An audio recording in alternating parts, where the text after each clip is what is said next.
Chapter 1. It is a truth universally acknowledged that a single man in possession of a good fortune must be in want of a wife. However little known the feelings or views of such a man may be on his first entering a neighbourhood, this truth is so well fixed in the minds of the surrounding families that he is considered the rightful property of some one or other of their daughters. "My dear Mr. Bennet," said his lady to him one day, "have you heard that Netherfield Park is let at last?" Mr. Bennet replied that he had not. "But it is," returned she, "for Mrs. Long has just been here, and she told me all about it." Mr. Bennet made no answer. "Do you not want to know who has taken it?" cried his wife impatiently. "You want to tell me, and I have no objection to hearing it." This was invitation enough. "Why, my dear, you must know. Mrs. Long says that Netherfield is taken by a young man of large fortune from the north of England; that he came down on Monday in a chaise and four to see the place, and was so much delighted with it that he agreed with Mr. Morris immediately; that he is to take possession before Michaelmas, and some of his servants are to be in the house by the end of next week." "And what is his name?" "Bingley." "Is he married or single?" "Oh, single, my dear, to be sure. A single man of large fortune, 4,000 or 5,000 a year. What a fine thing for our girls!" "How so? How can it affect them?" "My dear Mr. Bennet," replied his wife, "how can you be so tiresome? You must know that I am thinking of his marrying one of them." "Is that his design in settling here?" "Design? Nonsense! How can you talk so? But it is very likely that he may fall in love with one of them, and therefore you must visit him as soon as he comes." "I see no occasion for that. You and the girls may go, or you may send them by themselves, which perhaps will be still better, for as you are as handsome as any of them, Mr. Bingley may like you the best of the party." "My dear, you flatter me. I certainly have had my share of beauty, but I do not pretend to be anything extraordinary now. When a woman has 5 grown-up daughters, she ought to give over thinking of her own beauty." "In such cases a woman has not often much beauty to think of." "But, my dear, you must indeed go and see Mr. Bingley when he comes into the neighbourhood." "It is more than I engage for, I assure you." "But consider your daughters. Only think what an establishment it would be for one of them. Sir William and Lady Lucas are determined to go, merely on that account, for in general, you know, they visit no newcomers. Indeed you must go, for it will be impossible for us to visit him if you do not."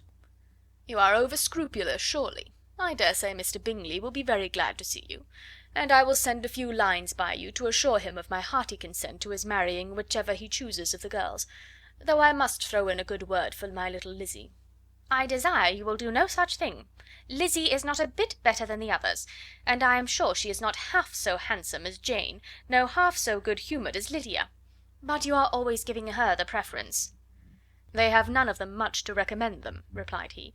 "They are all silly and ignorant like other girls, but Lizzie has something more of quickness than her sisters."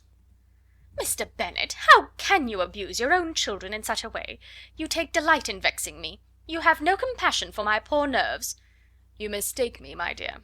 I have a high respect for your nerves. They are my old friends. I have heard you mention them with consideration these last 20 years at least." "Ah, you do not know what I suffer." "But I hope you will get over it, and live to see many young men of 4,000 a year come into the neighbourhood." "It will be no use to us if 20 such should come, since you will not visit them." "Depend upon it, my dear, that when there are 20 I will visit them all." Mr. Bennet was so odd a mixture of quick parts, sarcastic humour, reserve, and caprice, that the experience of 23 years had been insufficient to make his wife understand his character. Her mind was less difficult to develop. She was a woman of mean understanding, little information, and uncertain temper. When she was discontented, she fancied herself nervous. The business of her life was to get her daughters married. Its solace was visiting and news. 7. Chapter 2. Mr. Bennet was among the earliest of those who waited on Mr. Bingley. He had always intended to visit him, though to the last always assuring his wife that he should not go. Until the evening after the visit was paid, she had no knowledge of it. It was then disclosed in the following manner. Observing his second daughter employed in trimming a hat, he suddenly addressed her with, "I hope Mr. Bingley will like it, Lizzie."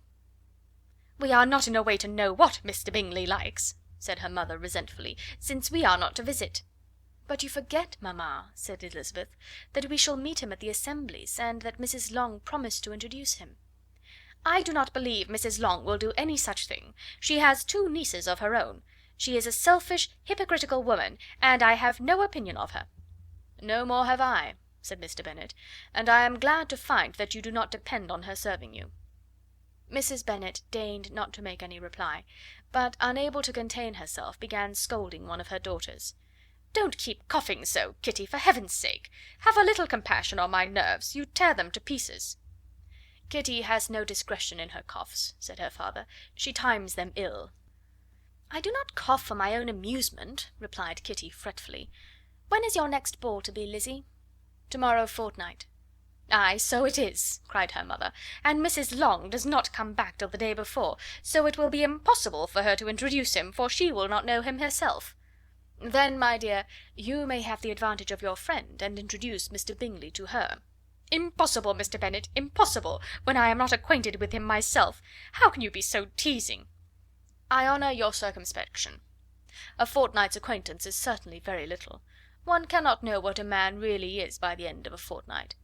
But if we do not venture, somebody else will, and after all Mrs. Long and her daughters must stand their chance; and therefore, as she would think it an act of kindness if you decline the office, I will take it on myself." The girls stared at their father. Mrs. Bennet said only, "Nonsense, nonsense!" "What can be the meaning of that emphatic exclamation?" cried he. "Do you consider the forms of introduction and the stress that is laid on them as nonsense? I cannot quite agree with you there. What say you, Mary? For you are a young lady of deep reflection, I know, and read great books and make extracts." Mary wished to say something sensible, but knew not how. "While Mary is adjusting her ideas," he continued, "let us return to Mr. Bingley." "I am sick of Mr. Bingley!" cried his wife. "I am sorry to hear that. But why did you not tell me that before? If I had known as much this morning, I certainly would not have called on him. It is very unlucky, but as I have actually paid the visit, we cannot escape the acquaintance now." The astonishment of the ladies was just what he wished; that of Mrs. Bennet perhaps surpassing the rest, though, when the first tumult of joy was over, she began to declare that it was what she had expected all the while. "How good it was in you, my dear Mr. Bennet! But I knew I should persuade you at last. I was sure you loved your girls too well to neglect such an acquaintance. Well, how pleased I am! And it is such a good joke, too, that you should have gone this morning and never said a word about it till now." "Now, Kitty, you may cough as much as you choose," said Mr. Bennet, and as he spoke he left the room, fatigued with the raptures of his wife. "What an excellent father you have, girls!" said she, when the door was shut. "I do not know how you will ever make him amends for his kindness, or me either, for that matter. At our time of life it is not so pleasant, I can tell you, to be making new acquaintances every day, but for your sakes we would do anything. Lydia, my love, though you are the youngest, I dare say Mr. Bingley will dance with you at the next ball." "Oh!" said Lydia stoutly, "I'm not afraid, for though I am the youngest, I'm the tallest." The rest of the evening was spent in conjecturing how soon he would return Mr. Bennet's visit, and determining when they should ask him to dinner. Chapter 3. Not all that Mrs. Bennet, however, with the assistance of her 5 daughters, could ask on the subject was sufficient to draw from her husband any satisfactory description of Mr. Bingley. They attacked him in various ways, with barefaced questions, ingenuous suppositions, and distant surmises, but he eluded the skill of them all, and they were at last obliged to accept the second-hand intelligence of their neighbour, Lady Lucas. Her report was highly favourable. Sir William had been delighted with him. He was quite young, wonderfully handsome, extremely agreeable, and to crown the whole, he meant to be at the next assembly with a large party. Nothing could be more delightful. To be fond of dancing was a certain step towards falling in love, and very lively hopes of Mr. Bingley's heart were entertained. "If I can but see one of my daughters happily settled at Netherfield," said Mrs. Bennet to her husband, "and all the others equally well married, I shall have nothing to wish for."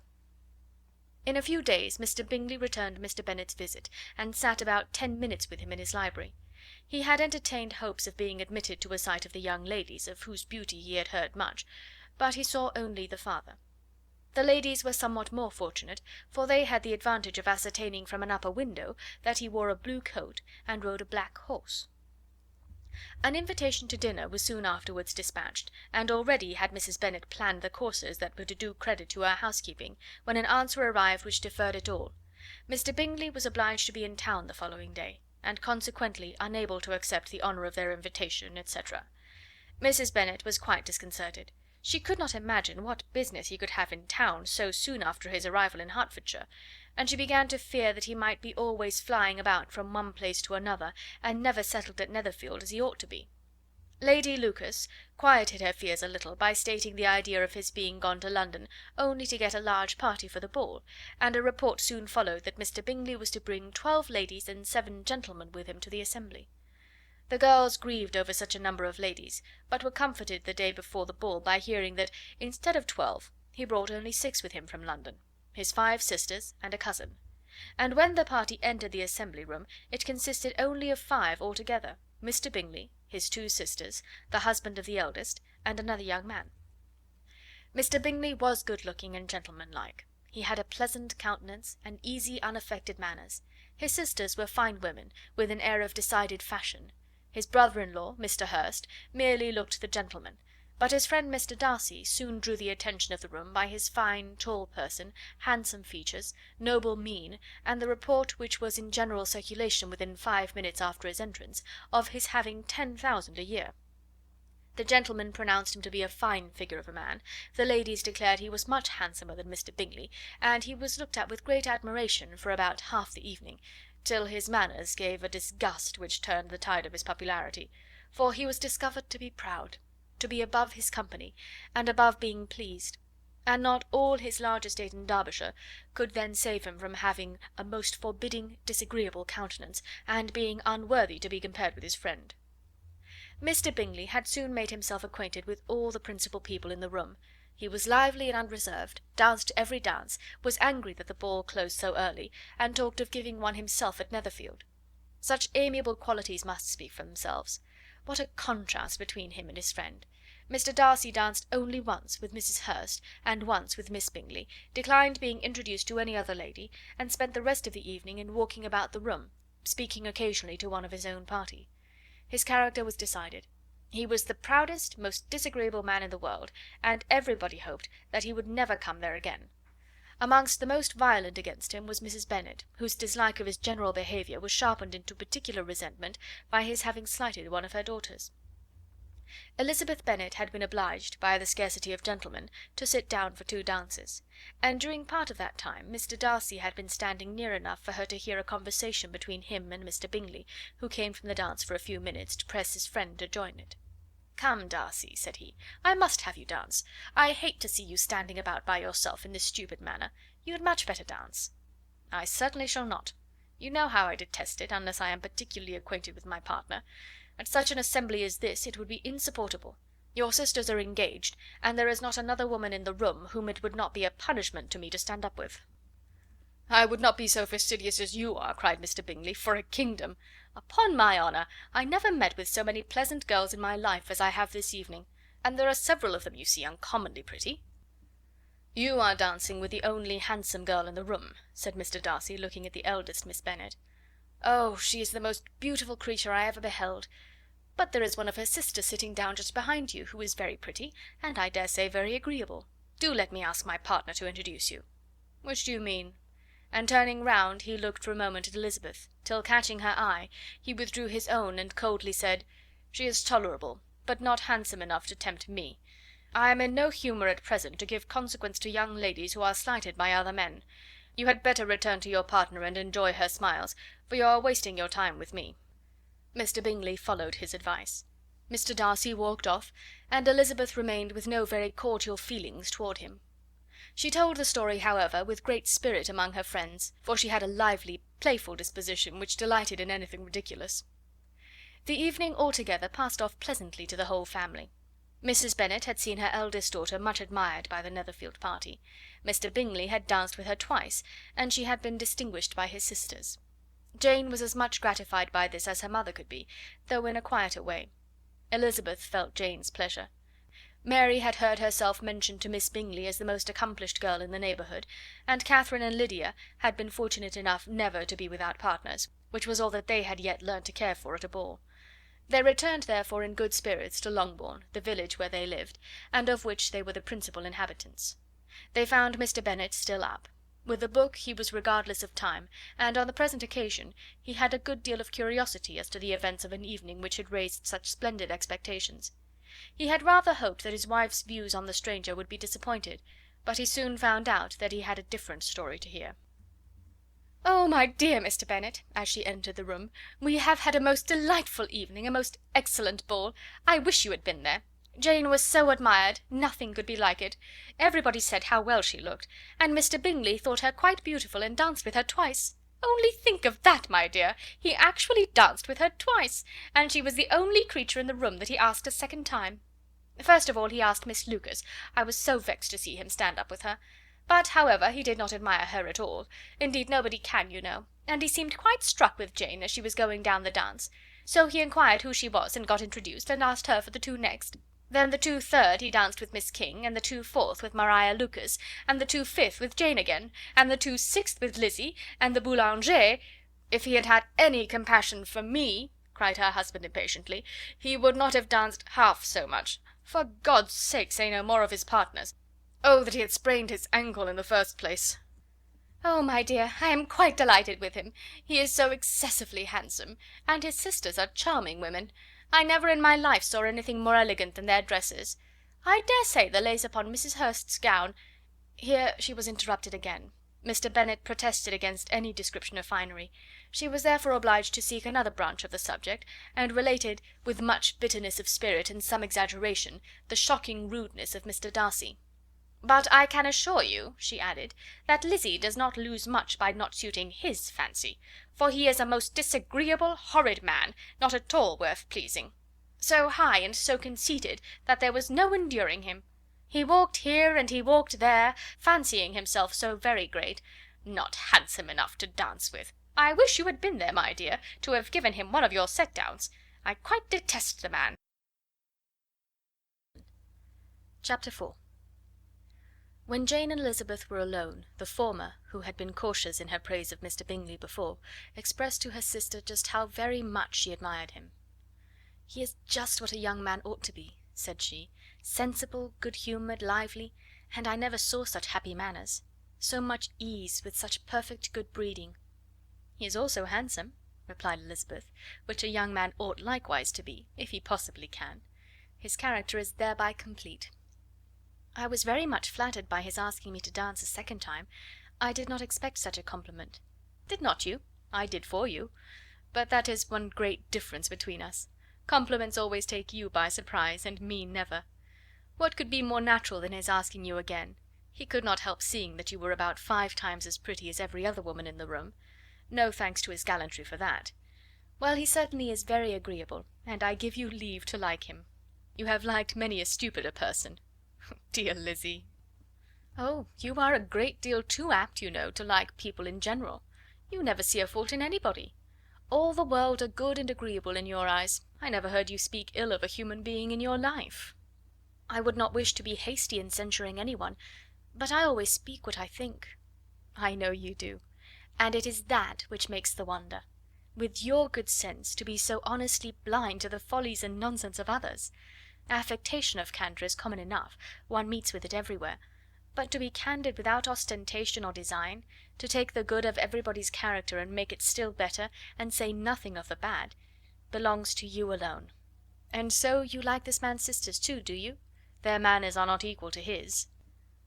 "Certainly not, at first, but they are very pleasing women when you converse with them. Miss Bingley is to live with her brother and keep his house, and I am much mistaken if we shall not find a very charming neighbour in her."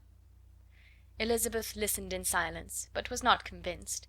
Their behaviour at the assembly had not been calculated to please in general, and with more quickness of observation and less pliancy of temper than her sister, and with a judgment too unassailed by any attention to herself, she was very little disposed to approve of them. They were, in fact, very fine ladies, not deficient in good humour when they were pleased, nor in the power of making themselves agreeable when they chose it, but proud and conceited. They were rather handsome, had been educated in one of the first private seminaries in town, had a fortune of £20,000, were in the habit of spending more than they ought, and of associating with people of rank, and were therefore in every respect entitled to think well of themselves and meanly of others. They were of a respectable family in the north of England, a circumstance more deeply impressed on their memories than that their brother's fortune and their own had been acquired by trade. Mr. Bingley inherited property to the amount of nearly £100,000 from his father, who had intended to purchase an estate, but did not live to do it. Mr. Bingley intended it likewise, and sometimes made choice of his county; but as he was now provided with a good house and the liberty of a manor, it was doubtful to many of those who best knew the easiness of his temper whether he might not spend the remainder of his days at Netherfield, and leave the next generation to purchase. His sisters were anxious for his having an estate of his own, but though he was now only established as a tenant, Miss Bingley was by no means unwilling to preside at his table, nor was Mrs. Hurst, who had married a man of more fashion than fortune, less disposed to consider his house as her home when it suited her. Mr. Bingley had not been of age 2 years when he was tempted by an accidental recommendation to look at Netherfield House. He did look at it, and into it, for almost half an hour, was pleased with the situation and the principal rooms, satisfied with what the owner said in its praise, and took it immediately. Between him and Darcy there was a very steady friendship, in spite of great opposition of character. Bingley was endeared to Darcy by the easiness, openness, and ductility of his temper, though no disposition could offer a greater contrast to his own, and though with his own he never appeared dissatisfied. On the strength of Darcy's regard Bingley had the firmest reliance, and of his judgment the highest opinion. In understanding Darcy was the superior. Bingley was by no means deficient, but Darcy was clever. He was at the same time haughty, reserved, and fastidious, and his manners, though well bred, were not inviting. In that respect his friend had greatly the advantage. Bingley was sure of being liked wherever he appeared; Darcy was continually giving offence. The manner in which they spoke of the Meryton assembly was sufficiently characteristic. Bingley had never met with more pleasant people or prettier girls in his life. Everybody had been most kind and attentive to him, there had been no formality, no stiffness, he had soon felt acquainted with all the room, and as to Miss Bennet, he could not conceive an angel more beautiful. Darcy, on the contrary, had seen a collection of people in whom there was little beauty and no fashion, for none of whom he had felt the smallest interest, and from none received either attention or pleasure. Miss Bennet he acknowledged to be pretty, but she smiled too much. Mrs. Hurst and her sister allowed it to be so, but still they admired her and liked her, and pronounced her to be a sweet girl, and one whom they would not object to know more of. Miss Bennet was therefore established as a sweet girl, and their brother felt authorized by such commendation to think of her as he chose. 7. Chapter 5. Within a short walk of Longbourn lived a family with whom the Bennets were particularly intimate. Sir William Lucas had been formerly in trade in Meryton, where he had made a tolerable fortune, and risen to the honour of knighthood by an address to the King during his mayoralty. The distinction had perhaps been felt too strongly. It had given him a disgust to his business, and to his residence in a small market town, and in quitting them both, he had removed with his family to a house about a mile from Meryton, denominated from that period Lucas Lodge, where he could think with pleasure of his own importance, and, unshackled by business, occupy himself solely in being civil to all the world. For though elated by his rank, it did not render him supercilious. On the contrary, he was all attention to everybody. By nature inoffensive, friendly, and obliging, his presentation at St. James had made him courteous. Lady Lucas was a very good kind of woman, not too clever to be a valuable neighbour to Mrs. Bennet. They had several children. The eldest of them, a sensible, intelligent young woman about 27, was Elizabeth's intimate friend. That the Miss Lucases and the Miss Bennets should meet to talk over a ball was absolutely necessary, and the morning after the assembly brought the former to Longbourn to hear and to communicate. "You began the evening well, Charlotte," said Mrs. Bennet, with civil self-command, to Miss Lucas. "You were Mr. Bingley's first choice." "Yes, but he seemed to like his second better." "Oh, you mean Jane, I suppose, because he danced with her twice." "To be sure, that did seem as if he admired her. Indeed, I rather believe he did. I heard something about it, but I hardly know what. Something about Mr. Robinson." "Perhaps you mean what I overheard between him and Mr. Robinson. Did not I mention it to you? Mr. Robinson's asking him how he liked our Meryton assemblies, and whether he did not think there were a great many pretty women in the room, and which he thought the prettiest, and his answering immediately to the last question, 'Oh, the eldest Miss Bennet, beyond a doubt,' There cannot be two opinions on that point." "Upon my word! Well, that is very decided indeed. That does seem as if... But, however, it may all come to nothing, you know." "My overhearings were more to the purpose than yours, Eliza," said Charlotte. "Mr. Darcy is not so well worth listening to as his friend, is he? Poor Eliza! To be only just tolerable! I beg you would not put it into Lizzie's head to be vexed by his ill treatment, for he is such a disagreeable man, that it would be quite a misfortune to be liked by him. Mrs. Long told me last night that he sat close to her for half an hour without once opening his lips." "Are you quite sure, ma'am? Is there not a little mistake?" said Jane. "I certainly saw Mr. Darcy speaking to her." "Ay, because she asked him at last how he liked Netherfield, and he could not help answering her. But she said he seemed quite angry at being spoke to." "Miss Bingley told me," said Jane, "that he never speaks much, unless among his intimate acquaintances. With them he is remarkably agreeable." "I do not believe a word of that, my dear. If he had been so very agreeable, he would have talked to Mrs. Long. But I can guess how it was. Everybody says that he is eat up with pride, and I dare say he had heard somehow that Mrs. Long does not keep a carriage, and had come to the ball in a hack chaise." "I do not mind his not talking to Mrs. Long," said Miss Lucas, "but I wish he had danced with Eliza." "Another time, Lizzie," said her mother, "I would not dance with him, if I were you." "I believe, ma'am, I may safely promise you never to dance with him." "His pride," said Miss Lucas, "does not offend me so much as pride often does, because there is an excuse for it. One cannot wonder that so very fine a young man, with family, fortune, everything in his favour, should think highly of himself. If I may so express it, he has a right to be proud." "That is very true," replied Elizabeth, "that I could easily forgive his pride if he had not mortified mine." "Pride," observed Mary, who piqued herself upon the solidity of her reflections, "is a very common failing, I believe. By all that I have ever read, I am convinced that it is very common indeed, that human nature is particularly prone to it, and that there are very few of us who do not cherish a feeling of self complacency on the score of some quality or other, real or imaginary. Vanity and pride are different things, though the words are often used synonymously. A person may be proud without being vain.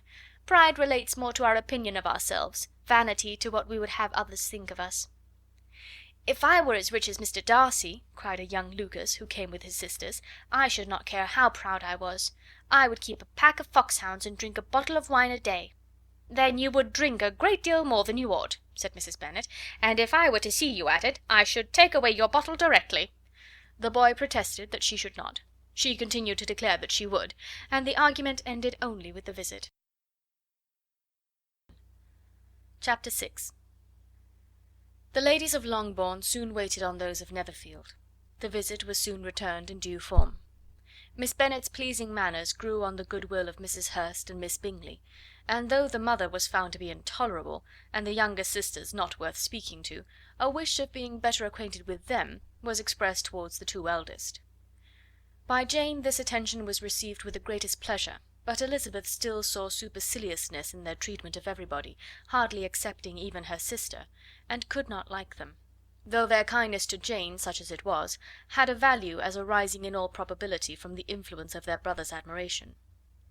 It was generally evident, whenever they met, that he did admire her, and to her it was equally evident that Jane was yielding to the preference which she had begun to entertain for him from the first, and was in a way to be very much in love; but she considered with pleasure that it was not likely to be discovered by the world in general, since Jane united, with great strength of feeling, a composure of temper and a uniform cheerfulness of manner, which would guard her from the suspicions of the impertinent. She mentioned this to her friend Miss Lucas. "It may perhaps be pleasant," replied Charlotte, "to be able to impose on the public in such a case, but it is sometimes a disadvantage to be so very guarded. If a woman conceals her affection with the same skill from the object of it, she may lose the opportunity of fixing him, and it will then be but poor consolation to believe the world equally in the dark. There is so much of gratitude or vanity in almost every attachment, that it is not safe to leave any to itself. We can all begin freely, a slight preference is natural enough, but there are very few of us who have heart enough to be really in love without encouragement. In 9 cases out of 10 a woman had better show more affection than she feels. Bingley likes your sister undoubtedly, but he may never do more than like her if she does not help him on." But she does help him on, as much as her nature will allow. If I can perceive her regard for him, he must be a simpleton indeed not to discover it too. Remember, Eliza, that he does not know Jane's disposition as you do. But if a woman is partial to a man, and does not endeavour to conceal it, he must find it out." "Perhaps he must, if he sees enough of her. But though Bingley and Jane meet tolerably often, it is never for many hours together, and as they always see each other in large mixed parties, it is impossible that every moment should be employed in conversing together. Jane should therefore make the most of every half hour in which she can command his attention. When she is secure of him, there will be more leisure for falling in love as much as she chooses." "Your plan is a good one," replied Elizabeth, "where nothing is in question but the desire of being well married, and if I were determined to get a rich husband, or any husband, I dare say I should adopt it. But these are not Jane's feelings. She is not acting by design. As yet she cannot even be certain of the degree of her own regard, nor of its reasonableness. She has known him only a fortnight. She danced 4 dances with him at Meryton, she saw him one morning at his own house, and has since dined with him in company 4 times. This is not quite enough to make her understand his character." "Not as you represent it. Had she merely dined with him, she might only have discovered whether he had a good appetite. But you must remember that 4 evenings have also been spent together, and 4 evenings may do a great deal."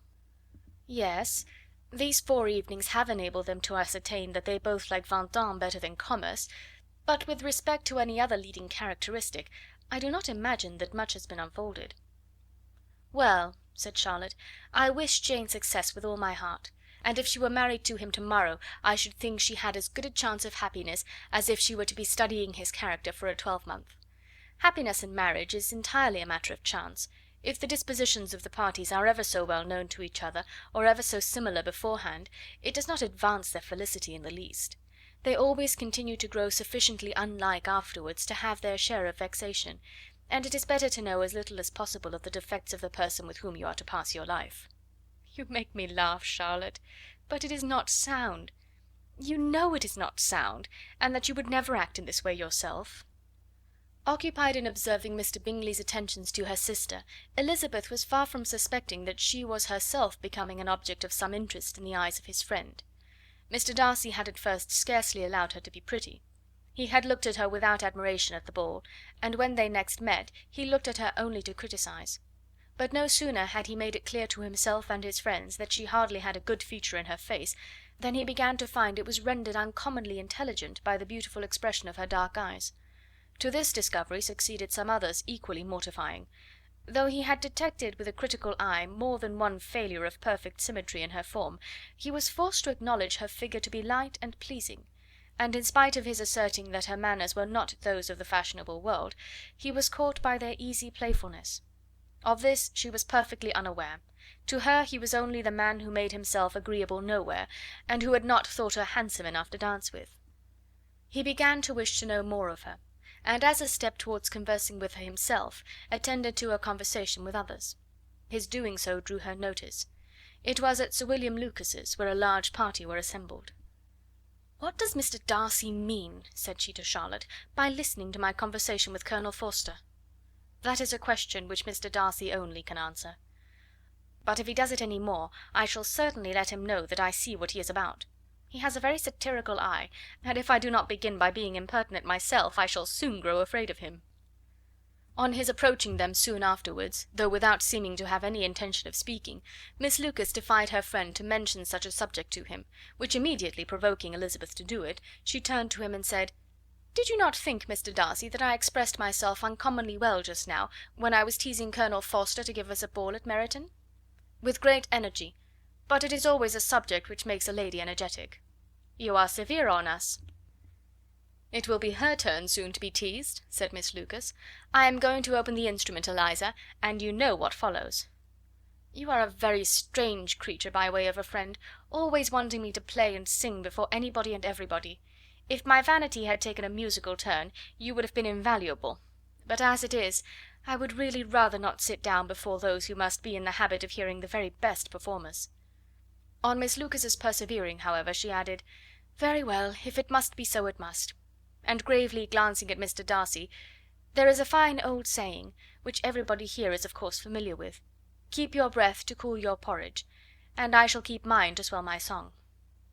Her performance was pleasing, though by no means capital.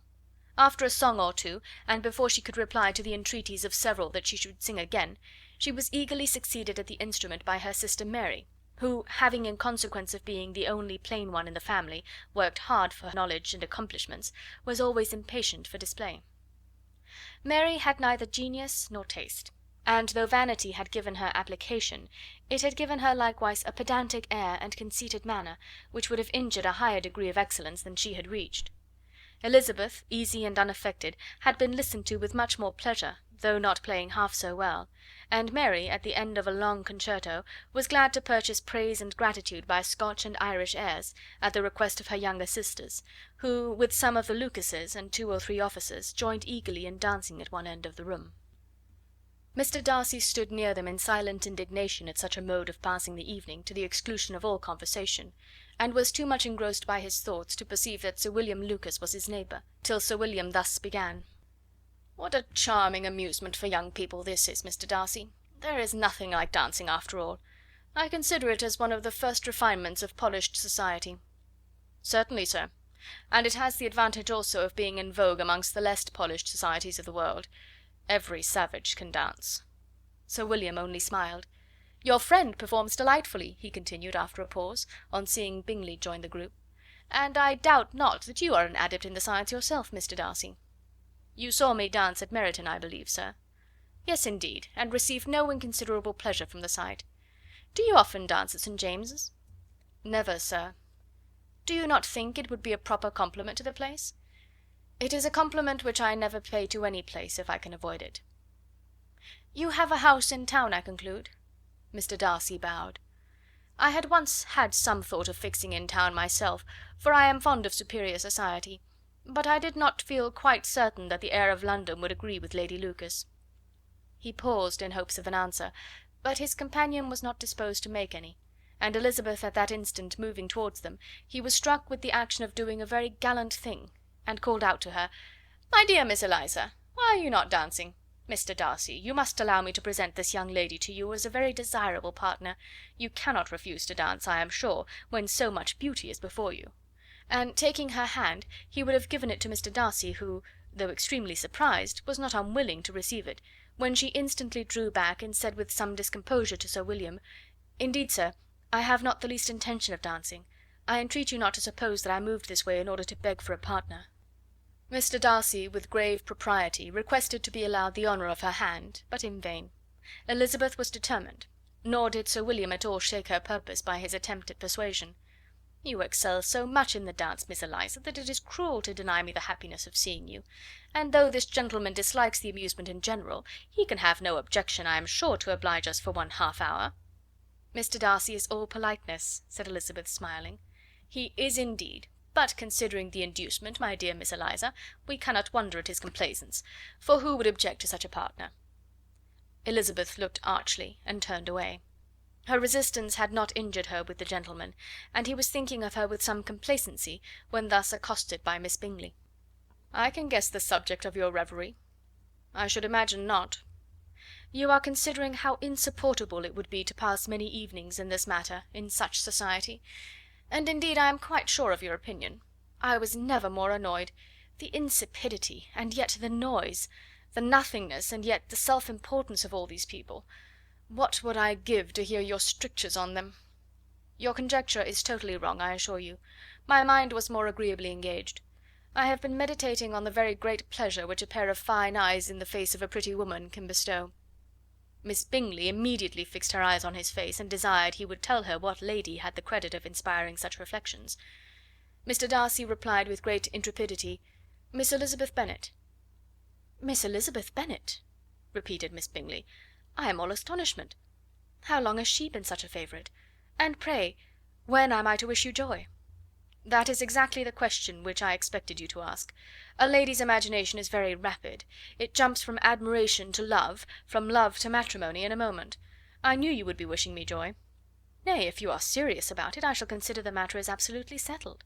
You will be having a charming mother-in-law indeed, and of course she will always be at Pemberley with you. He listened to her with perfect indifference while she chose to entertain herself in this matter, and as his composure convinced her that all was safe, her wit flowed long. 7. Chapter 7. Mr. Bennet's property consisted almost entirely in an estate of 2,000 a year, which, unfortunately for his daughters, was entailed, in default of heirs male, on a distant relation. And their mother's fortune, though ample for her situation in life, could but ill supply the deficiency of his. Her father had been an attorney in Meryton, and had left her £4,000. She had a sister married to a Mr. Phillips, who had been a clerk to their father and succeeded him in the business, and a brother settled in London in a respectable line of trade. The village of Longbourn was only 1 mile from Meryton, a most convenient distance for the young ladies, who were usually tempted thither 3 or 4 times a week to pay their duty to their aunt and to a milliner's shop just over the way. The 2 youngest of the family, Catherine and Lydia, were particularly frequent in these attentions. Their minds were more vacant than their sisters', and when nothing better offered, a walk to Meryton was necessary to amuse their morning hours and furnish conversation for the evening. And however bare of news the country in general might be, they always contrived to learn some from their aunt. At present, indeed, they were well supplied with both news and happiness by the recent arrival of a militia regiment in the neighbourhood. It was to remain the whole winter, and Meryton was the headquarters. Their visits to Mrs. Phillips were now productive of the most interesting intelligence. Every day added something to their knowledge of the officers' names and connections. Their lodgings were not long a secret, and at length they began to know the officers themselves.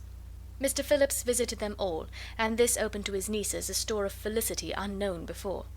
They could talk of nothing but officers, and Mr. Bingley's large fortune, the mention of which gave animation to their mother, was worthless in their eyes when opposed to the regimentals of an ensign.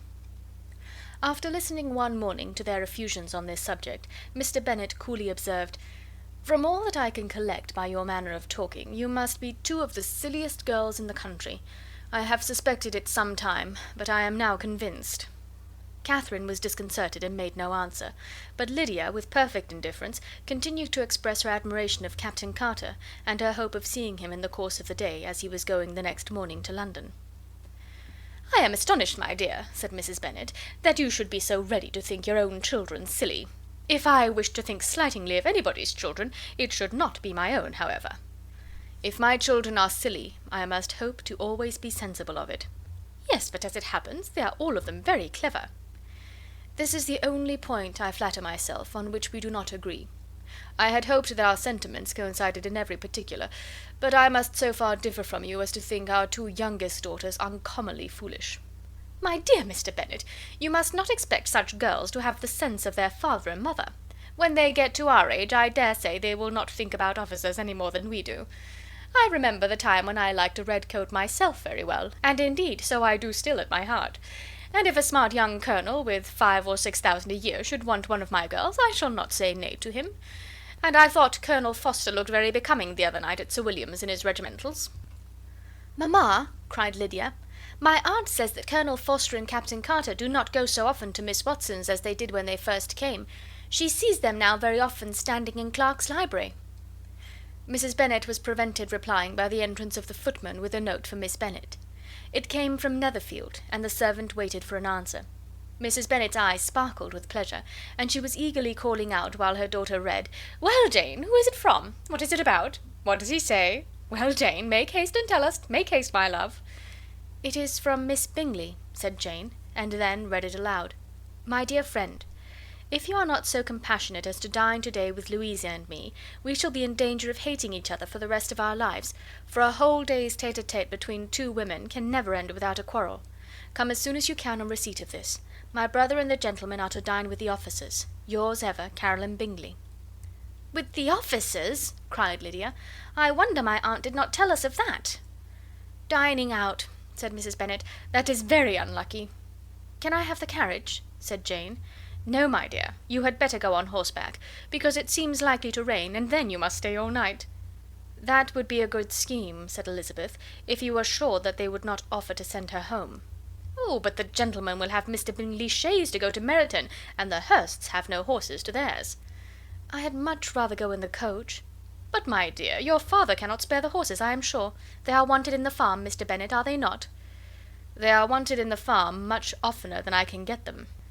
"But if you have got them to-day," said Elizabeth, "my mother's purpose will be answered." She did at last extort from her father an acknowledgment that the horses were engaged. Jane was therefore obliged to go on horseback, and her mother attended her to the door with many cheerful prognostics of a bad day. Her hopes were answered. Jane had not been gone long before it rained hard. Her sisters were uneasy for her, but her mother was delighted. The rain continued the whole evening without intermission. Jane certainly could not come back. "This was a lucky idea of mine, indeed," said Mrs. Bennet more than once, as if the credit of making it rain were all her own. Till the next morning, however, she was not aware of all the felicity of her contrivance.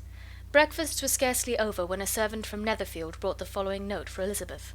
"My dearest Lizzie, I find myself very unwell this morning, which I suppose is to be imputed to my getting wet through yesterday. My kind friends will not hear of my returning till I am better.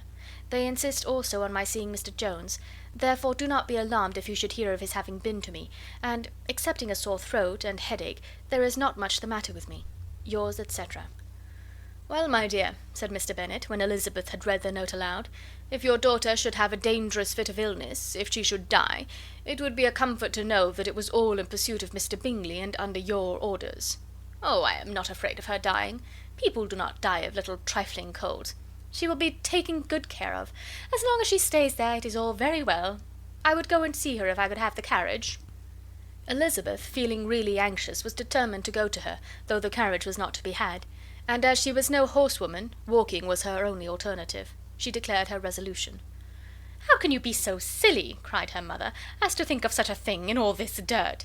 You will not be fit to be seen when you get there." "I shall be very fit to see Jane, which is all I want." "Is this a hint to me, Lizzie," said her father, "to send for the horses?" "No, indeed. I do not wish to avoid the walk. The distance is nothing when one has a motive. Only 3 miles. I shall be back by dinner." "I admire the activity of your benevolence," observed Mary, "but every impulse of feeling should be guided by reason, and, in my opinion, exertion should always be in proportion to what is required." "We will go as far as Meryton with you," said Catherine and Lydia. Elizabeth accepted their company, and the 3 young ladies set off together. "If we make haste," said Lydia as they walked along, "perhaps we may see something of Captain Carter before he goes." In Meryton they parted, the 2 youngest repaired to the lodgings of the officers' wives, and Elizabeth continued her walk alone, crossing field after field at a quick pace, jumping over stiles and springing over puddles with impatient activity, and finding herself at last within view of the house, with weary ankles, dirty stockings, and a face glowing with the warmth of exercise. She was shown into the breakfast parlour, where all but Jane were assembled, and where her appearance created a great deal of surprise. That she should have walked 3 miles so early in the day, in such dirty weather, and by herself, was almost incredible to Mrs. Hurst and Miss Bingley, and Elizabeth was convinced that they held her in contempt for it.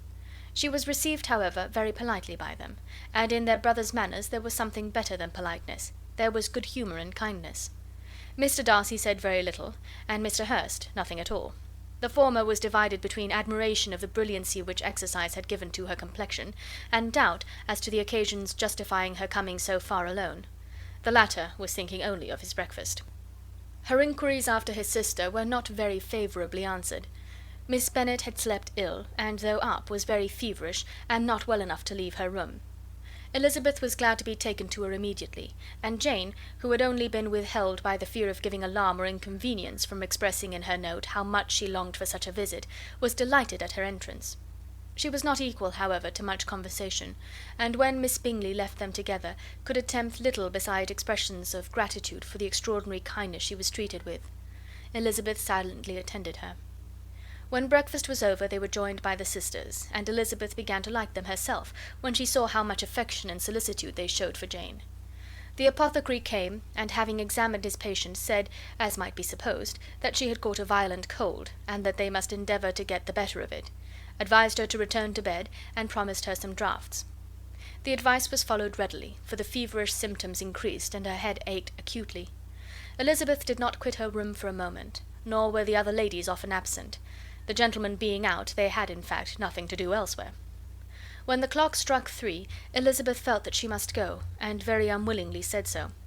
Miss Bingley offered her the carriage, and she only wanted a little pressing to accept it, when Jane testified such concern in parting with her, that Miss Bingley was obliged to convert the offer of the chaise to an invitation to remain at Netherfield for the present. Elizabeth most thankfully consented, and a servant was dispatched to Longbourn to acquaint the family with her stay, and bring back a supply of clothes. Chapter 8. At 5 o'clock the two ladies retired to dress, and at 6:30 Elizabeth was summoned to dinner. To the civil inquiries which then poured in, and amongst which she had the pleasure of distinguishing the much superior solicitude of Mr. Bingley's, she could not make a very favourable answer. Jane was by no means better. The sisters, on hearing this, repeated 3 or 4 times how much they were grieved, how shocking it was to have a bad cold, and how excessively they disliked being ill themselves; and then thought no more of the matter, and their indifference towards Jane, when not immediately before them, restored Elizabeth to the enjoyment of all her former dislike.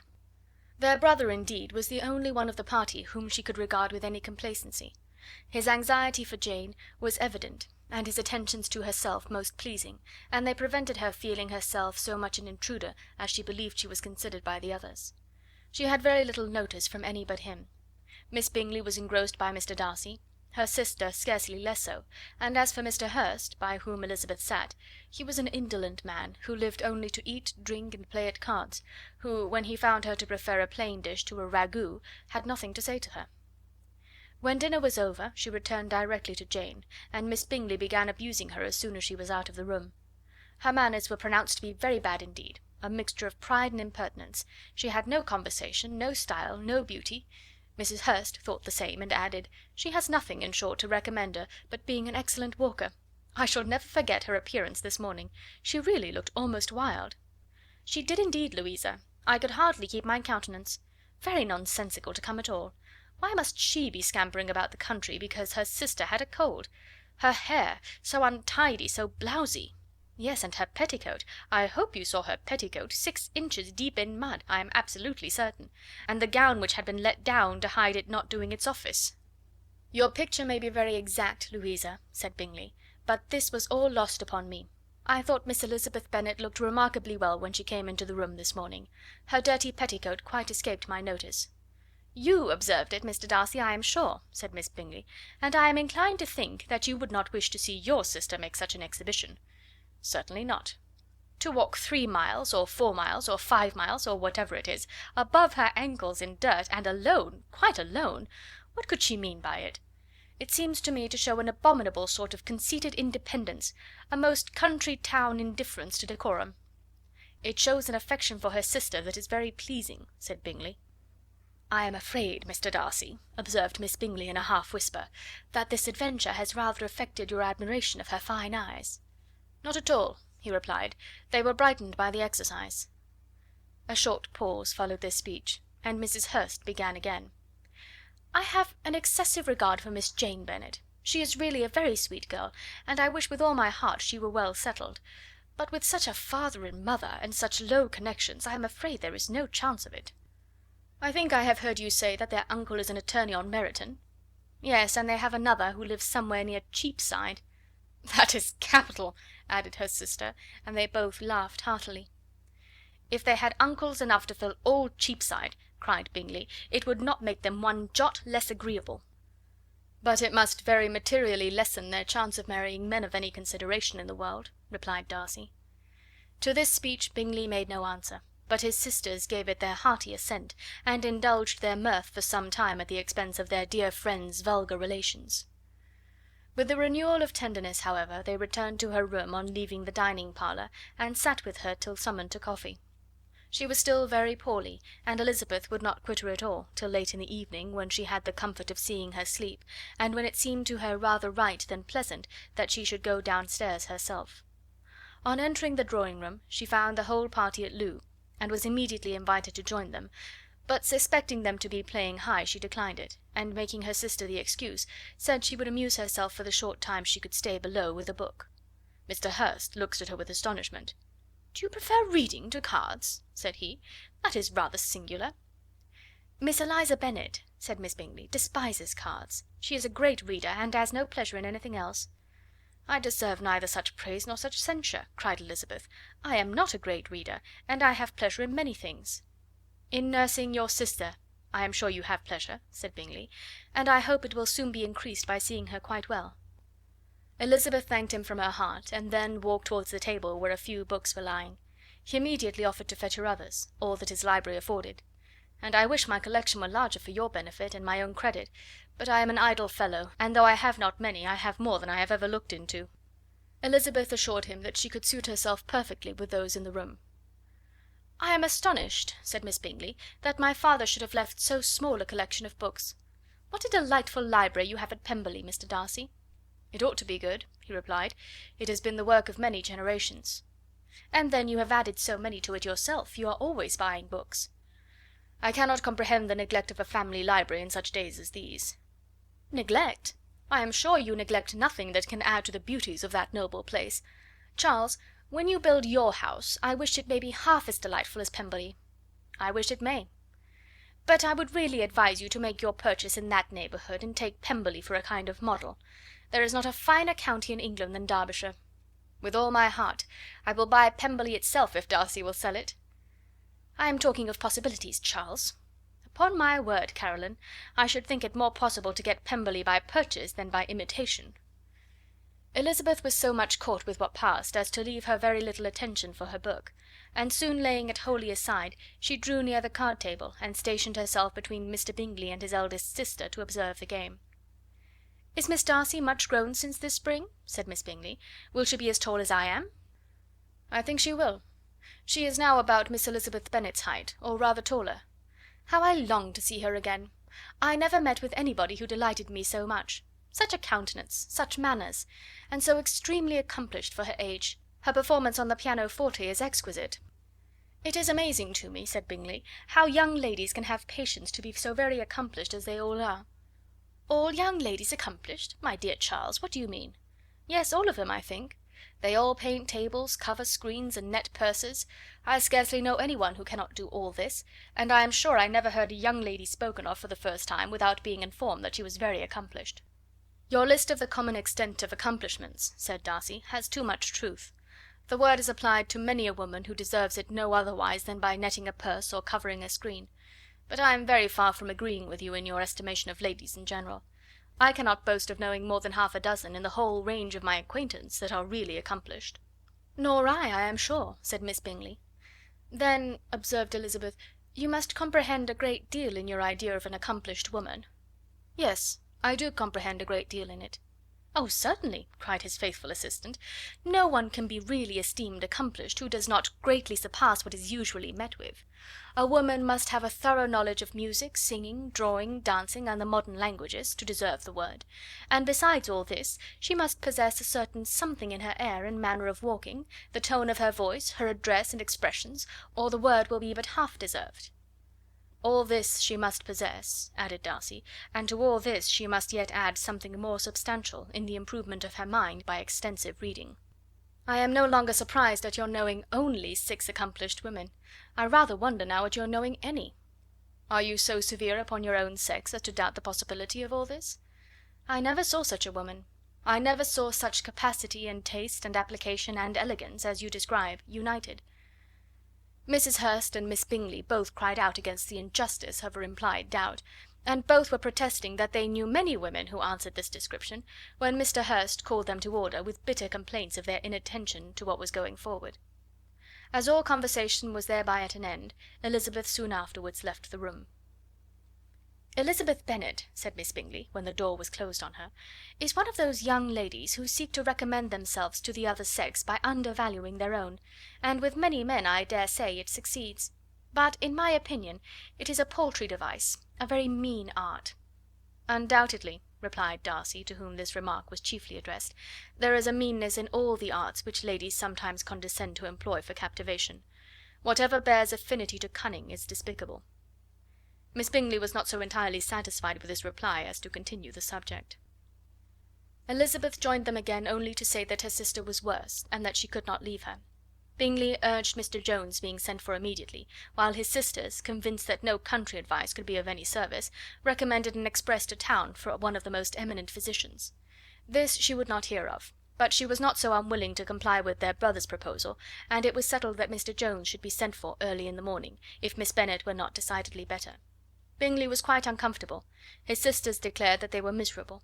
They solaced their wretchedness, however, by duets after supper, while he could find no better relief to his feelings than by giving the housekeeper directions that every attention might be paid to the sick lady and her sister. Chapter 9. Elizabeth passed the chief of the night in her sister's room, and in the morning had the pleasure of being able to send a tolerable answer to the inquiries which she very early received from Mr Bingley by a housemaid, and some time afterwards from the two elegant ladies who waited on his sisters. In spite of this amendment, however, she requested to have a note sent to Longbourn, desiring her mother to visit Jane, and form her own judgment of her situation. The note was immediately dispatched, and its contents as quickly complied with. Mrs Bennet, accompanied by her two youngest girls, reached Netherfield soon after the family breakfast. Had she found Jane in any apparent danger, Mrs Bennet would have been very miserable; but being satisfied on seeing her that her illness was not alarming, she had no wish of her recovering immediately, as her restoration to health would probably remove her from Netherfield. She would not listen, therefore, to her daughter's proposal of being carried home, neither did the apothecary, who arrived about the same time, think it at all advisable. After sitting a little while with Jane, on Miss Bingley's appearance and invitation, the mother and three daughters all attended her into the breakfast parlour. Bingley met them with hopes that Mrs Bennet had not found Miss Bennet worse than she expected. "Indeed I have, sir," was her answer. "She is a great deal too ill to be moved. Mr Jones says we must not think of moving her. We must trespass a little longer on your kindness." "Removed!" cried Bingley. "It must not be thought of. My sister, I am sure, will not hear of her removal." "You may depend upon it, madam," said Miss Bingley with cold civility, "that Miss Bennet will receive every possible attention while she remains with us." Mrs Bennet was profuse in her acknowledgments. "I am sure," she added, "if it was not for such good friends, I do not know what would become of her, for she is very ill indeed, and suffers a vast deal, though with the greatest patience in the world, which is always the way with her, for she has, without exception, the sweetest temper I have ever met with. I often tell my other girls that they are nothing to her. You have a sweet room here, Mr Bingley, and a charming prospect over the gravel walk. I do not know a place in the country that is equal to Netherfield. You will not think of quitting it in a hurry, I hope, though you have but a short lease." "Whatever I do is done in a hurry," replied he, "and therefore, if I should resolve to quit Netherfield, I should probably be off in 5 minutes. At present, however, I consider myself as quite fixed here." "That is exactly what I should have supposed of you," said Elizabeth. "You begin to comprehend me, do you?" cried he, turning towards her. "Oh yes, I understand you perfectly." "I wish I might take this for a compliment, but to be so easily seen through I am afraid is pitiful." "That is as it happens. It does not follow that a deep, intricate character is more or less estimable than such a one as yours." "Lizzy!" cried her mother, "remember where you are, and do not run on in the wild manner that you are suffered to do at home." "I did not know before," continued Bingley immediately, "that you were a studier of character. It must be an amusing study." "Yes, but the intricate characters are the most amusing. They have at least that advantage." "The country," said Darcy, "can in general supply but a few subjects for such a study. In a country neighbourhood you move in a very confined and unvarying society." "But people themselves alter so much that there is something new to be observed in them for ever." "Yes, indeed!" cried Mrs Bennet, offended by his manner of mentioning a country neighbourhood. "I assure you there is quite as much of that going on in the country as in town." Everybody was surprised, and Darcy, after looking at her for a moment, turned silently away. Mrs Bennet, who fancied she had gained a complete victory over him, continued her triumph. "I cannot see that London has any great advantage over the country, for my part, except the shops and public places. The country is a vast deal pleasanter, is it not, Mr Bingley?" "When I am in the country," he replied, "I never wish to leave it, and when I am in town it is pretty much the same. They have each their advantages, and I can be equally happy in either." "Ay, that is because you have the right disposition, but that gentleman," looking at Darcy, "seemed to think the country was nothing at all." "Indeed, mamma, you are mistaken," said Elizabeth, blushing for her mother. "You quite mistook Mr Darcy. He only meant that there was not such a variety of people to be met with in the country as in the town, which you must acknowledge to be true." "Certainly, my dear, nobody said there were. But as to not meeting with many people in this neighbourhood, I believe there are few neighbourhoods larger. I know we dine with 24 families." Nothing but concern for Elizabeth could enable Bingley to keep his countenance. His sister was less delicate, and directed her eyes towards Mr. Darcy with a very expressive smile. Elizabeth, for the sake of saying something that might turn her mother's thoughts, now asked her if Charlotte Lucas had been at Longbourn since her coming away. "Yes, she called yesterday with her father. What an agreeable man Sir William is, Mr. Bingley, is not he? So much the man of fashion, so genteel and easy. He had always something good to say to everybody. That is my idea of good breeding. And those persons who fancy themselves very important, and never open their mouths, quite mistake the matter." "Did Charlotte dine with you?" "No, she would go home. I fancy she was wanted about the mince pies. For my part, Mr. Bingley, I always keep servants that can do their own work. My daughters are brought up very differently, but everybody is to judge for themselves, and the Lucases are a very good sort of girls, I assure you. It is a pity they are not handsome. Not that I think Charlotte so very plain, but then she is our particular friend." "She seems a very pleasant young woman." "Oh dear, yes. But you must own she is very plain. Lady Lucas herself has often said so, and envied me Jane's beauty. I do not like to boast of my own child, but to be sure Jane, one does not often see anybody better looking." "It is what everybody says. I do not trust my own partiality. When she was only 15 there was a man at my brother Gardiner's in town so much in love with her that my sister-in-law was sure he would make her an offer before we came away. But, however, he did not. Perhaps he thought her too young. However, he wrote some verses on her, and very pretty they were." "And so ended his affection," said Elizabeth impatiently. "There has been many a one, I fancy, overcome in the same way. I wonder who first discovered the efficacy of poetry in driving away love." "I have been used to consider poetry as the food of love," said Darcy. "Of a fine, stout, healthy love it may. Everything nourishes what is strong already. But if it be only a slight, thin sort of inclination, I am convinced that one good sonnet will starve it entirely away." Darcy only smiled, and the general pause which ensued made Elizabeth tremble lest her mother should be exposing herself again. She longed to speak, but could think of nothing to say, and after a short silence Mrs. Bennet began repeating her thanks to Mr. Bingley for his kindness to Jane, with an apology for troubling him also with Lizzie. Mr. Bingley was unaffectedly civil in his answer, and forced his younger sister to be civil also, and say what the occasion required. She performed her part indeed without much graciousness, but Mrs. Bennet was satisfied, and soon afterwards ordered her carriage. Upon this signal the youngest of her daughters put herself forward. The two girls had been whispering to each other during the whole visit, and the result of it was, that the youngest should tax Mr. Bingley with having promised on his first coming into the country to give a ball at Netherfield. Lydia was a stout, well-grown girl of 15, with a fine complexion and good-humoured countenance, a favourite with her mother, whose affection had brought her into public at an early age. She had high animal spirits, and a sort of natural self-consequence, which the attention of the officers, to whom her uncle's good dinners, and her own easy manners recommended her, had increased into assurance. She was very equal, therefore, to address Mr. Bingley on the subject of the ball, and abruptly reminded him of his promise, adding that it would be the most shameful thing in the world if he did not keep it. His answer to this sudden attack was delightful to their mother's ear. "I am perfectly ready, I assure you, to keep my engagement, and when your sister is recovered you shall, if you please, name the very day of the ball. But you would not wish to be dancing when she is ill?" Lydia declared herself satisfied. "Oh, yes! It would be much better to wait till Jane was well, and by that time most likely Captain Carter would be at Meryton again. And when you have given your ball," she added, "I shall insist on their giving one also. I shall tell Colonel Forster that it will be quite a shame if he does not." Mrs. Bennet and her daughters then departed, and Elizabeth returned instantly to Jane, leaving her own and her relations' behaviour to the remarks of the two ladies and Mr. Darcy. The latter of whom, however, could not be prevailed on to join in their censure of her, in spite of all Miss Bingley's witticisms on fine eyes. Chapter 10. The day passed much as the day before had done. Mrs. Hurst and Miss Bingley had spent some hours of the morning with the invalid, who continued, though slowly, to mend, and in the evening Elizabeth joined their party in the drawing-room.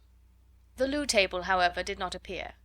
Mr. Darcy was writing, and Miss Bingley, seated near him, was watching the progress of his letter, and repeatedly calling off his attention by messages to his sister. Mr. Hurst and Mr. Bingley were at piquet, and Mrs. Hurst was observing their game. Elizabeth took up some needlework, and was sufficiently amused in attending to what passed between Darcy and his companion.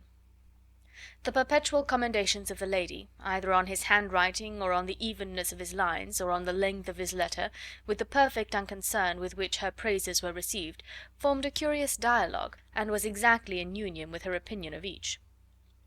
"How delighted Miss Darcy will be to receive such a letter!" He made no answer. "You write uncommonly fast." "You are mistaken, I write rather slowly." "How many letters you must have occasion to write in the course of a year! Letters of business, too. How odious I should think them!"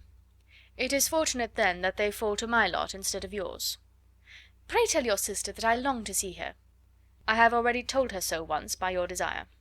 "I am afraid you do not like your pen. Let me mend it for you. I mend pens remarkably well." "Thank you, but I always mend my own." "How can you contrive to write so even?" He was silent. "Tell your sister I am delighted to hear of her improvement on the harp, and pray let her know that I am quite in raptures with her beautiful little design for a table, and I think it infinitely superior to Miss Grantley's." "Will you give me leave to defer your raptures till I write again? At present I have not room to do them justice." "Oh, it is of no consequence. I shall see her in January. But do you always write such charming long letters to her, Mr. Darcy?" "They are generally long, but whether always charming it is not for me to determine." "It is a rule with me, that a person who can write a long letter with ease cannot write ill." "That will not do for a compliment to Darcy, Caroline," cried her brother, "because he does not write with ease. He studies too much for words of 4 syllables. Do not you, Darcy?" "My style of writing is very different from yours." "Oh!" cried Miss Bingley, "Charles writes in the most careless way imaginable. He leaves out half his words and blots the rest." "My ideas flow so rapidly that I have not time to express them, by which means my letters sometimes convey no ideas at all to my correspondents." "Your humility, Mr. Bingley," said Elizabeth, "must disarm reproof." "Nothing is more deceitful," said Darcy, "than the appearance of humility. It is often only carelessness of opinion, and sometimes an indirect boast." "And which of the two do you call my little recent piece of modesty?" "The indirect boast. For you are really proud of your defects in writing, because you consider them as proceeding from a rapidity of thought and carelessness of execution, which, if not estimable, you think at least highly interesting. The power of doing anything with quickness is always prized much by the possessor, and often without any attention to the imperfection of the performance. When you told Mrs. Bennet this morning that if you ever resolved upon quitting Netherfield you should be gone in 5 minutes, you meant it to be a sort of panegyric, of compliment to yourself. And yet what is there so very laudable in the precipitance which must leave very necessary business undone, and can be of no real advantage to yourself or any one else?" "Nay," cried Bingley, "this is too much, to remember at night all the foolish things that were said in the morning. And yet, upon my honour, I believe what I said of myself to be true, and I believe it at this moment. At least, therefore, I did not assume the character of needless precipitance merely to show off before the ladies." "I dare say you believed it, but I am by no means convinced that you would have gone with such celerity. Your conduct would be quite as dependent on chance as that of any man I know, and if, as you were mounting your horse, a friend were to say, 'Bingley, you had better stay till next week,' you would probably do it. You would probably not go, and, at another word, might stay a month." "You have only proved by this," cried Elizabeth, "that Mr. Bingley did not do justice to his own disposition.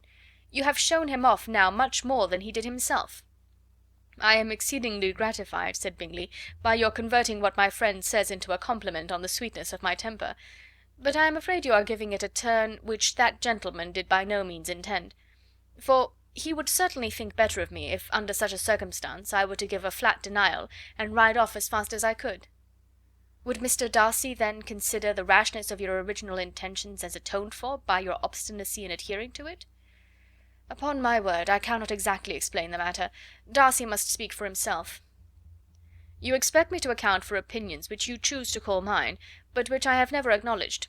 Allowing the case, however, to stand according to your representation, you must remember, Miss Bennet, that the friend who is supposed to desire his return to the house, and the delay of his plan, has merely desired it. asked it without offering one argument in favour of its propriety. To yield readily, easily to the persuasion of a friend is no merit with you. To yield without conviction is no compliment to the understanding of either. You appear to me, Mr. Darcy, to allow nothing for the influence of friendship and affection. A regard for the requester would often make one yield readily to a request without waiting for arguments to reason one into it. I am not particularly speaking of such a case as you have supposed about Mr. Bingley. We may as well wait, perhaps, till the circumstance occurs before we discuss the discretion of his behaviour thereupon. But in general and ordinary cases between friend and friend, where one of them is desired by the other to change a resolution of no very great moment, should you think ill of that person for complying with the desire without waiting to be argued into it? Will it not be advisable, before we proceed on this subject, to arrange with rather more precision the degree of importance which is to appertain to this request, as well as the degree of intimacy subsisting between the parties? By all means, cried Bingley. Let us hear all the particulars, not forgetting their comparative height and size, for that will have more weight in the argument, Miss Bennet, than you may be aware of. I assure you that if Darcy were not such a great tall fellow in comparison with myself, I should not pay him half so much deference. I declare I do not know a more awful object than Darcy on particular occasions, and in particular places. At his own house especially, and of a Sunday evening, when he has nothing to do. Mr. Darcy smiled, but Elizabeth thought she could perceive that he was rather offended, and therefore checked her laugh. Miss Bingley warmly resented the indignity he had received, in an expostulation with her brother for talking such nonsense. "I see your design, Bingley," said his friend. "You dislike an argument, and want to silence this." "Perhaps I do. Arguments are too much like disputes. If you and Miss Bennet will defer yours till I am out of the room, I shall be very thankful, and then you may say whatever you like of me." "What you ask," said Elizabeth, "is no sacrifice on my side, and Mr. Darcy had much better finish his letter." Mr. Darcy took her advice, and did finish his letter. When that business was over, he applied to Miss Bingley and Elizabeth for an indulgence of some music. Miss Bingley moved with some alacrity to the pianoforte, and, after a polite request that Elizabeth would lead the way, which the other as politely and more earnestly negatived, she seated herself. Mrs. Hurst sang with her sister, and while they were thus employed, Elizabeth could not help observing, as she turned over some music books that lay on the instrument, how frequently Mr. Darcy's eyes were fixed on her. She hardly knew how to suppose that she could be an object of admiration to so great a man, and yet that he should look at her because he disliked her was still more strange. She could only imagine, however, at last, that she drew his notice because there was something more wrong and reprehensible, according to his ideas of right, than in any other person present. The supposition did not pain her. She liked him too little to care for his approbation. After playing some Italian songs, Miss Bingley varied the charm by a lively Scotch air, and soon afterwards Mr. Darcy, drawing near Elizabeth, said to her, "Do not you feel a great inclination, Miss Bennet, to seize such an opportunity of dancing a reel?" She smiled, but made no answer. He repeated the question with some surprise at her silence. "Oh," said she, "I heard you before, but I could not immediately determine what to say in reply. You wanted me, I know, to say yes, that you might have the pleasure of despising my taste, but I always delight in overthrowing those kind of schemes, and cheating a person of their premeditated contempt. I have therefore made up my mind to tell you that I do not want to dance a reel at all. And now despise me if you dare." "Indeed I do not dare." Elizabeth, having rather expected to affront him, was amazed at his gallantry, but there was a mixture of sweetness and archness in her manner which made it difficult for her to affront anybody, and Darcy had never been so bewitched by any woman as he was by her. He really believed that were it not for the inferiority of her connections, he should be in some danger. Miss Bingley saw or suspected enough to be jealous, and her great anxiety for the recovery of her dear friend Jane received some assistance from her desire of getting rid of Elizabeth. She often tried to provoke Darcy into disliking her guest by talking of their supposed marriage, and planning his happiness in such an alliance. "I hope," said she, as they were walking together in the shrubbery the next day, "you will give your mother-in-law a few hints, when this desirable event takes place, as to the advantage of holding her tongue, and if you can compass it, do cure the younger girls of running after officers. And if I may mention so delicate a subject, endeavour to check that little something bordering on conceit and impertinence which your lady possesses." "Have you anything else to propose for my domestic felicity?" "Oh, yes. Do let the portraits of your uncle and aunt Phillips be placed in the gallery at Pemberley. Put them next to your great-uncle the Judge. They are in the same profession, you know, only in different lines. As for your Elizabeth's picture, you must not have it taken, for what painter could do justice to those beautiful eyes?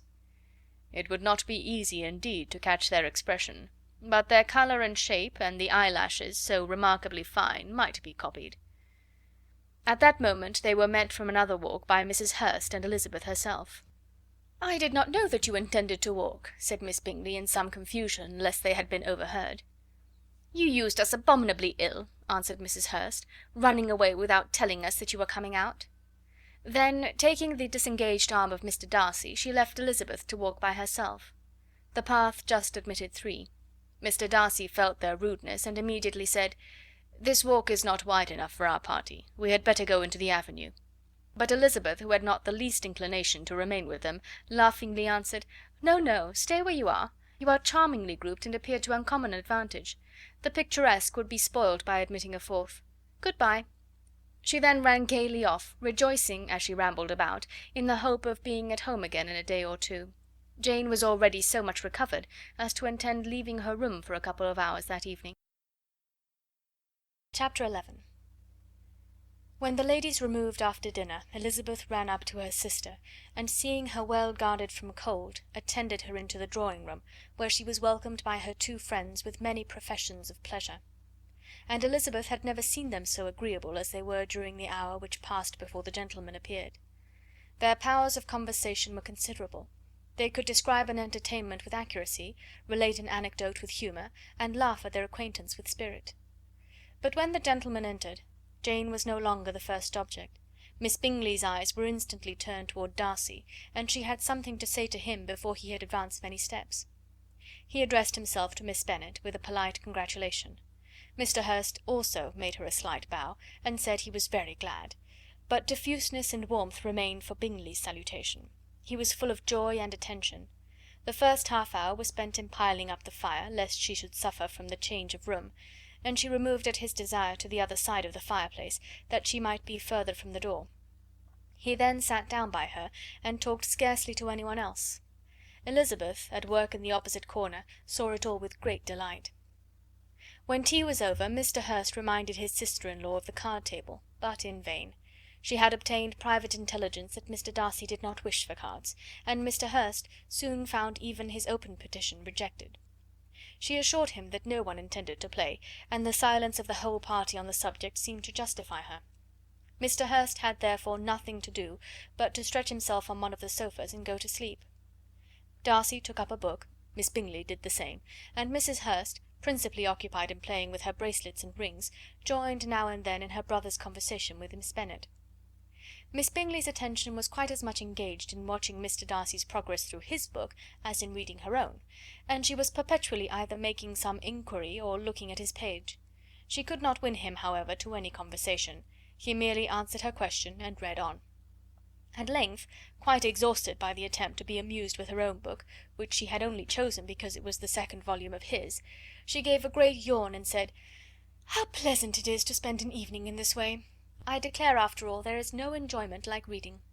How much sooner one tires of anything than of a book! When I have a house of my own, I shall be miserable if I have not an excellent library." No one made any reply. She then yawned again, threw aside her book, and cast her eyes round the room in quest for some amusement, when, hearing her brother mentioning a ball to Miss Bennet, she turned suddenly towards him and said, "By the by, Charles, are you really serious in meditating a dance at Netherfield? I would advise you, before you determine on it, to consult the wishes of the present party. I am much mistaken if there are not some among us to whom a ball would be rather a punishment than a pleasure." "If you mean Darcy," cried her brother, "he may go to bed, if he chooses, before it begins; but as for the ball, it is quite a settled thing, and as soon as Nicholls has made white soup enough, I shall send round my cards." "I should like balls infinitely better," she replied, "if they were carried on in a different manner, but there is something insufferably tedious in the usual process of such a meeting. It would surely be much more rational if conversation instead of dancing were made the order of the day." "Much more rational, my dear Caroline, I dare say, but it would not be near so much like a ball."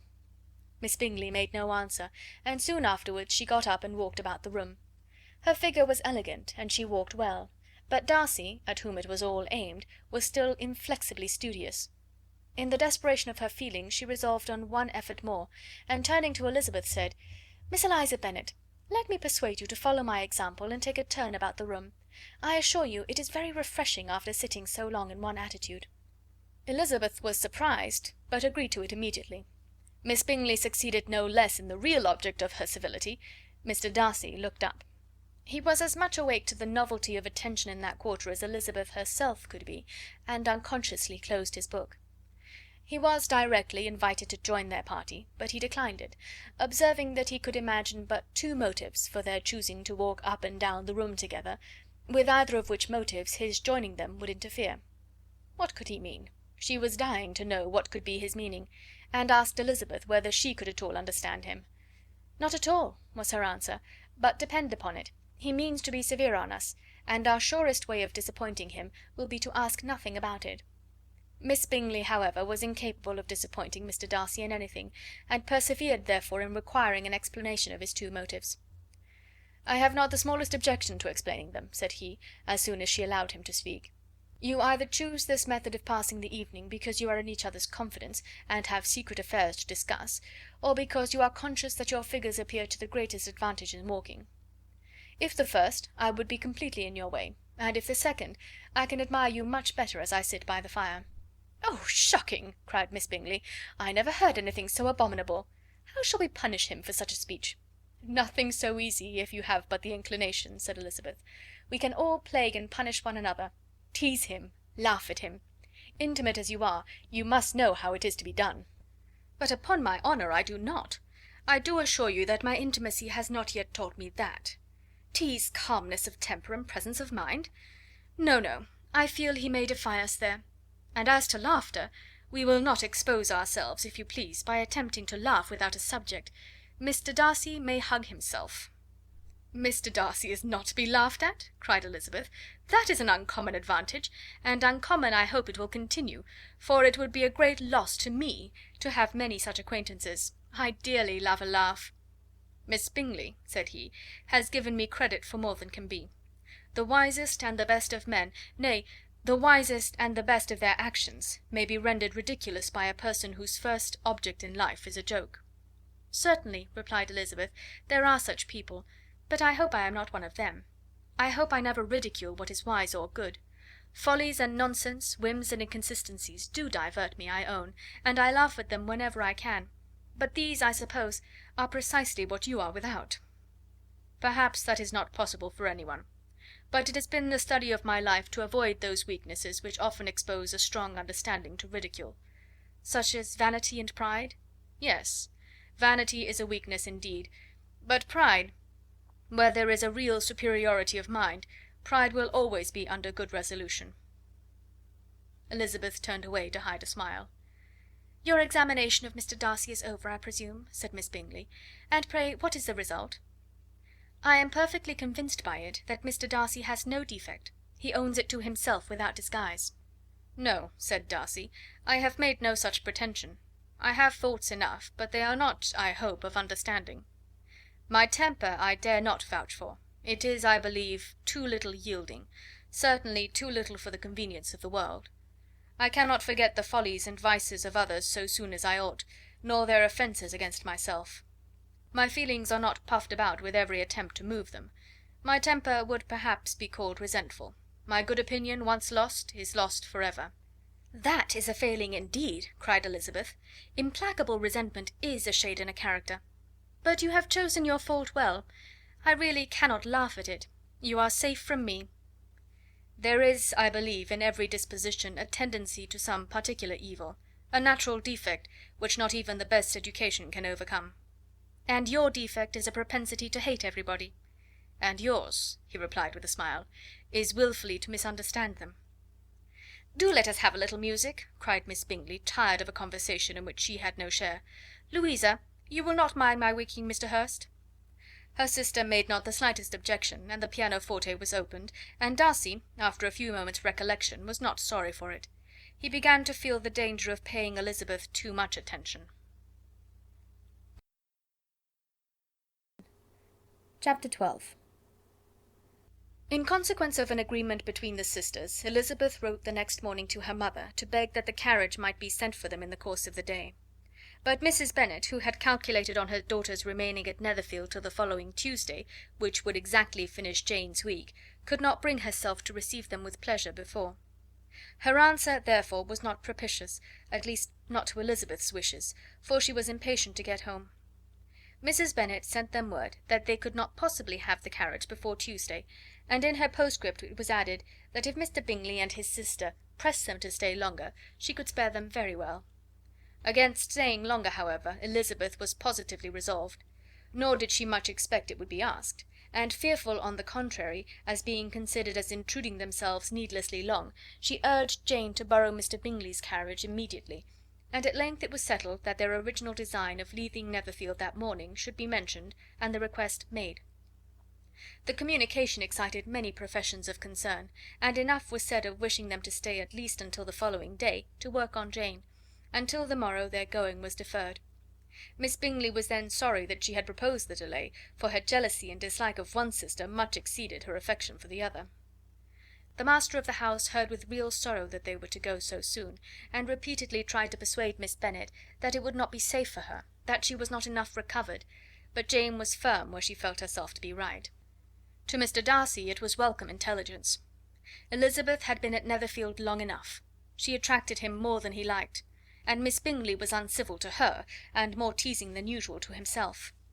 He wisely resolved to be particularly careful that no sign of admiration should now escape him, nothing that could elevate her with the hope of influencing his felicity, sensible that, if such an idea had been suggested, his behaviour during the last day must have material weight in confirming or crushing it. Steady to his purpose, he scarcely spoke 10 words to her through the whole of Saturday, and though they were at one time left by themselves for half an hour, he adhered most conscientiously to his book, and would not even look at her.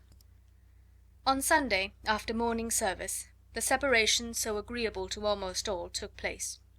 Miss Bingley's civility to Elizabeth increased at last very rapidly, as well as her affection for Jane, and when they parted, after assuring the latter of the pleasure it would give her to see her either at Longbourn or Netherfield, and embracing her most tenderly, she even shook hands with the former. Elizabeth took leave of the whole party in the liveliest spirits. They were not welcomed home very cordially by their mother.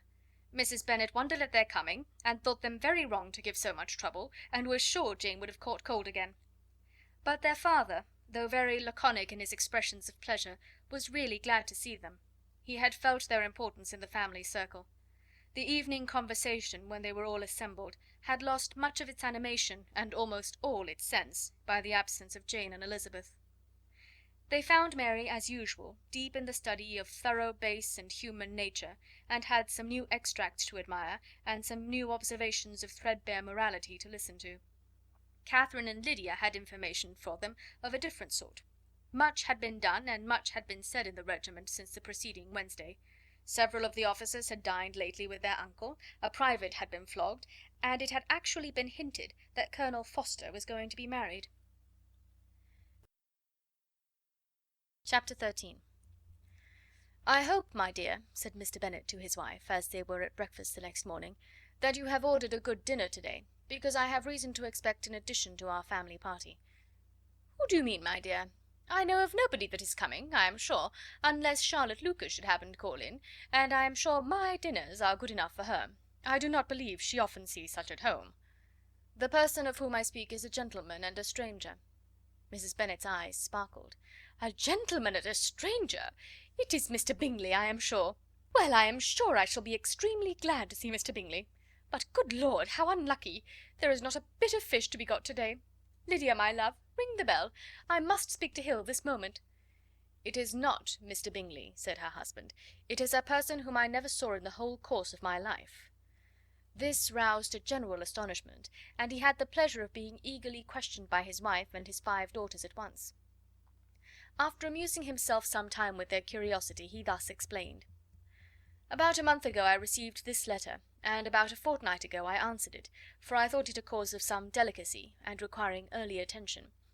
It is from my cousin Mr. Collins, who, when I am dead, may turn you all out of this house as soon as he pleases." "Oh, my dear," cried his wife, "I cannot bear to hear that mentioned. Pray do not talk of that odious man." I do think it is the hardest thing in the world that your estate should be entailed away from your own children. I am sure if I had been you, I should have tried long ago to do something or other about it." Jane and Elizabeth tried to explain to her the nature of an entail. They had often attempted to do it before, but it was a subject on which Mrs. Bennet was beyond the reach of reason, and she continued to rail bitterly against the cruelty of settling an estate away from a family of 5 daughters in favour of a man whom nobody cared anything about. "It certainly is a most iniquitous affair," said Mr. Bennet, "and nothing can clear Mr. Collins from the guilt of inheriting Longbourn. But if you will listen to his letter, you may perhaps be a little softened by his manner of expressing himself." "No, that I am sure I shall not. And I think it is very impertinent of him to write to you at all, and very hypocritical. I hate such false friends. Why could he not keep on quarrelling with you, as his father did before him?" "Why, indeed? He does seem to have had some filial scruples on that head, as you will hear. Hunsford, near Westerham, Kent, 15th October.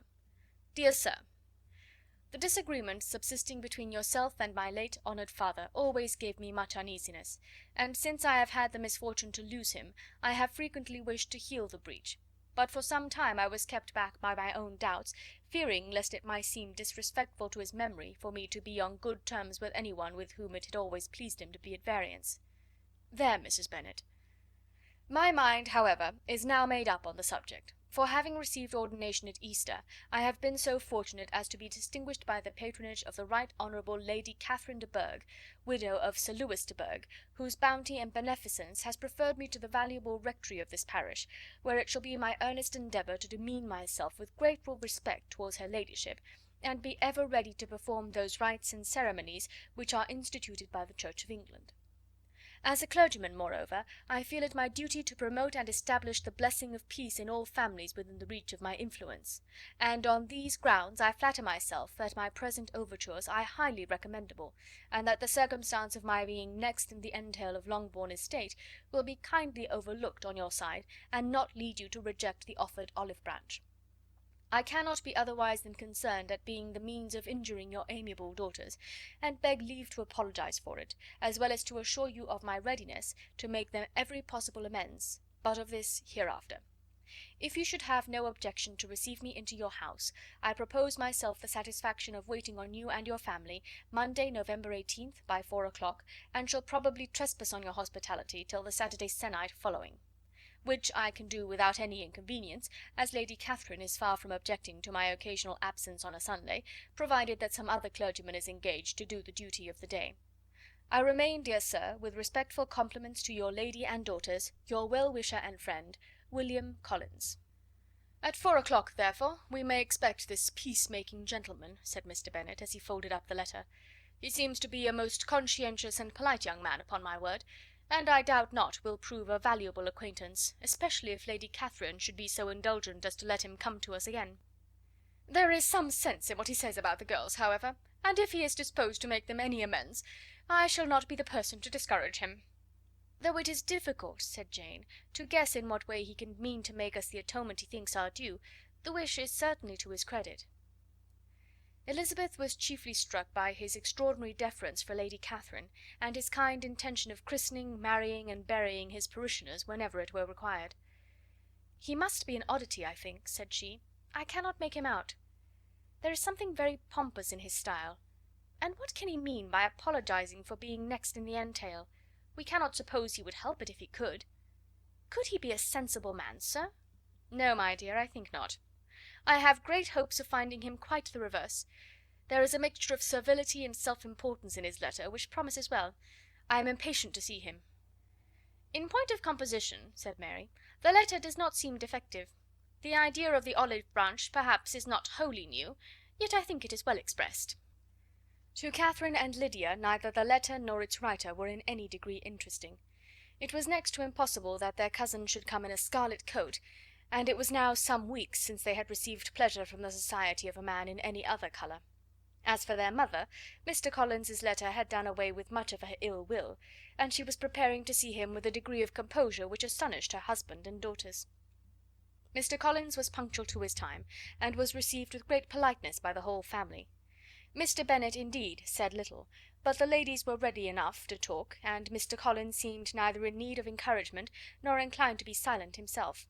He was a tall, heavy-looking young man of 25. His air was grave and stately, and his manners were very formal. He had not been long seated before he complimented Mrs. Bennet on having so fine a family of daughters; said he had heard much of their beauty, but that in this instance fame had fallen short of the truth; and added that he did not doubt her seeing them all in due time disposed of in marriage. This gallantry was not much to the taste of some of his hearers, but Mrs. Bennet, who quarrelled with no compliments, answered most readily, "You are very kind, I am sure, and I wish with all my heart it may prove so, for else they will be destitute enough. Things are settled so oddly." "You allude, perhaps, to the entail of this estate?" "Ah, sir, I do indeed. It is a grievous affair to my poor girls, you must confess. Not that I mean to find fault with you, for such things I know are all chance in this world. There is no knowing how estates will go once they come to be entailed." "I am very sensible, madam, to the hardship of my fair cousins, and could say much on the subject, but that I am cautious of appearing forward and precipitate. But I can assure the young ladies that I come prepared to admire them. At present I will not say more, but perhaps when we are better acquainted—" He was interrupted by a summons to dinner, and the girls smiled on each other. They were not the only objects of Mr. Collins' admiration. The hall, the dining room, and all its furniture were examined and praised, and his commendation of everything would have touched Mrs. Bennet's heart, but for the mortifying supposition of his viewing it all as his own future property. The dinner, too, in its turn, was highly admired, and he begged to know to which of his fair cousins the excellency of its cooking was owing; but he was set right there by Mrs. Bennet, who assured him with some asperity that they were very well able to keep a cook, and that her daughters had nothing to do in the kitchen. He begged pardon for having displeased her. In a softened tone she declared herself not at all offended, but he continued to apologize for about a quarter of an hour. 7. Chapter 14.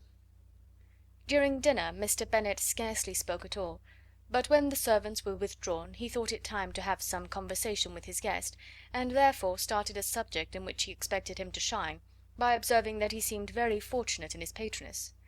Lady Catherine de Bourgh's attention to his wishes and consideration for his comfort appeared very remarkable. Mr. Bennet could not have chosen better. Mr. Collins was eloquent in her praise. The subject elevated him to more than usual solemnity of manner, and with a most important aspect he protested that he had never in his life witnessed such behaviour in a person of rank, such affability and condescension, as he had himself experienced from Lady Catherine. She had been graciously pleased to approve of both of the discourses which he had already had the honour of preaching before her. She had also asked him twice to dine at Rosings, and had sent for him only the Saturday before, to make up her pool of quadrille in the evening. Lady Catherine was reckoned proud by many people he knew, but he had never seen anything but affability in her. She had always spoken to him as she would to any other gentleman. She made not the smallest objection to his joining in the society of the neighbourhood, nor to his leaving the parish occasionally for a week or two to visit his relations. She had even condescended to advise him to marry as soon as he could, provided he chose with discretion, and had once paid him a visit in his humble parsonage, where she had perfectly approved all the alterations he had been making, and had even vouchsafed to suggest some herself, some shelves in the closet upstairs. "That is all very proper and civil, I am sure," said Mrs. Bennet, "and I dare say she is a very agreeable woman. It is a pity that great ladies in general are not more like her. Does she live near you, sir?" "The garden in which stands my humble abode is separated only by a lane from Rosings Park, her ladyship's residence." "I think you said she was a widow, sir. Has she any family?" "She has only one daughter, the heiress of Rosings, and a very extensive property." "Ah," said Mrs. Bennet, shaking her head, "then she is better off than many girls. And what sort of young lady is she? Is she handsome?" "She is a most charming young lady indeed. Lady Catherine herself says that, in point of true beauty, Miss de Bourgh is far superior to the handsomest of her sex, because there is that in her features which marks the young lady of distinguished birth.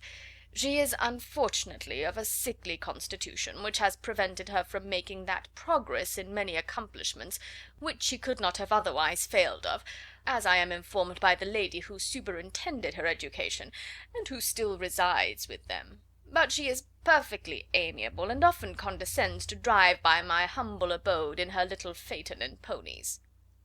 "Has she been presented? I do not remember her name among the ladies at court." "Her indifferent state of health unhappily prevents her being in town, and by that means, as I told Lady Catherine one day, has deprived the British court of its brightest ornaments. Her ladyship seemed pleased with the idea, and you may imagine that I am happy on every occasion to offer those little delicate compliments which are always acceptable to ladies. I have more than once observed to Lady Catherine that her charming daughter seemed born to be a duchess, and that the most elevated rank, instead of giving her consequence, would be adorned by her. These are the kind of little things which please her ladyship, and it is a sort of attention which I conceive myself peculiarly bound to pay." "You judge very properly," said Mr. Bennet, "and it is happy for you that you possess the talent of flattering with delicacy. May I ask whether these pleasing attentions proceed from the impulse of the moment, or are the result of previous study?" "They arise chiefly from what is passing at the time, and though I sometimes amuse myself with suggesting and arranging such little elegant compliments as may be adapted to ordinary occasions, I always wish to give them as unstudied an air as possible." Mr. Bennet's expectations were fully answered. His cousin was as absurd as he had hoped, and he listened to him with the keenest enjoyment, maintaining at the same time the most resolute composure of countenance, and, except in an occasional glance at Elizabeth, requiring no partner in his pleasure. By tea time, however, the dose had been enough, and Mr. Bennet was glad to take his guest into the drawing room again, and, when tea was over, glad to invite him to read aloud to the ladies. Mr. Collins readily assented, and a book was produced, but on beholding it, for everything announced it to be from a circulating library, he started back, and, begging pardon, protested that he never read novels. Kitty stared at him, and Lydia exclaimed. Other books were produced, and after some deliberation he chose Fordyce's Sermons. Lydia gaped as he opened the volume, and before he had, with very monotonous solemnity, read 3 pages, she interrupted him with, "Do you know, mamma, that my uncle Phillips talks of turning away Richard, and if he does, Colonel Forster will hire him. My aunt told me so herself on Saturday. I shall walk to Meryton to-morrow to hear more about it, and to ask when Mr. Denny comes back from town." Lydia was bid by her 2 eldest sisters to hold her tongue, but Mr. Collins, much offended, laid aside his book and said, "I have often observed how little young ladies are interested by books of a serious stamp, though written solely for their benefit. It amazes me, I confess, for certainly there can be nothing so advantageous to them as instruction. But I will no longer importune my young cousin." Then, turning to Mr. Bennet, he offered himself as his antagonist at backgammon. Mr. Bennet accepted the challenge, observing that he acted very wisely in leaving the girls to their own trifling amusements. Mrs. Bennet and her daughters apologized most civilly for Lydia's interruption, and promised that it should not occur again, if he would resume his book; but Mr. Collins, after assuring them that he bore his young cousin no ill will, and should never resent her behaviour as any affront, seated himself at another table with Mr. Bennet, and prepared for backgammon. Chapter 15. Mr. Collins was not a sensible man, and the deficiency of nature had been but little assisted by education or society, the greatest part of his life having been spent under the guidance of an illiterate and miserly father, and though he belonged to one of the universities, he had merely kept the necessary terms, without forming at it any useful acquaintance. The subjection in which his father had brought him up had given him originally great humility of manner, but it was now a good deal counteracted by the self-conceit of a weak head, living in retirement, and the consequential feelings of early and unexpected prosperity. A fortunate chance had recommended him to Lady Catherine de Bourgh when the living of Hunsford was vacant, and the respect which he felt for her high rank, and his veneration for her as his patroness, mingling with a very good opinion of himself, of his authority as a clergyman, and his right as a rector, made him altogether a mixture of pride and obsequiousness, self-importance and humility. Having now a good house and a very sufficient income, he intended to marry, and in seeking a reconciliation with the Longbourn family, he had a wife in view, as he meant to choose one of the daughters if he found them as handsome and amiable as they were represented by common report. This was his plan of amends, of atonement, for inheriting their father's estate, and he thought it an excellent one, full of eligibility and suitableness, and excessively generous and disinterested on his own part. His plan did not vary on seeing them. Miss Bennet's lovely face confirmed his views, and established all his strictest notions of what was due to seniority, and for the first evening she was his settled choice. The next morning, however, made an alteration, for in a quarter of an hour's tete-a-tete with Mrs. Bennet before breakfast, a conversation beginning with his parsonage house and leading naturally to the avowal of his hopes that a mistress might be found for it at Longbourn, produced from her, amid very complaisant smiles and general encouragement, a caution against the very Jane he had fixed on.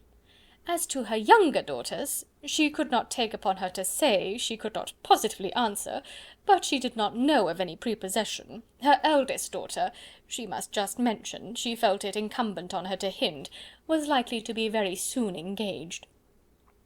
Mr. Collins had only to change from Jane to Elizabeth, and it was soon done while Mrs. Bennet was stirring the fire.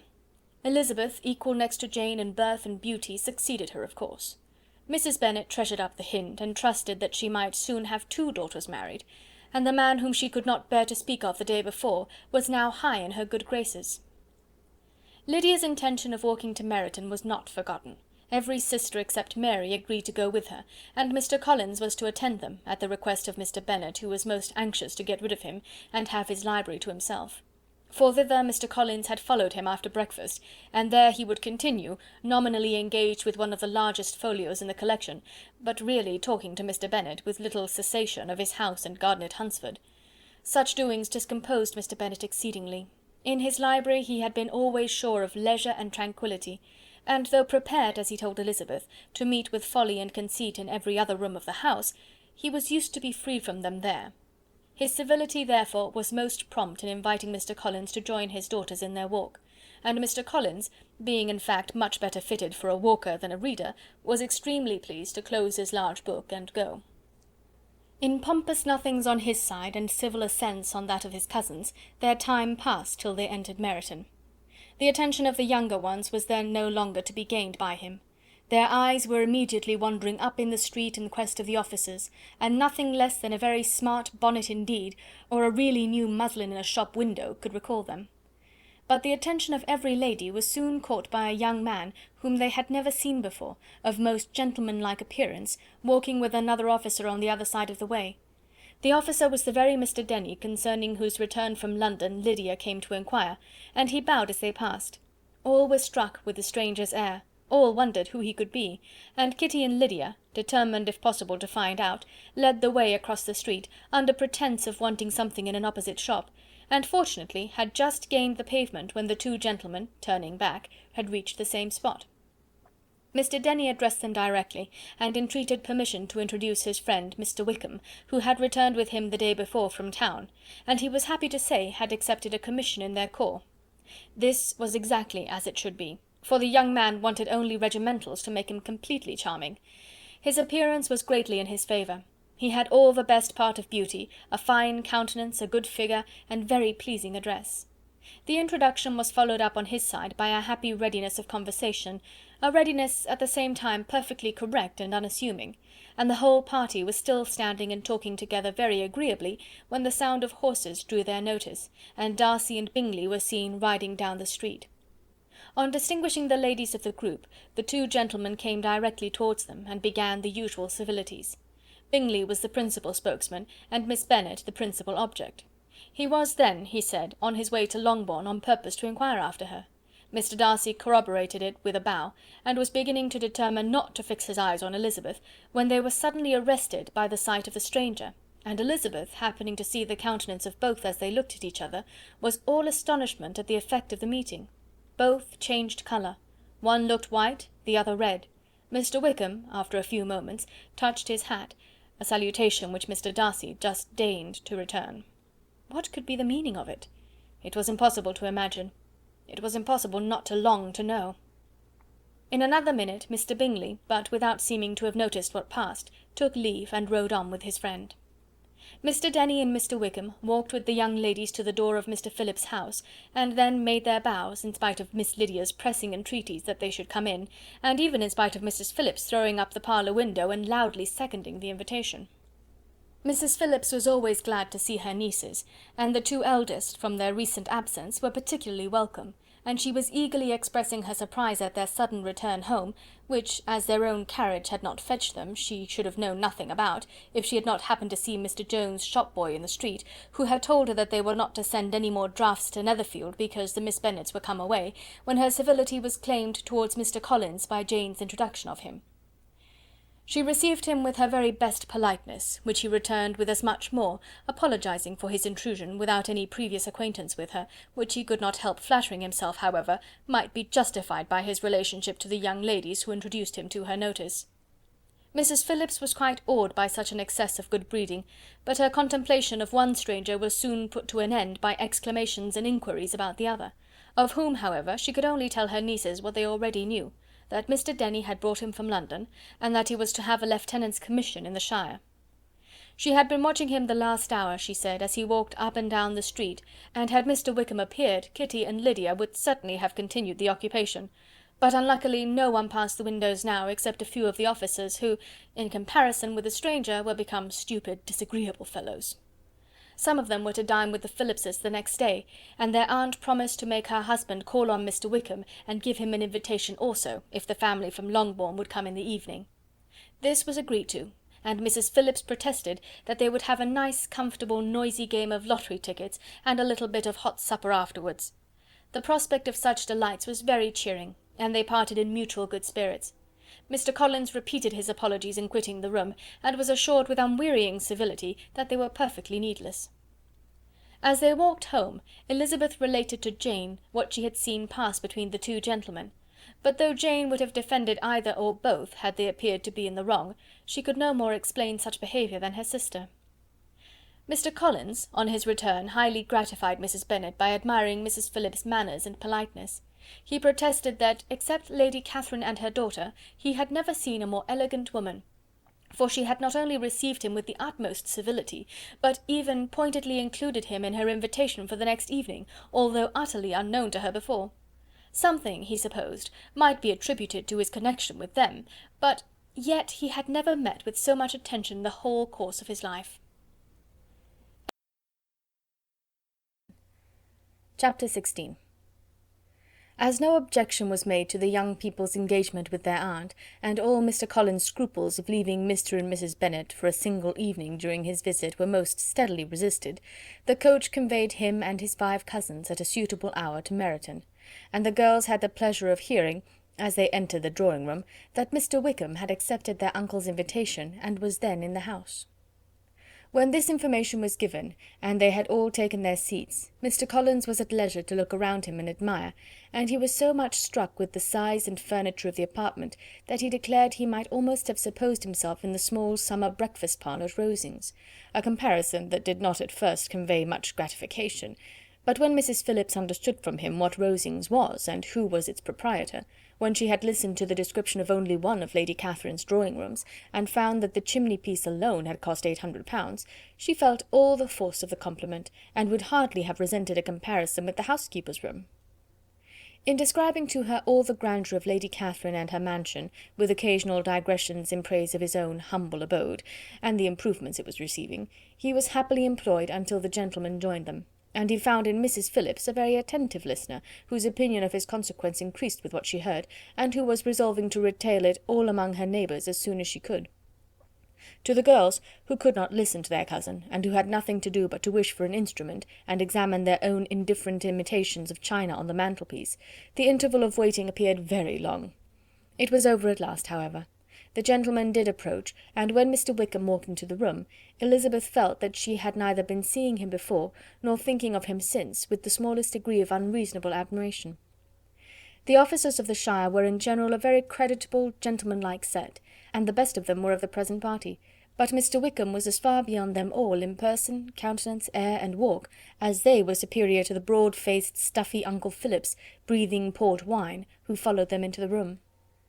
Mr. Wickham was the happy man towards whom almost every female eye was turned, and Elizabeth was the happy woman by whom he finally seated himself, and the agreeable manner in which he immediately fell into conversation, though it was only on its being a wet night, made her feel that the commonest, dullest, most threadbare topic might be rendered interesting by the skill of the speaker. With such rivals for the notice of the fair as Mr. Wickham and the officers, Mr. Collins seemed to sink into insignificance. To the young ladies he certainly was nothing, but he had still at intervals a kind listener in Mrs. Phillips, and was by her watchfulness most abundantly supplied with coffee and muffin. When the card tables were placed, he had the opportunity of obliging her in turn by sitting down to whist. "I know little of the game at present," said he, "but I shall be glad to improve myself, for in my situation in life—" Mrs. Phillips was very glad for his compliance, but could not wait for his reason. Mr. Wickham did not play at whist, and with ready delight was he received at the other table between Elizabeth and Lydia.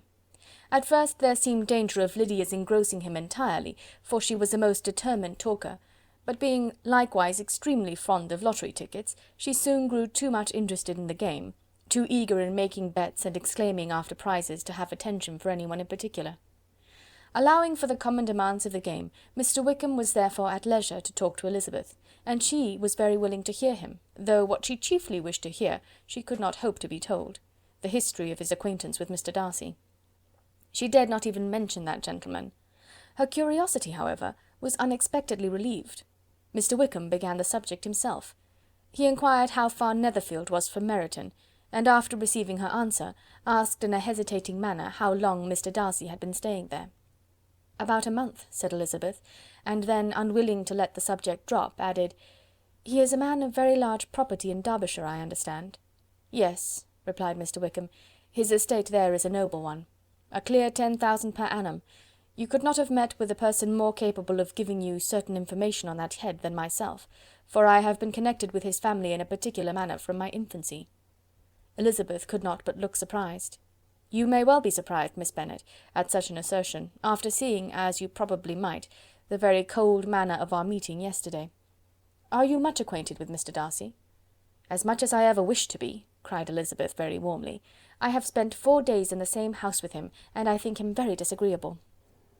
"I have no right to give my opinion," said Wickham, "as to his being agreeable or otherwise. I am not qualified to form one. I have known him too long and too well to be a fair judge. It is impossible for me to be impartial, but I believe your opinion of him would in general astonish, and perhaps you would not express it quite so strongly anywhere else. Here you are in your own family." "Upon my word, I say no more here than I might say in any house in the neighbourhood, except Netherfield. He is not at all liked in Hertfordshire. Everybody is disgusted with his pride. You will not find him more favourably spoken of by anyone." "I cannot pretend to be sorry," said Wickham, after a short interruption, "that he or that any man should not be estimated beyond their deserts, but with him, I believe, it does not often happen. The world is blinded by his fortune and consequence, or frightened by his high and imposing manners, and sees him only as he chooses to be seen. I should take him, even on my slight acquaintance, to be an ill-tempered man." Wickham only shook his head. "I wonder," said he, at the next opportunity of speaking, "whether he is likely to be in this country much longer. I do not at all know, but I heard nothing of his going away when I was at Netherfield. I hope your plans in favour of the shire will not be affected by his being in the neighbourhood?" "Oh no, it is not for me to be driven away by Mr. Darcy. If he wishes to avoid seeing me, he must go. We are not on friendly terms, and it always gives me pain to meet him, but I have no reason for avoiding him, but what I might proclaim before all the world, a sense of a very great ill-usage and most painful regrets at his being what he is. His father, Miss Bennet, the late Mr. Darcy, was one of the best men that ever breathed, and the truest friend I ever had, and I can never be in company with this Mr. Darcy without being grieved to the soul by 1,000 tender recollections. His behaviour to myself has been scandalous, but I verily believe I could forgive him anything and everything, rather than his disappointing the hopes and disgracing the memory of his father." Elizabeth found the interest of the subject increase, and listened with all her heart, but the delicacy of it prevented further inquiry. Mr. Wickham began to speak on more general topics, Meryton, the neighbourhood, the society, appearing highly pleased with all that he had yet seen, and speaking of the latter with gentle but very intelligible gallantry. It was the prospect of constant society, and good society, he added, which was my chief inducement to enter the shire. I knew it to be a most respectable, agreeable corps, and my friend Denny tempted me further by his account of their present quarters, and the very great attentions and excellent acquaintances Meryton had procured them. Society, I own, is necessary to me. I have been a disappointed man, and my spirits will not bear solitude. I must have employment and society. A military life is not what I was intended for, but circumstances have now made it eligible. The Church ought to have been my profession. I was brought up for the Church, and I should at this time have been in possession of a most valuable living, had it pleased the gentleman we were speaking of just now." "Indeed?" "Yes. The late Mr. Darcy bequeathed me the next presentation of the best living in his gift. He was my godfather, and excessively attached to me. I cannot do justice to his kindness. He meant to provide for me amply, and thought he had done it, but when the living fell, it was given elsewhere." "Good heavens!" cried Elizabeth. "But how could that be? How could his will be disregarded? Why did you not seek legal redress?" "There was just such an informality in the terms of the bequest as to give me no hope from law. A man of honour could not have doubted the intention, but Mr. Darcy chose to doubt it, or to treat it as a merely conditional recommendation, and to assert that I had forfeited all claim to it by extravagance, imprudence, in short, anything or nothing. Certain it is that the living became vacant 2 years ago, exactly as I was of an age to hold it, and that it was given to another man. And no less certain is it, that I cannot accuse myself of having really done anything to deserve to lose it. I have a warm, unguarded temper, and I may have spoken my opinion of him and to him too freely. I can recall nothing worse, but the fact is, that we are very different sort of men, and that he hates me." "This is quite shocking. He deserves to be publicly disgraced." "Some time or other he will be, but it shall not be by me. Till I can forget his father, I can never defy or expose him." Elizabeth honoured him for such feelings, and thought him handsomer than ever as he expressed them. "But what," said she after a pause, "can have been his motive? What can have induced him to behave so cruelly?" "A thorough determined dislike of me, a dislike which I cannot but attribute in some measure to jealousy. Had the late Mr. Darcy liked me less, his son might have borne with me better, but his father's uncommon attachment to me irritated him, I believe, very early in life. He had not a temper to bear the sort of competition in which we stood, the sort of preference which was often given to me." "I had not thought Mr. Darcy so bad as this, though I have never liked him. I had not thought so very ill of him. I had supposed him to be despising his fellow creatures in general, but did not suspect him of descending to such malicious revenge, such injustice, such inhumanity as this." After a few minutes' reflection, however, she continued, "I do remember his boasting one day at Netherfield of the implacability of his resentments, of his having an unforgiving temper. His disposition must be dreadful." "I will not trust myself on the subject," replied Wickham. "I can hardly be just to him." Elizabeth was again deep in thought, and after a time exclaimed, "To treat in such a manner the godson, the friend, the favourite of his father!" She could have added, "a young man too, like you, whose very countenance may vouch for your being amiable," but she contented herself with, "and one too, who had probably been his companion from childhood, connected together, as I think you said, in the closest manner. We were born in the same parish, within the same park. The greatest part of our youth was passed together, inmates of the same house, sharing the same amusements, objects of the same parental care. My father began life in the profession which your uncle, Mr. Phillips, appears to do so much credit to, but he gave up everything to be of use to the late Mr. Darcy, and devoted all his time to the care of the Pemberley property. He was most highly esteemed by Mr. Darcy, a most intimate confidential friend. Mr. Darcy often acknowledged himself to be under the greatest obligations to my father's active superintendence, and when, immediately before my father's death, Mr. Darcy gave him a voluntary promise of providing for me, I am convinced that he felt it to be as much a debt of gratitude to him as of his affection to myself." "How strange!" cried Elizabeth. "How abominable! I wonder that the very pride of this Mr. Darcy has not made him just to you. If from no better motive, that he should not have been too proud to be dishonest, for dishonesty I must call it." "It is wonderful," replied Wickham, "for almost all his actions may be traced to pride, and pride had often been his best friend. It has connected him nearer with virtue than with any other feeling. But we are none of us consistent, and in his behaviour to me there were stronger impulses even than pride." "Can such abominable pride as his have ever done him good?" "Yes. It has often led him to be liberal and generous, to give his money freely, to display hospitality, to assist his tenants and relieve the poor. Family pride and filial pride, for he is very proud of what his father was, have done this. Not to appear to disgrace his family, to degenerate from the popular qualities, or lose the influence of the Pemberley house, is a powerful motive. He has also brotherly pride, which with some brotherly affection makes him a very kind and careful guardian of his sister, and you will hear him generally cried up as the most attentive and best of brothers." "What sort of girl is Miss Darcy?" He shook his head. "I wish I could call her amiable. It gives me pain to speak ill of a Darcy, but she is too much like her brother, very, very proud. As a child she was affectionate and pleasing, and extremely fond of me, and I have devoted hours and hours to her amusement, but she is nothing to me now.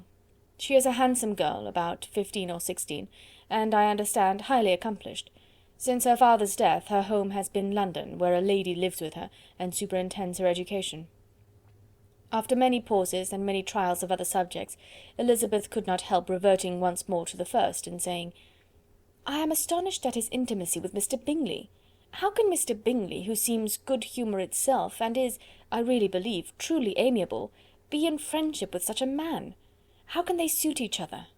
Do you know Mr. Bingley?" "Not at all." "He is a sweet-tempered, amiable, charming man. He cannot know what Mr. Darcy is." "Probably not. But Mr. Darcy can please where he chooses. He does not want abilities. He can be a conversable companion if he thinks it worth his while.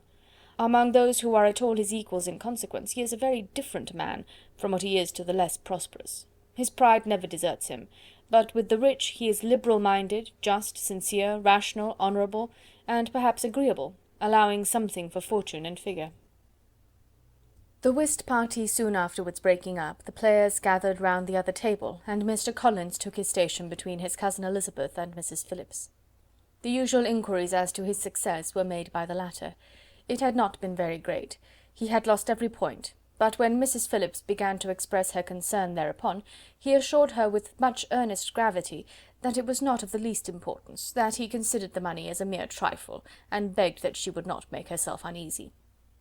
"I know very well, madam," said he, "that when persons sit down to a card-table they must take their chances of these things, and happily I am not in such circumstances as to make 5 shillings any object. There are undoubtedly many who could not say the same, but thanks to Lady Catherine de Bourgh, I am removed far beyond the necessity of regarding little matters." Mr. Wickham's attention was caught, and after observing Mr. Collins for a few moments, he asked Elizabeth in a low voice whether her relation was very intimately acquainted with the family of de Bourgh. "Lady Catherine de Bourgh," she replied, "has very lately given him a living. I hardly know how Mr. Collins was first introduced to her notice, but he certainly has not known her long. You know, of course, that Lady Catherine de Bourgh and Lady Anne Darcy were sisters, consequently that she is aunt to the present Mr. Darcy." "No, indeed I did not. I knew nothing at all of Lady Catherine's connections. I never heard of her existence till the day before yesterday." "Her daughter, Miss de Bourgh, will have a very large fortune, and it is believed that she and her cousin will unite the 2 estates." This information made Elizabeth smile as she thought of poor Miss Bingley. Vain indeed must be all her attentions, vain and useless her affection for his sister and her praise of himself, if he were already self-destined for another. "Mr. Collins," said she, "speaks highly both of Lady Catherine and her daughter, but from some particulars that he has related of her ladyship, I suspect his gratitude misleads him, and that in spite of her being his patroness, she is an arrogant, conceited woman." "I believe her to be both in a great degree," replied Wickham. "I have not seen her for many years, but I very well remember that I never liked her, and that her manners were dictatorial and insolent.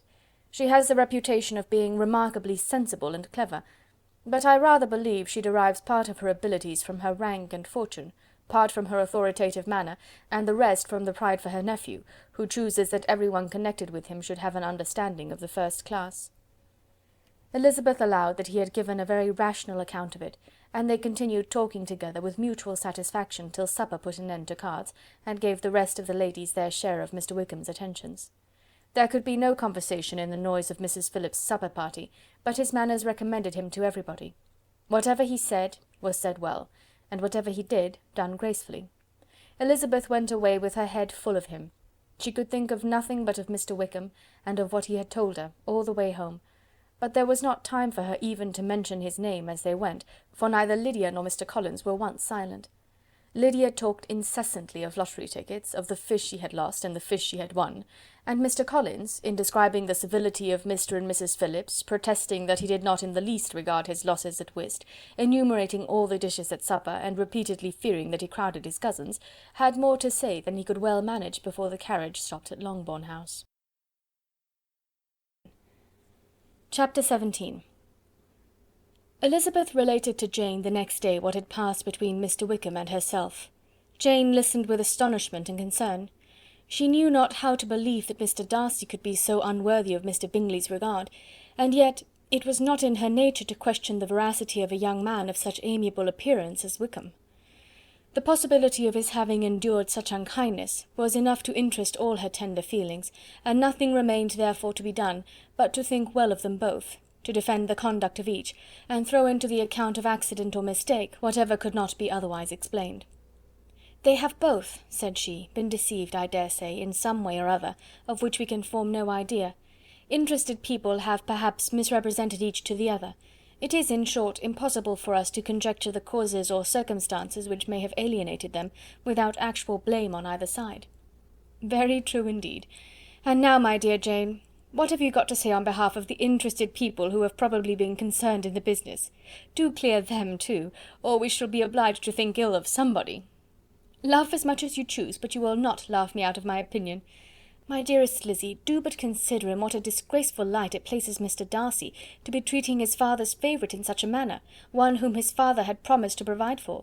It is impossible. No man of common humanity, no man who had any value for his character, could be capable of it. Can his most intimate friends be so excessively deceived in him? Oh no. I can much more easily believe Mr. Bingley's being imposed on, than that Mr. Wickham should invent such a history of himself as he gave me last night. Names, facts, everything mentioned without ceremony. If it be not so, let Mr. Darcy contradict it. Besides, there was truth in his looks. It is difficult indeed. It is distressing. One does not know what to think. I beg your pardon, one knows exactly what to think. But Jane could think with certainty on only one point, that Mr. Bingley, if he had been imposed on, would have much to suffer when the affair became public. The two young ladies were summoned from the shrubbery where this conversation passed, by the arrival of the very persons of whom they had been speaking. Mr. Bingley and his sisters came to give their personal invitation for the long-expected ball at Netherfield, which was fixed for the following Tuesday. The two ladies were delighted to see their dear friend again, called it an age since they had met, and repeatedly asked what she had been doing with herself since their separation. To the rest of the family they paid little attention, avoiding Mrs. Bennet as much as possible, saying not much to Elizabeth, and nothing at all to the others. They were soon gone again, rising from their seats with an activity which took their brother by surprise, and hurrying off as if eager to escape from Mrs. Bennet's civilities. The prospect of the Netherfield ball was extremely agreeable to every female of the family. Mrs. Bennet chose to consider it as given in compliment to her eldest daughter, and was particularly flattered by receiving the invitation from Mr. Bingley himself, instead of a ceremonious card. Jane pictured to herself a happy evening in the society of her two friends, and the attentions of their brother, and Elizabeth thought with pleasure of dancing a great deal with Mr. Wickham, and of seeing a confirmation of everything in Mr. Darcy's look and behaviour. The happiness anticipated by Catherine and Lydia depended less on any single event, or any particular person, for though they each, like Elizabeth, meant to dance half the evening with Mr. Wickham, he was by no means the only partner who could satisfy them, and a ball was, at any rate, a ball, and even Mary could assure her family that she had no disinclination for it. "While I can have my mornings to myself," said she, "it is enough. I think it is no sacrifice to join occasionally in evening engagements. Society has claims on us all, and I profess myself one of those who consider intervals of recreation and amusement as desirable for everybody." Elizabeth's spirits were so high on this occasion, that though she did not often speak unnecessarily to Mr. Collins, she could not help asking him whether he intended to accept Mr. Bingley's invitation, and if he did, whether he would think it proper to join in the evening's amusement. and she was rather surprised to find that he entertained no scruple whatever on that head, and was very far from dreading a rebuke either from the Archbishop or Lady Catherine de Bourgh by venturing to dance. "I am by no means of the opinion, I assure you," said he, "that a ball of this kind, given by a young man of character to respectable people, can have any evil tendency, and I am so far from objecting to dancing myself, that I shall hope to be honoured with the hands of all my fair cousins in the course of the evening, and I take this opportunity of soliciting yours, Miss Elizabeth, for the first 2 dances especially. A preference which I trust my cousin Jane will attribute to the right cause, and not to any disrespect for her." Elizabeth felt herself completely taken in. She had fully proposed being engaged by Mr. Wickham for those very dances, and to have Mr. Collins instead! Her liveliness had never been worse timed. There was no help for it, however. Mr. Wickham's happiness and her own were perforce delayed a little longer, and Mr. Collins' proposal accepted with as good a grace as she could. She was not the better pleased with his gallantry from the idea it suggested of something more. It now first struck her that she was selected from among her sisters as worthy of being mistress of Hunsford Parsonage, and of assisting to form a quadrille table at Rosings, in the absence of more eligible visitors. The idea soon reached a conviction, as she observed his increasing civilities toward herself, and heard his frequent attempt at a compliment on her wit and vivacity, and though more astonished than gratified herself by this effect of her charms, it was not long before her mother gave her to understand that the probability of their marriage was extremely agreeable to her. Elizabeth, however, did not choose to take the hint, being well aware that a serious dispute must be the consequence of any reply. Mr. Collins might never make the offer, and till he did, it was useless to quarrel about him. If there had not been a Netherfield ball to prepare for and talk of, the younger Miss Bennets would have been in a very pitiable state at this time, for from the day of the invitation to the day of the ball, there was such a succession of rain as prevented their walking to Meryton once. No aunt, no officers, no news could be sought after. The very shoe roses for Netherfield were got by proxy. Even Elizabeth might have found some trial of her patience in weather which totally suspended the improvement of her acquaintance with Mr. Wickham, and nothing less than a dance on Tuesday could have made such a Friday, Saturday, Sunday, and Monday endurable to Kitty and Lydia. Chapter 18. Till Elizabeth entered the drawing-room at Netherfield, and looked in vain for Mr. Wickham among the cluster of red coats there assembled, a doubt of his being present had never occurred to her. The certainty of meeting him had not been checked by any of those recollections that might not unreasonably have alarmed her. She had dressed with more than usual care, and prepared in the highest spirits for the conquest of all that remained unsubdued of his heart, trusting that it was not more than might be won in the course of the evening. But in an instant arose the dreadful suspicion of his being purposely omitted for Mr. Darcy's pleasure in the Bingleys' invitation to the officers, and though this was not exactly the case, the absolute fact of his absence was pronounced by his friend Denny, to whom Lydia eagerly applied, and who told them that Wickham had been obliged to go to town on business the day before, and was not yet returned, adding with a significant smile, "I do not imagine his business would have called him away just now, if he had not wanted to avoid a certain gentleman here." This part of his intelligence, though unheard by Lydia, was caught by Elizabeth, and as it assured her that Darcy was not less answerable for Wickham's absence than if her first surmise had been just, every feeling of displeasure against the former was so sharpened by immediate disappointment, that she could hardly reply with tolerable civility to the polite inquiries which he directly afterwards approached to make. Attendance, forbearance, patience with Darcy, was injury to Wickham. She was resolved against any sort of conversation with him, and turned away with a degree of ill humour which she could not wholly surmount even in speaking to Mr. Bingley, whose blind partiality provoked her. But Elizabeth was not formed for ill humour, and though every prospect of her own was destroyed for the evening, it could not dwell long on her spirits, and having told all her griefs to Charlotte Lucas, whom she had not seen for a week, she was soon able to make a voluntary transition to the oddities of her cousin, and to point him out to her particular notice. The first 2 dances, however, brought a return of distress. They were dances of mortification. Mr. Collins, awkward and solemn, apologizing instead of attending, and often moving wrong without being aware of it, gave her all the shame and misery which a disagreeable partner for a couple of dances can give. The moment of her release from him was ecstasy. She danced next with an officer, and had the refreshment of talking of Wickham, and of hearing that he was universally liked. When those dances were over, she returned to Charlotte Lucas, and was in conversation with her when she found herself suddenly addressed by Mr. Darcy, who took her so much by surprise in his application for her hand, that, without knowing what she did, she accepted him. He walked away again immediately, and she was left to fret over her own want of presence of mind. Charlotte tried to console her. "I dare say you will find him very agreeable." "Heaven forbid! That would be the greatest misfortune of all. To find a man agreeable whom one is determined to hate. Do not wish me such an evil." When the dancing recommenced, however, and Darcy approached to claim her hand, Charlotte could not help cautioning her in a whisper not to be a simpleton, and allow her fancy for Wickham to make her appear unpleasant in the eyes of a man 10 times his consequence. Elizabeth made no answer, and took her place in the set, amazed at the dignity to which she was arrived in being allowed to stand opposite Mr. Darcy, and reading in her neighbours' looks their equal amazement in beholding it. They stood for some time without speaking a word, and she began to imagine that their silence was to last through the 2 dances, and at first was resolved not to break it, till suddenly, fancying that it would make the greater punishment to her partner to oblige him to talk, she made some slight observation on the dance. He replied, and was again silent. After a pause of some minutes, she addressed him a second time with: "It is your turn to say something now, Mr. Darcy. I talked about the dance, and you ought to make some sort of remark on the size of the room, or the number of couples." He smiled, and assured her that whatever she wished him to say should be said. "Very well, that reply will do for the present. Perhaps by and by I may observe that private balls are much pleasanter than public ones. But now we may be silent." "Do you talk by rule, then, while you are dancing?" "Sometimes. One must speak a little, you know.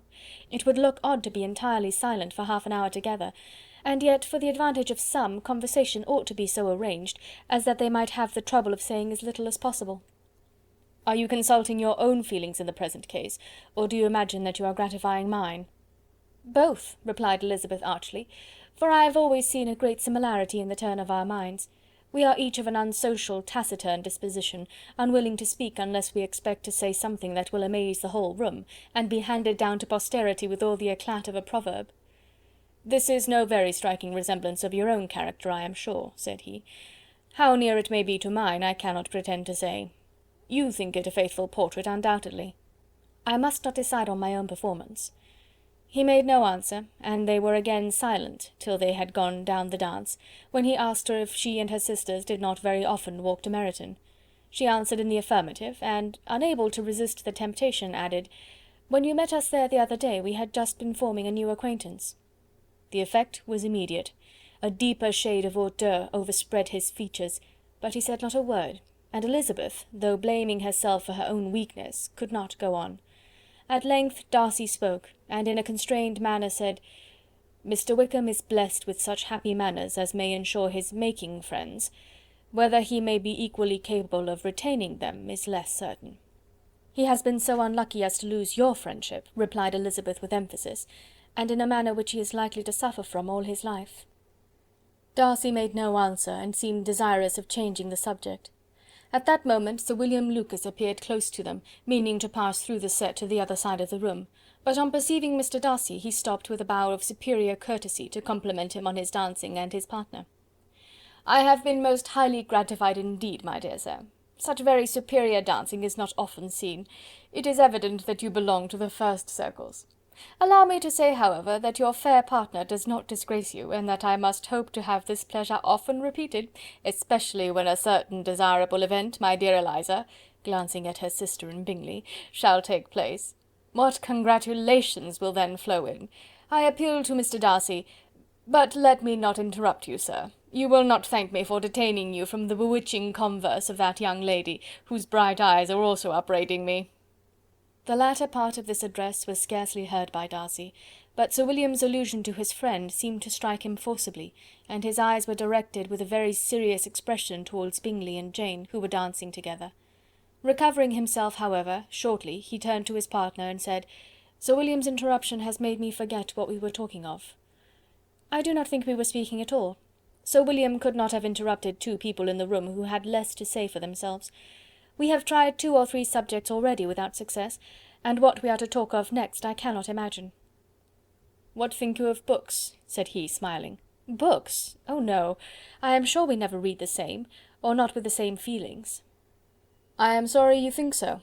But if that be the case, there can at least be no want of subject. We may compare our different opinions." "No, I cannot talk of books in a ballroom. My head is always full of something else." "The present always occupies you in such scenes, does it?" said he, with a look of doubt.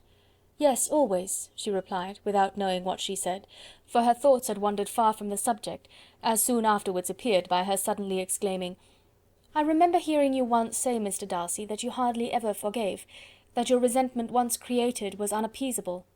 You are very cautious, I suppose, as to its being created?" "I am," said he with a firm voice. "And never allow yourself to be blinded by prejudice?" "I hope not." "It is particularly incumbent on those who never change their opinion to be secure of judging properly at first." "May I ask to what these questions tend?" "Merely to the illustration of your character," said she, endeavouring to shake off her gravity. "I am trying to make it out." "And what is your success?" She shook her head. "I do not get on at all. I hear such different accounts of you as puzzle me exceedingly." "I can readily believe," answered he, gravely, "that reports may vary greatly with respect to me, and I could wish, Miss Bennet, that you were not to sketch my character at the present moment, as there is reason to fear that the performance would reflect no credit on either. But if I do not take your likeness now, I may never have another opportunity." "I would by no means suspend any pleasure of yours," he coldly replied.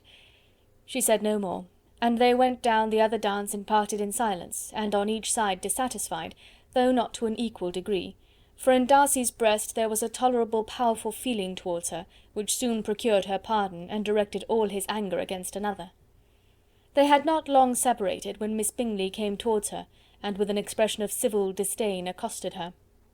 "So, Miss Eliza, I hear you are quite delighted with George Wickham. Your sister has been talking to me about him, and asking me 1,000 questions, and I find that the young man quite forgot to tell you, among his other communication, that he was the son of old Wickham, the late Mr. Darcy's steward.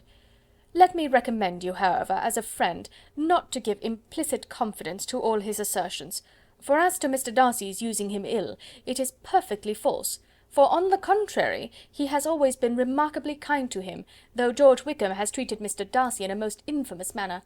I do not know the particulars, but I know very well that Mr. Darcy is not in the least to blame, that he cannot bear to hear George Wickham mentioned, and that though my brother thought he could not well avoid including him in his invitation to the officers, he was excessively glad to find that he had taken himself out of the way.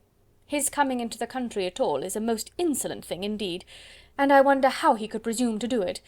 I pity you, Miss Eliza, for this discovery of your favourite's guilt, but really, considering his descent, one could not expect much better." "His guilt and his descent appear by your account to be the same," said Elizabeth angrily, "for I have heard you accuse him of nothing worse than of being the son of Mr. Darcy's steward, and of that, I can assure you, he informed me himself." "I beg your pardon," replied Miss Bingley, turning away with a sneer. "Excuse my interference, it was kindly meant." "Insolent girl," said Elizabeth to herself, "you are much mistaken if you expect to influence me by such a paltry attack as this. I see nothing in it but your own wilful ignorance and the malice of Mr. Darcy." She then sought her eldest sister, who had undertaken to make inquiries on the same subject of Bingley. Jane met her with a smile of such sweet complacency, a glow of such happy expression, as sufficiently marked how well she was satisfied with the occurrences of the evening. Elizabeth instantly read her feelings, and at that moment solicitude for Wickham, resentment against his enemies, and everything else, gave way before the hope of Jane's being in the fairest way for happiness. "I want to know," said she, with a countenance no less smiling than her sister's, "what you have learnt about Mr. Wickham, but perhaps you have been too pleasantly engaged to think of any third person, in which case you may be sure of my pardon." "No," replied Jane, "I have not forgotten him, but I have nothing satisfactory to tell you. Mr. Bingley does not know the whole of his history, and is quite ignorant of the circumstances which have principally offended Mr. Darcy, but he will vouch for the good conduct, the probity and honour of his friend, and is perfectly convinced that Mr. Wickham has deserved much less attention from Mr. Darcy than he has received, and I am sorry to say by his account as well as his sister's, Mr. Wickham is by no means a respectable young man. I am afraid he has been very imprudent, and has deserved to lose Mr. Darcy's regard." "Mr. Bingley does not know Mr. Wickham himself?" "No, he never saw him till the other morning at Meryton." "This account, then, is what he has received from Mr. Darcy. I am satisfied. But what does he say of the living?" "He does not exactly recollect the circumstances, though he has heard them from Mr. Darcy more than once, but he believes that it was left to him conditionally only." "I have not a doubt of Mr. Bingley's sincerity," said Elizabeth warmly, "but you must excuse my not being convinced by assurances only. Mr. Bingley's defence of his friend was a very able one, I dare say, but since he is unacquainted with several parts of the story, and has learnt the rest from that friend himself, I shall venture to still think of both gentlemen as I did before." She then changed the discourse to one more gratifying to each, and on which there could be no difference of sentiment. Elizabeth listened with delight to the happy though modest hopes which Jane entertained of Mr. Bingley's regard, and said all in her power to heighten her confidence in it. On their being joined by Mr. Bingley himself, Elizabeth withdrew to Miss Lucas, to whose inquiry after the pleasantness of her last partner she had scarcely replied, before Mr. Collins came up to them, and told her with great exultation that he had just been so fortunate as to make a most important discovery. "I have found out," said he, "by a singular accident, that there is now in the room a near relation of my patroness. I happened to overhear the gentleman himself mentioning to the young lady who does the honours of the house the names of his cousin Miss de Bourgh, and of her mother Lady Catherine. How wonderfully these sort of things occur! Who would have thought of my meeting with perhaps a nephew of Lady Catherine de Bourgh in this assembly? I am most thankful that the discovery is made in time for me to pay my respects to him, which I am now going to do, and trust he will excuse my not having done it before. My total ignorance of the connection must plead my apology." "You are not going to introduce yourself to Mr. Darcy?" "Indeed I am. I shall entreat his pardon for not having done it earlier. I believe him to be Lady Catherine's nephew. It will be in my power to assure him that her ladyship was quite well yesterday se'nnight." Elizabeth tried hard to dissuade him from such a scheme, assuring him that Mr. Darcy would consider his addressing him without introduction as an impertinent freedom, rather than a compliment to his aunt, that it was not in the least necessary there should be any notice on either side, and that if it were, it must belong to Mr. Darcy, the superior in consequence, to begin the acquaintance. Mr. Collins listened to her with a determined air of following his own inclination, and when she ceased speaking, replied thus: "My dear Miss Elizabeth, I have the highest opinion in the world in your excellent judgment in all matters within the scope of your understanding, but permit me to say that there must be a wide difference between the established forms of ceremony amongst the laity and those which regulate the clergy, for give me leave to observe that I consider the clerical office as equal in point of dignity with the highest rank in the kingdom, provided that a proper humility of behaviour is at the same time maintained. You must therefore allow me to follow the dictates of my conscience on this occasion, which leads me to perform what I look on as a point of duty. Pardon me for neglecting to profit by your advice, which on every other subject shall be my constant guide, though in the case before us I consider myself more fitted by education and habitual study to decide on what is right than a young lady like yourself." And with a low bow he left her to attack Mr. Darcy, whose reception of his advances she eagerly watched, and whose astonishment at being so addressed was very evident. Her cousin prefaced his speech with a solemn bow, and though she could not hear a word of it, she felt as if hearing it all, and saw in the motion of his lips the words apology, Hunsford, and Lady Catherine de Bourgh. It vexed her to see him expose himself to such a man. Mr. Darcy was eyeing him with unrestrained wonder, and when at last Mr. Collins allowed him time to speak, replied with an air of distant civility. Mr. Collins, however, was not discouraged from speaking again, and Mr. Darcy's contempt seemed abundantly increasing with the length of his second speech, and at the end of it he only made him a slight bow, and moved another way. Mr. Collins then returned to Elizabeth. "I have no reason, I assure you," said he, "to be dissatisfied with my reception. Mr. Darcy seemed much pleased with the attention. He answered me with the utmost civility, and even paid me the compliment of saying that he was so well convinced of Lady Catherine's discernment as to be certain she could never bestow a favour unworthily. It was really a very handsome thought. Upon the whole, I am much pleased with him." As Elizabeth had no longer any interest of her own to pursue, she turned her attention almost entirely on her sister and Mr. Bingley. The train of agreeable reflections which her observations gave birth to made her perhaps almost as happy as Jane. She saw her in idea settled in that very house, in all the felicity which a marriage of true affection could bestow, and she felt capable, under such circumstances, of endeavouring even to like Bingley's two sisters. Her mother's thoughts she plainly saw were bent the same way, and she determined not to venture near her, lest she might hear too much.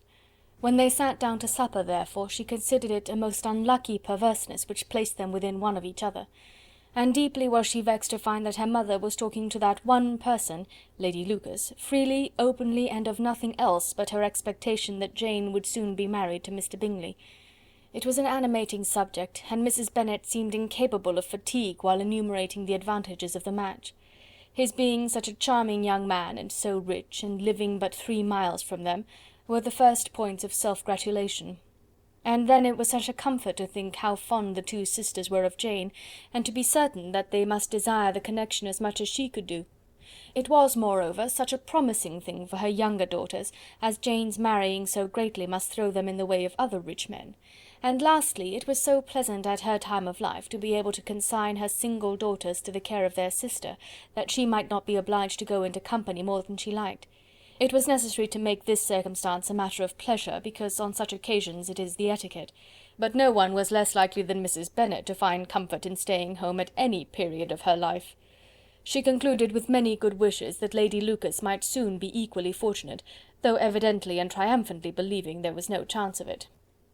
In vain did Elizabeth endeavour to check the rapidity of her mother's words, or persuade her to describe her felicity in a less audible whisper, for to her inexpressible vexation she could perceive that the chief of it was overheard by Mr. Darcy, who sat opposite to them. Her mother only scolded her for being nonsensical. "What is Mr. Darcy to me, pray, that I should be afraid of him? I am sure we owe him no such particular civility as to be obliged to say nothing he may not like to hear." "For heaven's sake, madam, speak lower. What advantage can it be for you to offend Mr. Darcy? You will never recommend yourself to his friend by so doing." Nothing that she could say, however, had any influence. Her mother would talk of her views in the same intelligible tone. Elizabeth blushed and blushed again with shame and vexation. She could not help frequently glancing her eye at Mr. Darcy, though every glance convinced her of what she dreaded, for though he was not always looking at her mother, she was convinced that his attention was invariably fixed by her. The expression of his face changed gradually from indignant contempt to a composed and steady gravity. At length, however, Mrs. Bennet had no more to say, and Lady Lucas, who had long been yawning at the repetition of delights which she saw no likelihood of sharing, was left to the comforts of cold ham and chicken. Elizabeth now began to revive. But not long was the interval of tranquillity, for when supper was over, singing was talked of, and she had the mortification of seeing Mary, after very little entreaty, preparing to oblige the company. By many significant looks and silent entreaties did she endeavour to prevent such a proof of complaisance, but in vain. Mary would not understand them. Such an opportunity of exhibiting was delightful to her, and she began her song.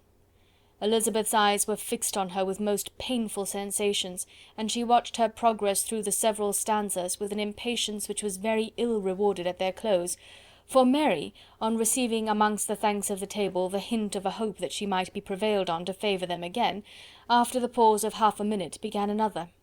Mary's powers were by no means fitted for such a display. Her voice was weak, and her manner affected. Elizabeth was in agonies. She looked at Jane to see how she bore it, but Jane was very composedly talking to Bingley. She looked at his two sisters, and saw them making signs of derision at each other, and at Darcy, who continued, however, imperturbably grave. She looked at her father to entreat his interference, lest Mary should be singing all night. He took the hint, and when Mary had finished her second song, said aloud, "That will do extremely well, child. You have delighted us long enough. Let the other young ladies have time to exhibit." Mary, though pretending not to hear, was somewhat disconcerted, and Elizabeth, sorry for her, and sorry for her father's speech, was afraid her anxiety had done no good. Others of the party were now applied to. "If I," said Mr. Collins, "were so fortunate as to be able to sing, I should have great pleasure, I am sure, in obliging the company with an air, for I consider music as a very innocent diversion, and perfectly compatible with the profession of a clergyman. I do not mean, however, to assert that we can be justified in devoting too much of our time to music, for there are certainly other things to be attended to. The rector of a parish has much to do. In the first place, he must make such an agreement for tithes as may be beneficial to himself, and not offensive to his patron. He must write his own sermons, and the time that remains will not be too much for his parish duties, and the care and improvement of his dwelling, which he cannot be excused from making as comfortable as possible. And I do not think it of light importance that he should have attentive and conciliatory manner towards everybody, especially towards those to whom he owes his preferment. I cannot acquit him of that duty, nor could I think well of the man who should omit an occasion of testifying his respect towards anybody connected with the family." And with a bow to Mr. Darcy he concluded his speech, which had been spoken so loud as to be heard by half the room. Many stared, many smiled, but no one looked more amused than Mr. Bennet himself, while his wife seriously commended Mr. Collins for having spoken so sensibly, and observed in a half whisper to Lady Lucas that he was a remarkably clever, good kind of young man. To Elizabeth it appeared that, had her family made an agreement to expose themselves as much as they could during the evening, it would have been impossible for them to play their parts with more spirit or finer success, and happy did she think it for Bingley and her sister that some of the exhibition had escaped his notice, and that his feelings were not of a sort to be much distressed by the folly which he must have witnessed.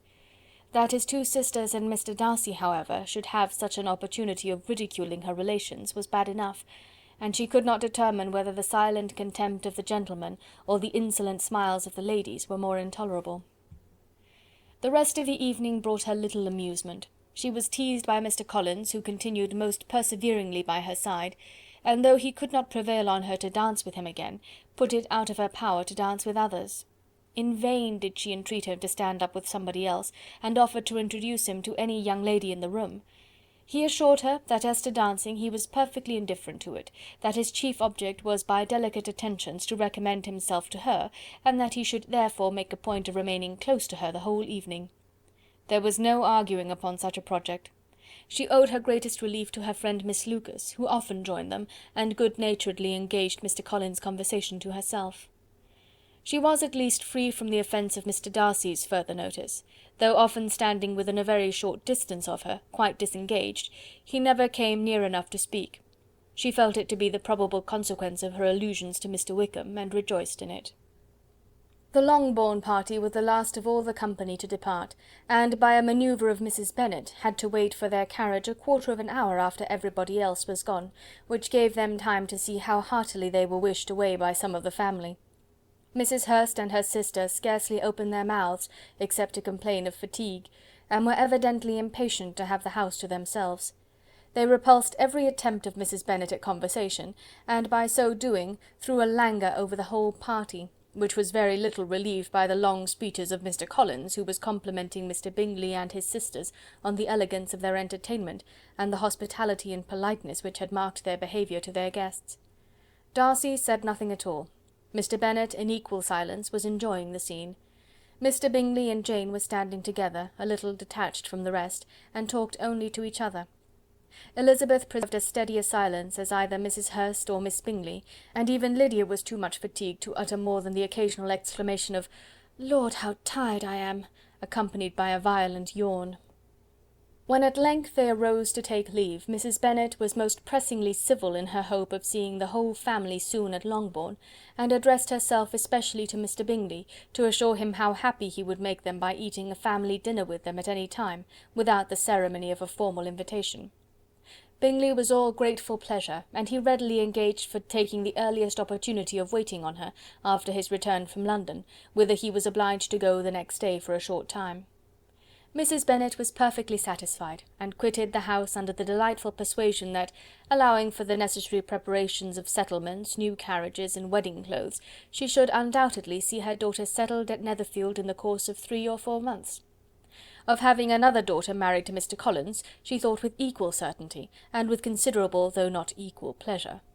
Elizabeth was the least dear to her of all her children, and though the man and the match were quite good enough for her, the worth of each was eclipsed by Mr. Bingley and Netherfield. Chapter 19. The next day opened a new scene at Longbourn. Mr. Collins made his declaration in form. Having resolved to do it without loss of time, as his leave of absence extended only to the following Saturday, and having no feelings of diffidence to make it distressing to himself even at the moment, he set about it in a very orderly manner, with all the observances, which he supposed a regular part of the business. On finding Mrs. Bennet, Elizabeth, and one of the younger girls together, soon after breakfast, he addressed the mother in these words: "May I hope, madam, that for your interest with your fair daughter Elizabeth, when I solicit for the honour of a private audience with her in the course of this morning?" Before Elizabeth had time for anything but a blush of surprise, Mrs. Bennet answered instantly: "Oh dear, yes, certainly. I am sure Lizzy will be very happy. I am sure she can have no objection. Come, Kitty, I want you upstairs." And gathering her work together, she was hastening away, when Elizabeth called out: "Dear madam, do not go. I beg you will not go. Mr. Collins must excuse me. He can have nothing to say to me that anybody need not hear. I am going away myself." "No, no, nonsense, Lizzy. I desire you to stay where you are." And upon Elizabeth seeming really, with vexed and embarrassed looks about to escape, she added: "Lizzy, I insist upon your staying and hearing Mr. Collins." Elizabeth would not oppose such an injunction, and a moment's consideration making her also sensible that it would be wisest to get it over as soon and as quietly as possible, she sat down again and tried to conceal by incessant employment the feelings which were divided between distress and diversion. Mrs. Bennet and Kitty walked off, and as soon as they were gone, Mr. Collins began: "Believe me, my dear Miss Elizabeth, that your modesty, so far from doing you any disservice, rather adds to your other perfections. You would have been less amiable in my eyes, had there not been this little unwillingness, but allow me to assure you that I have your respected mother's permission for this address. You can hardly doubt the purport of my discourse, however your natural delicacy may lead you to dissemble. My attentions have been too marked to be mistaken. Almost as soon as I entered the house, I singled you out as the companion of my future life. But before I am run away with by my feelings on this subject, perhaps it would be advisable for me to state my reasons for marrying, and moreover for coming into Hertfordshire with the design of selecting a wife, as I certainly did." The idea of Mr. Collins, with all his solemn composure, being run away with by his feelings, made Elizabeth so near laughing that she could not use the short pause he allowed in any attempt to stop him further, and he continued: "My reasons for marrying are, first, that I think it a right thing for every clergyman in easy circumstances, like myself, to set the example of matrimony in his parish. Secondly, that I am convinced that it will add very greatly to my happiness, and thirdly, which perhaps I ought to have mentioned earlier, that it is the particular advice and recommendation of the very noble lady whom I have the honour of calling patroness. Twice has she condescended to give me her opinion, unasked too, on this subject, and it was but the very Saturday night before I left Hunsford, between our pools at quadrille, while Mrs. Jenkinson was arranging Mr. Berg's footstool, that she said, 'Mr. Collins, you must marry. A clergyman like you must marry. Choose properly. Choose a gentlewoman for my sake, and for your own, let her be an active, useful sort of person, not brought up high, but able to make a small income go a good way. This is my advice. Find such a woman as soon as you can, bring her to Hunsford, and I will visit her. Allow me, by the way, to observe, my fair cousin, that I do not reckon the notice and kindness of Lady Catherine de Bourgh as among the least of the advantages in my power to offer. You will find her manners beyond anything I can describe, and your wit and vivacity, I think, must be acceptable to her, especially when tempered with the silence and respect which her rank will inevitably excite. Thus much for my general intention in favour of matrimony. It remains to be told why my views were directed towards Longbourn instead of my own neighbourhood, where I can assure you there are many amiable young women. But the fact is that, being as I am to inherit this estate after the death of your honoured father, who, however, may live many years longer, I could not satisfy myself without resolving to choose a wife from among his daughters, that the loss to them might be as little as possible when the melancholy event takes place, which, however, as I have already said, may not be for several years. This has been my motive, fair cousin, and I flatter myself it will not sink me in your esteem. And now nothing remains for me but to assure you in the most animated language of the violence of my affection. To fortune I am perfectly indifferent, and shall make no demand of that nature on your father, since I am well aware that it could not be complied with, and that £1,000 in the 4 per cents, which will not be yours till after your mother's decease, is all that you may ever be entitled to. On that head, therefore, I shall be uniformly silent, and you may assure yourself that no ungenerous reproach shall ever pass my lips when we are married." It was absolutely necessary to interrupt him now. "You are too hasty, sir," she cried. "You forget that I have made no answer. Let me do it without further loss of time. Accept my thanks for the compliment you are paying me. I am very sensible of the honour of your proposals, but it is impossible for me to do otherwise than to decline them." "I am not now to learn," replied Mr. Collins, with a formal wave of the hand, "that it is usual with young ladies to reject the addresses of the man whom they secretly mean to accept, when he first applies for their favour, and that sometimes the refusal is repeated a second or even a third time. I am therefore by no means discouraged by what you have just said, and shall hope to lead you to the altar ere long." "Upon my word, sir," cried Elizabeth, "your hope is a rather extraordinary one after my declaration. I do assure you that I am not one of those young ladies, if such young ladies there are, who are so daring as to risk their happiness on the chance of being asked a second time. I am perfectly serious in my refusal. You could not make me happy, and I am convinced that I am the last woman in the world who could make you so. Nay, were your friend Lady Catherine to know me, I am persuaded she would find me in every respect ill qualified for the situation." "Were it certain that Lady Catherine would think so," said Mr. Collins very gravely, "but I cannot imagine that her ladyship would at all disapprove of you, and you may be certain when I have the honour of seeing her again, I shall speak in the very highest terms of your modesty, economy, and other amiable qualification." "Indeed, Mr. Collins, all praise of me will be unnecessary. You must give me leave to judge for myself, and pay me the compliment of believing what I say. I wish you very happy and very rich, and by refusing your hand, do all in my power to prevent your being otherwise. In making me the offer, you must have satisfied the delicacy of your feelings with regard to my family, and may take possession of Longbourn estate whenever it falls, without any self-reproach. This matter may be considered, therefore, as finally settled." And rising as she thus spoke, she would have quitted the room, had Mr. Collins not thus addressed her. "When I do myself the honour of speaking to you next on the subject, I shall hope to receive a more favourable answer than you have now given me, though I am far from accusing you of cruelty at present, because I know it to be the established custom of your sex to reject a man on the first application, and perhaps you have even now said as much to encourage my suit as would be consistent with the true delicacy of the female character." "Really, Mr. Collins," cried Elizabeth with some warmth, "you puzzle me exceedingly. If what I have hitherto said can appear to you in the form of encouragement, I know not how to express my refusal in such a way as to convince you of its being one." "You must give me leave to flatter myself, my dear cousin, that your refusal of my addresses is merely words of course.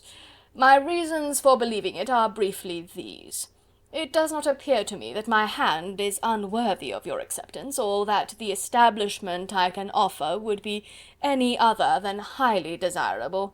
My situation in life, my connections with the family of de Bourgh, and my relationship to your own, are circumstances highly in my favour, and you should take it into further consideration that in spite of your manifold attractions, it is by no means certain that another offer of marriage may ever be made you.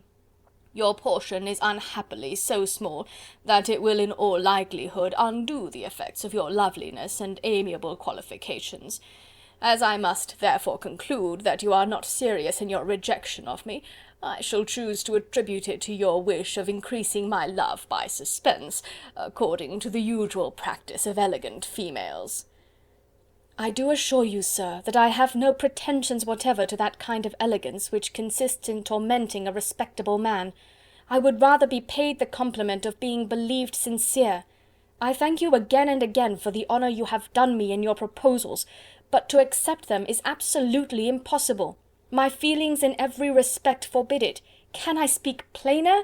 Do not consider me now as an elegant female intending to plague you, but as a rational creature speaking the truth from her heart." "You are uniformly charming," cried he, with an air of awkward gallantry, "and I am persuaded that when sanctioned by the express authority of both your excellent parents, my proposals will not fail of being acceptable." To such perseverance in wilful self-deception Elizabeth would make no reply, and immediately and in silence withdrew, determined, if he persisted in considering her repeated refusals as flattering encouragement, to apply to her father, whose negative might be uttered in such a manner as to be decisive, and whose behaviour at least could not be mistaken for the affectation and coquetry of an elegant female. Chapter 20. Mr. Collins was not left long to the silent contemplation of his successful love, for Mrs. Bennet, having dawdled about in the vestibule to watch for the end of the conference, no sooner saw Elizabeth open the door and with quick step pass her towards the staircase, than she entered the breakfast-room, and congratulated both him and herself in warm terms on the happy prospect of their nearer connection. Mr. Collins received and returned these felicitations with equal pleasure, and then proceeded to relate the particulars of their interview, with the result of which he trusted he had every reason to be satisfied, since the refusal which his cousin had steadfastly given him would naturally flow from her bashful modesty and the genuine delicacy of her character. This information, however, startled Mrs. Bennet.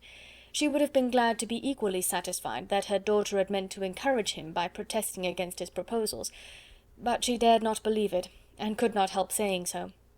"But depend upon it, Mr. Collins," she added, "that Lizzie shall be brought to reason. I will speak to her about it directly. She is a very headstrong, foolish girl, and does not know her own interest, but I will make her know it." "Pardon me for interrupting you, madam," cried Mr. Collins, "but if she is really headstrong and foolish, I know not whether she would altogether be a desirable wife to a man in my situation, who naturally looks for happiness in the marriage state. If therefore she actually persists in rejecting my suit, perhaps it were better not to force her into accepting me, because if liable to such defects of temper, she could not contribute much to my felicity." "Sir, you quite misunderstand me," said Mrs. Bennet, alarmed. "Lizzie is only headstrong in such matters as these. In everything else she is as good-natured a girl as ever lived. I will go directly to Mr. Bennet, and we shall very soon settle it with her, I am sure." She would not give him time to reply, but hurrying instantly to her husband, called out as she entered the library, "Oh, Mr. Bennet, you are wanted immediately. We are all in an uproar. You must come and make Lizzie marry Mr. Collins, for she vows she will not have him, and if you do not make haste, he will change his mind and not have her." Mr. Bennet raised his eyes from his book as she entered, and fixed them on her face with a calm unconcern which was not in the least altered by her communication. "I have not the pleasure of understanding you," said he, when she had finished her speech. "Of what are you talking?" "Of Mr. Collins and Lizzie. Lizzie declares she will not have Mr. Collins, and Mr. Collins begins to say that he will not have Lizzie." "And what am I to do on the occasion? It seems a hopeless business." "Speak to Lizzie about it yourself. Tell her that you insist upon her marrying him." "Let her be called down. She shall hear my opinion." Mrs. Bennet rang the bell, and Miss Elizabeth was summoned to the library. "Come here, child," cried her father as she appeared. "I have sent for you on an affair of importance. I understand that Mr. Collins has made you an offer of marriage. Is it true?" Elizabeth replied that it was. "Very well. And this offer of marriage you have refused?" "I have, sir." "Very well. We now come to the point. Your mother insists upon your accepting it. Is it not so, Mrs. Bennet?" "Yes, or I will never see her again." "An unhappy alternative is before you, Elizabeth. From this day you must be a stranger to one of your parents. Your mother will never see you again if you do not marry Mr. Collins, and I will never see you again if you do." Elizabeth could not but smile at such a conclusion of such a beginning, but Mrs. Bennet, who had persuaded herself that her husband regarded the affair as she wished, was excessively disappointed. "What do you mean, Mr. Bennet, in talking this way? You promised me to insist upon her marrying him." "My dear," replied her husband, "I have two small favours to request. First, that you will allow me the free use of my understanding on the present occasion, and secondly, of my room. I shall be glad to have the library to myself as soon as may be." Not yet, however, in spite of her disappointment in her husband, did Mrs. Bennet give up the point. She talked to Elizabeth again and again, coaxed and threatened her by turns. She endeavoured to secure Jane in her interest, but Jane, with all possible mildness, declined interfering, and Elizabeth, sometimes with real earnestness, and sometimes with playful gaiety, replied to her attacks. Though her manner varied, however, her determination never did. Mr. Collins, meanwhile, was meditating in solitude on what had passed. He thought too well of himself to comprehend on what motives his cousin could refuse him, and though his pride was hurt, he suffered in no other way. His regard for her was quite imaginary, and the possibility of her deserving her mother's reproach prevented his feeling any regret. While the family were in this confusion, Charlotte Lucas came to spend the day with them. She was met in the vestibule by Lydia, who, flying to her, cried in a half whisper, "I am glad you are come, for there is such fun here. What do you think has happened this morning? Mr. Collins has made an offer to Lizzie, and she will not have him." Charlotte hardly had time to answer before they were joined by Kitty, who came to tell the same news, and no sooner had they entered the breakfast-room, where Mrs. Bennet was alone, than she likewise began on the subject, calling on Miss Lucas for her compassion, and entreating her to persuade her friend Lizzie to comply with the wishes of all her family. "Pray do, my dear Miss Lucas," she added in a melancholy tone, "for nobody is on my side, nobody takes part with me. I am cruelly used, nobody feels for my poor nerves." Charlotte's reply was spared by the entrance of Jane and Elizabeth. "Ay, there she comes," continued Mrs. Bennet, "looking as unconcerned as may be, and caring no more for us than if we were at York, provided she can have her own way. But I tell you, Miss Lizzie, if you take it into your head to go on refusing every offer of marriage in this way, you will never get a husband at all, and I am sure I do not know who is to maintain you when your father is dead. I shall not be able to keep you, and so I warn you. I have done with you from this very day. I told you in the library, you know, that I should never speak to you again, and you will find me as good as my word. I have no pleasure in talking to undutiful children. Not that I have much pleasure indeed in talking to anybody. People who suffer as much as I do from nervous complaints can have no great inclination for talking. Nobody can tell what I suffer. But it is always so. Those who do not complain are never pitied." Her daughters listened in silence to this effusion, sensible that any attempt to reason with her or soothe her would only increase the irritation. She talked on, therefore, without interruption from any of them, till they were joined by Mr. Collins, who entered the room with an air more stately than usual, and on perceiving whom, she said to the girls, "Now I do insist upon it, that you, all of you, hold your tongues, and let me and Mr. Collins have a little conversation together." Elizabeth passed quietly out of the room. Jane and Kitty followed, but Lydia stood her ground, determined to hear all she could, and Charlotte, detained first by the civility of Mr. Collins, whose inquiries after herself and all her family were very minute, and then by a little curiosity, satisfied herself with walking to the window and pretending not to hear. In a doleful voice Mrs. Bennet began the projected conversation. "Oh, Mr. Collins!" "My dear madam," replied he, "let us be for ever silent on this point. Far be it from me," he presently continued, in a voice that marked his displeasure, "to resent the behaviour of your daughter. Resignation to inevitable evils is the evil duty of us all, the peculiar duty of a young man who has been so fortunate as I have been in early preferment, and I trust I am resigned. Perhaps not the less so from feeling a doubt of my positive happiness had my fair cousin honoured me with her hand, for I have often observed that resignation is never so perfect as when the blessing denied begins to lose somewhat of its value in our estimation. You will not, I hope, consider me as showing any disrespect to your family, my dear madam, by thus withdrawing my pretensions to your daughter's favour, without having paid yourself and Mr. Bennet the compliment of requesting you to interpose your authority in my behalf. My conduct may, I fear, be objectionable in having accepted my dismission from your daughter's lips instead of your own. But we are all liable to error. I have certainly meant well through the whole affair. My object has been to secure an amiable companion for myself, with due consideration for the advantage of all your family, and if my manner has been at all reprehensible, I here beg leave to apologize." Chapter 21. The discussion of Mr. Collins's offer was now nearly at an end, and Elizabeth had only to suffer from the uncomfortable feelings necessarily attending it, and occasionally from some peevish allusions of her mother. As for the gentleman himself, his feelings were chiefly expressed, not by embarrassment or dejection, or by trying to avoid her, but by stiffness of manner and resentful silence. He scarcely ever spoke to her, and the assiduous attentions which he had been so sensible of himself were transferred for the rest of the day to Miss Lucas, whose civility in listening to him was a seasonable relief to them all, and especially to her friend. The morrow produced no abatement to Mrs. Bennet's ill humour or ill health. Mr. Collins was also in the same state of angry pride. Elizabeth had hoped that his resentment might shorten his visit, but his plan did not appear in the least affected by it. He was always to have gone on Saturday, and to Saturday he meant to stay. After breakfast the girls walked to Meryton to inquire if Mr. Wickham were returned, and to lament over his absence from the Netherfield ball. He joined them on their entering the town, and attended them to their aunt's, where his regret and vexation and the concern of everybody was well talked over. To Elizabeth, however, he voluntarily acknowledged that the necessity of his absence had been self-imposed. "I found," said he, as the time drew near, "that I had better not meet Mr. Darcy, that to be in the same room, the same party with him for so many hours together, might be more than I could bear, and that scenes might arise unpleasant to more than myself."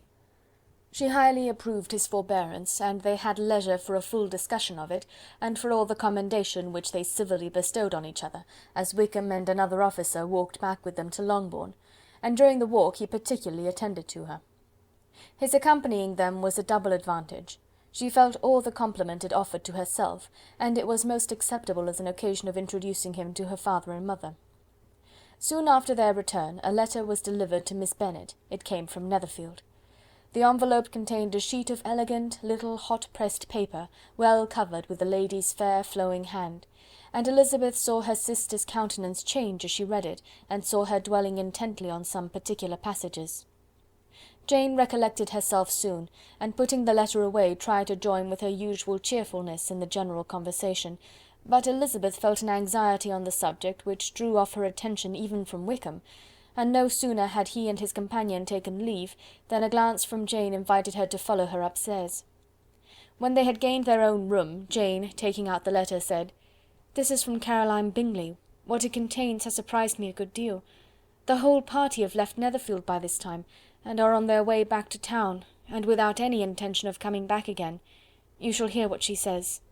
She then read the first sentence aloud, which comprised the information of their having just resolved to follow their brother to town directly, and of their meaning to dine in Grosvenor Street, where Mr. Hurst had a house. The next was in these words: "I do not pretend to regret anything I shall leave in Hertfordshire, except your society, my dearest friend. But we will hope at some future period to enjoy many returns of that delightful intercourse we have known, and in the meanwhile may lessen the pain of separation by a very frequent and most unreserved correspondence.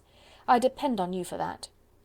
To these high-flown expressions Elizabeth listened with all the insensibility of distrust, and though the suddenness of their removal surprised her, she saw nothing in it really to lament. It was not to be supposed that their absence from Netherfield would prevent Mr. Bingley's being there, and as to the loss of their society, she was persuaded that Jane must cease to regard it in the enjoyment of his. "It is unlucky," said she, after a short pause, "that you should not be able to see your friends before they leave the country. But may we not hope that the period of future happiness to which Miss Bingley looks forward may arrive earlier than she is aware, and that the delightful intercourse you have known as friends will be renewed with yet greater satisfaction as sisters? Mr. Bingley will not be detained in London by them. Caroline decidedly says that none of the party will return into Hertfordshire this winter. I will read it to you.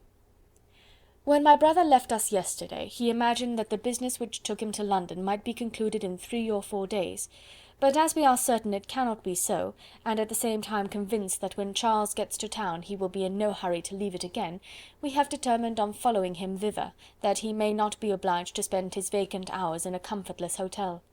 Many of my acquaintances are already there for the winter. I wish that I could hear that you, my dearest friend, had any intention of making one of the crowd, but of that I despair. I sincerely hope your Christmas in Hertfordshire may abound in the gaieties which that season generally brings, and that your beaux will be so numerous as to prevent your feeling the loss of the 3 of whom we shall deprive you. It is evident by this, added Jane, that he comes back no more this winter. It is only evident that Miss Bingley does not mean that he should. Why will you think so? It must be his own doing. He is his own master. But you do not know all. I will read you the passage which particularly hurts me. I will have no reserves from you. Mr. Darcy is impatient to see his sister, and, to confess the truth, we are scarcely less eager to meet her again. I really do not think Georgiana Darcy has her equal for beauty, elegance, and accomplishments, and the affection she inspires in Louisa and myself is heightened into something still more interesting from the hope we dare entertain of her being hereafter our sister. I do not know whether I ever before mentioned to you my feelings on this subject, but I will not leave the country without confiding them, and I trust you will not esteem them unreasonable. My brother admires her greatly already. He will have frequent opportunity now of seeing her on the most intimate footing.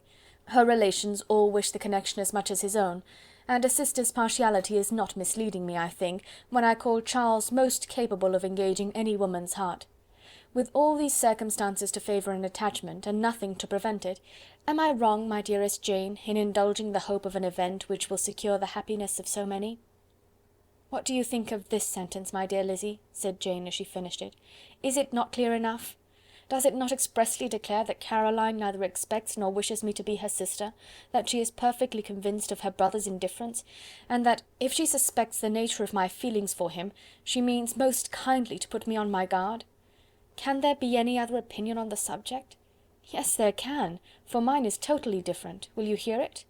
Most willingly. You shall have it in a few words. Miss Bingley sees that her brother is in love with you, and wants him to marry Miss Darcy. She follows him to town in hope of keeping him there, and tries to persuade you that he does not care about you. Jane shook her head. Indeed, Jane, you ought to believe me. No one who has ever seen you together can doubt his affection. Miss Bingley, I am sure, cannot. She is not such a simpleton. Could she have seen half as much love in Mr. Darcy for herself, she would have ordered her wedding clothes. But the case is this. We are not rich enough or grand enough for them, and she is the more anxious to get Miss Darcy for her brother, from the notion that when there has been one intermarriage, she may have less trouble in achieving a second, in which there is certainly more ingenuity, and I dare say it would succeed, if Mr. Burgh were out of the way. But, my dearest Jane, you cannot seriously imagine that because Miss Bingley tells you her brother greatly admires Miss Darcy, he is in the smallest degree less sensible of your merit than when he took leave of you on Tuesday, or that it will be in her power to persuade him that, instead of being in love with you, he is very much in love with her friend. If we thought alike of Miss Bingley, replied Jane, your representation of all this might make me quite easy, but I know the foundation is unjust. Caroline is incapable of wilfully deceiving anyone, and all that I can hope in this case is that she is deceiving herself. That is right. You could not have started a more happy idea, since you will not take comfort in mine. Believe her to be deceived by all means. You have now done your duty by her, and must fret no longer. But, my dear sister, can I be happy, even supposing the best, in accepting a man whose sisters and friends are all wishing him to marry elsewhere? You must decide for yourself, said Elizabeth, and if upon mature deliberation you find that the misery of disobliging his 2 sisters is more than equivalent to the happiness of being his wife, I advise you by all means to refuse him. How can you talk so? Said Jane, faintly smiling. You must know that though I should be exceedingly grieved at their disapprobation, I could not hesitate. I did not think you would, and that being the case, I cannot consider your situation with much compassion. But if he returns no more this winter, my choice will never be required. 1,000 things may arise in 6 months. The idea of his returning no more Elizabeth treated with the utmost contempt. It appeared to her merely the suggestion of Caroline's interested wishes, and she could not for a moment suppose that those wishes, however openly or artfully spoken, could influence a young man so totally independent of everyone. She represented to her sister as forcibly as possible what she felt on the subject, and had soon the pleasure of seeing its happy effect. Jane's temper was not desponding, and she was gradually led to hope, though the diffidence of affection sometimes overcame the hope, that Bingley would return to Netherfield and answer every wish of her heart. They agreed that Mrs. Bennet should only hear of the departure of the family, without being alarmed on the score of the gentleman's conduct; but even this partial communication gave her a great deal of concern, and she bewailed it as exceedingly unlucky that the ladies should happen to go away just as they were all getting so intimate together. After lamenting it, however, at some length, she had the consolation that Mr. Bingley would soon be down again, and soon dining at Longbourn; and the conclusion of all was the comfortable declaration that, though he had been invited only to a family dinner, she would take care to have 2 full courses.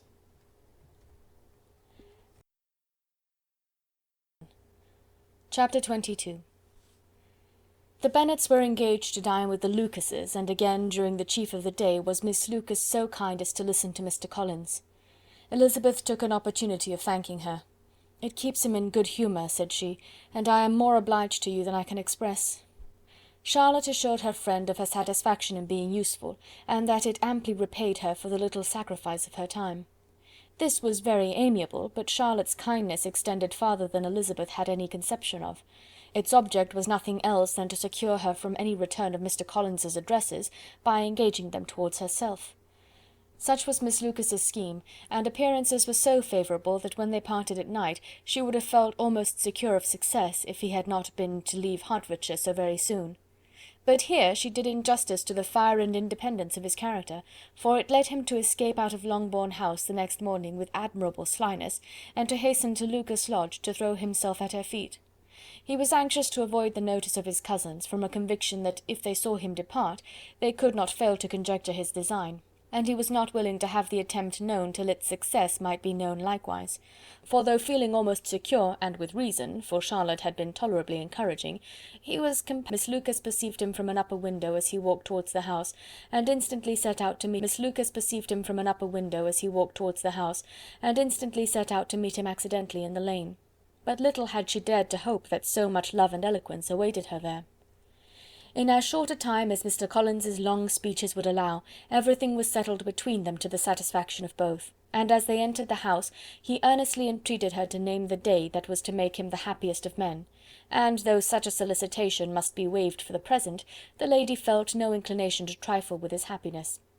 The stupidity with which he was favoured by nature must guard his courtship from any charm that would make a woman wish for its continuance, and Miss Lucas, who accepted him solely from the pure and disinterested desire of an establishment, cared not how soon that establishment were gained. Sir William and Lady Lucas were speedily applied to for their consent, and it was bestowed with a most joyful alacrity. Mr. Collins's present circumstances made it a most eligible match for their daughter, to whom they could give little fortune, and his prospects of future wealth were exceedingly fair.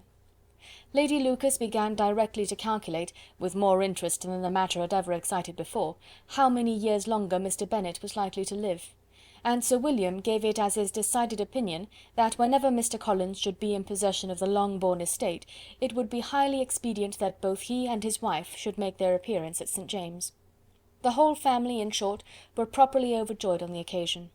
The younger girls formed hopes of coming out a year or 2 sooner than they might otherwise have done, and the boys were relieved from their apprehension of Charlotte's dying an old maid.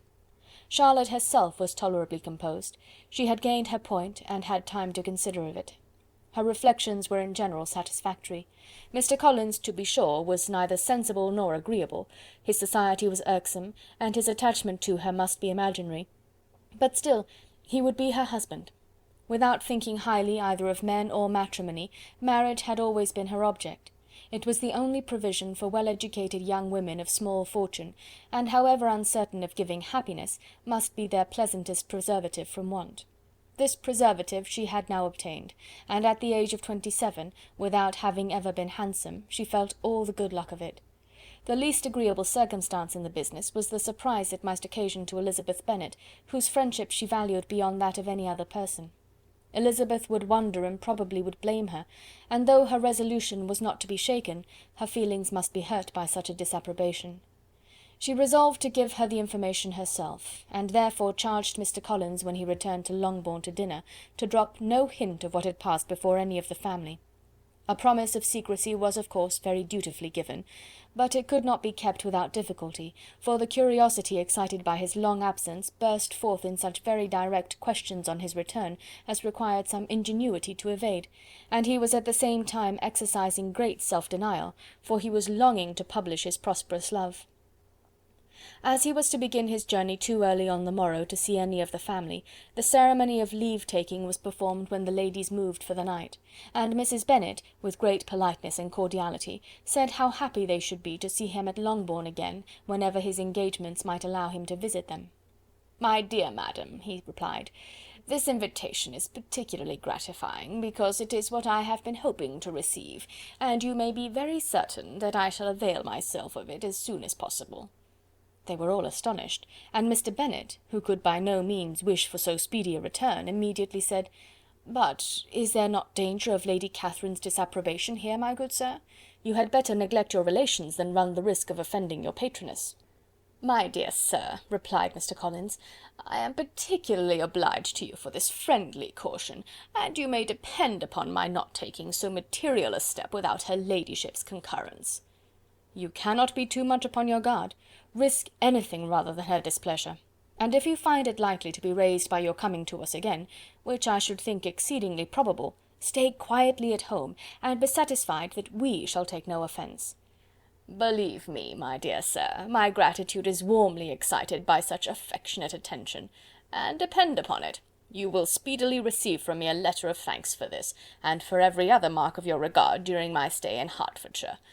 As for my fair cousins, though my absence may not be long enough to render it necessary, I shall now take the liberty of wishing them health and happiness, not excepting my cousin Elizabeth." With proper civilities the ladies then withdrew, all of them equally surprised that he meditated a quick return. Mrs. Bennet wished to understand by it that he thought of paying his addresses to one of her younger girls, and Mary might have been prevailed on to accept him. She rated his abilities much higher than any of the others. There was a solidity in his reflections which often struck her, and though by no means so clever as herself, she thought that if encouraged to read and improve himself by such an example as hers, he might become a very agreeable companion. But on the following morning every hope of this kind was done away. Miss Lucas called soon after breakfast, and in a private conference with Elizabeth related the event of the day before. The possibility of Mr. Collins's fancying himself in love with her friend had once occurred to Elizabeth within the last day or two, but that Charlotte could encourage him seemed almost as far from possibility as she could encourage him herself, and her astonishment was consequently so great as to overcome at first the bounds of decorum, and she could not help crying out, "Engaged to Mr. Collins! My dear Charlotte, impossible!" The steady countenance which Miss Lucas had commanded in telling her story gave way to a momentary confusion here on receiving so direct a reproach, though, as it was no more than she expected, she soon regained her composure and calmly replied, "Why should you be surprised, my dear Eliza? Do you think it incredible that Mr. Collins should be able to procure any woman's good opinion, because he was not so happy as to succeed with you?"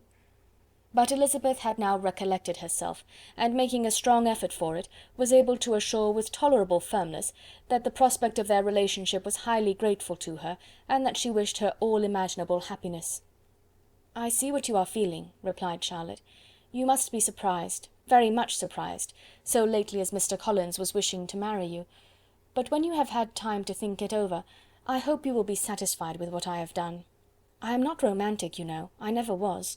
I ask only a comfortable home, and considering Mr. Collins's character, connection, and situation in life, I am convinced that my chance of happiness with him is as fair as most people can boast on entering the marriage state."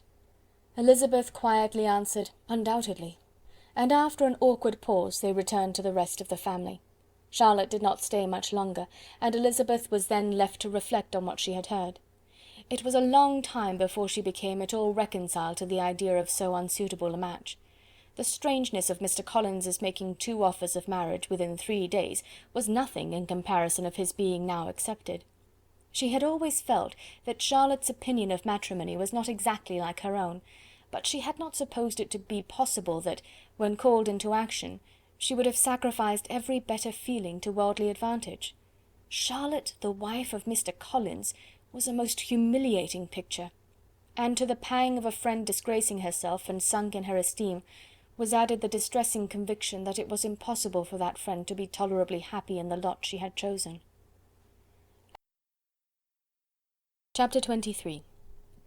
Elizabeth was sitting with her mother and sisters, reflecting on what she had heard, and doubting whether she was authorised to mention it, when Sir William Lucas himself appeared, sent by his daughter to announce her engagement to the family. With many compliments to them, and much self-gratulation on the prospect of a connection between the two houses, he unfolded the matter to an audience not merely wondering but incredulous, for Mrs. Bennet, with more perseverance than politeness, protested he must be entirely mistaken, and Lydia, always unguarded and often uncivil, boisterously exclaimed, "Good Lord, Sir William, how can you tell such a story? Do not you know that Mr. Collins wants to marry Lizzie?" Nothing less than the complaisance of a courtier could have borne without anger such treatment, but Sir William's good breeding carried him through it all, and though he begged leave to be positive as to the truth of his information, he listened to all their impertinence with the most forbearing courtesy. Elizabeth, feeling it incumbent on her to relieve him from so unpleasant a situation, now put herself forward to confirm his account, by mentioning her prior knowledge of it from Charlotte herself, and endeavoured to put a stop to the exclamations of her mother and sisters by the earnestness of her congratulations to Sir William, in which she was readily joined by Jane, and by making a variety of remarks on the happiness that might be expected from the match, the excellent character of Mr. Collins, and the convenient distance of Hunsford from London. Mrs. Bennet was in fact too much overpowered to say a great deal while Sir William remained, but no sooner had he left them than her feelings found a rapid vent. In the first place, she persisted in disbelieving the whole of the matter. Secondly, she was very sure that Mr. Collins had been taken in. Thirdly, she trusted that they would never be happy together, and fourthly, that the match might be broken off. Two inferences, however, were plainly deduced from the whole. One, that Elizabeth was the real cause of the mischief, and the other, that she herself had been barbarously misused by them all, and on these two points she principally dwelt during the rest of the day. Nothing could console and nothing could appease her, nor did that day wear out her resentment. A week elapsed before she could see Elizabeth without scolding her, a month passed before she could speak to Sir William or Lady Lucas without being rude, and many months were gone before she could at all forgive their daughter. Mr. Bennet's emotions were much more tranquil on the occasion, and such as he did experience he pronounced to be of a most agreeable sort, for it gratified him, he said, to discover that Charlotte Lucas, whom he had used to think tolerably sensible, was as foolish as his wife, and more foolish than his daughter. Jane confessed herself a little surprised at the match, but she said less of her astonishment than of her earnest desire for their happiness, nor could Elizabeth persuade her to consider it as improbable. Kitty and Lydia were far from envying Miss Lucas, for Mr. Collins was only a clergyman, and it affected them in no other way than as a piece of news to spread at Meryton. Lady Lucas could not be insensible of triumph on being able to retort on Mrs. Bennet the comfort of having a daughter well married, and she called at Longbourn rather oftener than usual to say how happy she was, though Mrs. Bennet's sour looks and ill-natured remarks might have been enough to drive happiness away. Between Elizabeth and Charlotte there was a restraint which kept them mutually silent on the subject, and Elizabeth felt persuaded that no real confidence could ever subsist between them again. Her disappointment in Charlotte made her turn with fonder regard to her sister, of whose rectitude and delicacy she was sure her opinion could never be shaken, and for whose happiness she grew daily more anxious, as Bingley had now been gone a week, and nothing more was heard of his return. Jane had sent Caroline an early answer to her letter, and was counting the days till she might reasonably hope to hear again. The promised letter of thanks from Mr. Collins arrived on Tuesday, addressed to their father, and written with all the solemnity of gratitude which a 12-month's abode in the family might have prompted. After discharging his conscience on that head, he proceeded to inform them, with many rapturous expressions, of his happiness in having obtained the affection of their amiable neighbour Miss Lucas, and then explained that it was merely with the view of enjoying her society that he had been so ready to close with their kind wish of seeing him again at Longbourn, whither he hoped to be able to return on Monday fortnight, for Lady Catherine, he added, so heartily approved his marriage, that she wished it to take place as soon as possible, which he trusted would be an unanswerable argument with his amiable Charlotte to name an early day for making him the happiest of men. Mr. Collins' return to Hertfordshire was no longer a matter of pleasure to Mrs. Bennet. On the contrary, she was as much disposed to complain of it as her husband. It was very strange that he should come to Longbourn instead of to Lucas Lodge. It was also very inconvenient and exceedingly troublesome. She hated having visitors in the house while her health was so indifferent, and lovers were of all people the most disagreeable. Such were the gentle murmurs of Mrs. Bennet, and they gave way only to the greater distress of Mr. Bingley's continued absence. Neither Jane nor Elizabeth were comfortable on this subject. Day after day passed away without bringing any other tidings of him than the report which shortly prevailed in Meryton of his coming no more to Netherfield the whole winter, a report which highly incensed Mrs. Bennet, and which she never failed to contradict as a most scandalous falsehood. Even Elizabeth began to fear, not that Bingley was indifferent, but that his sisters would be successful in keeping him away. Unwilling as she was to admit an idea so destructive of Jane's happiness, and so dishonourable to the stability of her lover, she could not prevent its frequent occurring. The united efforts of his two unfeeling sisters and of his overpowering friend, assisted by the attractions of Miss Darcy and the amusements of London, might be too much, she feared, for the strength of his attachment. As for Jane, her anxiety under this suspense was, of course, more painful than Elizabeth's, but whatever she felt she was desirous of concealing, and between herself and Elizabeth, therefore, the subject was never alluded to. But as no such delicacy restrained her mother, an hour seldom passed in which she did not talk of Bingley, express her impatience for his arrival, or even require Jane to confess that if he did not come back she would think herself very ill-used. It needed all Jane's steady mildness to bear these attacks with tolerable tranquillity. Mr. Collins returned most punctually on Monday fortnight, but his reception at Longbourn was not quite so gracious as it had been on his first introduction. He was too happy, however, to need much attention, and luckily for the others, the business of love-making relieved them from a great deal of his company. The chief of every day was spent by him at Lucas Lodge, and he sometimes returned to Longbourn only in time to make an apology for his absence before the family went to bed. Mrs. Bennet was really in a most pitiable state. The very mention of anything concerning the match threw her into an agony of ill humour, and wherever she went she was sure of hearing it talked of. The sight of Miss Lucas was odious to her. As her successor in that house, she regarded her with jealous abhorrence. Whenever Charlotte came to see them, she concluded her to be anticipating the hour of possession, and whenever she spoke in a low voice to Mr. Collins, was convinced that they were talking of the Longbourn estate, and resolving to turn herself and her daughters out of the house as soon as Mr. Bennet were dead. She complained bitterly of all this to her husband. "Indeed, Mr. Bennet," said she, "it is very hard to think that Charlotte Lucas should ever be mistress of this house, that I should be forced to make way for her, and live to see her take her place in it." "My dear, do not give way to such gloomy thoughts. Let us hope for better things. Let us flatter ourselves that I may be the survivor." This was not very consoling to Mrs. Bennet, and therefore, instead of making any answer, she went on as before. "I cannot bear to think that they should have all this estate. If it was not for the entail, I should not mind it."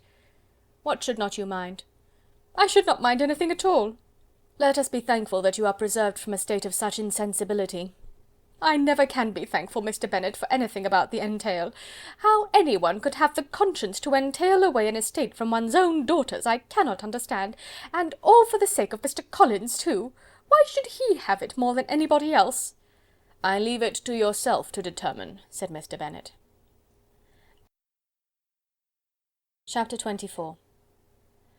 Miss Bingley's letter arrived and put an end to doubt. The very first sentence conveyed the assurance of their being all settled in London for the winter, and concluded with her brother's regret at not having had time to pay his respects to his friends in Hertfordshire before he left the country. Hope was over, entirely over, and when Jane could attend to the rest of the letter, she found little, except the professed affection of the writer, that could give her any comfort. Miss Darcy's praise occupied the chief of it, her many attractions were again dwelt on, and Caroline boasted joyfully of their increasing intimacy, and ventured to predict the accomplishment of the wishes which had been unfolded in her former letter. She wrote also with great pleasure of her brother's being an inmate of Mr. Darcy's house, and mentioned with raptures some plans of the latter with regard to new furniture.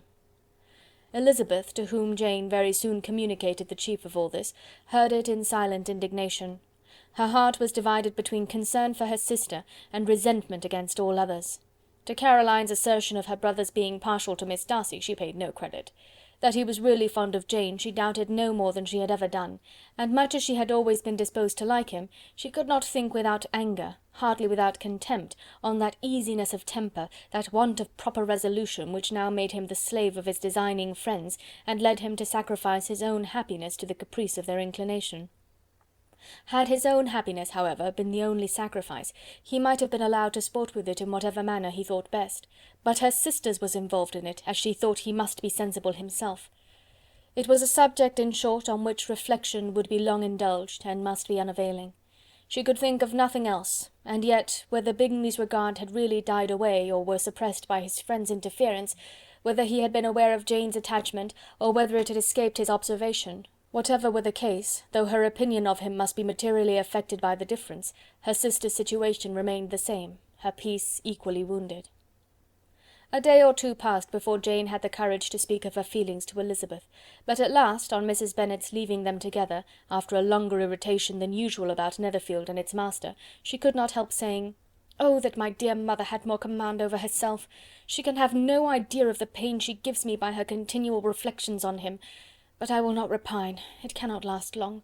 He will be forgot, and we shall all be as we were before." Elizabeth looked at her sister with incredulous solicitude, but said nothing.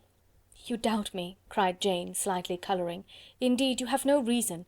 He may live in my memory as the most amiable man of my acquaintance, but that is all. I have nothing either to hope or fear, and nothing to reproach him with. Thank God, I have not that pain. A little time, therefore, I shall certainly try to get the better." With a stronger voice she soon added, "I have this comfort immediately, that it has not been more than an error of fancy on my side, and that it has done no harm to anyone but myself." "My dear Jane," exclaimed Elizabeth, "you are too good. Your sweetness and disinterestedness are really angelic. I do not know what to say to you.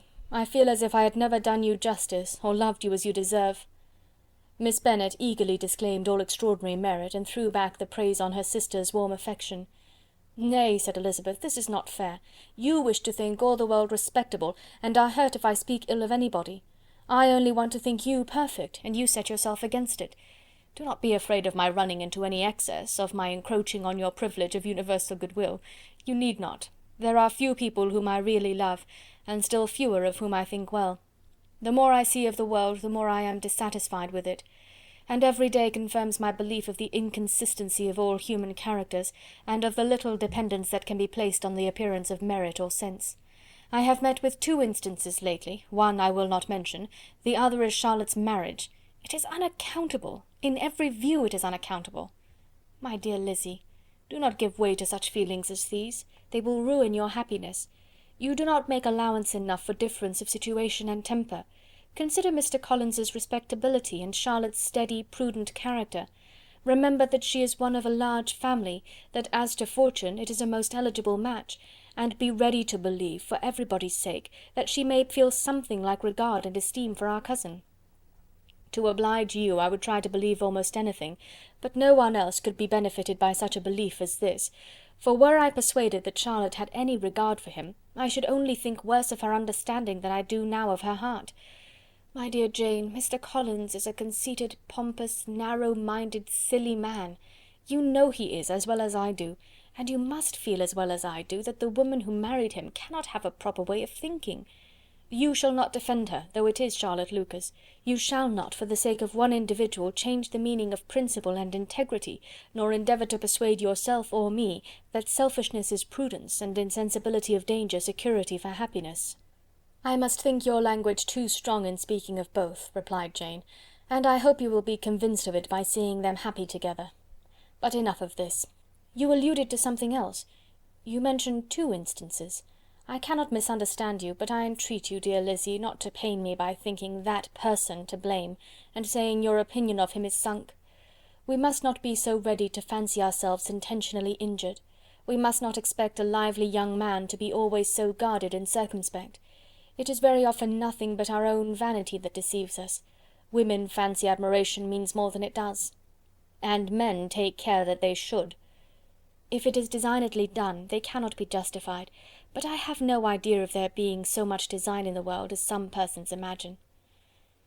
"I fear I am far from attributing any part of Mr. Bingley's conduct to design," said Elizabeth, "but without scheming to do wrong, or to make others unhappy, there may be error, and there may be misery.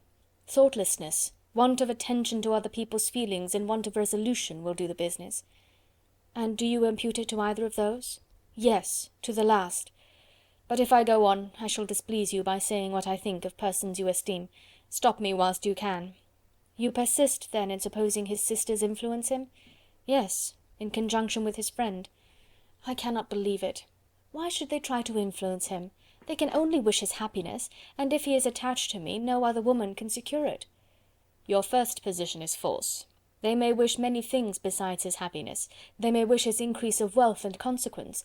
They may wish him to marry a girl who has all the importance of money, great connections, and pride." "Beyond a doubt, they do wish him to choose Miss Darcy," replied Jane, "but this may be from better feelings than you are supposing. They have known her much longer than they have known me. No wonder if they love her better. But whatever may be their own wishes, it is very unlikely they should have opposed their brother's. What sister would think herself at liberty to do it, unless there was something very objectionable? If they believed him attached to me, they would not try to part us. If he were so, they could not succeed. By supposing such an affection, you make everybody acting unnaturally and wrong, and me most unhappy. Do not distress me by the idea. I am not ashamed of having been mistaken, or at least it is light.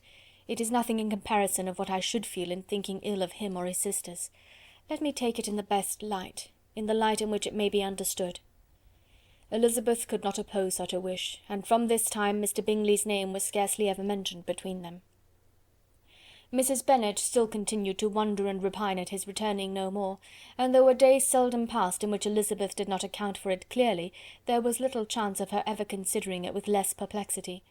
Her daughter endeavoured to convince her of what she did not believe herself, that his attentions to Jane had been merely the effect of a common and transient liking, which ceased when he saw her no more; but though the probability of the statement was admitted at the time, she had the same story to repeat every day. Mrs. Bennet's best comfort was that Mr. Bingley must be down again in the summer. Mr. Bennet treated the matter differently. "So, Lizzy," said he one day, "your sister is crossed in love, I find. I congratulate her. Next to being married, a girl likes to be crossed a little in love now and then. It is something to think of, and it gives her a sort of distinction among her companions. When is your turn to come? You will hardly bear to be long outdone by Jane. Now is your time.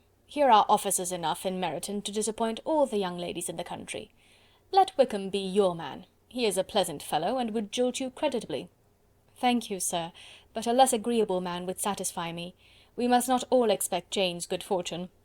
"True," said Mr. Bennet, "but it is a comfort to think that whatever of that kind may befall you, you have an affectionate mother who will make the most of it."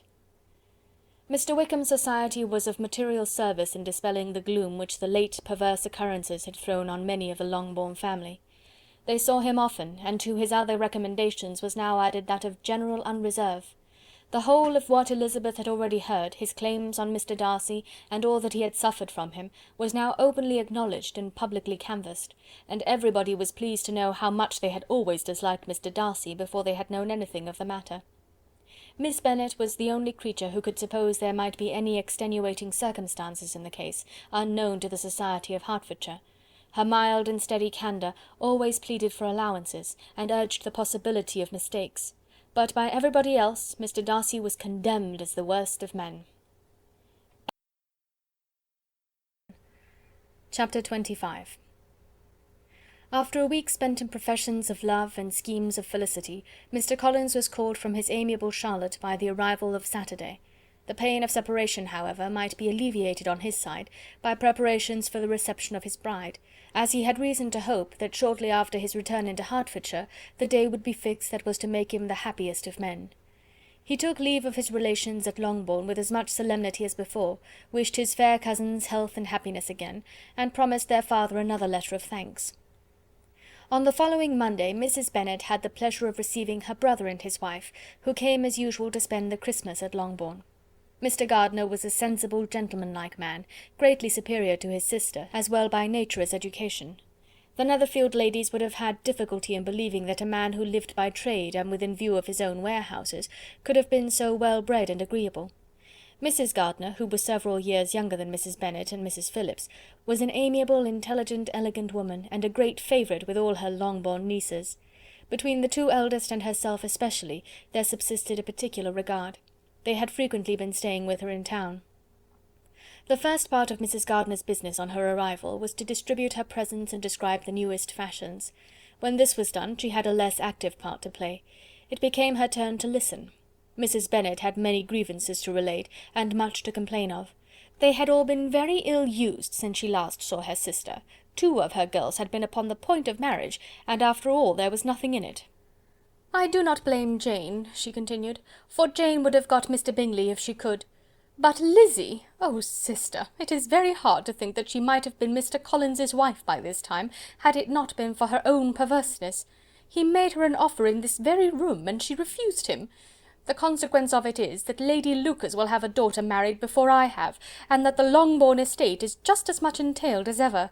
The Lucases are very artful people indeed, sister. They are all for what they can get. I am very sorry to say it of them, but so it is. It makes me very nervous and poorly to be thwarted so in my own family, and to have neighbours who think of themselves before anybody else.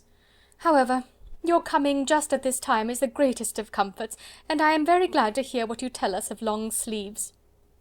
Mrs. Gardiner, to whom the chief of this news had been given before, in the course of Jane and Elizabeth's correspondence with her, made her sister a slight answer, and in compassion to her nieces, turned the conversation. When alone with Elizabeth afterwards, she spoke more on the subject. "It seems likely to have been a desirable match for Jane," said she. "I am sorry it went off. But these things happen so often. A young man, such as you describe Mr. Bingley, so easily falls in love with a pretty girl for a few weeks, and when accident separates them, so easily forgets her, that these sorts of inconsistencies are very frequent." "An excellent consolation in its way," said Elizabeth, "but it will not do for us. We do not suffer by accident. It does not often happen that the interference of friends will persuade a young man of independent fortune to think no more of a girl whom he was violently in love with only a few days before." "But that expression of violently in love is so hackneyed, so doubtful, so indefinite, that it gives me very little idea. It is as often applied to feelings which arise from a half-hour's acquaintance as to a real strong attachment. Pray, how violent was Mr. Bingley's love?" "I never saw a more promising inclination. He was growing quite inattentive to other people, and wholly engrossed by her. Every time they met, it was more decided and remarkable. At his own ball he offended 2 or 3 young ladies by not asking them to dance, and I spoke to him twice myself without receiving an answer. Could there be finer symptoms? Is not general incivility the very essence of love?" "Oh yes, of that kind of love which I suppose him to have felt. Poor Jane! I am sorry for her, because, with her disposition, she may not get over it immediately. It had better have happened to you, Lizzy. You would have laughed yourself out of it sooner. But do you think she would be prevailed upon to go back with us? Change of scene might be of service, and perhaps a little relief from home may be as useful as anything." Elizabeth was exceedingly pleased with this proposal, and felt persuaded of her sister's ready acquiescence. "I hope," added Mrs. Gardiner, "that no consideration with regard to this young man will influence her. We live in so different a part of town, all our connections are so different, and as you well know, we go out so little, that it is very improbable that they should meet at all, unless he really comes to see her." "And that is quite impossible, for he is now in the custody of his friend, and Mr. Darcy would no more suffer him to call on Jane in such a part of London. My dear aunt, how could you think of it? Mr. Darcy may perhaps have heard of such a place as Gracechurch Street, but he would hardly think a month's ablution enough to cleanse him from its impurities, were he once to enter it, and depend upon it, Mr. Bingley never stirs without him." "So much the better. I hope they will not meet at all. But does not Jane correspond with his sister?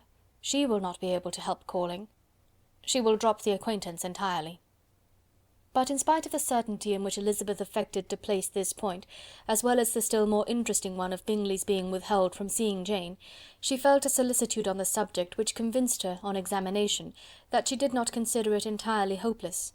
It was possible, and sometimes she thought it probable, that his affection might be reanimated, and the influence of his friend successfully combated by the more natural influence of Jane's attractions. Miss Bennet accepted her aunt's invitation with pleasure, and the Bingleys were no otherwise in her thoughts at the same time than as she hoped by Caroline's not living in the same house with her brother, she might occasionally spend a morning with her without any danger of seeing him. The Gardiners stayed a week at Longbourn, and what with the Phillipses, the Lucases, and the officers, there was not a day without its engagement.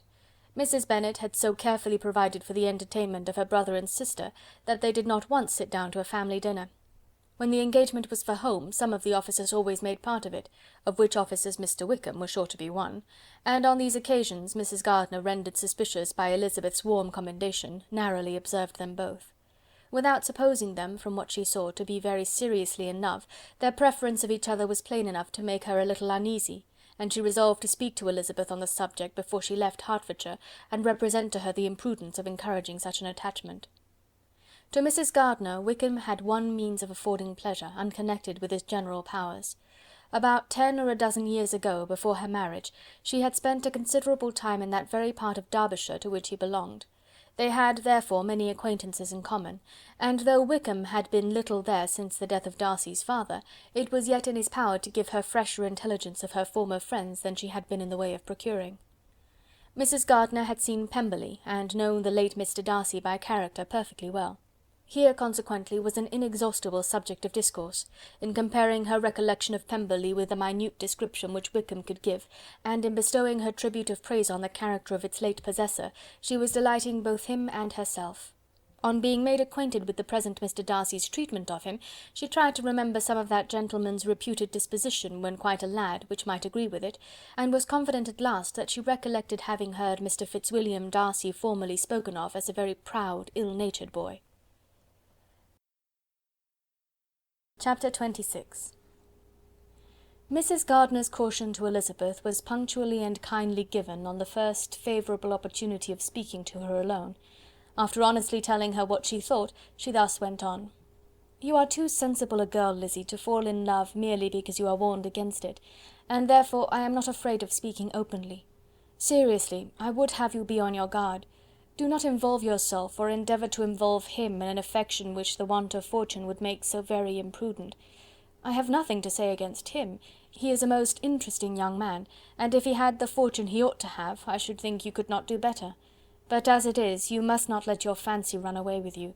You have sense, and we all expect you to use it. Your father would depend on your resolution and good conduct, I am sure. You must not disappoint your father." "My dear aunt, this is being serious indeed." "Yes, and I hope to engage you to be serious likewise." "Well then, you need not be under any alarm. I will take care of myself and of Mr. Wickham too. He shall not be in love with me if I can prevent it." "Elizabeth, you are not serious now." "I beg your pardon, I will try again. At present I am not in love with Mr. Wickham. No, I certainly am not. But he is, beyond all comparison, the most agreeable man I ever saw, and if he becomes really attached to me, I believe it will be better that he should not. I see the imprudence of it. Oh, that abominable Mr. Darcy! My father's opinion of me does me the greatest honour, and I should be miserable to forfeit it. My father, however, is partial to Mr. Wickham. In short, my dear aunt, I should be very sorry to be the means of making any of you unhappy, but since we see every day that where there is affection young people are seldom withheld by immediate want of fortune from entering into engagements with each other, how can I promise to be wiser than so many of my fellow creatures if I am tempted, or how am I even to know that it would be wisdom to resist? All that I can promise you, therefore, is not to be in a hurry. I will not be in a hurry to believe myself his first object. When I am in company with him, I will not be wishing. In short, I will do my best. Perhaps it will be as well if you discourage his coming here so very often. At least, you should not remind your mother of inviting him." "As I did the other day," said Elizabeth with a conscious smile. "Very true. It will be wise in me to refrain from that. But do not imagine that he is always here so often. It is on your account that he has been so frequently invited this week. You know my mother's ideas as to the necessity of constant company for her friends. But really, and upon my honour, I will try to do what I think to be the wisest. And now I hope you are satisfied." Her aunt assured her that she was, and Elizabeth having thanked her for the kindness of her hints, they parted. A wonderful instance of advice being given on such a point without being resented. Mr. Collins returned to Hertfordshire soon after it had been quitted by the Gardiners and Jane, but as he took up his abode with the Lucases, his arrival was no great inconvenience to Mrs. Bennet. His marriage was now fast approaching, and she was at length so far resigned as to think it inevitable, and even repeatedly to say in an ill-natured tone that she wished they might be happy. Thursday was to be the wedding day, and on Wednesday Miss Lucas paid her farewell visit, and when she rose to take leave, Elizabeth, ashamed of her mother's ungracious and reluctant good wishes, and sincerely affected herself, accompanied her out of the room. As they went downstairs together, Charlotte said, "I shall depend on hearing from you very often, Eliza." "That you certainly shall. And I have another favour to ask you. Will you come and see me?" "We shall often meet, I hope, in Hertfordshire. I am not likely to leave Kent for some time. Promise me, therefore, to come to Hunsford." Elizabeth could not refuse, though she foresaw little pleasure in the visit. "My father and Maria are coming to me in March," added Charlotte, "and I hope you will consent to be of the party. Indeed, Eliza, you will be as welcome as either of them." The wedding took place, the bride and bridegroom set off for Kent from the church door, and everybody had as much to say or to hear on the subject as usual. Elizabeth soon heard from her friend, and their correspondence was as regular and frequent as it had ever been. That it should be equally unreserved was impossible. Elizabeth could never address her without feeling that all the comfort of intimacy was over, and though determined not to slacken as a correspondent, it was for the sake of what had been, rather than what was. Charlotte's first letters were received with a good deal of eagerness. There could not but be curiosity to know how she would speak of her new home, how she would like Lady Catherine, and how happy she would dare pronounce herself to be. Though, when the letters were read, Elizabeth felt that Charlotte expressed herself on every point exactly as she might have foreseen. She wrote cheerfully, seemed surrounded with comforts, and mentioned nothing which she could not praise. The house, the furniture, neighbourhood, and roads were all to her taste, and Lady Catherine's behaviour was most friendly and obliging. It was Mr. Collins's picture of Hunsford and Rosings rationally softened, and Elizabeth perceived that she must wait for her own visit there to know the rest. Jane had already written a few lines to her sister to announce their safe arrival in London, and when she wrote again, Elizabeth hoped it would be in her power to say something of the Bingleys. Her impatience for this second letter was as well rewarded as impatience generally is. Jane had been a week in town without either seeing or hearing from Caroline. She accounted for it, however, by supposing that her last letter to her friend from Longbourn had by some accident been lost. "My aunt," she continued, "is going to-morrow into that part of the town, and I shall take the opportunity of calling in Grosvenor Street." She wrote again when the visit was paid, and she had seen Miss Bingley. "I did not think Caroline in spirits," were her words, "but she was very glad to see me, and reproached me for giving her no notice of my coming to London. I was right, therefore, my last letter had never reached her. I inquired after their brother, of course. He was well, but so engaged with Mr. Darcy that they scarcely ever saw him. I found that Miss Darcy was expected to dinner. I wish I could see her. My visit was not long, as Caroline and Mrs. Hurst were going out. I dare say I shall see them soon here." Elizabeth shook her head over this letter.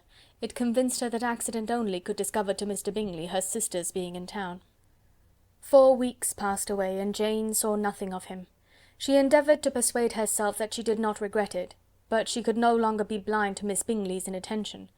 After waiting at home every morning for a fortnight, and inventing every evening a fresh excuse for her, the visitor did at last appear, but the shortness of her stay, and yet more, the alteration of her manner, would allow Jane to deceive herself no longer. The letter which she wrote on this occasion to her sister will prove what she felt. "My dearest Lizzy will, I am sure, be incapable of triumphing in her better judgment at my expense, when I confess myself to have been entirely deceived in Miss Bingley's regard for me. But, my dear sister, though the event has proved you right, do not think me obstinate if I still assert that, considering what her behaviour was, my confidence was as natural as your suspicion. I do not at all comprehend her reason for wishing to be intimate with me, but if the same circumstances were to happen again, I am sure I should be deceived again. Caroline did not return my visit till yesterday, and not a note, not a line did I receive in the meantime. When she did come, it was very evident that she had no pleasure in it. She made a slight, formal apology for not calling before, said not a word of wishing to see me again, and was in every respect so altered a creature, that when she went away I was perfectly resolved to continue the acquaintance no longer. I pity, though I cannot help blaming her. She was very wrong in singling me out as she did. I can safely say that every advance to intimacy began on her side. But I pity her because she must feel that she has been acting wrong, and because I am very sure that anxiety for her brother is the cause of it. I need not explain myself farther, though we know this anxiety to be quite needless, yet if she feels it, it will easily account for her behaviour to me, and so deservedly dear as he is to his sister, whatever anxiety she must feel on his behalf is natural and amiable.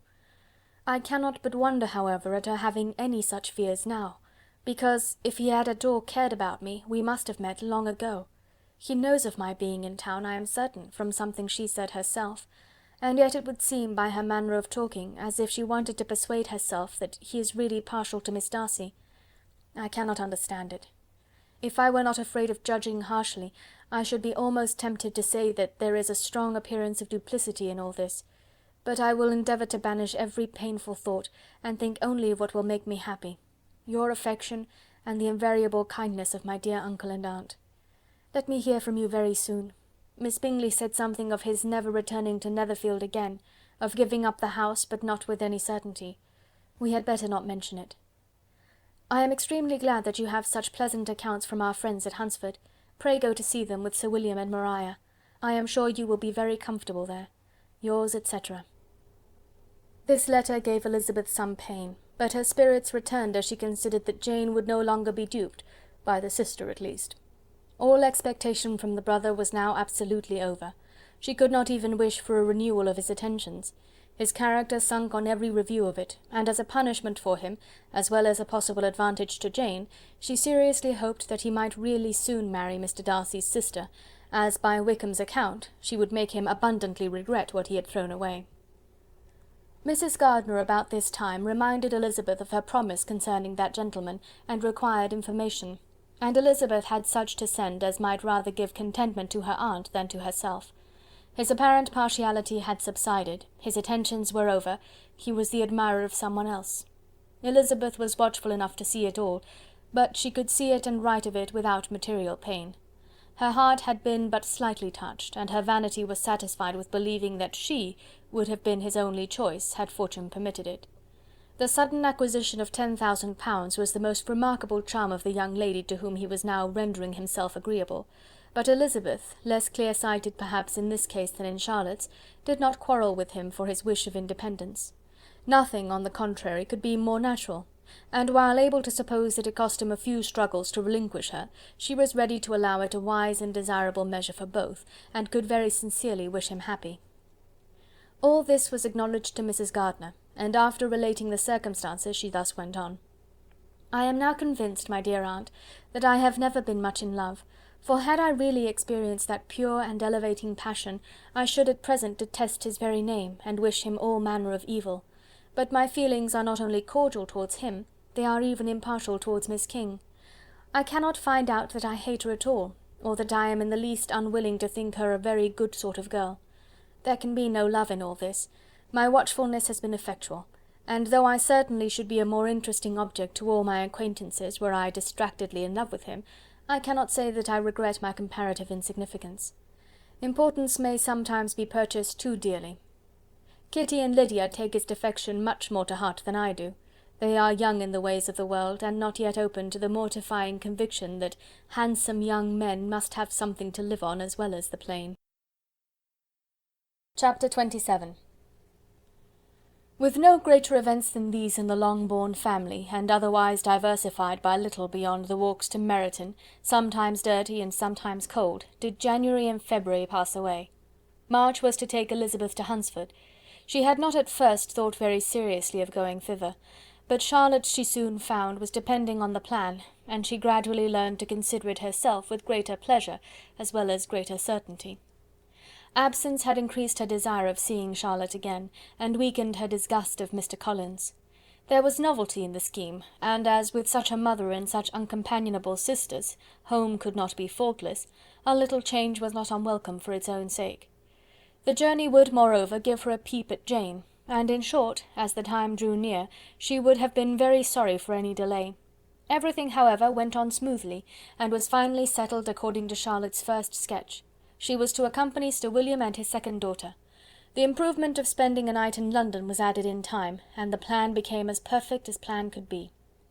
The only pain was in leaving her father, who would certainly miss her, and who, when it came to the point, so little liked her going, that he told her to write to him, and almost promised to answer her letter. The farewell between herself and Mr. Wickham was perfectly friendly, on his side even more.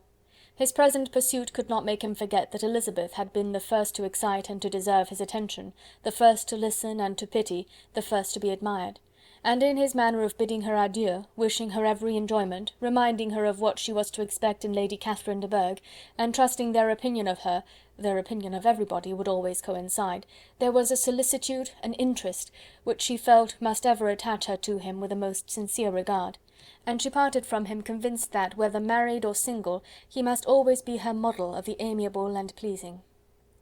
Her fellow travellers the next day were not of a kind to make her think him less agreeable. Sir William Lucas and his daughter Maria, a good-humoured girl, but as empty-headed as himself, had nothing to say that could be worth hearing, and were listened to with about as much delight as the rattle of the chaise. Elizabeth loved absurdities, but she had known Sir William's too long. He could tell her nothing new of the wonders of his presentation and knighthood, and his civilities were worn out, like his information. It was a journey of only 24 miles, and they began it so early as to be in Gracechurch Street by noon. As they drove to Mr. Gardiner's door, Jane was at a drawing-room window, watching their arrival. When they entered the passage, she was there to welcome them, and Elizabeth, looking earnestly in her face, was pleased to see it healthful and lovely as ever. On the stairs were a troop of little boys and girls, whose eagerness for their cousin's appearance would not allow them to wait in the drawing-room, and whose shyness, as they had not seen her for a 12-month, prevented their coming lower. All was joy and kindness. The day passed most pleasantly away, the morning in bustle and shopping, and the evening at one of the theatres. Elizabeth then contrived to sit by her aunt. Their first object was her sister, and she was more grieved than astonished to hear, in reply to her minute inquiries, that though Jane always struggled to support her spirits, there were periods of dejection. It was reasonable, however, to hope that they would not continue long. Mrs. Gardiner gave her the particulars also of Miss Bingley's visit in Gracechurch Street, and repeated conversations occurring at different times between Jane and herself, which proved that the former had, from her heart, given up the acquaintance. Mrs. Gardiner then rallied her niece on Wickham's desertion, and complimented her on bearing it so well. "But, my dear Elizabeth," she added, "what sort of girl is Miss King? I should be sorry to think our friend mercenary." "Pray, my dear aunt, what is the difference in matrimonial affairs between the mercenary and the prudent motive? Where does discretion end and avarice begin? Last Christmas you were afraid of his marrying me because it would be imprudent, and now, because he is trying to get a girl with only 10,000 pounds, you want to find out that he is mercenary. If you will only tell me what sort of girl Miss King is, I shall know what to think. She is a very good kind of girl, I believe. I know no harm of her. But he paid her not the smallest attention till her grandfather's death made her mistress of this fortune. No, what should he? If it were not allowable for him to gain my affections because I had no money, what occasion could there be for making love to a girl whom he did not care about, and who was equally poor? But there seems an indelicacy in directing his attentions toward her so soon after this event. A man in distressed circumstances has not time for all those elegant decorums which other people may observe. If she does not object to it, why should we? Her not objecting to it does not justify him. It only shows her being deficient in something herself, sense or feeling. "Well," cried Elizabeth, "have it as you choose. He shall be mercenary and she shall be foolish." "No, Lizzy, that is what I do not choose. I should be sorry, you know, to think ill of a young man who has lived so long in Derbyshire." "Oh, if that is all, I have a very poor opinion of young men who live in Derbyshire, and their intimate friends who live in Hertfordshire are not much better. I am sick of them all. Thank heaven, I am going tomorrow where I shall find a man who has not one agreeable quality, who has neither manner nor sense to recommend him. Stupid men are the only ones worth knowing after all." "Take care, Lizzy, that speech savours strongly of disappointment." Before they were separated by the conclusion of the play, she had the unexpected happiness of an invitation to accompany her uncle and aunt in a tour of pleasure which they proposed taking in the summer. "We have not determined how far it shall carry us," said Mrs. Gardiner, "but perhaps to the Lakes." No scheme could have been more agreeable to Elizabeth, and her acceptance of the invitation was most ready and grateful. "Oh, my dear, dear aunt," she rapturously cried, "what delight! What felicity! You give me fresh life and vigour. Adieu to disappointment and spleen. What are young men to rocks and mountains? Oh, what hours of transport we shall spend! And when we do return, it shall not be like other travellers, without being able to give one accurate idea of anything. We will know where we have gone, we will recollect what we have seen. Lakes, mountains, and rivers shall not be jumbled together in our imaginations, nor when we attempt to describe any particular scene, will we begin quarrelling about its relative situation. Let our first effusions be less insupportable than those of the generality of travellers." Chapter 28. Every object in the next day's journey was new and interesting to Elizabeth, and her spirits were in a state of enjoyment, for she had seen her sister looking so well as to banish all fear for her health, and the prospect of her northern tour was a constant source of delight. When they left the high road for the lane to Hunsford, every eye was in search of the parsonage, and every turning expected to bring it in view. The palings of Rosings Park was their boundary on one side. Elizabeth smiled at the recollection of all that she had heard of its inhabitants. At length the parsonage was discernible. The garden sloping to the road, the house standing in it, the green pales and the laurel hedge, everything declared they were arriving. Mr. Collins and Charlotte appeared at the door, and the carriage stopped at the small gate which led by a short gravel walk to the house, amidst the nods and smiles of the whole party. In a moment they were all out of the chaise, rejoicing at the sight of each other.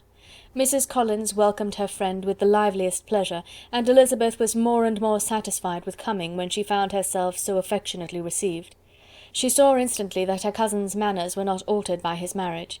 His formal civility was just what it had been, and he detained her some minutes at the gate to hear and satisfy his inquiries after all her family. They were then, with no other delay than his pointing out the neatness of the entrance, taken into the house. And as soon as they were in the parlour, he welcomed them a second time, with ostentatious formality, to his humble abode, and punctually repeated all his wife's offers of refreshment. Elizabeth was prepared to see him in his glory, and she could not help fancying that in displaying the good proportion of the room, its aspect and its furniture, he addressed himself particularly to her, as if wishing to make her feel what she had lost in refusing him. But though everything seemed neat and comfortable, she was not able to gratify him by any sigh of repentance, and rather looked with wonder at her friend that she could have so cheerful an air with such a companion.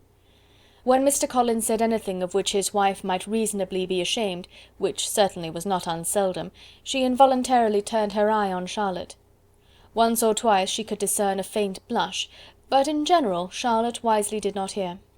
After sitting long enough to admire every article of furniture in the room, from the sideboard to the fender, to give an account of their journey and of all that had happened in London, Mr. Collins invited them to take a stroll in the garden, which was large and well laid out, and to the cultivation of which he attended himself.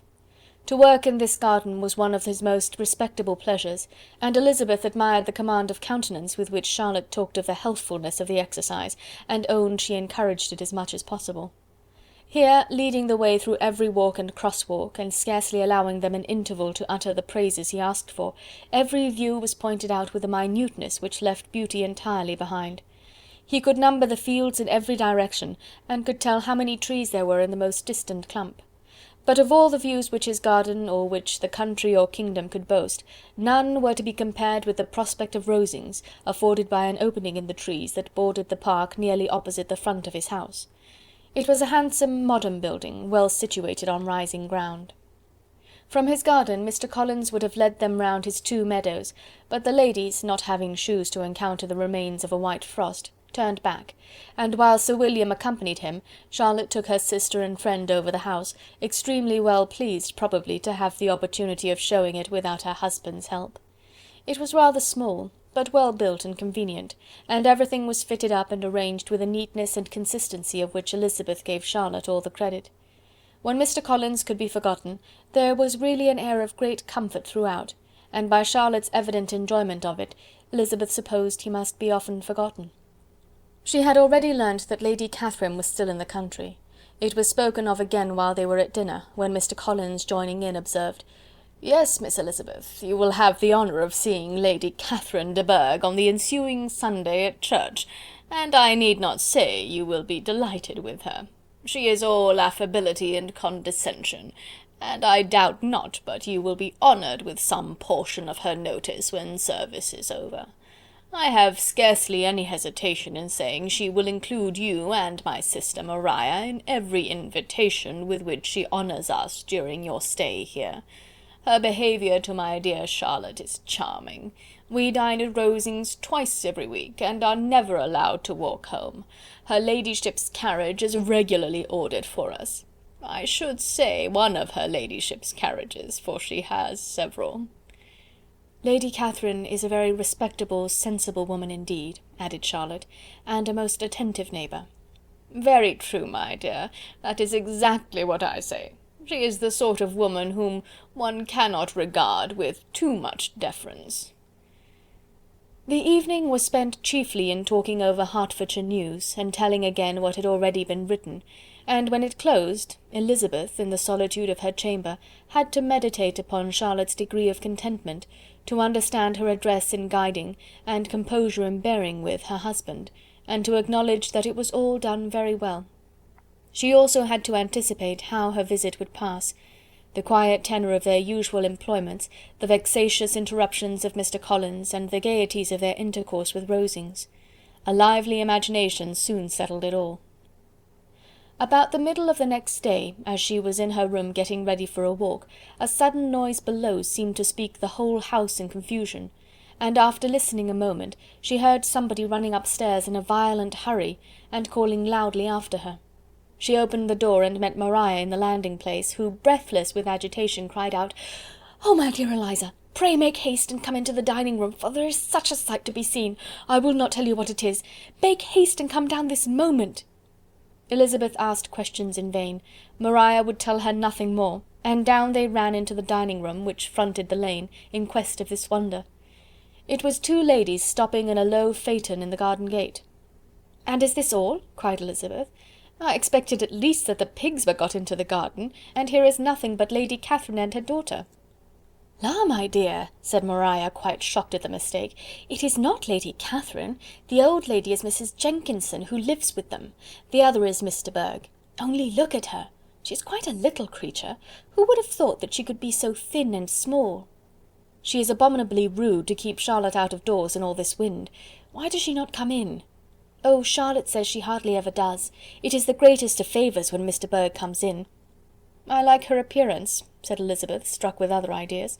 "She looks sickly and cross. Yes, she will do for him very well. She will make him a very proper wife."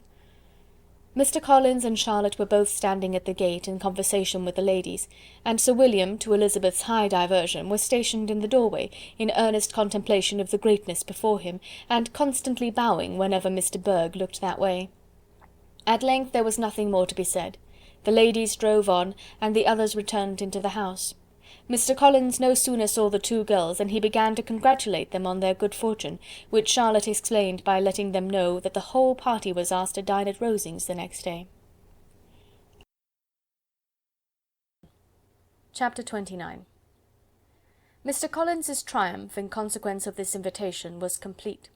The power of displaying the grandeur of his patroness to his wondering visitors, and of letting them see her civility towards himself and his wife, was exactly what he had wished for, and that an opportunity of doing it should be given so soon, was such an instance of Lady Catherine's condescension, as he knew not how to admire enough.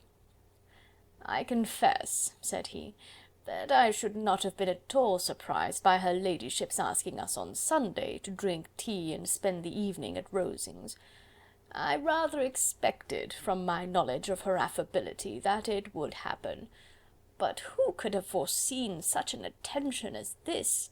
Who could have imagined that we should receive an invitation to dine there, an invitation, moreover, including the whole party, so immediately after your arrival?" "I am the less surprised at what has happened," replied Sir William, "from that knowledge of what the manners of the great really are, which my situation in life has allowed me to acquire. About the court such instances of elegant breeding are not uncommon." Scarcely anything was talked of the whole day or next morning but their visit to Rosings. Mr. Collins was carefully instructing them in what they were to expect, that the sight of such rooms, so many servants, and so splendid a dinner might not wholly overpower them. When the ladies were separating for the toilette, he said to Elizabeth, "Do not make yourself uneasy, my dear cousin, about your apparel. Lady Catherine is far from requiring that elegance of dress in us which becomes herself and her daughter. I would advise you merely to put on whatever of your clothes is superior to the rest. There is no occasion for anything more. Lady Catherine will not think the worse of you for being simply dressed. She likes to have the distinction of rank preserved." While they were dressing, he came 2 or 3 times to their different doors, to recommend their being quick, as Lady Catherine very much objected to be kept waiting for her dinner. Such formidable accounts of her ladyship, and her manner of living, quite frightened Maria Lucas, who had been little used to company, and she looked forward to her introduction at Rosings with as much apprehension as her father had done to his presentation at St. James'. As the weather was fine, they had a pleasant walk of about half a mile across the park. Every park has its beauty and its prospects, and Elizabeth saw much to be pleased with, though she could not be in such raptures as Mr. Collins expected the scene to inspire, and was but slightly affected by his enumeration of the windows in front of the house, and his relation of what the glazing altogether had originally cost Sir Lewis de Bourgh.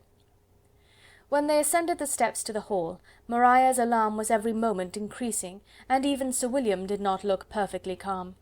Elizabeth's courage did not fail her. She had heard nothing of Lady Catherine that spoke her awful from any extraordinary talents or miraculous virtue, and the mere stateliness of money or rank she thought she could witness without trepidation. From the entrance hall, of which Mr. Collins pointed out with a rapturous air the fine proportion and the finished ornaments, they followed the servants through an antechamber to the room where Lady Catherine, her daughter, and Mrs. Jenkinson were sitting. Her ladyship, with great condescension, arose to receive them, and as Mrs. Collins had settled it with her husband that the office of introduction should be hers, it was performed in a proper manner, without any of those apologies and thanks which he would have thought necessary. In spite of having been at St. James's, Sir William was so completely awed by the grandeur surrounding him, that he had but just courage enough to make a very low bow and take his seat without saying a word, and his daughter, frightened almost out of her senses, sat on the edge of her chair, not knowing which way to look. Elizabeth found herself quite equal to the scene, and could observe the three ladies before her composedly. Lady Catherine was a tall, large woman, with strongly marked features, which might once have been handsome. Her air was not conciliating, nor was her manner of receiving them such as to make her visitors forget their inferior rank. She was not rendered formidable by silence, but whatever she said was spoken in so authoritative a tone as marked her self-importance, and brought Mr. Wickham immediately to Elizabeth's mind, and from the observation of the day altogether, she believed Lady Catherine to be exactly what he represented. When, after examining the mother, in whose countenance and deportment she soon found some resemblance of Mr. Darcy, she turned her eyes on the daughter, she could almost have joined in Maria's astonishment at her being so thin and so small. There was neither in figure nor face any likeness between the ladies. Miss de Bourgh was pale and sickly, her features, though not plain, were insignificant, and she spoke very little, except in a low voice to Mrs. Jenkinson, in whose appearance there was nothing remarkable, and who was entirely engaged in listening to what she said, and placing a screen in the proper direction before her eyes. After sitting a few minutes, they were all sent to one of the windows to admire the view, Mr. Collins attending them to point out its beauties, and Lady Catherine kindly informing them that it was much better worth looking at in the summer. The dinner was exceedingly handsome, and there were all the servants and all the articles of plate which Mr. Collins had promised, and as he had likewise foretold, he took his seat at the bottom of the table, by her ladyship's desire, and looked as if he felt that life could furnish nothing greater. He carved, and ate, and praised with delighted alacrity, and every dish was commended, first by him and then by Sir William, who was now enough recovered to echo whatever his son-in-law said, in a manner which Elizabeth wondered Lady Catherine could bear. But Lady Catherine seemed gratified by their excessive admiration, and gave most gracious smiles, especially when any dish on the table proved a novelty to them. The party did not supply much conversation. Elizabeth was ready to speak whenever there was an opening, but she was seated between Charlotte and Miss de Bourgh, the former of whom was engaged in listening to Lady Catherine, and the latter said not a word to her all dinner-time. Mrs. Jenkinson was chiefly employed in watching how little Miss de Bourgh ate, pressing her to try some other dish, and fearing she was indisposed. Maria thought speaking out of the question, and the gentlemen did nothing but eat and admire. When the ladies returned to the drawing-room, there was little to be done but to hear Lady Catherine talk, which she did without any intermission till coffee came in, delivering her opinion on every subject in so decisive a manner as proved that she was not used to have her judgment controverted. She inquired into Charlotte's domestic concerns familiarly and minutely, gave her a great deal of advice as to the management of them all, told her how everything ought to be regulated in so small a family as hers, and instructed her as to the care of her cows and her poultry. Elizabeth found that nothing was beneath this great lady's attention, which could furnish her with an occasion of dictating to others. In the intervals of her discourse with Mrs. Collins, she addressed a variety of questions to Maria and Elizabeth, but especially to the latter, of whose connections she knew the least, and who, she observed to Mrs. Collins, was a very genteel, pretty kind of girl. She asked her at different times how many sisters she had, whether they were older or younger than herself, whether any of them were likely to be married, whether they were handsome, where they had been educated, what carriage her father kept, and what had been her mother's maiden name. Elizabeth felt all the impertinence of her questions, but answered them very composedly. Lady Catherine then observed, "Your father's estate is entailed on Mr. Collins, I think. For your sake," turning to Charlotte, "I am glad of it, but otherwise I see no occasion for entailing estates from the female line. It was not thought necessary in Sir Lewis de Bourgh's family. Do you play and sing, Miss Bennet?" "A little."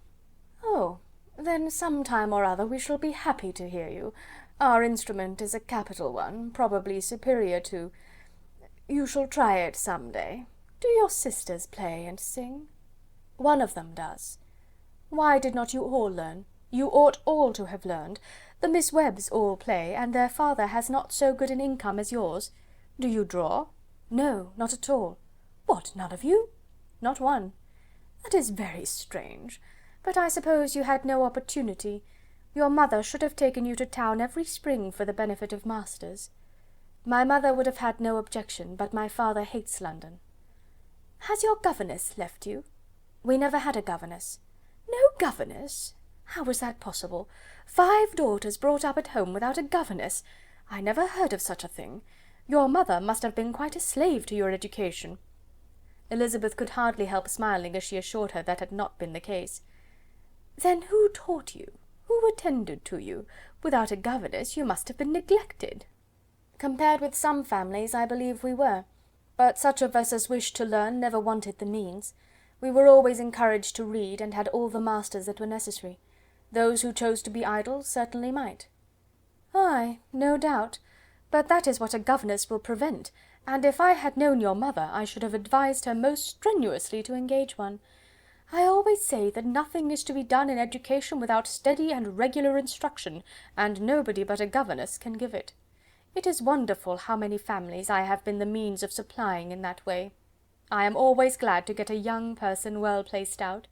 4 nieces of Mrs. Jenkinson are most delightfully situated through my means, and it was but the other day that I recommended another young person, who was merely accidentally mentioned to me, and the family are quite delighted with her. Mrs. Collins, did I tell you of Lady Metcalfe's calling yesterday to thank me? She finds Miss Pope a treasure. Lady Catherine, said she, you have given me a treasure. Are any of your younger sisters out, Miss Bennet?" "Yes, ma'am, all." "All? What, all 5 out at once? Very odd. And you only the second? The younger ones out before the elder ones are married? Your younger sisters must be very young." "Yes, my youngest is not 16. Perhaps she is full young to be much in company, but really, ma'am, I think it would be very hard upon younger sisters that they should not have their share of society and amusement, because the elder have not the means or inclination to marry early. The last born has as good a right to the pleasures of youth as the first, and to be kept back on such a motive, I think it would not be very likely to promote sisterly affection or delicacy of mind." "Upon my word," said her ladyship, "you give your opinion very decidedly for so young a person. Pray, what is your age?" "With 3 younger sisters grown up," replied Elizabeth, smiling, "your ladyship can hardly expect me to own it." Lady Catherine seemed quite astonished at not receiving a direct answer, and Elizabeth suspected herself to be the first creature who had ever dared to trifle with so much dignified impertinence. "You cannot be more than 20, I am sure, therefore you need not conceal your age." "I am not 21." When the gentlemen had joined them, and tea was over, the card tables were placed. Lady Catherine, Sir William, and Mr. and Mrs. Collins sat down to quadrille, and as Miss de Bourgh chose to play at casino, the 2 girls had the honour of assisting Mrs. Jenkinson to make up her party. Their table was superlatively stupid. Scarcely a syllable was uttered that did not relate to the game, except when Mrs. Jenkinson expressed her fears of Miss de Bourgh's being too hot or too cold, or having too much or too little light. A great deal more passed at the other table. Lady Catherine was generally speaking, stating the mistakes of the 3 others, or relating some anecdote of herself. Mr. Collins was employed in agreeing to everything her ladyship said, thanking her for every fish he won, and apologizing if he thought he won too many. Sir William did not say much. He was storing his memory with anecdotes and noble names. When Lady Catherine and her daughter had played as long as they chose, the tables were broken up, the carriage was offered to Mrs. Collins, gratefully accepted and immediately ordered. The party then gathered round the fire to hear Lady Catherine determine what weather they were to have on the morrow. From these instructions they were summoned by the arrival of the coach, and with many speeches of thankfulness on Mr. Collins's side, and as many bows on Sir William's, they departed. As soon as they had driven from the door, Elizabeth was called on by her cousin to give her opinion of all that she had seen at Rosings, which, for Charlotte's sake, she made more favourable than it really was. But her commendation, though costing her some trouble, could by no means satisfy Mr. Collins, and he was very soon obliged to take her ladyship's praise into his own hands. Chapter 30. Sir William stayed only a week at Hunsford, but his visit was long enough to convince him of his daughter's being most comfortably settled, and of her possessing such a husband and such a neighbour as were not often met with. While Sir William was with them, Mr. Collins devoted his morning to driving him out in his gig and showing him the country. But when he went away, the whole family returned to their usual employments, and Elizabeth was thankful to find that they did not see more of her cousin by the alteration, for the chief of the time between breakfast and dinner was now passed by him either at work in the garden, or in reading and writing, and looking out of the window in his own book-room, which fronted the road. The room in which the ladies sat was backwards. Elizabeth had at first rather wondered that Charlotte should not prefer the dining parlour for common use. It was a better-sized room, and had a more pleasant aspect, but she soon saw that her friend had an excellent reason for what she did, for Mr. Collins would undoubtedly have been much less in his own apartment had they sat in one equally lively, and she gave Charlotte credit for the arrangement. From the drawing-room they could distinguish nothing in the lane, and were indebted to Mr. Collins for the knowledge of what carriages went along, and how often especially Mr. Burge drove by in her phaeton, which he never failed coming to inform them of, though it happened almost every day. She not infrequently stopped at the parsonage, and had a few minutes' conversation with Charlotte, but was scarcely ever prevailed upon to get out. Very few days passed in which Mr. Collins did not walk to Rosings, and not many in which his wife did not think it necessary to go likewise, and till Elizabeth recollected that there might be other family livings to be disposed of, she could not understand the sacrifice of so many hours. Now and then they were honoured with a call from her ladyship, and nothing escaped her observation that was passing in the room during these visits. She examined into their employments, looked at their work, and advised them to do it differently, found fault with the arrangement of the furniture, or detected the housemaid in negligence, and if she accepted any refreshment, seemed to do it only for the sake of finding out that Mrs. Collins's joints of meat were too large for her family. Elizabeth soon perceived that though this great lady was not in commission of the peace of the county, she was a most active magistrate in her own parish, the minutest concerns of which were carried to her by Mr. Collins, and whenever any of the cottagers were disposed to be quarrelsome, discontented, or too poor, she sallied forth into the village to settle their differences, silence their complaints, and scold them into harmony and plenty. The entertainment of dining at Rosings was repeated about twice a week, and allowing for the loss of Sir William, and there being only one card-table in the evening, every such entertainment was the counterpart of the first. Their other engagements were few, as the style of living in the neighbourhood in general was beyond Mr. Collins's reach. This, however, was no evil to Elizabeth, and upon the whole she spent her time comfortably enough. There were half-hours of pleasant conversation with Charlotte, and the weather was so fine for the time of year that she had often great enjoyment out of doors. Her favourite walk, and where she frequently went while the others were calling on Lady Catherine, was along the open grove which edged that side of the park, where there was a nice sheltered path, which no one seemed to value but herself, and where she felt beyond the reach of Lady Catherine's curiosity. In this quiet way the first fortnight of her visit soon passed away. Easter was approaching, and the week preceding it was to bring an addition to the family at Rosings, which in so small a circle must be important. Elizabeth had heard soon after her arrival that Mr. Darcy was expected there in the course of a few weeks, and though there were not many of her acquaintances whom she did not prefer, his coming would furnish one comparatively new to look at in their Rosings parties, and she might be amused in seeing how hopeless Miss Bingley's designs on him were by his behaviour to his cousin, for whom he was evidently destined by Lady Catherine, who talked of his coming with the greatest satisfaction, spoke of him in terms of the highest admiration, and seemed almost angry to find that he had already been frequently seen by Miss Lucas and herself. His arrival was soon known at the parsonage, for Mr. Collins was walking the whole morning within view of the lodges opening into Hunsford Lane, in order to have the earliest assurance of it, and after making his bow as the carriage turned into the park, hurried home with the great intelligence. On the following morning he hastened to Rosings to pay his respects. There were two nephews of Lady Catherine to require them, for Mr. Darcy had brought with him a Colonel Fitzwilliam, the younger son of his uncle Lord, and to the great surprise of all the party, when Mr. Collins returned, the gentleman accompanied him.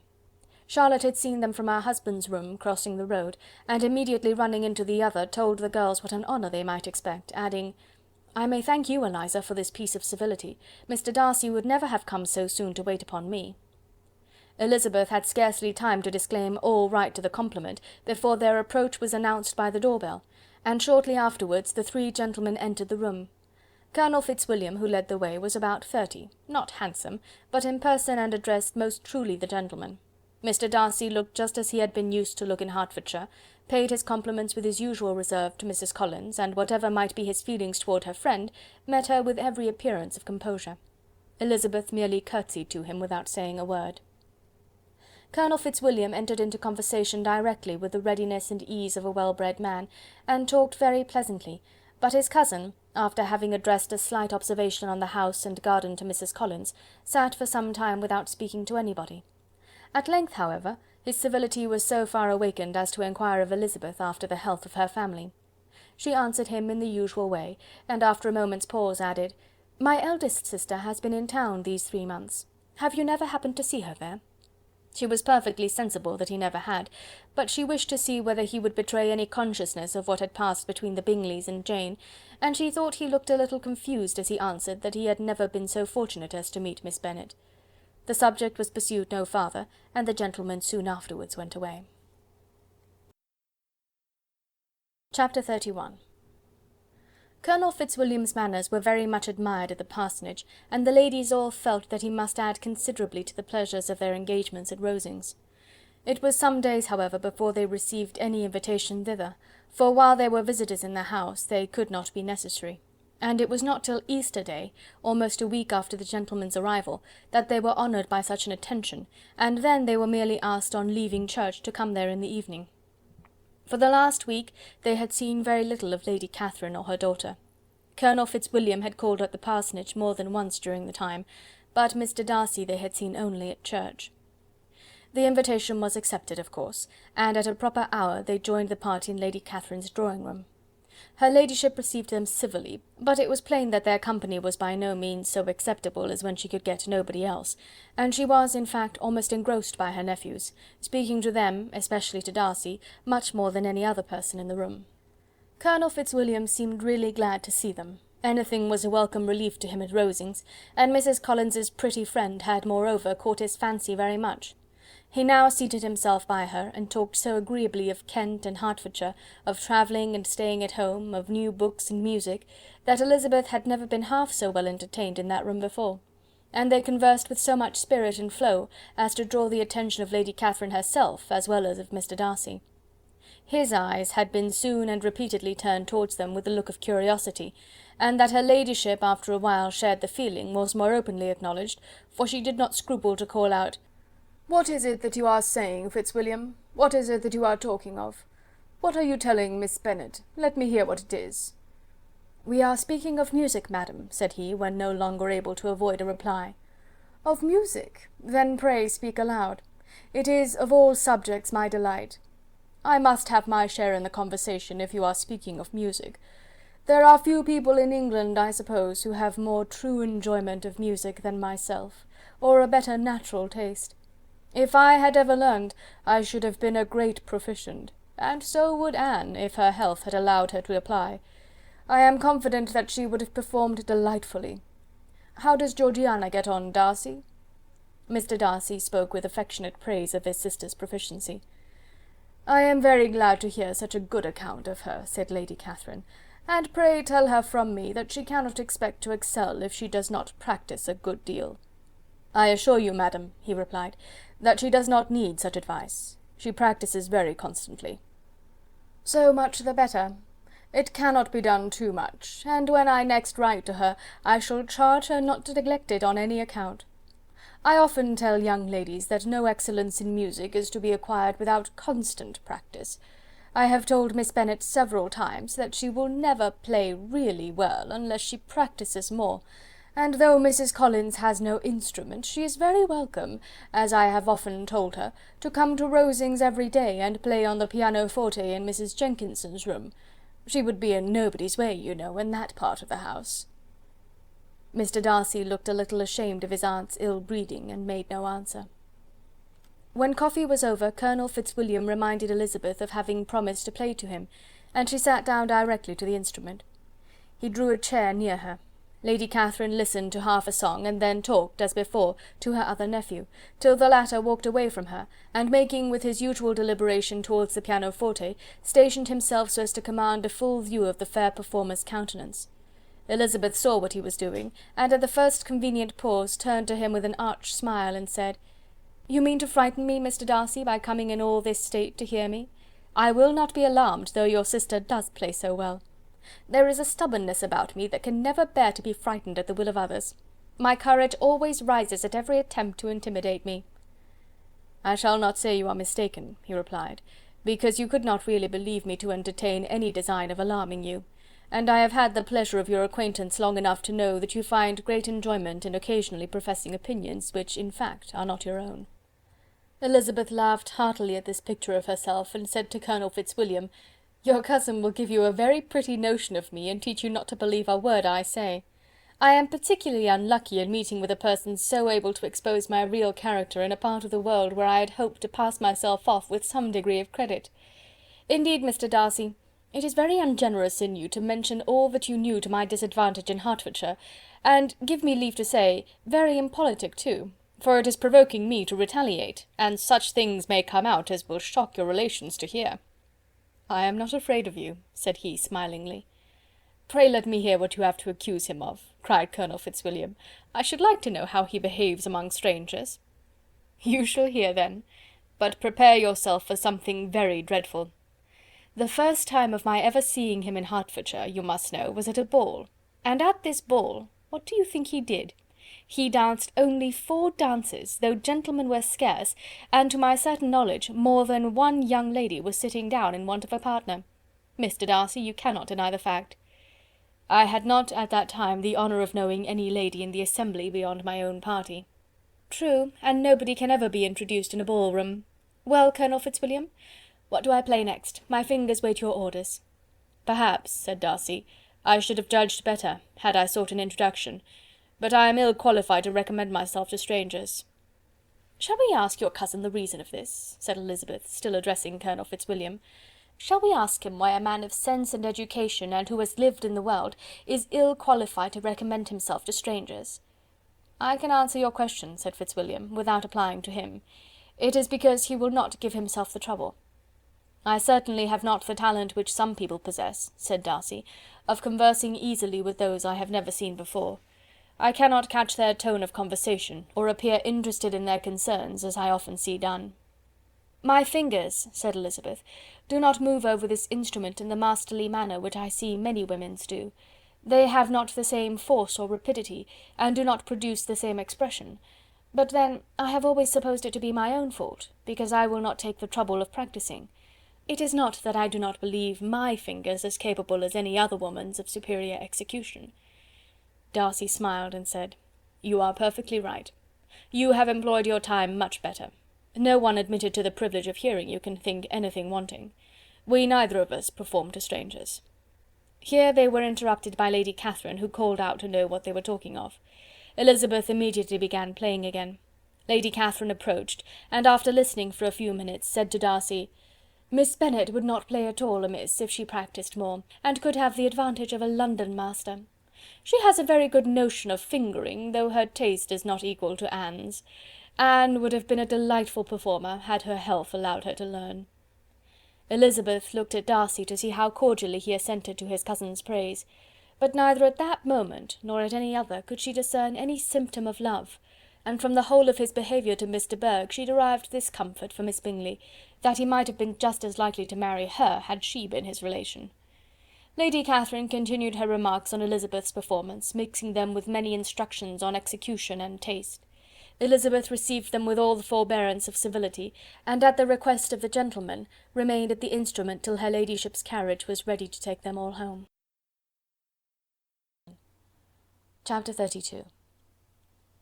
Elizabeth was sitting by herself the next morning, and writing to Jane, while Mrs. Collins and Maria were gone on business into the village, when she was startled by a ring at the door, the certain signal of a visitor. As she had heard no carriage, she thought it not unlikely to be Lady Catherine, and under that apprehension was putting away her half-finished letter, that she might escape all impertinent questions, when the door opened, and to her very great surprise Mr. Darcy, and Mr. Darcy only, entered the room. He seemed astonished too on finding her alone, and apologized for his intrusion by letting her know that he had understood all the ladies were to be within. They then sat down, and when her inquiries after Rosings were made, seemed in danger of sinking into total silence. It was absolutely necessary, therefore, to think of something, and in this emergence recollecting when she had seen him last in Hertfordshire, and feeling curious to know what he would say on the subject of their hasty departure, she observed, "How very suddenly you all quitted Netherfield last November, Mr. Darcy. It must have been a most agreeable surprise to Mr. Bingley to see you all after him so soon, for if I recollect right, he went but the day before. He and his sisters were well, I hope, when you left London?" "Perfectly so, I thank you." She found that she was to receive no other answer, and after a short pause added, "I think I have understood that Mr. Bingley has not much idea of ever returning to Netherfield again." "I have heard him say so, but it is probable that he may spend very little of his time there in the future. He has many friends, and is at a time of life when friends and engagements are continually increasing."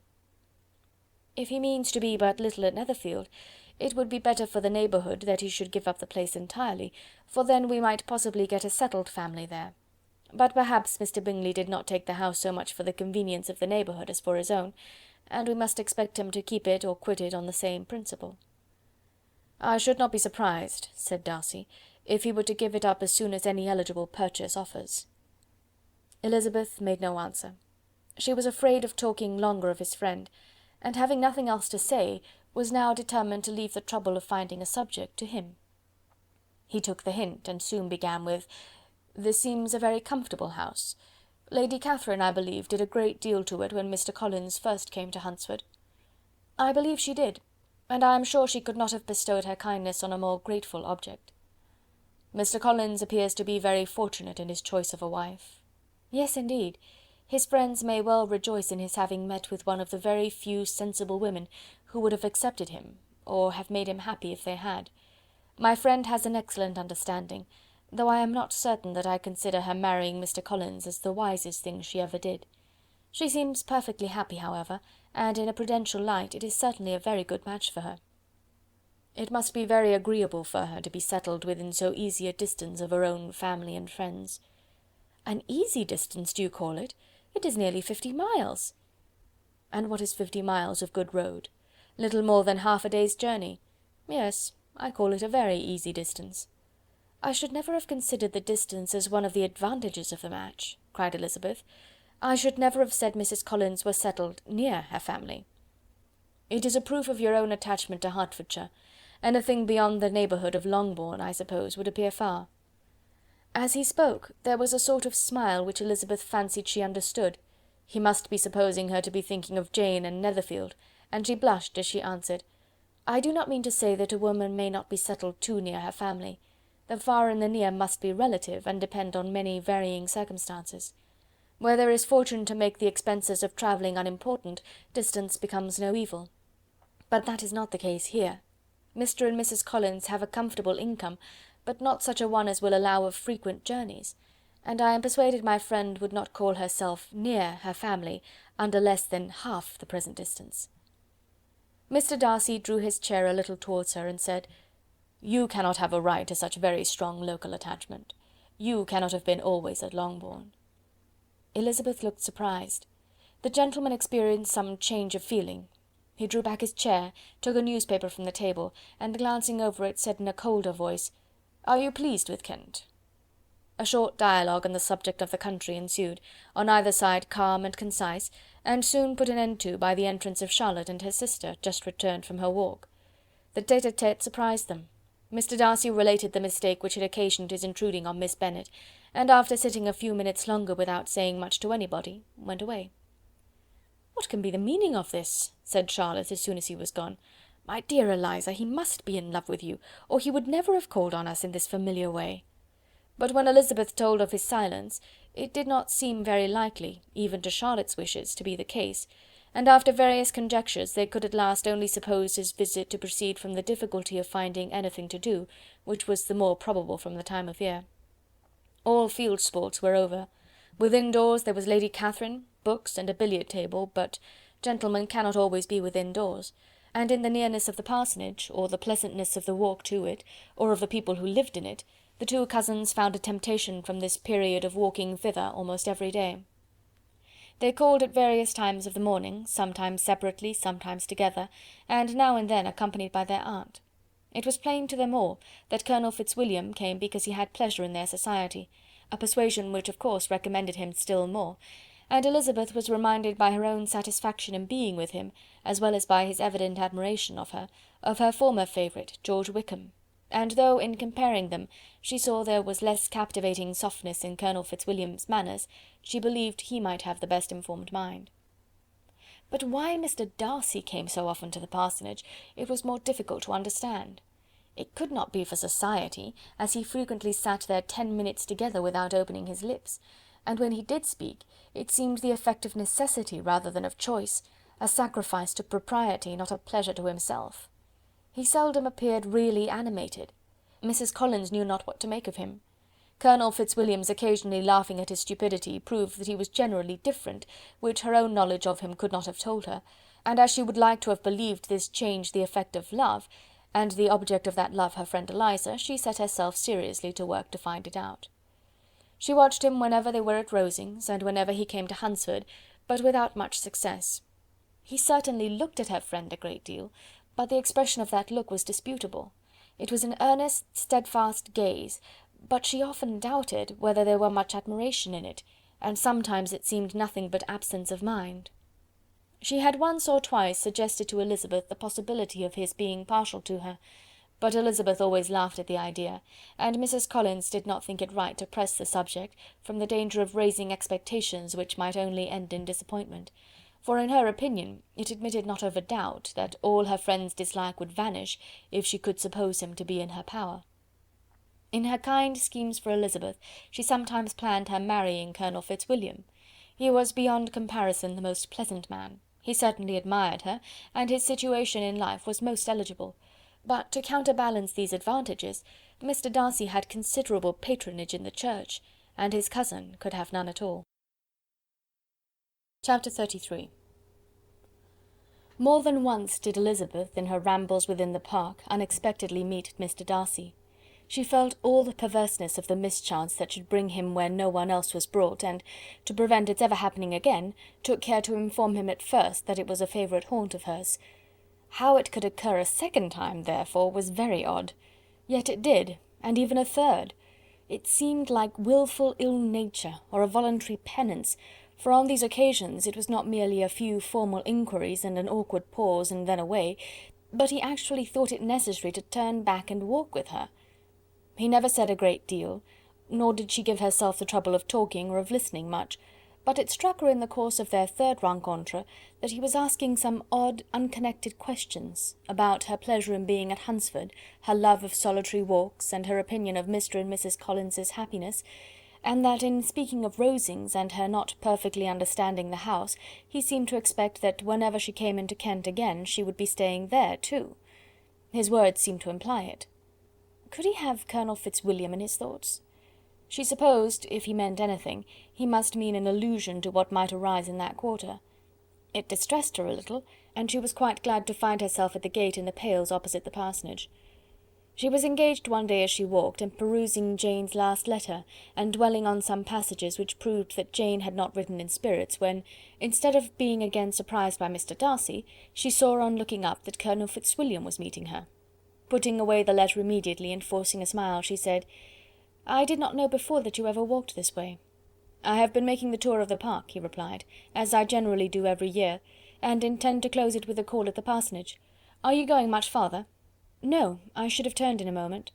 And accordingly she did turn, and they walked towards the parsonage together. "Do you certainly leave Kent on Saturday?" said she. "Yes, if Darcy does not put it off again, but I am at his disposal. He arranges the business just as he pleases." "And if not able to please himself in the arrangement, he has at least pleasure in the great power of choice. I do not know anybody who seems more to enjoy the power of doing what he likes than Mr. Darcy." "He likes to have his own way very well," replied Colonel Fitzwilliam, "but so we all do. It is only that he has better means of having it than many others, because he is rich, and many others are poor. I speak feelingly. A younger son, you know, must be inured to self-denial and dependence." "In my opinion, the younger son of an earl can know very little of either. Now seriously, what have you ever known of self-denial and dependence?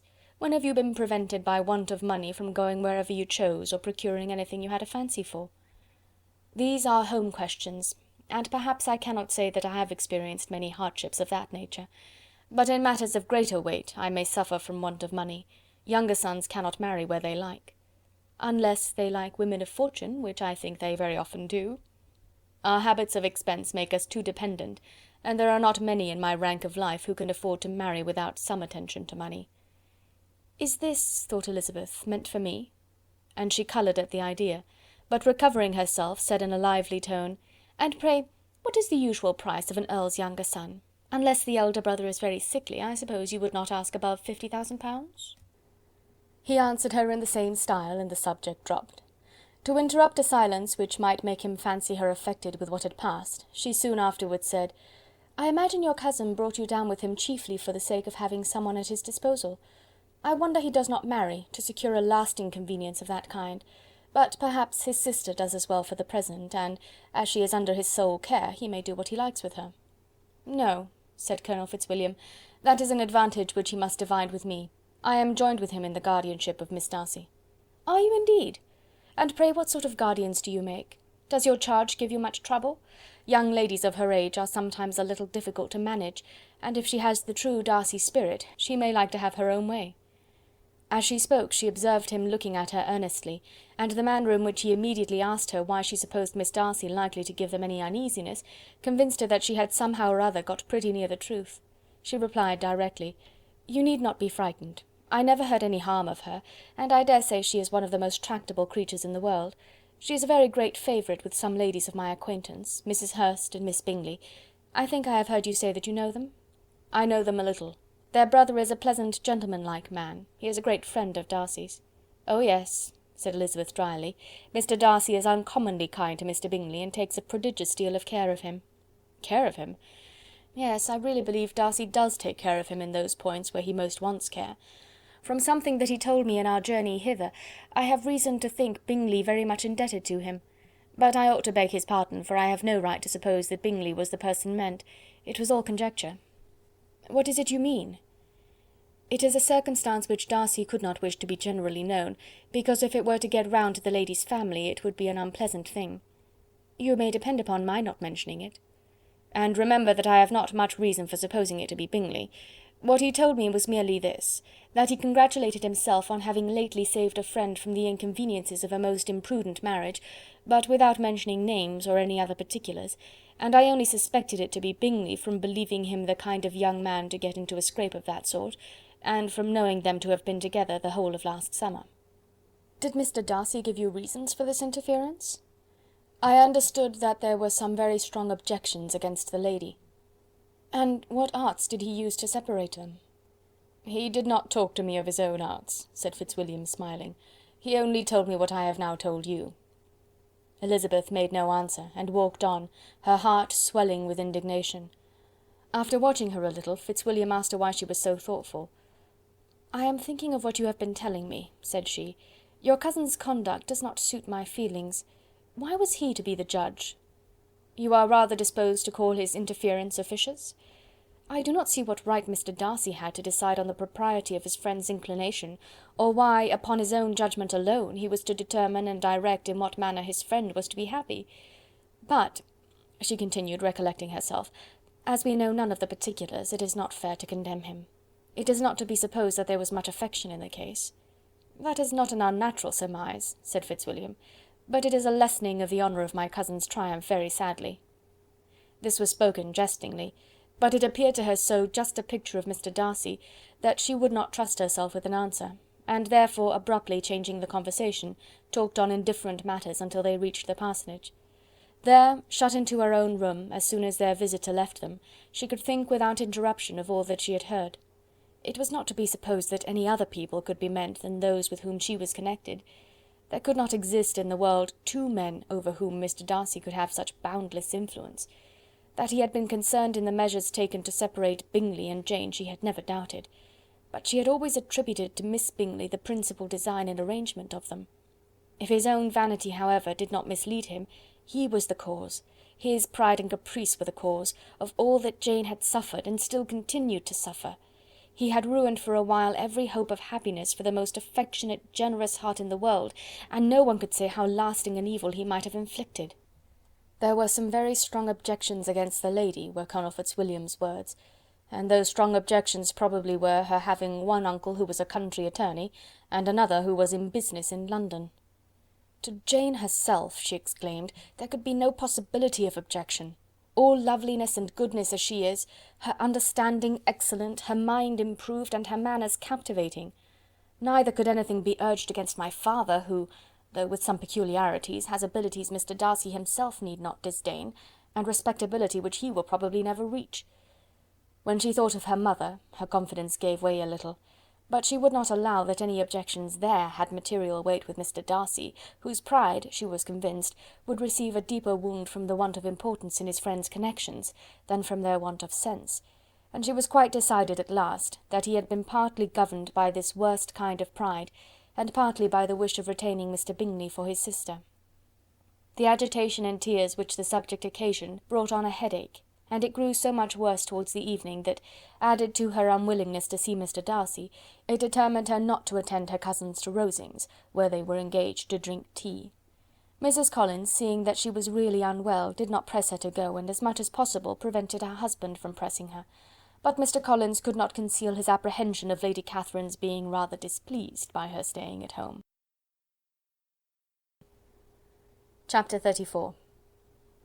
When they were gone, Elizabeth, as if intending to exasperate herself as much as possible against Mr. Darcy, chose for her employment the examination of all the letters which Jane had written to her since her being in Kent. They contained no actual complaint, nor was there any revival of past occurrences, or any communication of present suffering. But in all, and in almost every line of each, there was a want of that cheerfulness which had been used to characterize her style, and which, proceeding from the serenity of a mind at ease with itself and kindly disposed towards everyone, had been scarcely ever clouded. Elizabeth noticed every sentence conveying the idea of uneasiness with an attention which it had hardly received on the first perusal. Mr. Darcy's shameful boast of what misery he had been able to inflict gave her a keener sense of her sister's sufferings. It was some consolation to think that his visit to Rosings was to end on the day after the next, and a still greater, that in less than a fortnight she should herself be with Jane again, and enabled to contribute to the recovery of her spirits by all that affection could do. She could not think of Darcy's leaving Kent without remembering that his cousin was to go with him, but Colonel Fitzwilliam had made it clear that he had no intentions at all, and agreeable as he was, she did not mean to be unhappy about him. While settling this point, she was suddenly roused by the sound of the door-bell, and her spirits were a little fluttered by the idea of its being Colonel Fitzwilliam himself, who had once before called late in the evening, and might now come to inquire particularly after her. But this idea was soon banished, and her spirits were very differently affected, when, to her utter amazement, she saw Mr. Darcy walk into the room. In an hurried manner, he immediately began an inquiry after her health, imputing his visit to a wish of hearing that she were better. She answered him with cold civility. He sat down for a few moments, and then, getting up, walked about the room. Elizabeth was surprised, but said not a word. After a silence of several minutes, he came towards her in an agitated manner, and thus began: "In vain I have struggled. It will not do. My feelings will not be repressed. You must allow me to tell you how ardently I admire and love you." Elizabeth's astonishment was beyond expression. She stared, coloured, doubted, and was silent. This he considered sufficient encouragement, and the avowal of all that he felt, and had long felt for her, immediately followed. He spoke well, but there were feelings besides those of the heart to be detailed, and he was not more eloquent on the subject of tenderness than of pride. His sense of her inferiority, of its being a degradation, of the family obstacles which had always opposed to inclination, were dwelt on with a warmth which seemed due to the consequence he was wounding, but was very unlikely to recommend his suit. In spite of her deeply rooted dislike, she could not be insensible to the compliment of such a man's affection, and though her intentions did not vary for an instant, she was at first sorry for the pain he was to receive, till, roused to resentment by his subsequent language, she lost all compassion in anger. She tried, however, to compose herself to answer him with patience when he should have done. He concluded with representing to her the strength of that attachment which, in spite of all his endeavours, he had found impossible to conquer, and with expressing his hope that it would now be rewarded by her acceptance of his hand. As he said this, she could easily see that he had no doubt of a favourable answer. He spoke of apprehension and anxiety, but his countenance expressed real security. Such a circumstance could only exasperate farther, and when he ceased, the colour rose into her cheeks, and she said: "In cases such as these, it is, I believe, the established mode to express a sense of obligation for the sentiments avowed, however unequally they may be returned. It is natural that obligation should be felt, and if I could feel gratitude, I would now thank you. But I cannot. I have never desired your good opinion, and you have certainly bestowed it most unwillingly. I am sorry to have occasioned pain to anyone. It has been most unconsciously done, however, and I hope will be of short duration. The feelings which, you tell me, have long prevented the acknowledgment of your regard, can have little difficulty in overcoming it after this explanation." Mr. Darcy, who was leaning against the mantelpiece with his eyes fixed on her face, seemed to catch her words with no less resentment than surprise. His complexion became pale with anger, and the disturbance of his mind was visible in every feature. He was struggling for the appearance of composure, and would not open his lips till he believed himself to have attained it. The pause was to Elizabeth's feelings dreadful. At length, with a voice of forced calmness, he said: "And this is all the reply which I am to have the honour of expecting? I might, perhaps, wish to be informed why, with so little endeavour at civility, I am thus rejected, but it is of small importance." "I might as well inquire," replied she, "why, with so evident a desire of offending and insulting me, you chose to tell me that you liked me against your will, against your reason, and even against your character. Was not this some excuse for incivility if I was uncivil? But I have other provocations. You know I have. Had not my feelings decided against you, had they been indifferent, or had they even been favourable, do you think that any consideration would tempt me to accept the man who has been the means of ruining, perhaps for ever, the happiness of a most beloved sister?" As she pronounced these words, Mr. Darcy changed colour, but the emotion was short, and he listened without attempting to interrupt her while she continued: "I have every reason in the world to think ill of you. No motive can excuse the unjust and ungenerous part you acted there. You dare not, you cannot deny, that you have been the principal, if not the only means of dividing them from each other, of exposing one to the censure of the world for caprice and instability, and the other to its derision for disappointed hopes, and involving them both in misery of the acutest kind." She paused, and saw with no slight indignation that he was listening with an air which proved him wholly unmoved by any feeling of remorse. He even looked at her with a smile of affected incredulity. "Can you deny that you have done it?" she repeated. With assumed tranquillity he then replied: "I have no wish of denying that I did everything in my power to separate my friend from your sister, or that I rejoice in my success. Towards him I have been kinder than towards myself." Elizabeth disdained the appearance of noticing this civil reflection, but its meaning did not escape, nor was it likely to conciliate her. "It is not merely this affair," she continued, "on which my dislike is founded. Long before it had taken place my opinion of you was decided. Your character was unfolded in the recital which I received many months ago from Mr. Wickham. On this subject what can you have to say? In what imaginary act of friendship can you here defend yourself? Or under what misrepresentation can you here impose upon others?" "You take an eager interest in that gentleman's concerns," said Darcy, in a less tranquil tone, and with a heightened colour. "Who that knows what his misfortunes have been can help feeling an interest in him?" "His misfortunes!" repeated Darcy contemptuously. "Yes, his misfortunes have been great indeed." "And of your infliction," cried Elizabeth with energy. "You have reduced him to his present state of poverty, comparative poverty. You have withheld the advantages which you must know to have been designed for him. You have deprived the best years of his life of that independence which was no less his due than his desert. You have done all this, and yet you can treat the mention of his misfortune with contempt and ridicule." "And this," cried Darcy, as he walked with quick steps across the room, "is your opinion of me? This is the estimation in which you hold me? I thank you for explaining it so fully. My faults, according to this calculation, are heavy indeed. But perhaps," added he, stopping in his walk and turning towards her, "these offences might have been overlooked, had not your pride been hurt by my honest confession of the scruples that had long prevented my forming any serious design. These bitter accusations might have been suppressed, had I, with greater policy, concealed my struggles, and flattered you into the belief of my being impelled by unqualified, unalloyed inclination. By reason, by reflection, by everything. But disguise of every sort is my abhorrence. Nor am I ashamed of the feelings I related. They were natural and just. Could you expect me to rejoice in the inferiority of your connections? To congratulate myself on the hope of relations whose condition in life is so decidedly beneath my own?" Elizabeth felt herself growing more angry every moment, yet she tried to the utmost to speak with composure when she said, "You are mistaken, Mr. Darcy, if you suppose that the mode of your declaration affected me in any other way than as it spared the concern which I might have felt in refusing you, had you behaved in a more gentlemanlike manner." She saw him start at this, but he said nothing, and she continued, "You could not have made the offer of your hand in any possible way that would have tempted me to accept it." Again his astonishment was obvious, and he looked at her with an expression of mingled incredulity and mortification.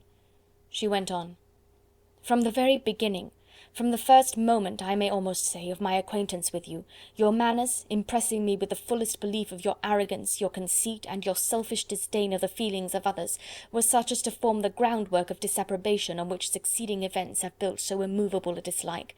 And I had not known you a month before I felt that you were the last man in the world whom I could ever be prevailed on to marry." "You have said quite enough, madam. I perfectly comprehend your feelings, and have now only to be ashamed of what my own have been. Forgive me for having taken up so much of your time, and accept my best wishes for your health and happiness." And with these words he hastily left the room, and Elizabeth heard him the next moment open the front door and quit the house. The tumult of her mind was now painfully great. She knew not how to support herself, and from actual weakness sat down and cried for half an hour. Her astonishment, as she reflected on what had passed, was increased by every review of it. That she should receive an offer of marriage from Mr. Darcy! That he should have been in love with her for so many months! So much in love as to wish to marry her in spite of all the objections which had made him prevent his friends marrying her sister, and which must appear at least with equal force in his own case, was almost incredible. It was gratifying to have inspired unconsciously so strong an affection, but his pride, his abominable pride, his shameless avowal of what he had done with respect to Jane, his unpardonable assurance in acknowledging, though he could not justify it, and the unfeeling manner in which he had mentioned Mr. Wickham, his cruelty towards whom he had not attempted to deny, soon overcame the pity which the consideration of his attachment had for a moment excited. She continued in very agitated reflections till the sound of Lady Catherine's carriage made her feel how unequal she was to encounter Charlotte's observation, and hurried her away to her room. Chapter 35. Elizabeth awoke the next morning to the same thoughts and meditations which had at length closed her eyes. She could not yet recover from the surprise of what had happened. It was impossible to think of anything else, and totally indisposed for employment, she resolved, soon after breakfast, to indulge herself in air and exercise. She was proceeding directly to her favourite walk, when the recollection of Mr. Darcy's sometimes coming there stopped her, and instead of entering the park, she turned up the lane which led farther from the turnpike road. The park paling was still the boundary on one side, and she soon passed one of the gates into the ground. After walking 2 or 3 times along that part of the lane, she was tempted by the pleasantness of the morning to stop at the gates and look into the park. The 5 weeks which she had now passed in Kent had made a great difference in the country, and every day was adding to the verdure of the early trees. She was on the point of continuing her walk, when she caught a glimpse of a gentleman within the sort of grove which edged the park. He was moving that way, and fearful of its being Mr. Darcy, she was directly retreating. But the person who advanced was now near enough to see her, and stepping forward with eagerness, pronounced her name. She had turned away, but on hearing herself called, though in a voice which proved it to be Mr. Darcy, she moved again towards the gate. He had by that time reached it also, and holding out a letter, which she instinctively took, said, with a look of haughty composure, "I have been walking in the grove some time in the hope of meeting you. Will you do me the honour of reading that letter?" And then, with a slight bow, turned again into the plantation, and was soon out of sight. With no expectation of pleasure, but with the strongest curiosity, Elizabeth opened the letter, and to her still increasing wonder, perceived an envelope containing 2 sheets of letter paper, written quite through in a very close hand. The envelope itself was likewise full. Pursuing her way along the lane, she then began it. It was dated from Rosings at 8 o'clock in the morning, and was as follows: "Be not alarmed, madam, on receiving this letter, by the apprehension of its containing any repetitions of those sentiments or renewal of those offers, which were last night so disgusting to you. I write without any intention of paining you, or humbling myself, by dwelling on wishes which, for the happiness of both, cannot be too soon forgotten, and the effort which the formation and the perusal of this letter must occasion, should have been spared, had not my character required it to be written and read. You must therefore pardon the freedom with which I demand your attention. Your feelings, I know, will bestow it unwillingly, but I demand it of your justice. 2 offences of a very different nature, and by no means of equal magnitude, you laid last night to my charge. The first mentioned was that, regardless of the sentiments of either, I had detached Mr. Bingley from your sister, and the other, that I had, in defiance of various claims, in defiance of honour and humanity, ruined the immediate prosperity and blasted the prospects of Mr. Wickham. Wilfully and wantonly to have thrown off the companion of my youth, the acknowledged favourite of my father, a young man who had scarcely any other dependence than on our patronage, and who had been brought up to expect its exertion, would be a depravity to which the separation of 2 young persons, whose affection could be the growth of only a few weeks, could bear no comparison. But from the severity of that blame which was last night so liberally bestowed, respecting each circumstance, I shall hope to be in the future secured, when the following account of my actions and their motives has been read. If, in the explanation of them, which is due to myself, I am under the necessity of relating feelings which may be offensive to yours, I can only say that I am sorry. The necessity must be obeyed, and further apology would be absurd. I had not been long in Hertfordshire before I saw, in common with others, that Bingley preferred your elder sister to any other young woman in the country. But it was not till the evening of the dance at Netherfield that I had any apprehension of his feeling a serious attachment. I had often seen him in love before. At that ball, while I had the honour of dancing with you, I was first made acquainted by Sir William Lucas's accidental information, that Bingley's attentions to your sister had given rise to a general expectation of their marriage. He spoke of it as a certain event, of which the time alone could be undecided. From that moment I observed my friend's behaviour attentively, and I could then perceive that his partiality for Miss Bennet was beyond what I had ever witnessed in him. Your sister I also watched. Her look and manners were open, cheerful, and engaging as ever, but without any symptom of peculiar regard, and I remained convinced, from the evening's scrutiny, that though she received his attentions with pleasure, she did not invite them by any participation of sentiment. If you have not been mistaken here, I must have been in error. Your superior knowledge of your sister must make the latter probable. If it be so, if I have been misled by such error to inflict pain on her, your resentment has not been unreasonable. But I shall not scruple to assert that the serenity of your sister's countenance and air was such as might have given the most acute observer a conviction that, however amiable her temper, her heart was not likely to be easily touched. That I was desirous of believing her indifferent is certain, but I will venture to say that my investigation and decisions are not usually influenced by my hopes or fears. I did not believe her to be indifferent because I wished it. I believed it on impartial conviction, as truly as I wished it in reason. My objections to the marriage were not merely those which I last night acknowledged to have the utmost force of passion to put aside, in my own case. The want of connection could not be so great an evil to my friend as to me. But there were other causes of repugnance, causes which, though still existing, and existing to an equal degree in both instances, I had myself endeavoured to forget, because they were not immediately before me. These causes must be stated, though briefly. The situation of your mother's family, though objectionable, was nothing in comparison to that total want of propriety so frequently, so almost uniformly betrayed by herself, by your 3 younger sisters, and occasionally even by your father. Pardon me, it pains me to offend you. But amidst your concern for the defects of your nearest relations, and your displeasure at this representation of them, let it give you consolation to consider that to have conducted yourselves so as to avoid any share of the like censure, is praise no less generally bestowed on you and your elder sister, than it is honourable to the sense and disposition of both. I will only say farther, that from what passed that evening, my opinion of all parties was confirmed, and every inducement heightened which could have led me before to preserve my friend from what I esteemed a most unhappy connection. He left Netherfield for London on the day following, as you, I am certain, remember, with the design of soon returning. The part which I acted is now to be explained. His sister's uneasiness had been equally excited with my own. Our coincidence of feeling was soon discovered, and alike sensible that no time was to be lost in detaching their brother, we shortly resolved on joining him directly in London. We accordingly went, and there I readily engaged in the office of pointing out to my friend the certain evils of such a choice. I described and enforced them earnestly.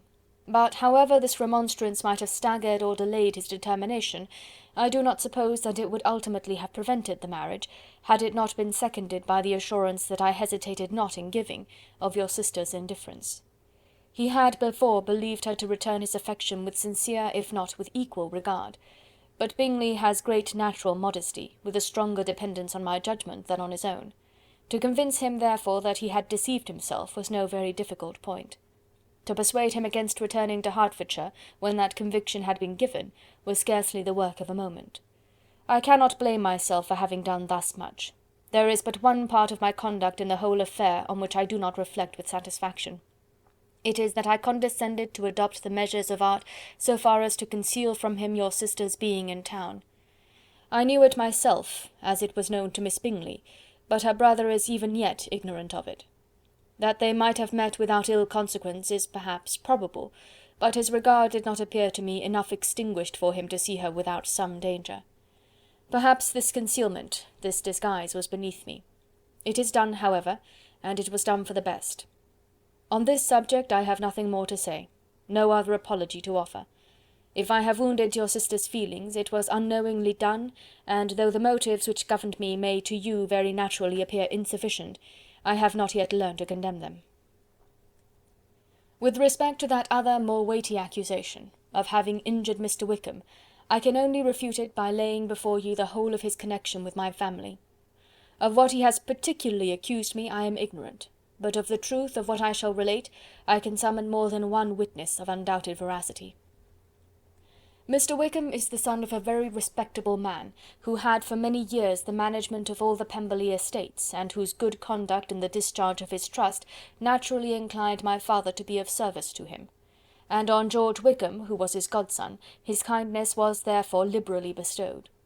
My father supported him at school, and afterwards at Cambridge, most important assistance, as his own father, always poor from the extravagance of his wife, would have been unable to give him a gentleman's education. My father was not only fond of this young man's society, whose manners were always engaging, he had also the highest opinion of him, and hoping the church would be his profession, intended to provide for him in it. As for myself, it is many, many years since I first began to think of him in a very different manner. The vicious propensities, the want of principle which he was careful to guard from the knowledge of his best friend, could not escape the observation of a young man of nearly the same age with himself, and who had opportunities of seeing him in unguarded moments which Mr. Darcy could not have. Here again I shall give you pain, to what degree you only can tell. But whatever may be the sentiments which Mr. Wickham has created, a suspicion of their nature shall not prevent me from unfolding his real character. It adds even another motive. My excellent father died about 5 years ago, and his attachment to Mr. Wickham was to the last so steady, that in his will he particularly recommended it to me to promote his advancement in the best manner that his profession might allow, and if he took orders, desired that a valuable family living might be his as soon as it became vacant. There was also a legacy of £1,000. His own father did not long survive mine, and within half a year from these events Mr. Wickham wrote to inform me that, having finally resolved against taking orders, he hoped I should not think it unreasonable for him to expect some more immediate pecuniary advantage in lieu of the preferment by which he could not be benefited. He had some intention, he added, of studying law, and I must be aware that the interest of £1,000 would be a very insufficient support therein. I rather wished than believed him to be sincere, but at any rate was perfectly ready to accede to his proposal. I knew that Mr. Wickham ought not to be a clergyman. The business was therefore soon settled. He resigned all claim to assistance in the church, were it possible that he could ever be in a situation to receive it, and accepted in return £3000. All connection between us seemed now dissolved. I thought too ill of him to invite him to Pemberley or admit his society in town. In town I believe he chiefly lived, but his studying the law was a mere pretence, and being now free from all restraint, his life was a life of idleness and dissipation. For about 3 years I heard little of him, but on the decease of the incumbent of the living which had been designed for him, he applied to me again by letter for the presentation. His circumstances, he assured me, and I had no difficulty in believing it, were exceedingly bad. He had found the law a most unprofitable study, and was now absolutely resolved on being ordained, if I would present him to the living in question, of which he trusted there could be little doubt, as he was well assured that I had no other person to provide for, and I could not have forgotten my revered father's intentions. You will hardly blame me for refusing to comply with this entreaty, or for resisting every repetition of it. His resentment was in proportion to the distress of his circumstances, and he was doubtless as violent in his abuse of me to others as in his reproaches to myself. After this period every appearance of acquaintance was dropped. How he lived I know not. But last summer he was again most painfully obtruded on my notice. I must now mention a circumstance which I would wish to forget myself, and which no obligation less than the present should induce me to unfold to any human being.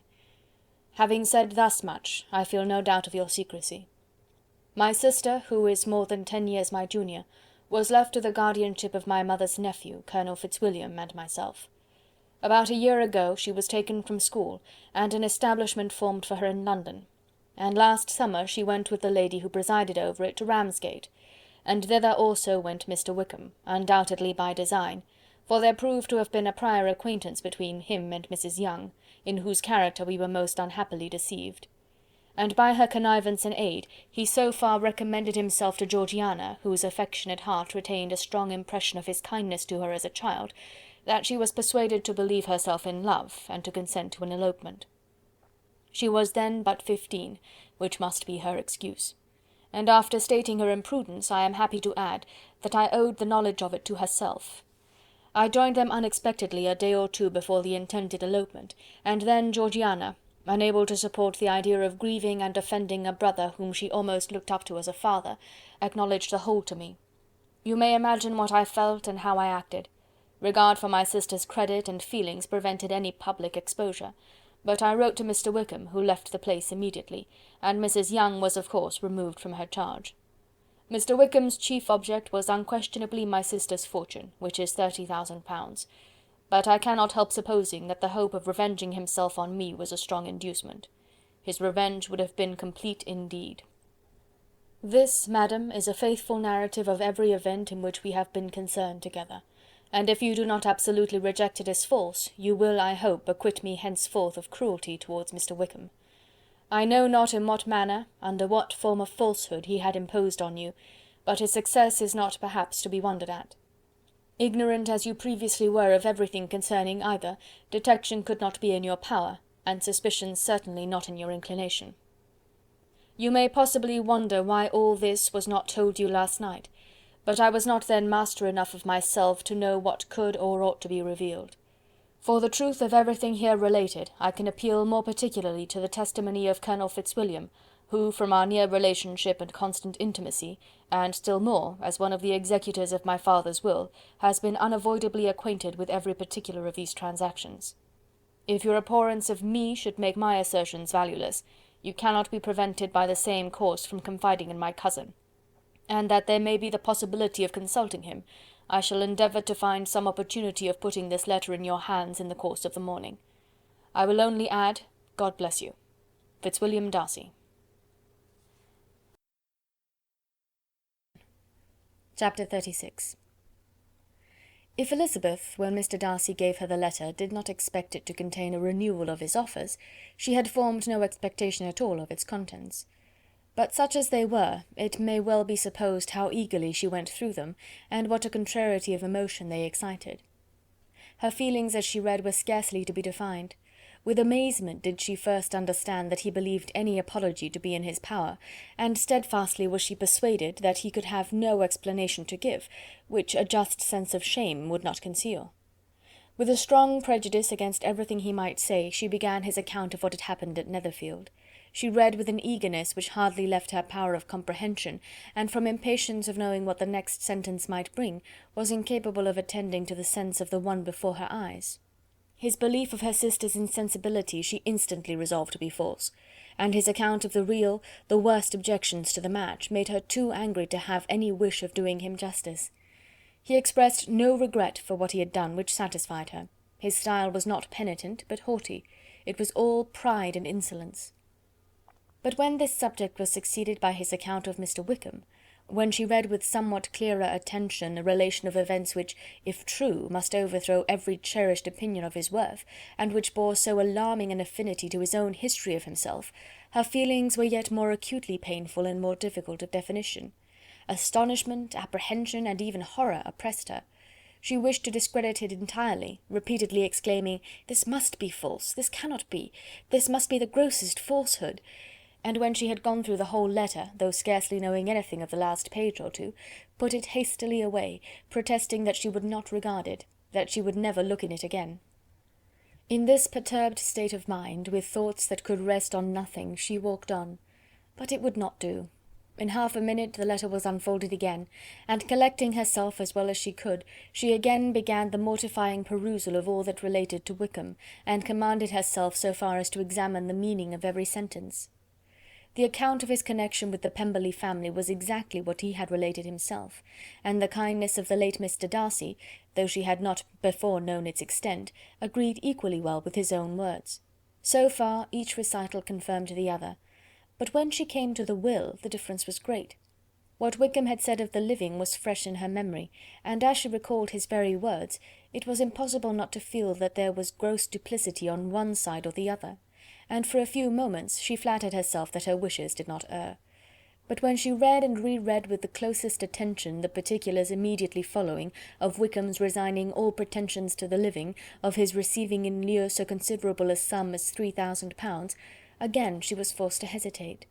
She put down the letter, weighed every circumstance with what she meant to be impartiality, deliberated on the probability of each statement, but with little success. On both sides it was only assertion. Again she read on, but every line proved more clearly that the affair, which she had believed it impossible that any contrivance could so represent as to render Mr. Darcy's conduct in it less than infamous, was capable of a turn which must make him entirely blameless throughout the whole. The extravagance and general profligacy which he scrupled not to lay at Mr. Wickham's charge exceedingly shocked her, the more so as she could bring no proof of its injustice. She had never heard of him before his entrance into the shire militia, in which he had engaged at the persuasion of the young man who, on meeting him accidentally in town, had there renewed a slight acquaintance. Of his former way of life nothing had been known in Hertfordshire but what he told himself. As to his real character, had information been in her power, she had never felt a wish of inquiring. His countenance, voice, and manner had established him at once in the possession of every virtue. She tried to recollect some instance of goodness, some distinguished trait of integrity or benevolence that might rescue him from the attacks of Mr. Darcy, or at least by the predominance of virtue atone for those casual errors under which she would endeavour to class what Mr. Darcy had described as the idleness and vice of many years' continuance. But no such recollection befriended her. She could see him instantly before her, in every charm of air and address, but she could remember no more substantial good than the general approbation of the neighbourhood, and the regard which his social powers had gained him in the mess. After pausing on this point a considerable while, she once more continued to read.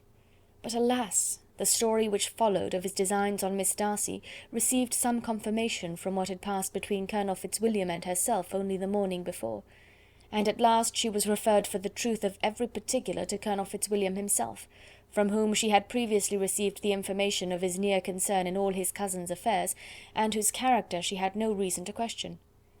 At one time she had almost resolved on applying to him, but the idea was checked by the awkwardness of the application, and at length wholly banished by the conviction that Mr. Darcy would never have hazarded such a proposal if he had not been well assured of his cousin's corroboration.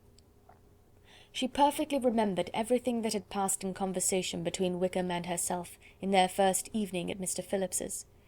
Many of his expressions were still fresh in her memory. She was now struck with the impropriety of such communications to a stranger, and wondered it had escaped her before. She saw the indelicacy of putting himself forward as he had done, and the inconsistency of his professions with his conduct. She remembered that he had boasted of having no fear of seeing Mr. Darcy, that Mr. Darcy might leave the country, but that he should stand his ground, yet he had avoided the Netherfield ball the very next week.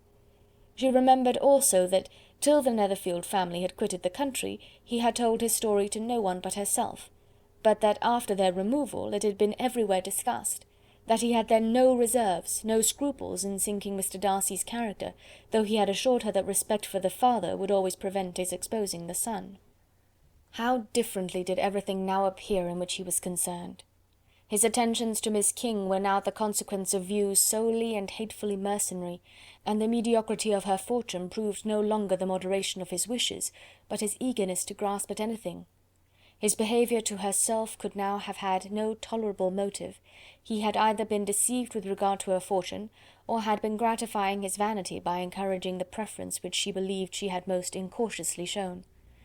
Every lingering struggle in his favour grew fainter and fainter, and in farther justification of Mr. Darcy, she could not but allow Mr. Bingley, when questioned by Jane, had long ago asserted his blamelessness in the affair.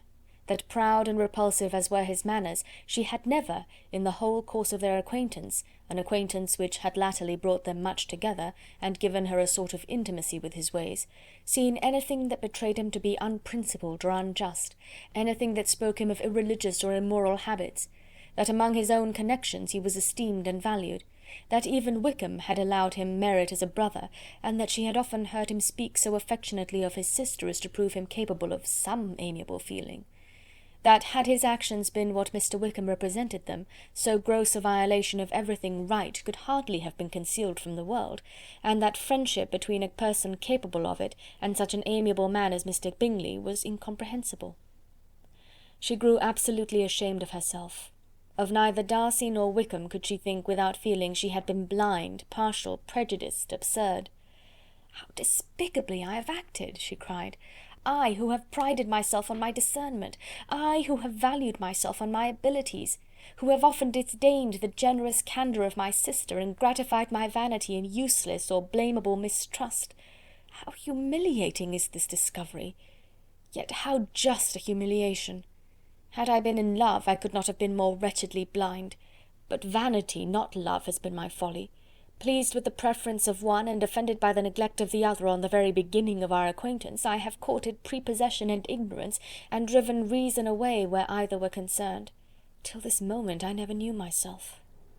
From herself to Jane, from Jane to Bingley, her thoughts were in a line which soon brought to her recollection that Mr. Darcy's explanation there had appeared very insufficient, and she read it again. Widely different was the effect of a second perusal. How could she deny that credit to his assertions in one instance, which she had been obliged to give in the other? He declared himself to be totally unsuspicious of her sister's attachment, and she could not help remembering what Charlotte's own opinion had always been. Neither could she deny the justice of his description of Jane. She felt that Jane's feelings, though fervent, were little displayed, and that there was a constant complacency in her air and manner not often united with great sensibility. When she came to that part of the letter in which her family were mentioned in terms of such mortifying yet merited reproach, her sense of shame was severe. The justice of the charge struck her too forcibly for denial, and the circumstances to which he particularly alluded as having passed at the Netherfield ball, and as confirming all his first disapprobation, could not have made a stronger impression on his mind than on hers. The compliment to herself and her sister was not unfelt. It soothed, but it could not console her for the contempt which had thus been self-attracted by the rest of her family, and as she considered that Jane's disappointment had in fact been the work of her nearest relations, and reflected how materially the credit of both must be hurt by such impropriety of conduct, she felt depressed beyond anything she had ever known before.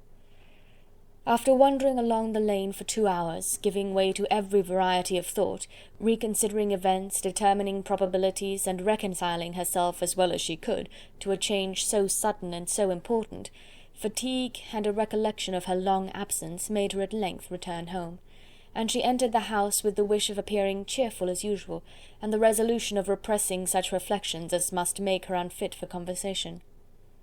She was immediately told that the two gentlemen from Rosings had each called during her absence, Mr. Darcy only for a few minutes to take leave, but that Colonel Fitzwilliam had been sitting with them at least an hour, hoping for her return, and almost resolving to walk after her till she could be found. Elizabeth could but just affect concern in missing him. She really rejoiced at it. Colonel Fitzwilliam was no longer an object. She could think only of her letter. Chapter 37. The two gentlemen left Rosings the next morning, and Mr. Collins, having been in waiting near the lodges to make them his parting obeisance, was able to bring home the pleasing intelligence of their appearing in very good health, and in as tolerable spirits as could be expected after the melancholy scene so lately gone through at Rosings. To Rosings he then hastened to console Lady Catherine and her daughter, and on his return brought back, with great satisfaction, a message from her ladyship, importing that she felt herself so dull as to make her very desirous of having them all to dine with her.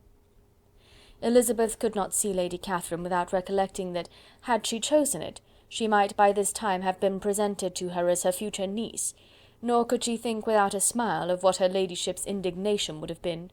What would she have said, how would she have behaved, were questions with which she amused herself. Their first subject was the diminution of the Rosings party. "I assure you I feel it exceedingly," said Lady Catherine. "I believe no one feels the loss of friends so much as I do, but I am particularly attached to these young men, and know them to be so attached to me. They were excessively sorry to go, but so they always are. The dear Colonel rallied his spirits tolerably till just at last, but Darcy seemed to feel it most acutely, more, I think, than last year. His attachment to Rosings certainly increases." Mr. Collins had a compliment and an allusion to throw in here, which were kindly smiled on by the mother and daughter. Lady Catherine observed, after dinner, that Miss Bennet seemed out of spirits, and immediately accounting for it by herself, by supposing that she did not like to go home again so soon, she added, "But if that is the case, you must write to your mother and beg that you may stay a little longer. Mrs. Collins will be very glad of your company, I am sure." "I am very obliged to your ladyship for your kind invitation," replied Elizabeth, "but it is not in my power to accept it. I must be in town next Saturday." "Why, at that rate, you will have been here only 6 weeks. I expected you to stay 2 months. I told Mrs. Collins so before you came. There can be no occasion for your going so soon. Mrs. Bennet could certainly spare you for another fortnight." "But my father cannot. He wrote last week to hurry my return." "Oh, your father, of course, may spare you, if your mother can. Daughters are never of so much consequence to a father, and if you will stay another month complete, it will be in my power to take one of you as far as London, for I am going there early in June for a week, and as Dawson does not object to the barouche box, there will be very good room for one of you, and indeed, if the weather should happen to be cool, I should not object to taking you both, as you are neither of you large." "You are all kindness, madam, but I believe we must abide by our original plan."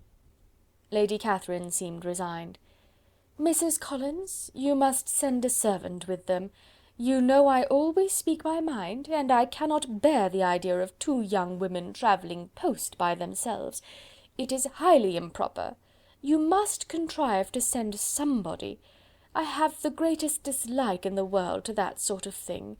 Young women should always be properly guarded and attended, according to their situation in life. When my niece Georgiana went to Ramsgate last summer, I made a point of her having 2 men-servants go with her. Miss Darcy, the daughter of Mr. Darcy of Pemberley, and Lady Anne, could not have appeared with propriety in a different manner. I am excessively attentive to all those things. You must send John with the young ladies, Mrs. Collins.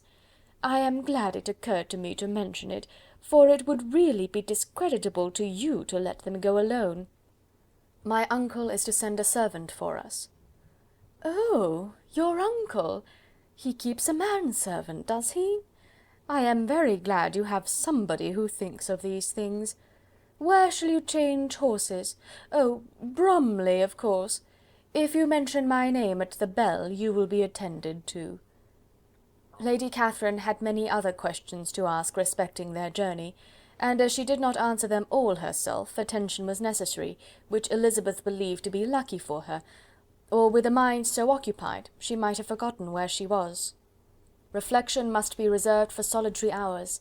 Whenever she was alone she gave way to it as the greatest relief, and not a day went by without a solitary walk, in which she might indulge in all the delight of unpleasant recollections.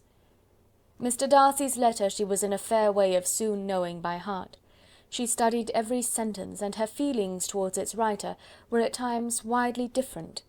When she remembered the style of his address, she was still full of indignation, but when she considered how unjustly she had condemned and upbraided him, her anger was turned against herself, and his disappointed feelings became the object of compassion. His attachment excited gratitude, his general character respect, but she could not approve him, nor could she for a moment repent her refusal, or feel the slightest inclination ever to see him again.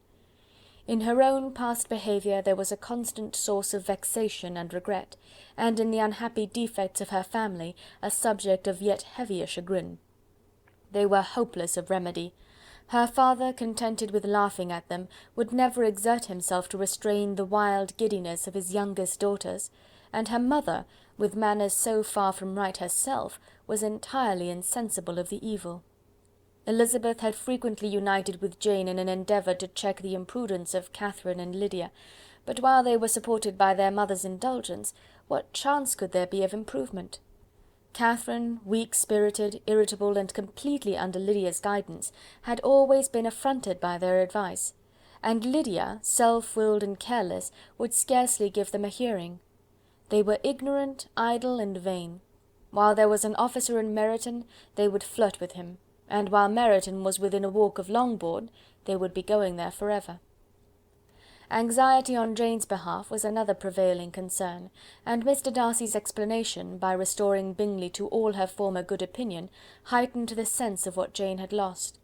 His affection was proved to have been sincere, and his conduct cleared of all blame, unless any could attach to the implicitness of his confidence in his friend.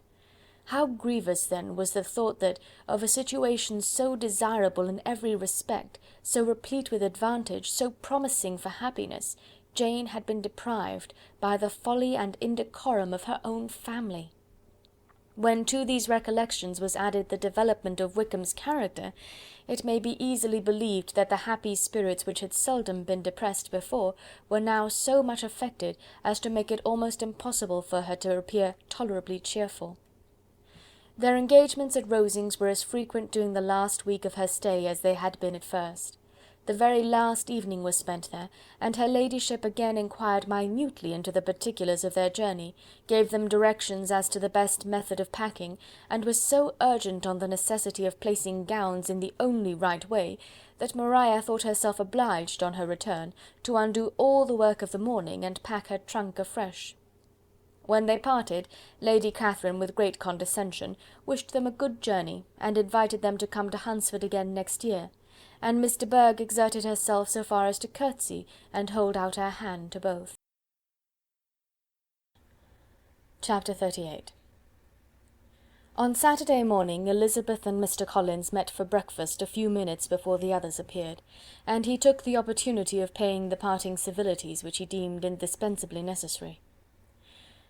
"I know not, Miss Elizabeth," said he, "whether Mrs. Collins has yet expressed her sense of your kindness in coming to us, but I am very certain you will not leave the house without receiving her thanks for it.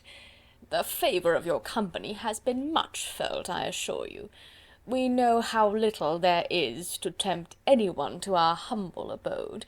Our plain manner of living, our small rooms and few domestics, and the little we see of the world, must make Hunsford extremely dull to a young lady like yourself, but I hope you will believe us grateful for the condescension, and that we have done everything in our power to prevent your spending your time unpleasantly." Elizabeth was eager with her thanks and assurances of happiness. She had spent 6 weeks with great enjoyment, and the pleasure of being with Charlotte, and the kind attentions she had received, must make her feel the obliged. Mr. Collins was gratified, and with a more smiling solemnity replied, "It gives me great pleasure to hear that you have passed your time not disagreeably.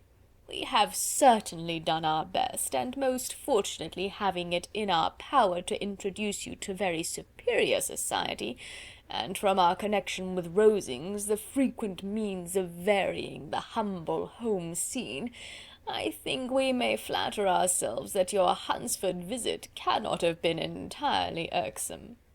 Our situation with regard to Lady Catherine's family is indeed the sort of extraordinary advantage and blessing which few can boast. You see on what a footing we are. You see how continually we are engaged there. In truth, I must acknowledge that, with all the disadvantages of this humble parsonage, I should not think any one abiding in it an object of compassion, while they are the sharers of our intimacy at Rosings." Words were insufficient for the elevation of his feelings, and he was obliged to walk about the room, while Elizabeth tried to unite civility and truth in a few short sentences. "You may, in fact, carry a very favourable report of us into Hertfordshire, my dear cousin. I flatter myself, at least, that you will be able to do so.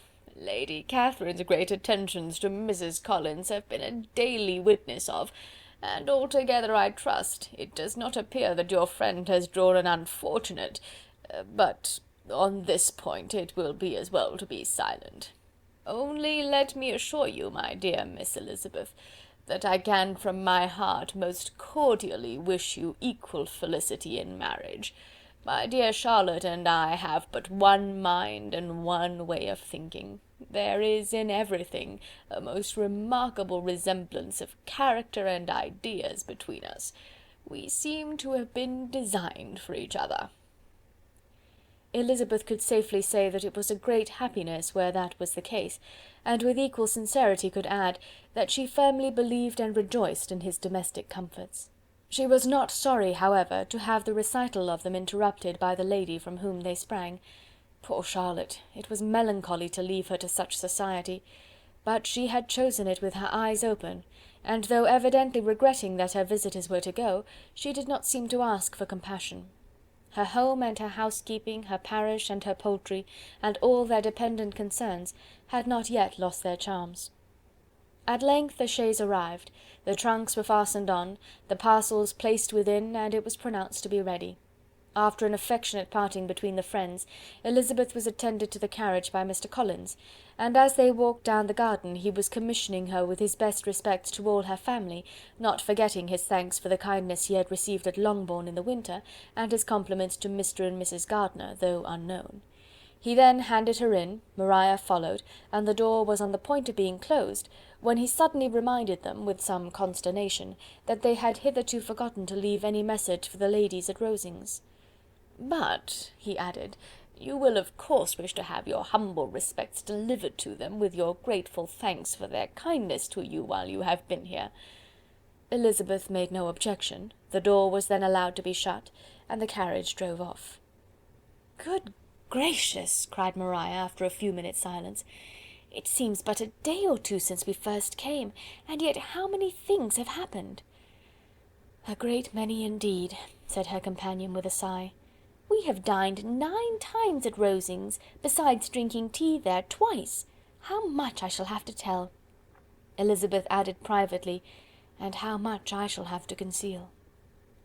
Their journey was performed without much conversation or any alarm, and within 4 hours of their leaving Hunsford they reached Mr. Gardiner's house, where they were to remain a few days. Jane looked well, and Elizabeth had little opportunity of studying her spirits amidst the various engagements which the kindness of her aunt had reserved for them. But Jane was to go home with her, and at Longbourn there would be leisure enough for observation. It was not without an effort, meanwhile, that she could wait even for Longbourn before she told her sister of Mr. Darcy's proposals. To know that she had the power of revealing what would so exceedingly astonish Jane, and must at the same time so highly gratify whatever of her own vanity she had not yet been able to reason away, was such a temptation to openness as nothing could have conquered but the state of indecision in which she remained as to the extent of what she should communicate, and her fear, if she once entered on the subject, of being hurried into repeating something of Bingley which might only grieve her sister further. Chapter 39. It was the second week in May in which the three young ladies set out together from Gracechurch Street for the town of in Hertfordshire, and as they drew near the appointed inn where Mr. Bennet's carriage was to meet them, they quickly perceived, in token of the coachman's punctuality, both Kitty and Lydia looking out of a dining-room upstairs. These two girls had been above an hour in the place, happily employed in visiting an opposite milliner, watching the sentinel on guard, and dressing a salad and cucumber. After welcoming their sisters, they triumphantly displayed a table set out with such cold meat as an inn larder usually affords, exclaiming, "Is not this nice? Is not this an agreeable surprise? And we mean to treat you all," added Lydia, "but you must lend us the money, for we have just spent ours at the shop out there." Then, showing her purchases, "Look here, I have bought this bonnet. I do not think it is very pretty, but I thought I might as well buy it as not. I shall pull it to pieces as soon as I get home, and see if I can make it up any better." And when her sisters abused it as ugly, she added, with perfect unconcern, "Oh, but there were 2 or 3 much uglier in the shop, and when I have bought some prettier coloured satin to trim it with fresh, I think it will be very tolerable. Besides, it will not much signify what one wears this summer, after the Shire have left Meryton, and they are going in a fortnight." "Are they indeed?" cried Elizabeth, with the greatest satisfaction. "They are going to be encamped near Brighton, and I do so want papa to take us all there for the summer.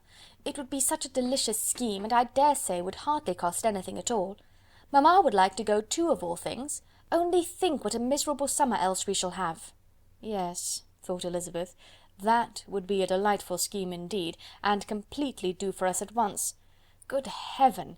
Brighton and a whole campful of soldiers to us, who have been overset already by one poor regiment of militia and the monthly balls of Meryton." "Now I have got some news for you," said Lydia, as they sat down at table. "What do you think? It is excellent news, capital news, and about a certain person we all like." Jane and Elizabeth looked at each other, and the waiter was told he need not stay. Lydia laughed and said, "Aye, that is just like your formality and discretion. You thought the waiter must not hear, as if he cared. I dare say he often hears worse things said than I am going to say, but he is an ugly fellow. I am glad he is gone. I never saw such a long chin in my life. Well, but now for my news. It is about dear Wickham, too good for the waiter, is it not? There is no danger of Wickham's marrying Mary King. That's for you. She is gone down to her uncle at Liverpool, gone to stay. Wickham is safe." "And Mary King is safe," added Elizabeth, "safe from a connection imprudent as to fortune." "She's a great fool for going away if she liked him." "But I hope there is no strong attachment on either side," said Jane. "I'm sure there is not on his. I will answer for it, he never cared 3 straws about her. Who could about such a nasty little freckled thing?" Elizabeth was shocked to think that, however incapable of such coarseness of expression herself, the coarseness of the sentiment was little other than her own breast had harboured and fancied liberal. As soon as all had ate and the elder ones paid, the carriage was ordered, and after some contrivance, the whole party, with all their boxes, work-bags and parcels, and the unwelcome addition of Kitty's and Lydia's purchases, were seated in it. "How nicely we are all crammed in," cried Lydia. "I am glad I bought my bonnet, if it is only for the fun of having another bandbox. Well, now let us be quite comfortable and snug, and talk and laugh all the way home. And in the first place, let us hear what has happened to you all since you went away. Have you seen any pleasant men? Have you had any flirting? I was in great hopes that one of you would have got a husband before you came back. Jane will be quite an old maid soon, I declare. She is almost 23. Lord, how ashamed I should be of not being married before 23. My Aunt Phillips wants you so to get husbands, you can't think. She says Lizzie had better have taken Mr. Collins, but I do not think there would have been any fun in it. Lord, how I should like to be married before any of you, and then I would chaperone you about to all the balls. Dear me, we had such a good piece of fun the other day at Colonel Forster's. Kitty and me were to spend the day there, and Mrs. Forster promised to have a little dance in the evening. By the by, Mrs. Forster and me are such friends, and so she asked the 2 Harringtons to come, but Harriet was ill, and so Pen was forced to come by herself. And then, what do you think we did? We dressed up Chamberlain in women's clothes, on purpose to pass for a lady. Only think what fun! Not a soul knew of it but Colonel and Mrs. Forster and Kitty and me, except my aunt, for we were forced to borrow one of her gowns, and you cannot imagine how well he looked. When Denny and Wickham and Pratt and 2 or 3 more of the men came in, they did not know him in the least. Lord, how I laughed, and so did Mrs. Forster. I thought I should have died, and that made the men suspect something, and they soon found out what was the matter." With such kinds of histories of their parties and good jokes did Lydia, assisted by Kitty's hints and additions, endeavour to amuse her companions all the way to Longbourn. Elizabeth listened as little as she could, but there was no escaping the frequent mention of Wickham's name. Their reception at home was most kind. Mrs. Bennet rejoiced to see Jane in undiminished beauty, and more than once during dinner did Mr. Bennet say voluntarily to Elizabeth, "I am glad you are come back, Lizzy."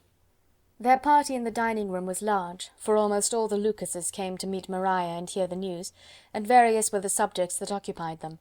Lady Lucas was inquiring of Maria after the welfare and poultry of her eldest daughter.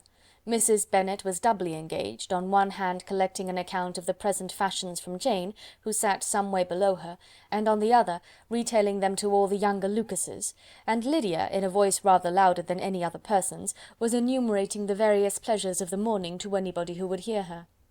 "Oh, Mary," said she, "I wish you had gone with us, for we had such fun. As we went along, Kitty and I drew up the blinds and pretended there was nobody in the coach, and I should have gone so all the way if Kitty had not been sick, and when we got to the George I do think we behaved very handsomely, for we treated the other 3 with the nicest cold luncheon in the world, and if you had gone we would have treated you too, and then when we came away it was such fun, I thought we should never have got into the coach, I was ready to die of laughter, and then we were so merry all the way home, we talked and laughed so loud that anybody might have heard us 10 miles off." To this Mary gravely replied, "Far be it from me, my dear sister, to depreciate such pleasures. They would doubtless be congenial with the generality of female minds, but I confess they would have no charms for me. I should infinitely prefer a book." But of this answer Lydia heard not a word. She seldom listened to anybody for more than half a minute, and never attended to Mary at all. In the afternoon Lydia was urgent with the rest of the girls to walk to Meryton, and to see how everybody went on, but Elizabeth steadily opposed the scheme. It should not be said that the Miss Bennets could not be at home half a day before they were in pursuit of the officers. There was another reason, too, for her opposition. She dreaded seeing Mr. Wickham again, and was resolved to avoid it as long as possible. The comfort to her of the regiment's approaching removal was indeed beyond expression. In a fortnight they were to go, and once gone, she hoped there could be nothing more to plague her on his account. She had not been many hours at home before she found that the Brighton scheme, of which Lydia had given them a hint at the inn, was under frequent discussion between her parents. Elizabeth saw directly that her father had not the smallest intention of yielding, but his answers were at the same time so vague and equivocal that her mother, though often disheartened, had never yet despaired of succeeding at last. Chapter 40. Elizabeth's impatience to acquaint Jane with what had happened could no longer be overcome, and at length, resolving to suppress every particular in which her sister was concerned, and preparing her to be surprised, she related to her the next morning the chief of the scene between Mr. Darcy and herself. Miss Bennet's astonishment was soon lessened by the strong sisterly partiality which made any admiration of Elizabeth appear perfectly natural, and all surprise was shortly lost in other feelings. She was sorry that Mr. Darcy should have delivered his sentiments in a manner so little suited to recommend them, but still more was she grieved for the unhappiness which her sister's refusal must have given him. "His being so sure of succeeding was wrong," said she, "and certainly ought not to have appeared, but consider how much it must increase his disappointment." "Indeed," replied Elizabeth, "I am heartily sorry for him, but he has other feelings, which will probably soon drive away his regard for me. You do not blame me, however, for refusing him?" "Blame you? Oh, no." "But you blame me for having spoken so warmly of Wickham?" "No, I do not know that you are wrong in saying what you did." "But you will know it when I tell you what happened the very next day." She then spoke of the letter, repeating the whole of its contents as far as they concerned George Wickham. What a stroke was this for poor Jane, who would willingly have gone through the world without believing that so much wickedness existed in the whole race of mankind as were here collected in one individual. Nor was Darcy's vindication, though grateful to her feelings, capable of consoling her for such discovery. Most earnestly did she labour to prove the probability of error, and seek to clear the one without involving the other. "This will not do," said Elizabeth. "You will never be able to make both of them good for anything. Take your choice, but you must be satisfied with only one. There is but such a quantity of merit between them. just enough to make one good sort of man, and of late it has been shifting about pretty much. For my part, I am inclined to believe it all Darcy's, but you shall do as you choose." It was some time, however, before a smile could be extorted from Jane. "I do not know when I have been more shocked," said she. "Wickham so very bad? It is almost past belief. And poor Mr. Darcy! Dear Lizzy, only consider what he must have suffered. Such a disappointment, and with the knowledge of your ill opinion too, and having to relate such a thing of his sister. It is really too distressing. I am sure you must feel it so. Oh no, my regret and compassion are all done away by seeing you so full of both. I know you will do him such ample justice, that I am growing every moment more unconcerned and indifferent. Your profusion makes me saving, and if you lament over him much longer, my heart will be as light as a feather." "Poor Wickham! There is such an expression of goodness in his countenance, such an openness and gentleness in his manner." "There certainly was some great mismanagement in the education of those two young men. One has got all the goodness, and the other all the appearance of it." "I never thought Mr. Darcy so deficient in the appearance of it as you used to do. And yet I meant to be uncommonly clever in taking so decided a dislike to him without any reason. It is such a spur to one's genius, such an opening for wit, to have a dislike of that kind. One may be continually abusive without saying anything just, but one cannot always be laughing at a man without now and then stumbling on something witty. Lizzy, when you first read that letter, I am sure you could not treat the matter as you do now." "Indeed I could not. I was uncomfortable enough, I may say unhappy, and with no one to speak to about what I felt, no Jane to comfort me and say that I had not been so very weak and vain and nonsensical as I knew I had. Oh, how I wanted you! How unfortunate that you should have used such very strong expressions in speaking of Wickham to Mr. Darcy, for now they do appear wholly undeserved." "Certainly. But the misfortune of speaking with bitterness is a most natural consequence of the prejudices I have been encouraging. There is one point on which I want your advice. I want to be told whether I ought or ought not to make our acquaintances in general understand Wickham's character." Miss Bennet paused a little, and then replied, "Surely there can be no occasion for exposing him so dreadfully. What is your opinion?" "That it ought not to be attempted. Mr. Darcy has not authorized me to make his communication public. On the contrary, every particular relative to his sister was meant to be kept as much as possible to myself, and if I endeavour to undeceive people as to the rest of his conduct, who will believe me? The general prejudice against Mr. Darcy is so violent, that it would be the death of half the good people in Meryton to attempt to place him in an amiable light. I am not equal to it. Wickham will soon be gone, and therefore it will not signify to any one here what he really is. Some time hence it will all be found out, and then we may laugh at their stupidity in not knowing it before. At present I will say nothing about it." "You are quite right. To have his errors made public might ruin him for ever. He is now, perhaps, sorry for what he has done, and anxious to re-establish a character. We must not make him desperate." The tumult of Elizabeth's mind was allayed by this conversation. She had got rid of two of the secrets which had weighed on her for a fortnight, and was certain of a willing listener in Jane, whenever she might wish to talk again of either. But there was still something lurking behind, of which prudence forbade the disclosure. She dared not relate the other half of Mr. Darcy's letter, nor explain to her sister how sincerely she had been valued by her friend. Here was knowledge in which no one could partake, and she was sensible that nothing less than a perfect understanding between the parties could justify her in throwing off this last encumbrance of mystery. "And then," said she, "if that very improbable event should ever take place, I shall merely be able to tell what Bingley may tell in a much more agreeable manner himself. The liberty of communication cannot be mine till it has lost all its value." She was now, on being settled at home, at leisure to observe the real state of her sister's spirits. Jane was not happy. She still cherished a very tender affection for Bingley. Having never even fancied herself in love before, her regard had all the warmth of first attachment, and from her age and disposition, greater steadiness than most first attachments often boast, and so fervently did she value his remembrance, and prefer him to every other man, that all her good sense and all her attention to the feelings of her friends were requisite to check the indulgence of those regrets which must have been injurious to her own health and their tranquillity. "Well, Lizzy," said Mrs. Bennet one day, "what is your opinion now of this sad business of Jane's? For my part, I am determined never to speak of it again to anybody. I told my sister Philip so the other day. But I cannot find out that Jane saw anything of him in London.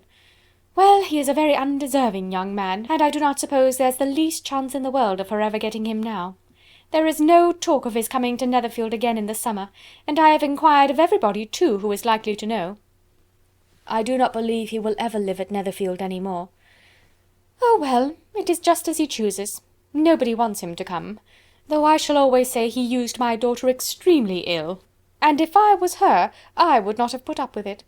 Well, my comfort is, I am sure Jane will die of a broken heart, and then he will be sorry for what he has done." But as Elizabeth should not receive comfort from any such expectation, she made no answer. "Well, Lizzy," continued her mother soon afterwards, "and so the Collinses live very comfortable, do they? Well, well, I only hope it will last. And what sort of table do they keep? Charlotte is an excellent manager, I dare say. If she is half as sharp as her mother, she is saving enough. There is nothing extravagant in their housekeeping, I dare say." "No, nothing at all." "A great deal of good management, depend upon it. Yes, yes, they will take care not to outrun their income. They will never be distressed for money. Well, much good may it do them. And so I suppose they often talk of having Longbourn when your father is dead. They look upon it as quite their own, I dare say, whenever that happens." "It was a subject which they could not mention before me." "No, it would have been strange if they had. But I make no doubt they often talk of it between themselves. Well, if they can be easy with an estate that is not lawfully their own, so much the better. I should be ashamed of having one that was only entailed on me." Chapter 41. The first week of their return was soon gone. The second began. It was the last of the regiment's stay at Meryton, and all the young ladies in the neighbourhood were drooping apace. The dejection was almost universal. The elder Miss Bennets alone were still able to eat, drink, and sleep, and pursue the usual course of their employments. Very frequently they were reproached for this insensibility by Kitty and Lydia, whose own misery was extreme, and who could not comprehend such hard-heartedness in any of the family. "Good heaven! What is to become of us? What are we to do?" they would often exclaim in the bitterness of woe. "How can you be smiling so, Lizzy?" Their affectionate mother shared all of their grief. She remembered what she had herself endured on a similar occasion 25 years ago. "I am sure," said she, "I cried for 2 days together when Colonel Miller's regiment went away. I thought I should have broken my heart." "I am sure I shall break mine," said Lydia. "If one could but go to Brighton," observed Mrs. Bennet. "Oh yes, if one could but go to Brighton, but papa is so disagreeable. A little sea bathing would set me up for ever." "And my Aunt Phillips is sure it would do me a great deal of good," added Kitty. Such were the kind of lamentations resounding perpetually through Longbourn House. Elizabeth tried to be diverted by them, but all sense of pleasure was lost in shame. She felt anew the justice of Mr. Darcy's objections, and never had she been so much disposed to pardon his interference in the views of his friend. But the gloom of Lydia's prospect was shortly cleared away, for she received an invitation from Mrs. Forster, the wife of the colonel of the regiment, to accompany her to Brighton. This invaluable friend was a very young woman, and very lately married. A resemblance in good humour and good spirits had recommended her and Lydia to each other, and out of their 3 months' acquaintance they had been intimate 2. The rapture of Lydia on this occasion, her adoration of Mrs. Forster, the delight of Mrs. Bennet, and the mortification of Kitty, are scarcely to be described. Wholly inattentive to her sister's feelings, Lydia flew about the house in restless ecstasy, calling for everyone's congratulations, and laughing and talking with more violence than ever, whilst the luckless Kitty continued in the parlour, repined at her fate in terms as unreasonable as her accent was peevish. "I cannot see why Mrs. Forster should not ask me as well as Lydia," said she, "though I am not her particular friend. I have just as much right to be asked as she has, and more too, for I am 2 years older." In vain did Elizabeth attempt to make her reasonable, and Jane to make her resigned. As for Elizabeth herself, this invitation was so far from exciting in her the same feelings as in her mother and Lydia, that she considered it as the death warrant of all possibility of common sense for the latter; and detestable as such a step must make her if it were known, she could not help secretly advising her father not to let her go. She represented to him all the improprieties of Lydia's general behaviour, the little advantage she could derive from the friendship of such a woman as Mrs. Forster, and the probability of her being yet more imprudent with such a companion at Brighton, where the temptations must be greater than at home. He heard her attentively, and then said: "Lydia will never be easy until she has exposed herself in some public place or other, and we can never expect her to do it with so little expense or inconvenience to her family as under the present circumstances." "If you were aware," said Elizabeth, "of the very great disadvantage to us all which must arise from the public notice of Lydia's unguarded and imprudent manner, nay, which has already arisen from it, I am sure you would judge differently in the affair." "Already arisen?" repeated Mr. Bennet. "What, has she frightened away some of your lovers? Poor little Lizzy! But do not be cast down. Such squeamish youths as cannot bear to be connected with a little absurdity are not worth a regret. Come, let me see the list of pitiful fellows who have been kept aloof by Lydia's folly." "Indeed you are mistaken. I have no such injuries to resent. It is not of particular, but of general evils which I am now complaining. Our importance, our respectability in the world must be affected by the wild volatility, the assurance and disdain of all restraint which mark Lydia's character. Excuse me, for I must speak plainly. If you, my dear father, will not take the trouble of checking her exuberant spirits, and of teaching her that her present pursuits are not to be the business of her life, she will soon be beyond the reach of amendment. Her character will be fixed, and she will, at 16, be the most determined flirt that ever made herself or her family ridiculous. A flirt, too, in the worst and meanest degree of flirtation, without any attraction beyond youth and a tolerable person, and from the ignorance and emptiness of her mind, wholly unable to ward off any portion of that universal contempt which her rage for admiration will excite. In this danger Kitty also is comprehended. She will follow wherever Lydia leads. Vain, ignorant, idle, and absolutely uncontrolled. Oh, my dear father, can you suppose it possible that they will not be censured and despised wherever they are known, and that their sisters will not be often involved in the disgrace?" Mr. Bennet saw that her whole heart was in the subject, and affectionately taking her hand, said in reply, "Do not make yourself uneasy, my love. Wherever you and Jane are known, you must be respected and valued, and you will not appear to less advantage for having a couple of, or I may say 3, very silly sisters. We shall have no peace at Longbourn if Lydia does not go to Brighton. Let her go then. Colonel Forster is a sensible man, and will keep her out of any real mischief. And she is luckily too poor to be an object of prey to anybody. At Brighton she will be of less importance even as a common flirt than she has been here. The officers will find women better worth their notice. Let us hope, therefore, that her being there may teach her her own insignificance. At any rate, she cannot grow many degrees worse without authorizing us to lock her up for the rest of her life." With this answer Elizabeth was forced to be content, but her own opinion continued the same, and she left him disappointed and sorry. It was not in her nature, however, to increase her vexations by dwelling on them. She was confident of having performed her duty, and to fret over unavoidable evils, or augment them by anxiety, was no part of her disposition. Had Lydia and her mother known the substance of her conference with her father, their indignation would hardly have found expression in their united volubility. In Lydia's imagination a visit to Brighton comprised every possibility of earthly happiness.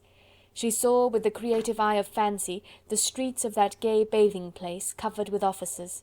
She saw herself the object of attention to tens and to scores of them at present unknown. She saw all the glories of the camp, its tents stretched forth in beauteous uniformity of lines, crowded with the young and the gay, and dazzling with scarlet. And to complete the view, she saw herself seated beneath a tent, tenderly flirting with at least 6 officers at once. Had she known her sister sought to tear her from such prospects and such realities as these, what would have been her sensations? They could have been understood only by her mother, who might have felt nearly the same. Lydia's going to Brighton was all that consoled her for her melancholy conviction of her husband's never intending to go there himself. But they were entirely ignorant of what had passed, and their raptures continued with little intermission to the very day of Lydia's leaving home. Elizabeth was now to see Mr. Wickham for the last time. Having been frequently in company with him since her return, agitation was pretty well over, the agitations of formal partiality entirely so. She had even learnt to detect, in the very gentleness which had at first delighted her, an affectation and a sameness to disgust and weary. In his present behaviour to herself, moreover, she had a fresh source of displeasure, for the inclination he soon testified of renewing those attentions which had marked the early part of their acquaintance could only serve, after what had since passed, to provoke her. She lost all concern for him in finding herself thus selected as the object of such idle and frivolous gallantry, and while she steadily repressed it, could not but feel the reproof contained in his believing that, however long and for whatever cause his attentions had been withdrawn, her vanity would be gratified, and her preference secured at any time by their renewal. On the very last day of the regiment's remaining at Meryton, he dined, with other of the officers, at Longbourn, and so little was Elizabeth disposed to part from him in good humour, that on his making some inquiry as to the manner in which her time had passed at Hunsford, she mentioned Colonel Fitzwilliam's and Mr. Darcy's having both spent 3 weeks at Rosings, and asked him if he was acquainted with the former. He looked surprised, displeased, alarmed, but with a moment's recollection and a returning smile replied that he had formerly seen him often, and after observing that he was a very gentlemanlike man, asked her how she liked him. Her answer was warmly in his favour. With an air of indifference he soon afterwards added, "How long did you say he was at Rosings?" "Nearly 3 weeks." "And you saw him frequently?" "Yes, almost every day." "His manners are very different from his cousin's." "Yes, very different, but I think Mr. Darcy improves upon acquaintance." "Indeed!" cried Mr. Wickham, with a look which did not escape her. "And pray, may I ask—" but checking himself, he added in a gayer tone, "is it in address that he improves? Has he deigned to add aught of civility to his ordinary style? For I dare not hope," he continued in a lower and more serious tone, "that he is improved in essentials." "Oh no," said Elizabeth, "in essentials, I believe, he is very much what he ever was." While she spoke, Wickham looked as if scarcely knowing whether to rejoice over her words, or to distrust their meaning. There was a something in her countenance which made him listen with an apprehensive and anxious attention, while she added, "When I said that he improved on acquaintance, I did not mean that his mind or his manners were in a state of improvement, but that, from knowing him better, his disposition was better understood." Wickham's alarm now appeared in a heightened complexion and agitated look. For a few minutes he was silent, till, shaking off his embarrassment, he turned to her again and said in the gentlest of accents, "You, who so well know my feelings towards Mr. Darcy, will readily comprehend how sincerely I must rejoice that he is wise enough to assume even the appearance of what is right. His pride in that direction may be of service, if not to himself, to many others, for it must only deter him from such foul misconduct as I have suffered by. I only fear that the sort of cautiousness to which you, I imagine, have been alluding, is merely adopted on his visits to his aunt, of whose good opinion and judgment he stands much in awe. His fear of her has always operated, I know, when they were together, and a good deal is to be imputed to his wish of forwarding the match with Miss de Bourgh, which I am certain he has very much at heart." Elizabeth could not repress a smile at this, but she answered only by a slight inclination of the head. She saw that he wanted to engage her on the old subject of his grievances, and she was in no humour to indulge him. The rest of the evening passed with the appearance, on his side, of usual cheerfulness, but with no further attempt to distinguish Elizabeth, and they parted at last with mutual civility, and possibly a mutual desire of never meeting again. When the party broke up, Lydia returned with Mrs. Forster to Meryton, from whence they were to set out early the next morning. The separation between her and her family was rather noisy than pathetic. Kitty was the only one who shed tears, but she did weep from vexation and envy. Mrs. Bennet was diffuse in her good wishes for the felicity of her daughter, and impressive in her injunctions that she should not miss the opportunity of enjoying herself as much as possible, advice which there was every reason to believe would be well attended to. And in the clamorous happiness of Lydia herself in bidding farewell, the more gentle adieus of her sisters were uttered without being heard. Chapter 42. Had Elizabeth's opinion been all drawn from her own family, she could not have formed a very pleasing opinion of conjugal felicity or domestic comfort. Her father, captivated by youth and beauty and that appearance of good humour which youth and beauty generally give, had married a woman whose weak understanding and illiberal mind had very early in their marriage put an end to all real affection for her. Respect, esteem, and confidence had vanished for ever, and all his views of domestic happiness were overthrown. But Mr. Bennet was not of a disposition to seek comfort for the disappointment which his own imprudence had brought on, in any of those pleasures which too often console the unfortunate for their folly or their vice. He was fond of the country and of books, and from these tastes had arisen his principal enjoyments. To his wife he was very little otherwise indebted than as her ignorance and folly had contributed to his amusement. This is not the sort of happiness which a man would in general wish to owe to his wife, but where other powers of entertainment are wanting, the true philosopher will derive benefit from such as are given. Elizabeth, however, had never been blind to the impropriety of her father's behaviour as a husband. She had always seen it with pain, but respecting his abilities, and grateful for his affectionate treatment of herself, she endeavoured to forget what she could not overlook, and to banish from her thoughts that continual breach of conjugal obligation and decorum which, in exposing his wife to the contempt of her own children, was so highly reprehensible. But she had never felt so strongly as now the disadvantages which must attend the children of so unsuitable a marriage, nor ever been so fully aware of the evils arising from so ill-judged a direction of talents, talents which, rightly used, might at least have preserved the respectability of his daughters, even if incapable of enlarging the mind of his wife. When Elizabeth had rejoiced over Wickham's departure, she found little other cause for satisfaction in the loss of the regiment. Their parties abroad were less varied than before, and at home she had a mother and sister whose constant repinings at the dullness of everything around them threw a real gloom over their domestic circle. And though Kitty might in time regain her natural degree of sense, since the disturbers of her brain were removed, her other sister, from whose disposition greater evil might be apprehended, was likely to be hardened in all her folly and assurance by a situation of such double danger as a watering-place and a camp. Upon the whole, therefore, she found what has been sometimes found before, that an event to which she had been looking with impatient desire did not, in taking place, bring all the satisfaction she had promised herself. It was consequently necessary to name some other period for the commencement of actual felicity, to have some other point on which her wishes and hopes might be fixed, and by again enjoying the pleasure of anticipation, console herself for the present, and prepare for another disappointment. Her tour to the Lakes was now the object of her happiest thoughts. It was her best consolation for all the uncomfortable hours which the discontentedness of her mother and Kitty made inevitable, and could she have included Jane in the scheme, every part of it would have been perfect. But it is fortunate, thought she, that I have something to wish for. Were the whole arrangement complete, my disappointment would be certain, but here, by carrying with me one ceaseless source of regret in my sister's absence, I may reasonably hope to have all my expectations of pleasure realized. A scheme of which every part promises delight can never be successful, and general disappointment is only warded off by the defence of some little peculiar vexation.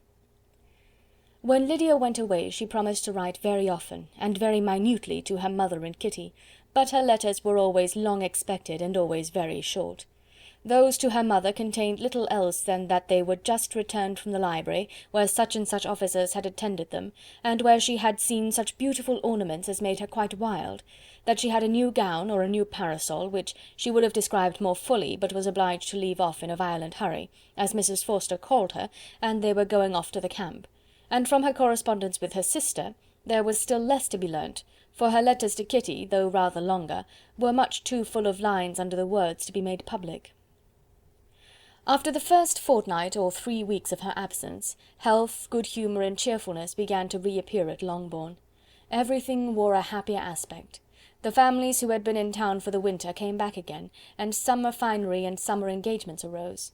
Mrs. Bennet was restored to her usual querulous serenity, and by the middle of June Kitty was so much recovered as to be able to enter Meryton without tears, an event of such happy promise as to make Elizabeth hope that by the following Christmas she might be so tolerably reasonable as not to mention an officer above once a day, unless by some cruel and malicious arrangement at the War Office another regiment should be quartered in Meryton. The time fixed for the beginning of their northern tour was now fast approaching, and a fortnight only was wanting of it, when a letter arrived from Mrs. Gardiner which at once delayed its commencement and curtailed its extent.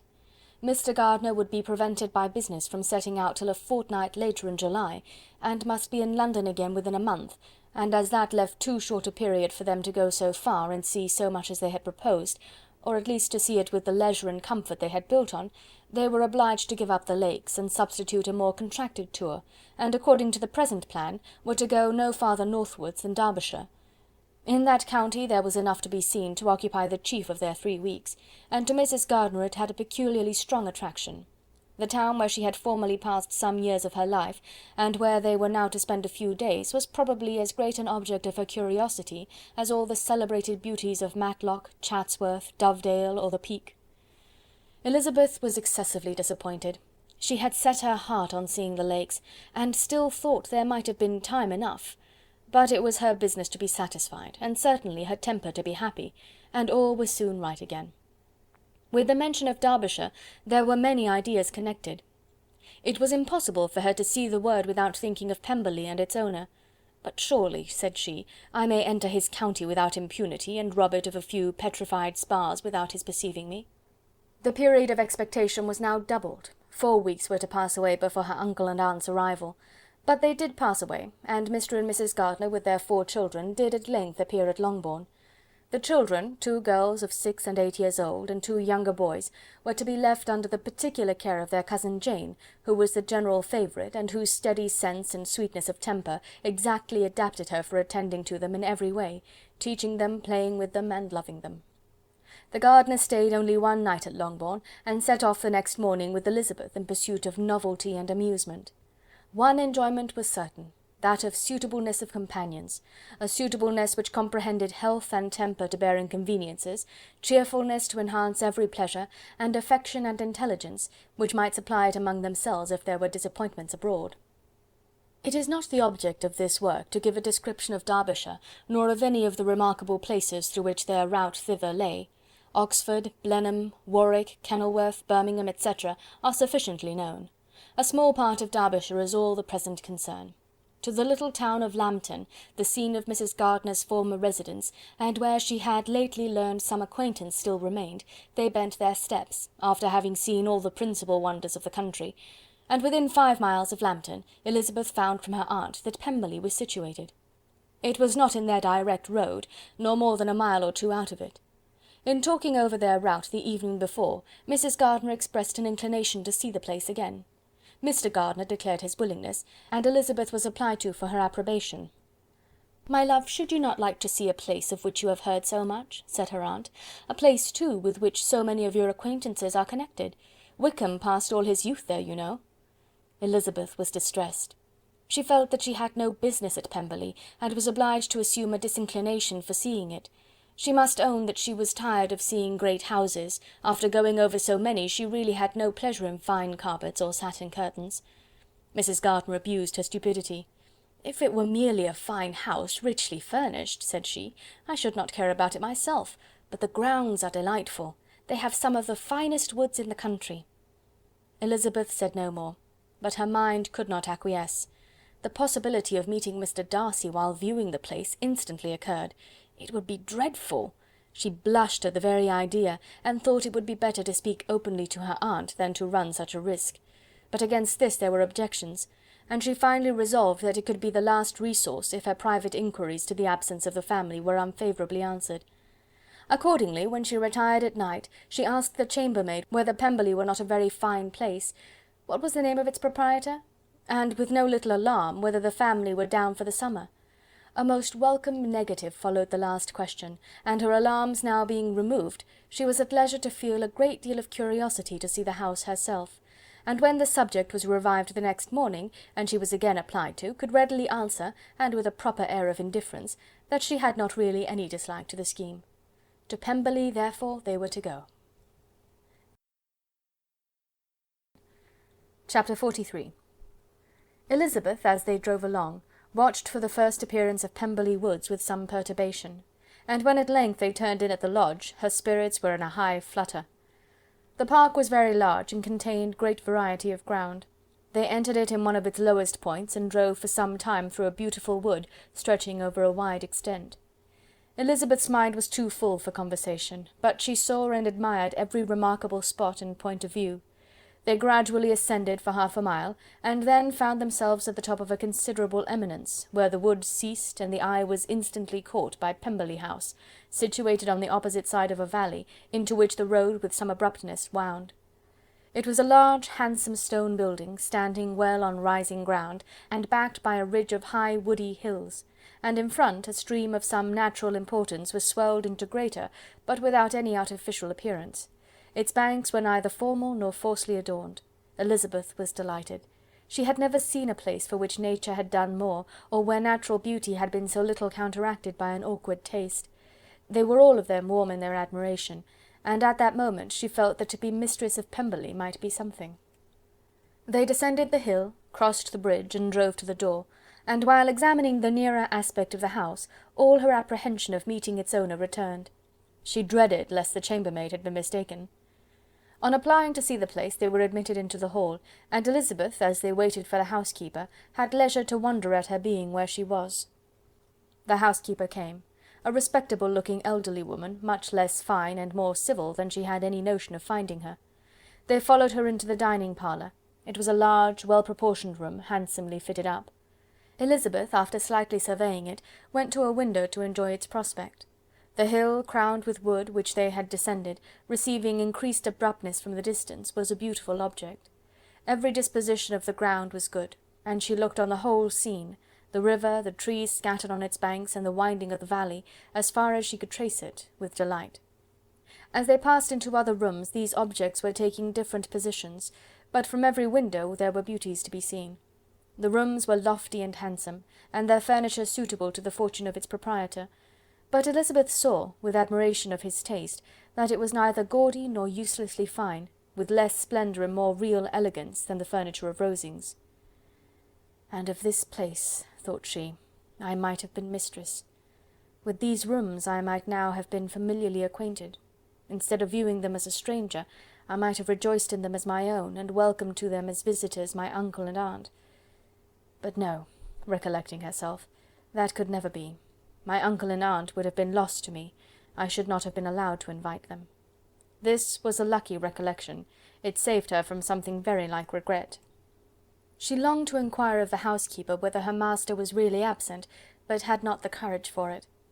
At length, however, the question was asked by her uncle, and she turned away with alarm, while Mrs. Reynolds replied that he was, adding, "But we expect him to-morrow, with a large party of friends." How rejoiced was Elizabeth that their own journey had not by any circumstance been delayed a day! Her aunt now called her to look at a picture. She approached and saw the likeness of Mr. Wickham, suspended amongst several other miniatures, over the mantelpiece. Her aunt asked her smilingly how she liked it. The housekeeper came forward and told them it was a picture of a young gentleman, the son of her late master's steward, who had been brought up by him at his own expense. "He has now gone into the army," she added, "but I am afraid he has turned out very wild." Mrs. Gardiner looked at her niece with a smile, but Elizabeth could not return it. "And that," said Mrs. Reynolds, pointing to another of the miniatures, "is my master, and very like him. It was drawn at the same time as the other, about 8 years ago." "I have heard much of your master's fine person," said Mrs. Gardiner, looking at the picture. "It is a handsome face. But, Lizzy, you can tell us whether it is like or not." Mrs. Reynolds' respect for Elizabeth seemed to increase on this intimation of her knowing her master. "Does that young lady know Mr. Darcy?" Elizabeth coloured, and said, "A little." "And do not you think him a very handsome gentleman, ma'am?" "Yes, very handsome." "I am sure I know none so handsome. But in the gallery upstairs you will see a finer, larger picture of him than this. This room was my late master's favourite room, and these miniatures are just as they used to be then. He was very fond of them." This accounted to Elizabeth for Mr. Wickham's being among them. Mrs. Reynolds then directed their attention to one of Miss Darcy, drawn when she was only 8 years old. "And is Miss Darcy as handsome as her brother?" said Mrs. Gardiner. "Oh, yes, the handsomest young lady that ever was seen, and so accomplished. She plays and sings all day long. In the next room is a new instrument just come down for her, a present from my master. She comes here to-morrow with him." Mr. Gardiner, whose manners were very easy and pleasant, encouraged her communicativeness by his questions and remarks. Mrs. Reynolds, either by pride or attachment, had evidently great pleasure in talking of her master and his sister. "Is your master much at Pemberley in the course of the year?" "Not so much as I could wish, sir, but I dare say he may spend half his time here, and Miss Darcy is always down for the summer months." "Except," thought Elizabeth, "when she goes to Ramsgate." "If your master would marry, you might see more of him." "Yes, sir, but I do not know when that will be. I do not know who is good enough for him." Mr. and Mrs. Gardiner smiled. Elizabeth could not help saying, "It is very much to his credit, I am sure, that you should think so." "I say no more than the truth, and everybody will say that knows him," replied the other. Elizabeth thought this was going pretty far, and she listened with increasing astonishment as the housekeeper added, "I have never known a cross word from him in my life, and I have known him ever since he was 4 years old."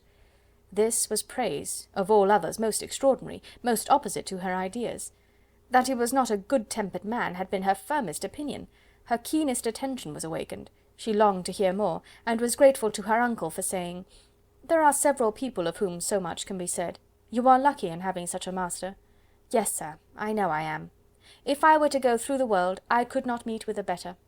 But I have always observed that they who are good-natured when children are good-natured when they grow up, and he was always the sweetest-tempered, most generous-hearted boy in the world." Elizabeth almost stared at her. "Can this be Mr. Darcy?" thought she. "His father was an excellent man," said Mrs. Gardiner. "Yes, ma'am, that he was indeed, and his son will be just like him, just as affable to the poor." Elizabeth listened, wondered, doubted, and was impatient for more. Mrs. Reynolds could interest her on no other point. She related the subjects of the pictures, the dimensions of the rooms, and the price of the furniture in vain. Mr. Gardiner, highly amused by the kind of family prejudice to which he attributed her excessive commendation of her master, soon led again to the subject, and she dwelt with energy on his many merits as they proceeded together up the great staircase. "He is the best landlord and the best master," said she, "that ever lived. Not like the wild young men nowadays, who think of nothing but themselves. There is not one of his tenants or servants but will give him a good name. Some people call him proud, but I am sure I never saw anything of it. To my fancy, it is only because he does not rattle away like other young men." "In what an amiable light does this place him," thought Elizabeth. "This fine account of him," whispered her aunt as they walked, "is not quite consistent with his behaviour to our poor friend. Perhaps we might be deceived. That is not very likely, our authority was too good." On reaching the spacious lobby above, they were shown into a very pretty sitting-room, lately fitted up with greater elegance and lightness than the apartments below, and were informed that it was but just done to give pleasure to Miss Darcy, who had taken a liking to the room when last at Pemberley. "He is certainly a good brother," said Elizabeth, as they walked towards one of the windows. Mrs. Reynolds anticipated Miss Darcy's delight when she should enter the room. "And this is always the way with him," she added. "Whatever can give his sister any pleasure is sure to be done in a moment. There is nothing he would not do for her." The picture gallery and 2 or 3 of the principal bedrooms were all that remained to be shown. In the former were many good paintings, but Elizabeth knew nothing of the art, and from such as had already been visible below, she had willingly turned to look at some drawings of Miss Darcy's, in crayons, whose subjects were usually more interesting and also more intelligible. In the gallery there were many family portraits, but they could have little to fix the attention of a stranger. Elizabeth walked in quest of the only face whose features would be known to her. At last it arrested her, and she beheld a striking resemblance to Mr. Darcy, with such a smile over the face as she remembered to have sometimes seen when he looked at her. She stood several minutes before the picture, in earnest contemplation, and returned to it again before they quitted the gallery. Mrs. Reynolds informed them that it had been taken in his father's lifetime. There was certainly at this moment, in Elizabeth's mind, a more gentle sensation towards the original than she had ever felt at the height of their acquaintance. The commendation bestowed on him by Mrs. Reynolds was of no trifling nature. What praise is more valuable than the praise of an intelligent servant? As a brother, a landlord, a master, she considered how many people's happiness were in his guardianship. How much of pleasure or pain was it in his power to bestow? How much of good or evil must be done by him? Every idea that had been brought forward by the housekeeper was favourable to his character, and as she stood before the canvas on which he was represented, and fixed his eyes upon herself, she thought of his regard with a deeper sentiment of gratitude than it had ever raised before. She remembered its warmth, and softened its impropriety of expression. When all of the house that was open to general inspection had been seen, they returned downstairs, and taking leave of the housekeeper, were consigned over to the gardener, who met them at the hall door. As they walked across the hall towards the river, Elizabeth turned back to look again. Her uncle and aunt stopped also, and while the former was conjecturing as to the date of the building, the owner of it himself suddenly came forward from the road which led behind it to the stables. They were within 20 yards of each other, and so abrupt was his appearance that it was impossible to avoid his sight. Their eyes instantly met, and the cheeks of both were overspread with the deepest blush. He absolutely started, and for a moment seemed immovable from surprise, but shortly recovering himself, advanced towards the party and spoke to Elizabeth, if not in terms of perfect composure, at least of perfect civility. She had instinctively turned away, but stopping on his approach, received his compliments with an embarrassment impossible to be overcome.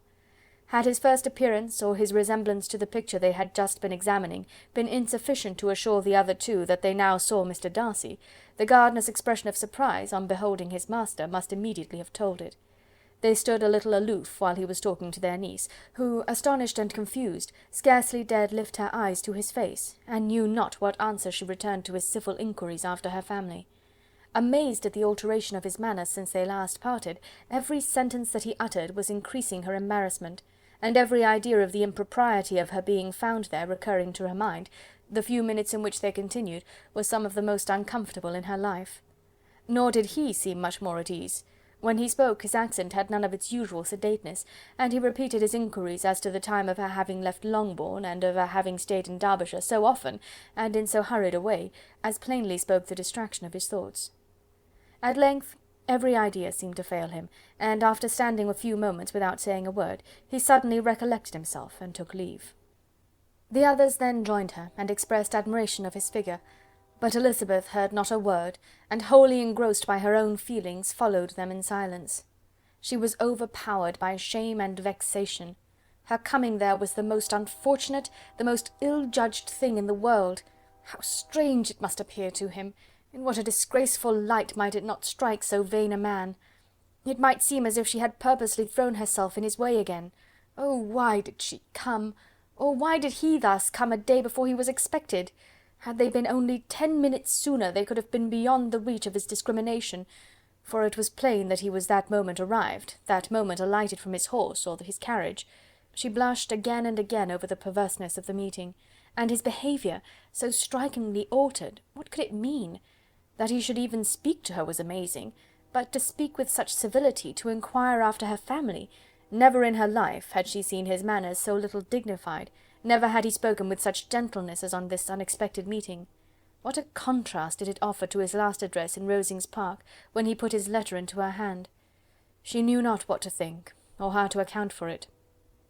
They had now entered a beautiful walk by the side of the water, and every step was bringing forward a nobler fall of ground, or a finer reach of the woods to which they were approaching.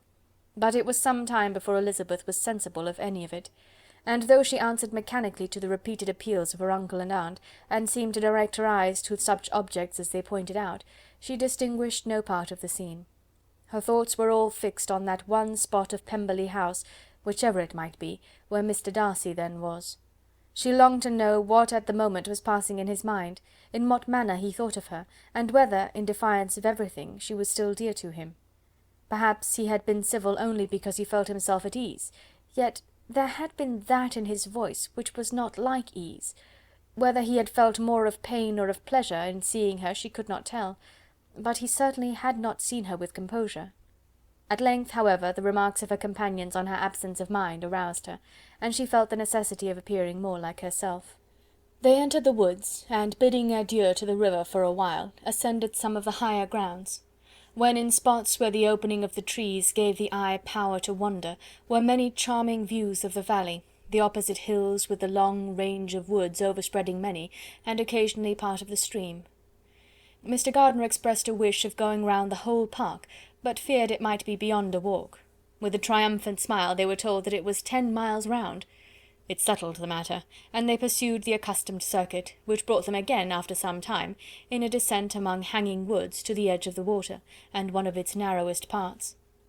They crossed it by a simple bridge, in character with the general air of the scene. It was a spot less adorned than any they had yet visited, and the valley, here contracted into a glen, allowed room only for the stream, and a narrow walk amidst the rough coppice wood which bordered it. Elizabeth longed to explore its windings, but when they had crossed the bridge and perceived their distance from the house, Mrs. Gardiner, who was not a great walker, could go no farther, and thought only of returning to the carriage as quickly as possible. Her niece was, therefore, obliged to submit, and they took their way towards the house on the opposite side of the river, in the nearest direction. But their progress was slow, for Mr. Gardiner, though seldom able to indulge the taste, was very fond of fishing, and was so much engaged in watching the occasional appearance of some trout in the water, and talking to the man about them, that he advanced but little. Whilst wandering on in this slow manner, they were again surprised, and Elizabeth's astonishment was quite equal to what it had been at first, by the sight of Mr. Darcy approaching them, and at no great distance. The walk here being less sheltered than on the other side, allowed them to see him before they met. Elizabeth, however astonished, was at least more prepared for an interview than before, and resolved to appear and to speak with calmness, if he really intended to meet them. For a few moments, indeed, she felt that he would probably strike into some other path. The idea lasted while a turning in the walk concealed him from their view. The turning past, he was immediately before them. With a glance she saw that he had lost none of his recent civility, and to imitate his politeness she began, as they met, to admire the beauty of the place. But she had not got beyond the words delightful and charming, when some unlucky recollections obtruded, and she fancied that praise of Pemberley from her might be mischievously construed. Her colour changed, and she said no more. Mrs. Gardiner was standing a little behind, and on her pausing, he asked her if she would do him the honour of introducing him to her friends. This was a stroke of civility for which she was quite unprepared, and she could hardly suppress a smile at his being now seeking the acquaintance of some of those very people against whom his pride had revolted in his offer to herself. What will be his surprise, thought she, when he knows who they are? He takes them now for people of fashion. The introduction, however, was immediately made, and as she named their relationship to herself, she stole a sly look at him, to see how he bore it, and was not without the expectation of his decamping as fast as he could from such disgraceful companions. That he was surprised by the connection was evident. He sustained it, however, with fortitude, and so far from going away, turned his back with them, and entered into conversation with Mr. Gardiner. Elizabeth could not but be pleased, could not but triumph.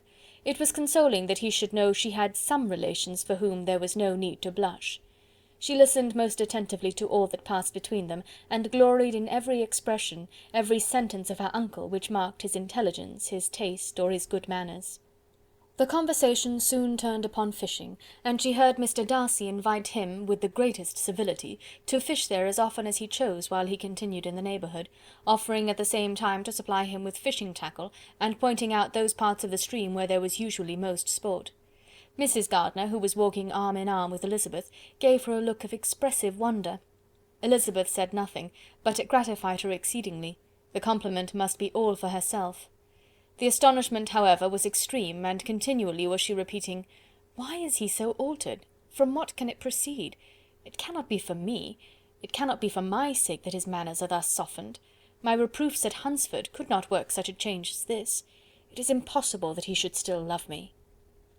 After walking some time in this way, the two ladies in front, the two gentlemen behind, on resuming their places after descending to the brink of the river for the better inspection of some curious water plant, there chanced to be a little alteration. It originated in Mrs. Gardiner, who, fatigued by the exercise of the morning, found Elizabeth's arm inadequate to her support, and consequently preferred her husband's. Mr. Darcy took her place by her niece, and they walked on together. After a short silence, the lady first spoke. She wished him to know that she had been assured of his absence before she came to the place, and accordingly began by observing that his arrival had been very unexpected, "for your housekeeper," she added, "informed us that you would certainly not be here till tomorrow, and indeed, before we left Bakewell, we understood that you were not immediately expected in the country." He acknowledged the truth of it all, and said that business with his steward had occasioned his coming forward a few hours before the rest of the party with whom he had been travelling. "They will join me early tomorrow," he continued, "and among them are some who will claim an acquaintance with you, Mr. Bingley and his sisters." Elizabeth answered only by a slight bow. Her thoughts were instantly driven back to the time when Mr. Bingley's name had been the last mentioned between them, and if she might judge by his complexion, his mind was not very differently engaged. "There is also one other person in the party," he continued after a pause, "who more particularly wishes to be known to you. Will you allow me, or do I ask too much, to introduce my sister to your acquaintance during your stay at Lambton?" The surprise of such an application was great indeed. It was too great for her to know in what manner she acceded to it. She immediately felt that whatever desire Miss Darcy might have of being acquainted with her must be the work of her brother, and without looking farther, it was satisfactory. It was gratifying to know that his resentment had not made him think really ill of her. They now walked on in silence, each of them deep in thought. Elizabeth was not comfortable. That was impossible, but she was flattered and pleased. His wish of introducing his sister to her was a compliment of the highest kind. They soon outstripped the others, and when they had reached the carriage, Mr. and Mrs. Gardiner were half a quarter of a mile behind. He then asked her to walk into the house, but she declared herself not tired, and they stood together on the lawn. At such a time much might have been said, and silence was very awkward. She wanted to talk, but there seemed to be an embargo on every subject. At last she recollected that she had been travelling, and they talked of Matlock and Dovedale with great perseverance. Yet time and her aunt moved slowly, and her patience and her ideas were nearly worn out before the tete-a-tete was over. On Mr. and Mrs. Gardiner's coming up, they were all pressed to go into the house and take some refreshment, but this was declined, and they parted on each side with utmost politeness. Mr. Darcy handed the ladies into the carriage, and when it drove off, Elizabeth saw him walking slowly towards the house. The observations of her aunt and uncle now began, and each of them pronounced him to be infinitely superior to anything they had expected. "He is perfectly well behaved, polite and unassuming," said her uncle. "There is something a little stately in him, to be sure," replied her aunt, "but it is confined to his air, and is not unbecoming.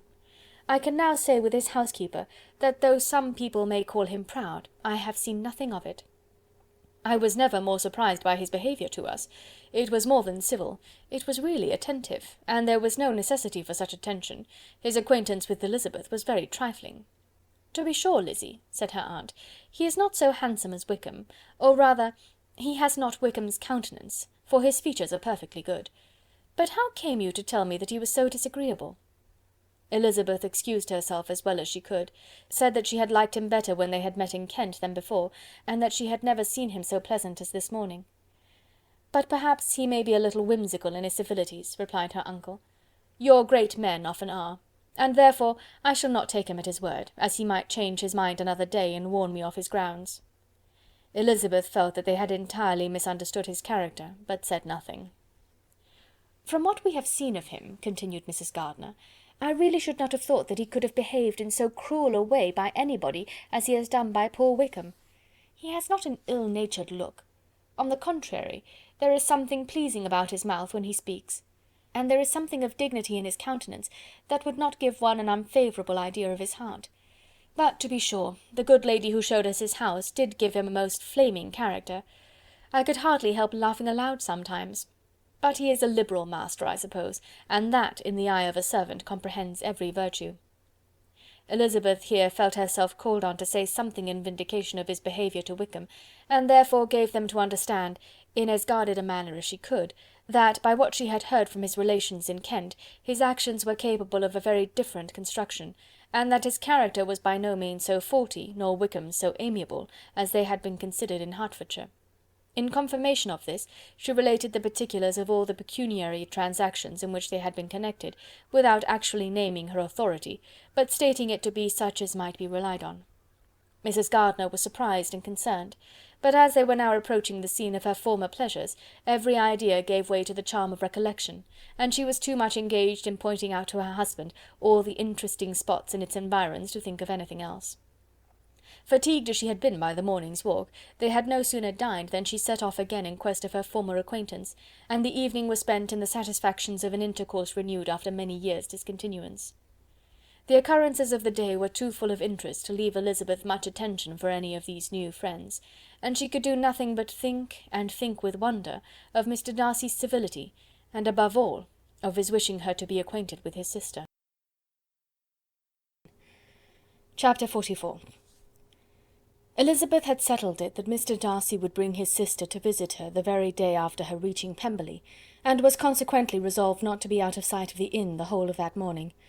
But her conclusion was false, for on the very morning after their arrival at Lambton these visitors came. They had been walking about the place with some of their new friends, and were just returning to the inn to dress themselves for dining with the same family, when the sound of a carriage drew them to a window, and they saw a gentleman and a lady in a curricle driving up the street. Elizabeth, immediately recognizing the livery, guessed what it meant, and imparted no small degree of her surprise to her relations by acquainting them with the honour which she expected. Her uncle and aunt were all amazement, and the embarrassment of her manner as she spoke, joined to the circumstance itself and many of the circumstances of the preceding day, opened to them a new idea on the business. Nothing had ever suggested it before, but they felt that there was no other way of accounting for such attentions from such a quarter than by supposing a partiality for their niece. While these newly born notions were passing in their heads, the perturbation of Elizabeth's feelings was at every moment increasing. She was quite amazed at her own discomposure, but amongst other causes of disquiet, she dreaded lest the partiality of the brother should have said too much in her favour, and more than commonly anxious to please, she naturally suspected that every power of pleasing would fail her. She retreated from the window, fearful of being seen, and as she walked up and down the room, endeavouring to compose herself, saw such looks of inquiring surprise in her uncle and aunt as made everything worse. Miss Darcy and her brother appeared, and this formidable introduction took place. With astonishment did Elizabeth see that her new acquaintance was at least as much embarrassed as herself. Since her being at Lambton, she had heard that Miss Darcy was exceedingly proud, but the observation of a very few minutes convinced her that she was only exceedingly shy. She found it difficult to obtain even a word from her beyond a monosyllable. Miss Darcy was tall, and on a larger scale than Elizabeth, and, though little more than 16, her figure was formed, and her appearance womanly and graceful. She was less handsome than her brother, but there was sense and good humour in her face, and her manners were perfectly unassuming and gentle. Elizabeth, who had expected to find in her as acute and unembarrassed an observer as ever Mr. Darcy had been, was much relieved by discerning such different feelings. They had not been long together before Mr. Darcy told her that Bingley was also coming to wait on her, and she had barely time to express her satisfaction and prepare for such a visitor, when Bingley's quick step was heard on the stairs, and in a moment he entered the room. All Elizabeth's anger against him had been long done away, but had she still felt any, it could hardly have stood its ground against the unaffected cordiality with which he expressed himself on seeing her again. He inquired in a friendly though general way after her family, and looked and spoke with the same good-humoured ease that he had ever done. To Mr. and Mrs. Gardiner he was scarcely a less interesting personage than to herself. They had long wished to see him. The whole party before them, indeed, excited a lively attention. The suspicions which had just arisen of Mr. Darcy and their niece directed their observation towards each with an earnest though guarded inquiry, and they soon drew from those inquiries the full conviction that one of them at least knew what it was to love. Of the lady's sensations they remained a little in doubt, but that the gentleman was overflowing with admiration was evident enough. Elizabeth on her side had much to do. She wanted to ascertain the feelings of each of her visitors. She wanted to compose her own, and to make herself agreeable to all, and in the latter object, where she feared most to fail, she was most sure of success, for those to whom she endeavoured to give pleasure were prepossessed in her favour. Bingley was ready, Georgiana was eager, and Darcy determined to be pleased. In seeing Bingley her thoughts naturally flew to her sister, and oh, how ardently did she long to know whether any of his were directed in a like manner. Sometimes she could fancy that he talked less than on former occasions, and once or twice pleased herself with the notion that, as he looked at her, he was trying to trace a resemblance. But though this might be imaginary, she could not be deceived as to his behaviour to Miss Darcy, who had been set up as a rival to Jane. No look appeared on either side that spoke particular regard. Nothing occurred between them that could justify the hopes of his sister. On this point she was soon satisfied, and 2 or 3 little circumstances occurred ere they parted, which, in her anxious interpretation, denoted a recollection of Jane not untinctured by tenderness, and a wish of saying more that might lead to the mention of her, had he dared. He observed to her, at a moment when the others were talking together, and in a tone which had something of real regret, that it was a very long time since he had had the pleasure of seeing her, and before she could reply, he added, "It is above 8 months. We have not met since the 26th of November, when we were all dancing together at Netherfield." Elizabeth was pleased to find his memory so exact, and he afterwards took occasion to ask her, when unattended to by any of the rest, whether all her sisters were at Longbourn. There was not much in the question, nor in the preceding remark, but there was a look and a manner which gave them meaning.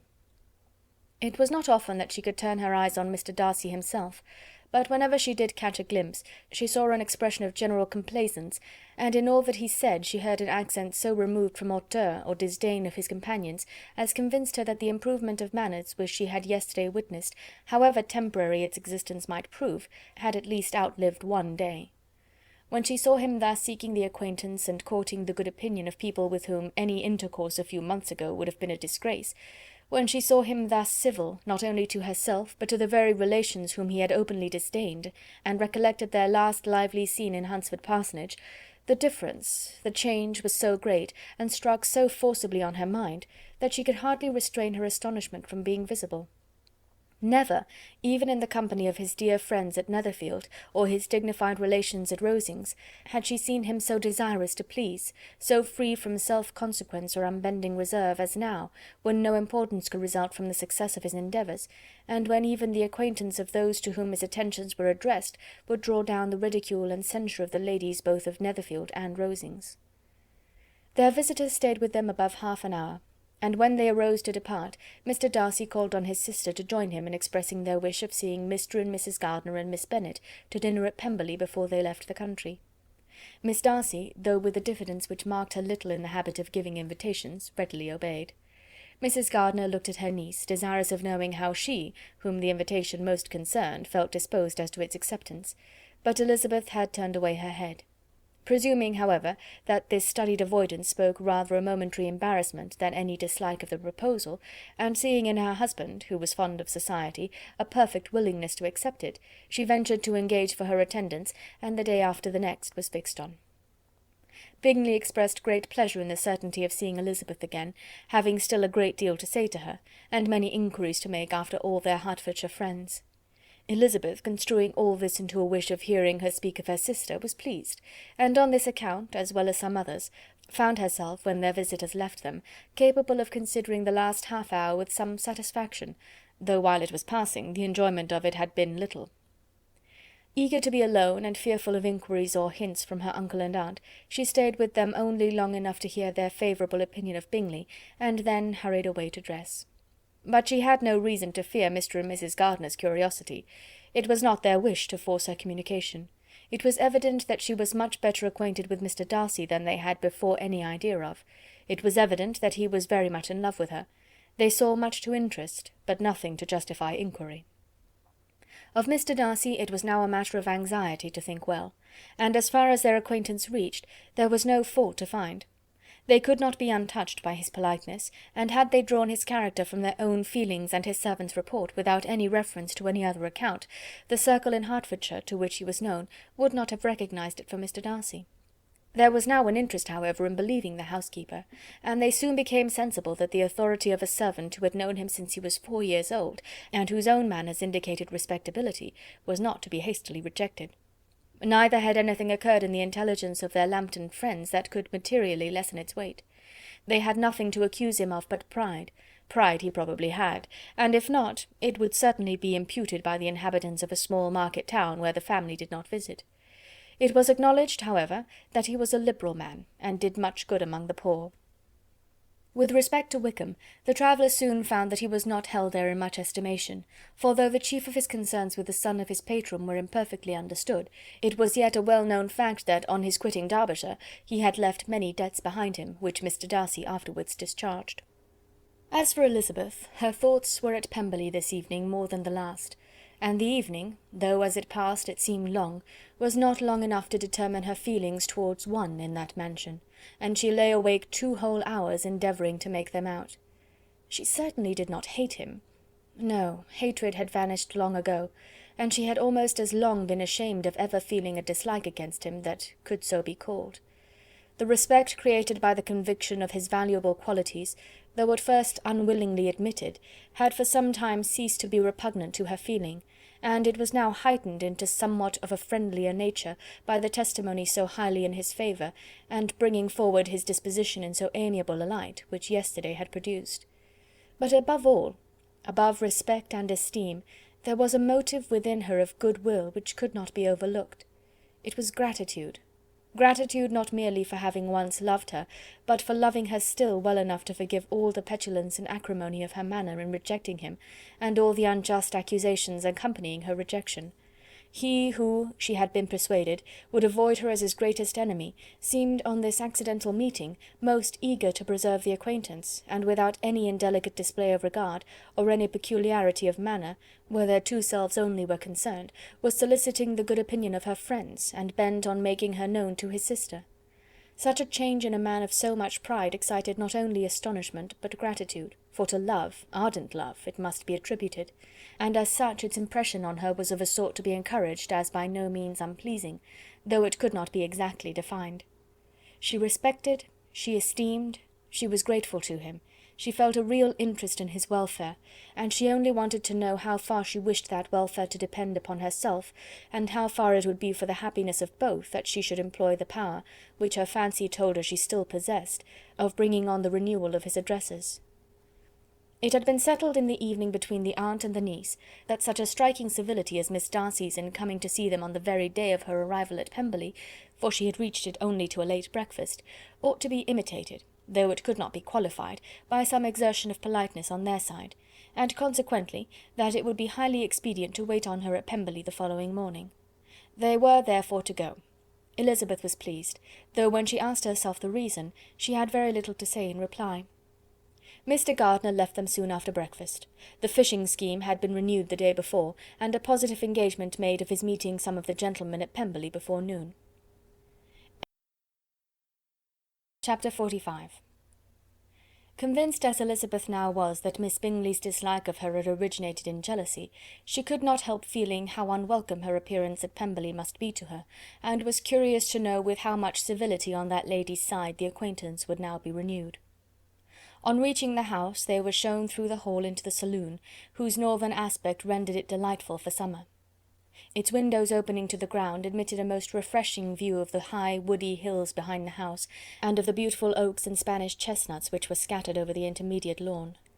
In this house they were received by Miss Darcy, who was sitting there with Mrs. Hurst and Miss Bingley, and the lady with whom she lived in London. Georgiana's reception of them was very civil, but attended with all the embarrassment which, though proceeding from shyness and the fear of doing wrong, would easily give to those who felt themselves inferior the belief of her being proud and reserved.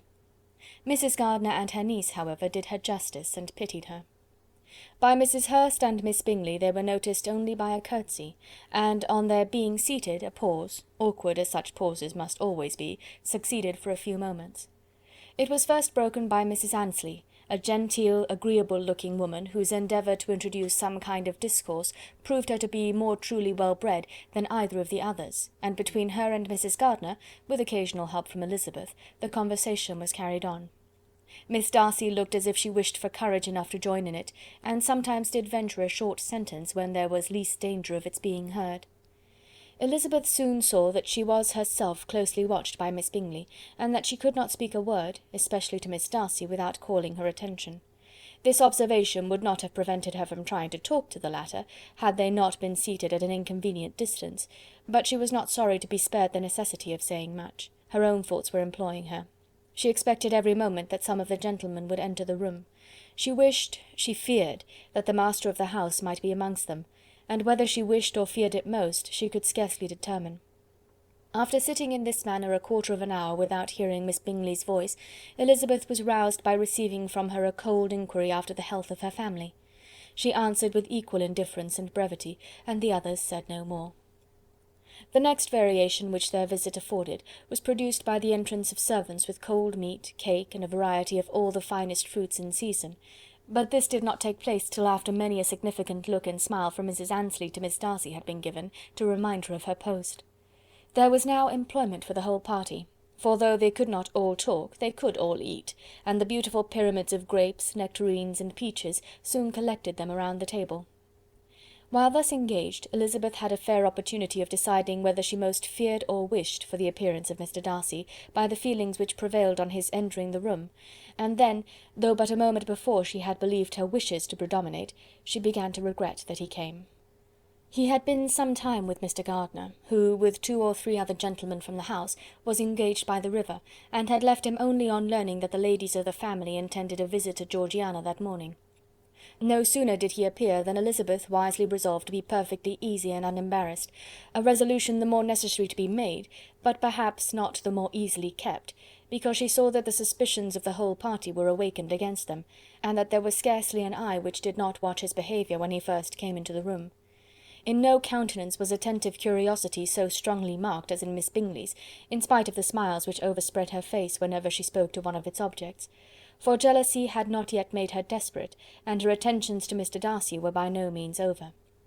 Miss Darcy, on her brother's entrance, exerted herself much more to talk, and Elizabeth saw that he was anxious for his sister and herself to get acquainted, and forwarded as much as possible every attempt at conversation on either side. Miss Bingley saw all this likewise, and in the imprudence of anger took the first opportunity of saying, with sneering civility, "Pray, Miss Eliza, are not the shire militia removed from Meryton? They must be a great loss to your family." In Darcy's presence she dared not mention Wickham's name, but Elizabeth instantly comprehended that he was uppermost in her thoughts, and the various recollections connected with him gave her a moment's distress, but exerting herself vigorously to repel the ill-natured attack, she presently answered the question in a tolerably detached tone. While she spoke, an involuntary glance showed her Darcy, with a heightened complexion, earnestly looking at her, and his sister, overcome with confusion, and unable to lift up her eyes. Had Miss Bingley known what pain she was then giving her beloved friend, she undoubtedly would have refrained from the hint, but she had merely intended to discompose Elizabeth by bringing forward the idea of a man to whom she believed her partial, to make her betray a sensibility which might injure her in Darcy's opinion, and perhaps to remind the latter of all the follies and absurdities by which some part of her family were connected with that corps. Not a syllable had ever reached her of Miss Darcy's meditated elopement. To no creature had it been revealed, where secrecy was possible, except to Elizabeth, and from all Bingley's connections her brother was particularly anxious to conceal it, from the very wish which Elizabeth had long ago attributed to him of their becoming hereafter her own. He had certainly formed such a plan, and without meaning that it should affect his endeavour to separate him from Miss Bennet, it is probable that it might add something to his lively concern for the welfare of his friend. Elizabeth's collected behaviour, however, soon quieted his emotion, and as Miss Bingley, vexed and disappointed, dared not approach nearer to Wickham, Georgiana also recovered in time, though not enough to be able to speak any more. Her brother, whose eyes she feared to meet, scarcely recollected her interest in the affair, and the very circumstance which had been designed to turn his thoughts from Elizabeth seemed to have fixed them on her more and more cheerfully. Their visit did not continue long after the question and answer above mentioned, and while Mr. Darcy was attending them to their carriage, Miss Bingley was venting her feelings in criticisms on Elizabeth's person, behaviour, and dress. But Georgiana would not join her. Her brother's recommendation was enough to ensure her favour. His judgment could not err.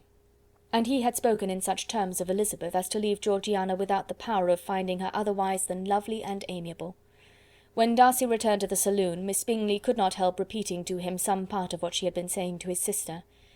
"How very ill Miss Eliza Bennet looks this morning, Mr. Darcy," she cried. "I never in my life saw any one so much altered as she is since the winter.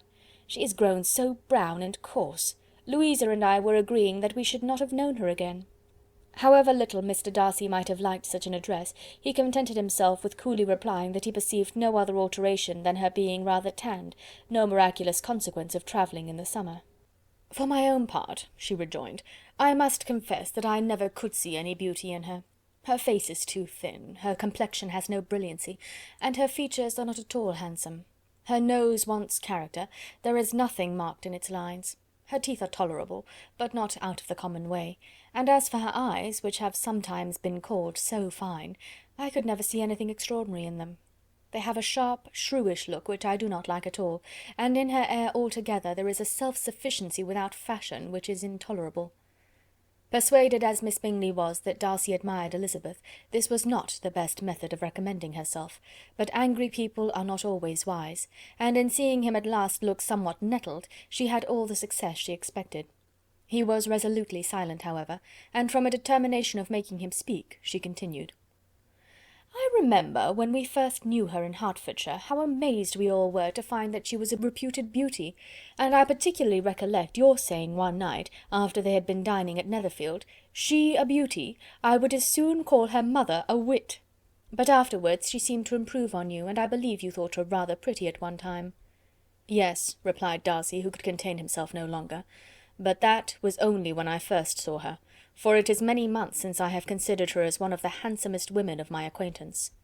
He then went away, and Miss Bingley was left to all the satisfaction of having forced him to say what gave no one any pain but herself.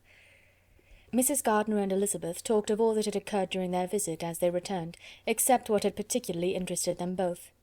The look and behaviour of everybody they had seen were discussed, except of the person who had mostly engaged their attention.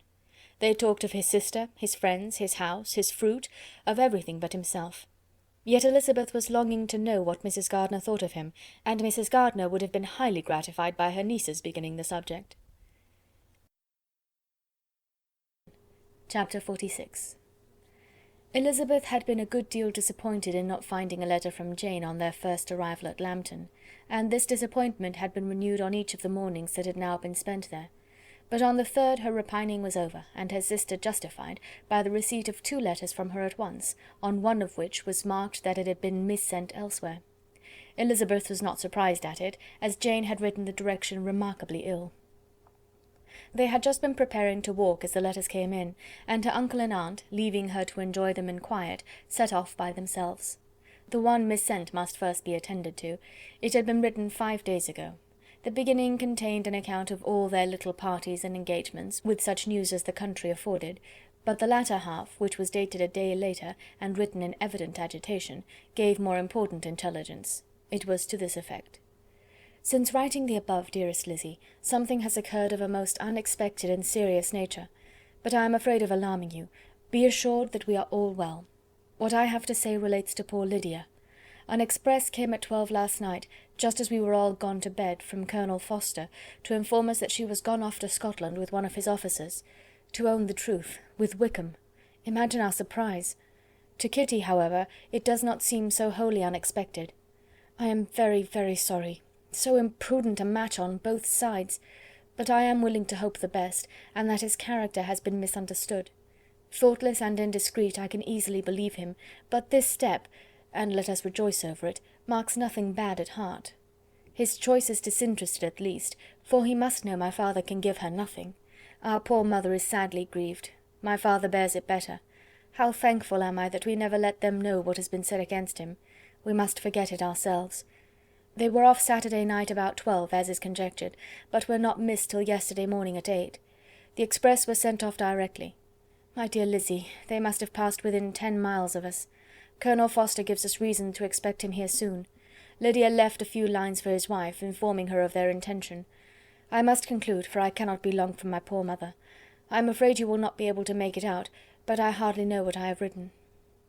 Without allowing herself time for consideration, and scarcely knowing what she felt, Elizabeth, on finishing this letter, instantly seized the other, and opening it with the utmost impatience, read as follows. It had been written a day later than the conclusion of the first. "By this time, my dearest sister, you have received my hurried letter. I wish this may be more intelligible, but though not confined for time, my head is so bewildered that I cannot answer for being coherent. Dearest Lizzy, I hardly know what I would write, but I have bad news for you, and it cannot be delayed. Imprudent as the marriage between Mr. Wickham and our poor Lydia would be, we are now anxious to be assured it has taken place, for there is but too much reason to fear they are not gone to Scotland. Colonel Forster came yesterday, having left Brighton the day before, not many hours after the express. Though Lydia's short letter to Mrs. F. gave them to understand that they were going to Gretna Green, something was dropped by Denny expressing his belief that W. never intended to go there, or to marry Lydia at all, which was repeated to Colonel F., who, instantly taking the alarm, set off from B., intending to trace their route. He did trace them easily to Clapham, but no further, for on entering that place they removed into a hackney coach and dismissed the chaise that brought them from Epsom. All that is known after this is that they were seen to continue the London road. I know not what to think. After making every possible inquiry on that side London, Colonel F. came on into Hertfordshire, anxiously renewing them at all the turnpikes, and at the inns in Barnet and Hatfield, but without any success. No such people had been seen to pass through. With the kindest concern he came on to Longbourn, and broke his apprehensions to us in a manner most creditable to his heart. I am sincerely grieved for him and Mrs. F., but no one can throw any blame on them. Our distress, my dear Lizzy, is very great. My father and mother believe the worst, but I cannot think so ill of him. Many circumstances might make it more eligible for them to be married privately in town than to pursue their first plan, and even if he could form such a design against a young woman of Lydia's connections, which is not likely, can I suppose her so lost to everything? Impossible. I grieve to find, however, that Colonel F. is not disposed to depend upon their marriage. He shook his head when I expressed my hopes, and said he feared W. was not a man to be trusted. My poor mother is really ill, and keeps her room. Could she exert herself, it would be better, but this is not to be expected. And as to my father, I never in my life saw him so affected. Poor Kitty has anger for having concealed their attachment, but as it was a matter of confidence, one cannot wonder. I am truly glad, dearest Lizzy, that you have been spared something of these distressing scenes. But now, as the first shock is over, shall I own that I long for your return? I am not so selfish, however, as to press for it, if inconvenient. Adieu. I take up my pen again to do what I have just told you I would not, but circumstances are such that I cannot help earnestly begging you all to come here as soon as possible. I know my dear uncle and aunt so well that I am not afraid of requesting it, though I have still something more to ask of the former. My father is going to London with Colonel Forster instantly, to try to discover her. What he means to do I am sure I know not, but his excessive distress will not allow him to pursue any measure in the best and safest way, and Colonel Forster is obliged to be at Brighton again to-morrow evening. In such an exigence my uncle's advice and assistance would be everything in the world. He will immediately comprehend what I must feel, and I rely upon his goodness. "Oh, where is my uncle?" cried Elizabeth, darting from her seat as she finished the letter, in eagerness to follow him without losing a moment of the time so precious. But as she reached the door it was opened by a servant, and Mr. Darcy appeared. Her pale face and impetuous manner made him start, and before he could recover himself to speak, she, in whose mind every idea was superseded by Lydia's situation, hastily exclaimed, "I beg your pardon, but I must leave you. I must find Mr. Gardiner this moment, on business that cannot be delayed. I have not an instant to lose." "Good God, what is the matter?" cried he, with more feeling than politeness. Then, recollecting himself, "I will not detain you a minute, but let me, or let the servant, go after Mr. and Mrs. Gardiner. You are not well enough. You cannot go yourself." Elizabeth hesitated, but her knees trembled under her, and she felt how little would be gained by her attempting to pursue them. Calling back the servant, therefore, she commissioned him, though in so breathless an accent as made her almost unintelligible, to fetch his master and mistress home instantly.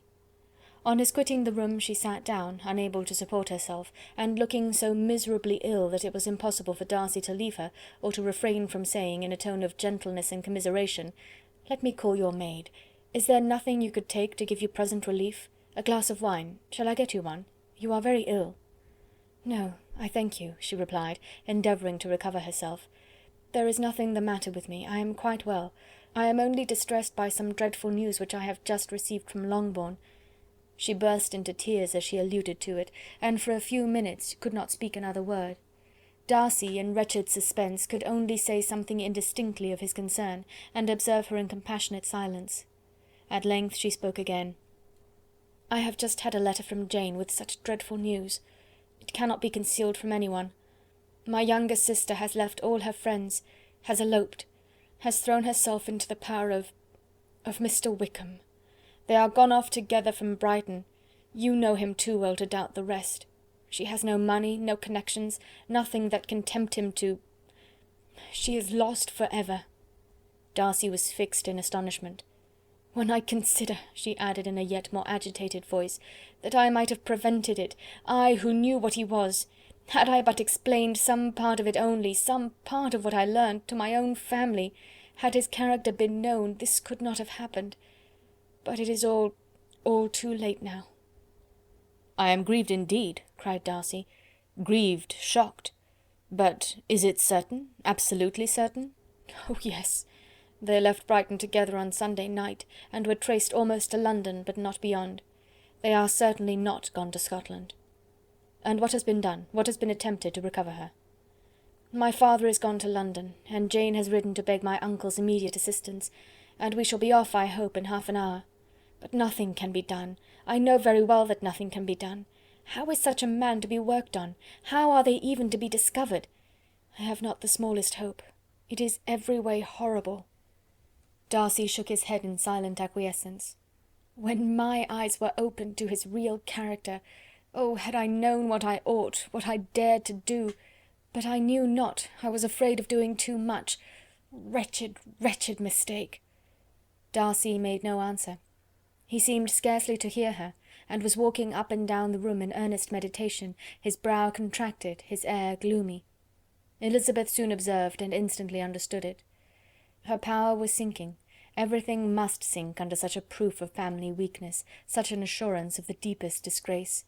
She could neither wonder nor condemn, but the belief of his self-conquest brought nothing consolatory to her bosom, afforded no palliation of her distress. It was, on the contrary, exactly calculated to make her understand her own wishes, and never had she so honestly felt that she could have loved him as now, when all love must be vain. But self, though it would intrude, could not engross her. Lydia, the humiliation, the misery she was bringing on them all, soon swallowed up every private care, and covering her face with her handkerchief, Elizabeth was soon lost to everything else, and after a pause of several minutes was only recalled to a sense of her situation by the voice of her companion, who, in a manner which, though it spoke compassion, spoke likewise restraint, said, "I am afraid you have been long desiring my absence, nor have I anything to plead in excuse of my stay, but real though unavailing concern. Would to heaven that anything could be either said or done on my part that might offer consolation to such distress. But I will not torment you with vain wishes, which may seem purposely to ask for your thanks. This unfortunate affair will, I fear, prevent my sister's having the pleasure of seeing you at Pemberley to-day. Oh yes, be so kind as to apologize for us to Miss Darcy. Say that urgent business calls us home immediately. Conceal the unhappy truth as long as it is possible. I know it cannot be long." He readily assured her of his secrecy, again expressed his sorrow for her distress, wished it a happier conclusion than there was at present reason to hope, and leaving his compliments for her relations, with only one serious parting look, went away. As he quitted the room, Elizabeth felt how improbable it was that they should ever see each other again on such terms of cordiality as had marked their several meetings in Derbyshire, and as she threw a retrospective glance over the whole of their acquaintance, so full of contradictions and varieties, sighed at the perverseness of those feelings which would now have promoted its continuance, and would formerly have rejoiced in its termination. If gratitude and esteem are good foundations of affection, Elizabeth's change of sentiment will be neither improbable nor faulty. But if otherwise, if regard springing from such sources is unreasonable or unnatural in comparison of what is so often described as arising on a first interview with its object, and even before 2 words have been exchanged, nothing can be said in her defence, except that she had given somewhat of a trial to the latter method in her partiality for Wickham, and that its ill success might, perhaps, authorise her to seek the other less interesting mode of attachment. Be that as it may, she saw him go with regret, and in this early example of what Lydia's infamy must produce, found additional anguish as she reflected on that wretched business. Never, since reading Jane's second letter, had she entertained a hope of Wickham's meaning to marry her. No one but Jane, she thought, could flatter herself with such an expectation. Surprise was the least of her feelings on this development. While the contents of the first letter remained in her mind, she was all surprise, all astonishment that Wickham should marry a girl whom it was impossible he could marry for money, and how Lydia could ever have attached him had appeared incomprehensible. But now it was all too natural. For such an attachment as this she might have sufficient charms, and though she did not suppose Lydia to be deliberately engaging in an elopement without the intention of marriage, she had no difficulty in believing that neither her virtue nor her understanding would preserve her from falling an easy prey. She had never perceived, while the regiment was in Hertfordshire, that Lydia had any partiality for him, but she was convinced that Lydia wanted only encouragement to attach herself to anybody. Sometimes one officer, sometimes another, had been her favourite, as their attentions raised them in her opinion. Her affections had continually been fluctuating, but never without an object. The mischief of neglect and mistaken indulgence towards such a girl, oh, how acutely did she now feel it! She was wild to be at home, to hear, to see, to be upon the spot to share with Jane in the cares that must now fall wholly upon her in a family so deranged. A father absent, a mother incapable of exertion and requiring constant attendance, and though almost persuaded that nothing could be done for Lydia, her uncle's interference seemed of the utmost importance, and till he entered the room her impatience was severe. Mr. and Mrs. Gardiner had hurried back in alarm, supposing by the servant's account that their niece was suddenly taken ill, but satisfying them instantly on that head, she eagerly communicated the cause of their summons, reading the 2 letters aloud, and dwelling on the postscript of the last with trembling energy. Though Lydia had never been a favourite with them, Mr. and Mrs. Gardiner could not be but deeply afflicted. Not Lydia only, but all were concerned in it, and after the first exclamations of surprise and horror, Mr. Gardiner promised every assistance in his power. Elizabeth, though expecting no less, thanked him with tears of gratitude, and all three being actuated by one spirit, everything relating to their journey was speedily settled. They were to be off as soon as possible. "But what is to be done about Pemberley?" cried Mrs. Gardiner. "John told us Mr. Darcy was here when you sent for us. Was it so?" "Yes, and I told him we should not be able to keep our engagement. That is all settled." "What is all settled?" repeated the other as she ran into her room to prepare. "And are they upon such terms as for her to disclose the real truth? Oh, that I knew how it was!" But wishes were vain, or at least could only serve to amuse her in the hurry and confusion of the following hour. Had Elizabeth been at leisure to be idle, she would have remained certain that all employment was impossible to one so wretched as herself. But she had her share of business as well as her aunt, and amongst the rest there were notes to be written to all their friends at Lambton, with false excuses for their sudden departure. An hour, however, saw the whole completed, and Mr. Gardiner meanwhile having settled his account at the inn, nothing remained to be done but to go, and Elizabeth, after all the misery of the morning, found herself, in a shorter space of time than she could have supposed, seated in the carriage and on the road to Longbourn. Chapter 47. "I have been thinking it over again, Elizabeth," said her uncle as they drove from the town, "and really, upon serious consideration, I am much more inclined than I was to judge as your eldest sister does on the matter. It appears to me so very unlikely that any young man should form such a design against a girl who is by no means unprotected or friendless, and who is actually staying in his colonel's family, that I am strongly inclined to hope the best. Could he expect that her friends would not step forward? Could he expect to be noticed again by the regiment, after such an affront to Colonel Forster? His temptation is not adequate to the risk." "Do you really think so?" cried Elizabeth, brightening up for a moment. "Upon my word," said Mrs. Gardiner, "I begin to be of your uncle's opinion. It is really too great a violation of decency, honour, and interest for him to be guilty of. I cannot think so very ill of Wickham. Can you yourself, Lizzy, so wholly give him up as to believe him capable of it?" "Not, perhaps, of neglecting his own interest, but of every other neglect I can believe him capable, if indeed it should be so. But I dare not hope it. Why should they not go on to Scotland, if that had been the case?" "In the first place," replied Mr. Gardiner, "there is no absolute proof that they are not gone to Scotland." "Oh, but their removing from the chaise into a hackney coach is such a presumption! And besides, no traces of them were to be found on the Barnet road." "Well then, supposing them to be in London. They may be there, though for the purpose of concealment, for no more exceptional purpose. It is not likely that money should be very abundant on either side, and it might strike them that they could be more economically, though less expeditiously married in London than in Scotland." "But why all this secrecy? Why any fear of detection? Why must their marriage be private? Oh no, no, this is not likely. His most particular friend, you see by Jane's account, was persuaded of his never intending to marry her. Wickham will never marry a woman without some money. He cannot afford it. And what claims has Lydia, what attraction has she beyond youth, health, and good humour, that could make him, for her sake, forego every chance of benefiting himself by marrying well? As to what restraint the apprehensions of disgrace in the corps might throw on a dishonourable elopement with her, I am not able to judge, for I know nothing of the effects that such a step might produce. But as to your other objection, I am afraid it will hardly hold good. Lydia has no brothers to step forward, and he might imagine from my father's behaviour, from his indolence and the little attention he has ever seemed to give to what was going forward in his family, that he would do as little, and think as little about it, as any father could do in such a matter. But can you think that Lydia is so lost to everything but love of him as to consent to live with him on any terms other than marriage?" "It does seem, and it is most shocking indeed," replied Elizabeth, with tears in her eyes, "that a sister's sense of decency and virtue in such a point should admit of doubt. But really I know not what to say. Perhaps I am not doing her justice, but she is very young. She has never been taught to think on serious subjects, and for the last half year, nay, for a 12-month, she has been given up to nothing but amusement and vanity. She has been allowed to dispose of her time in the most idle and frivolous manner, and to adopt any opinions that came in her way. Since the Shire were first quartered in Meryton, nothing but love, flirtation, and officers have been in her head.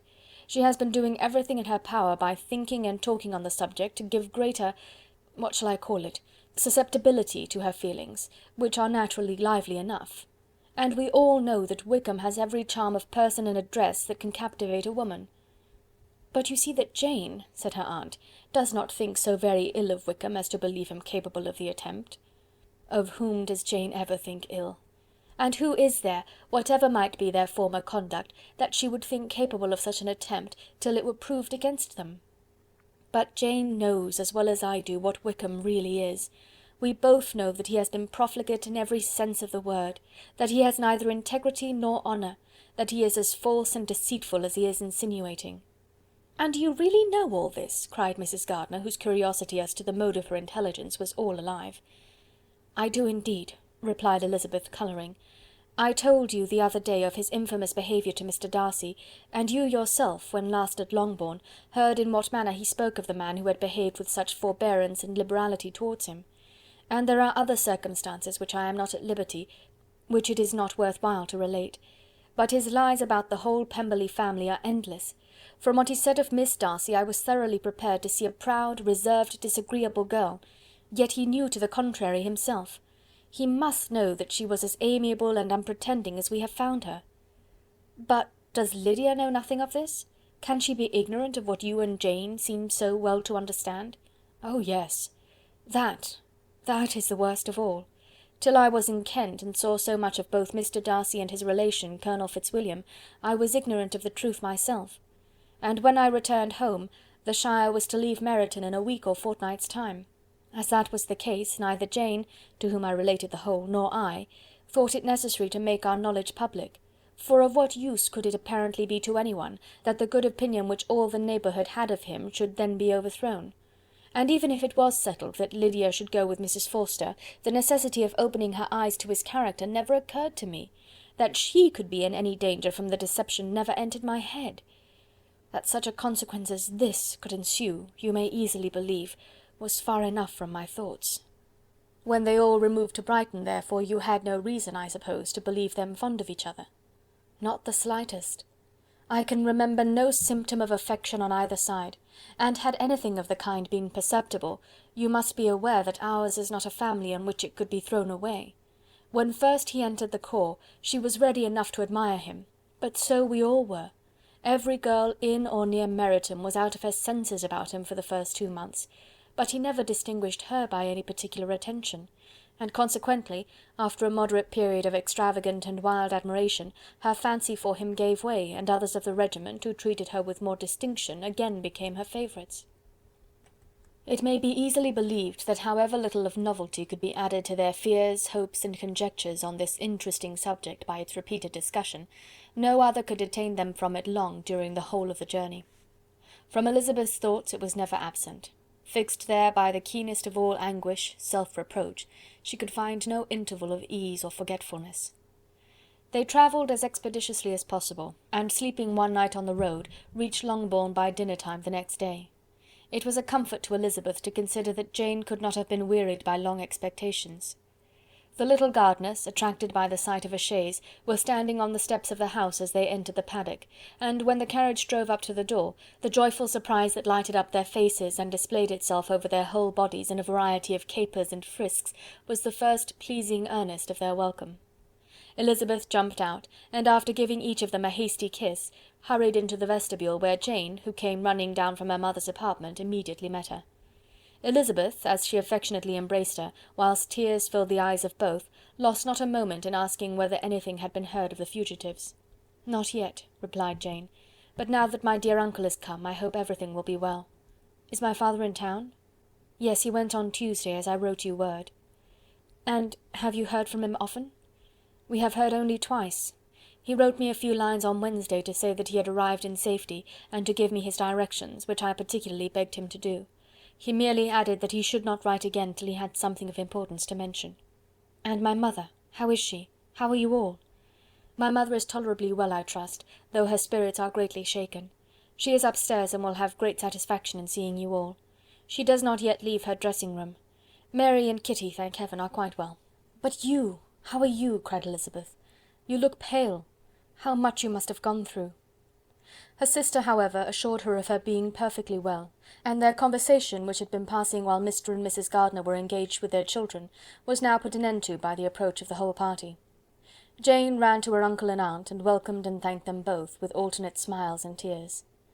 When they were all in the dining room, the questions which Elizabeth had already asked were of course repeated by the others, and they soon found that Jane had no intelligence to give.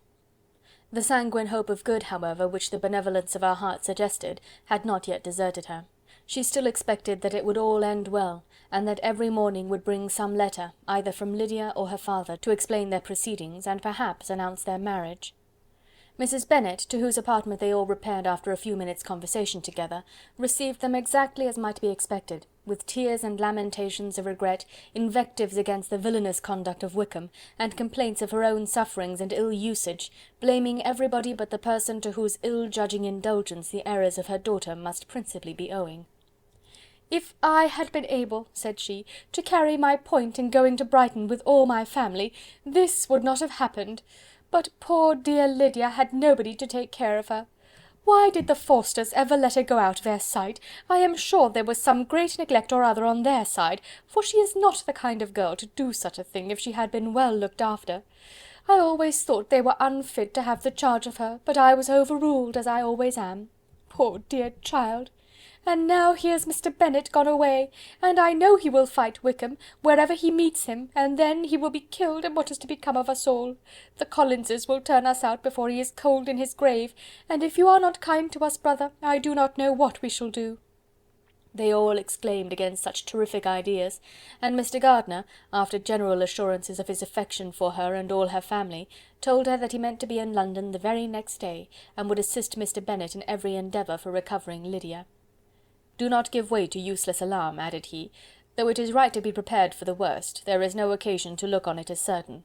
It is not quite a week since they left Brighton. In a few days more we may gain some news of them. Until we know that they are not married, and have no design of marrying, do not let us give the matter over as lost. As soon as I get to town I shall go to my brother, and make him come home with me to Gracechurch Street, and then we may consult together as to what is to be done." "Oh, my dear brother," replied Mrs. Bennet, "that is exactly what I could most wish for. And now do, when you get to town, find them out, wherever they may be, and if they are not married already, make them marry. And as for wedding clothes, do not let them wait for that, but tell Lydia she shall have as much money as she chooses to buy them, after they are married. And above all, keep Mr. Bennet from fighting. Tell him what a dreadful state I am in, that I am frighted out of my wits, and have such tremblings, such flutterings all over me, such spasms in my side, and pains in my head, and such beatings at heart, that I can get no rest by night nor by day. And tell my dear Lydia not to give any directions about her clothes till she has seen me, for she does not know which are the best warehouses. Oh, brother, how kind you are! I know you will contrive it all." But Mr. Gardiner, though he assured her again of his earnest endeavours in the cause, could not avoid recommending moderation to her, as well in her hopes as her fear; and after talking with her in this manner till dinner was on the table, they all left her to vent her feelings on the housekeeper, who attended in the absence of her daughters. Though her brother and sister were persuaded that there was no real occasion for such a seclusion from the family, they did not attempt to oppose it, for they knew that she had not prudence enough to hold her tongue before the servants while they waited at table, and judged it better that one only of the household, and the one whom they could most trust, should comprehend all her fears and solicitude on the subject. In the dining room they were soon joined by Mary and Kitty, who had been too busily engaged in their separate apartments to make their appearance before. One came from her books, and the other from her toilette.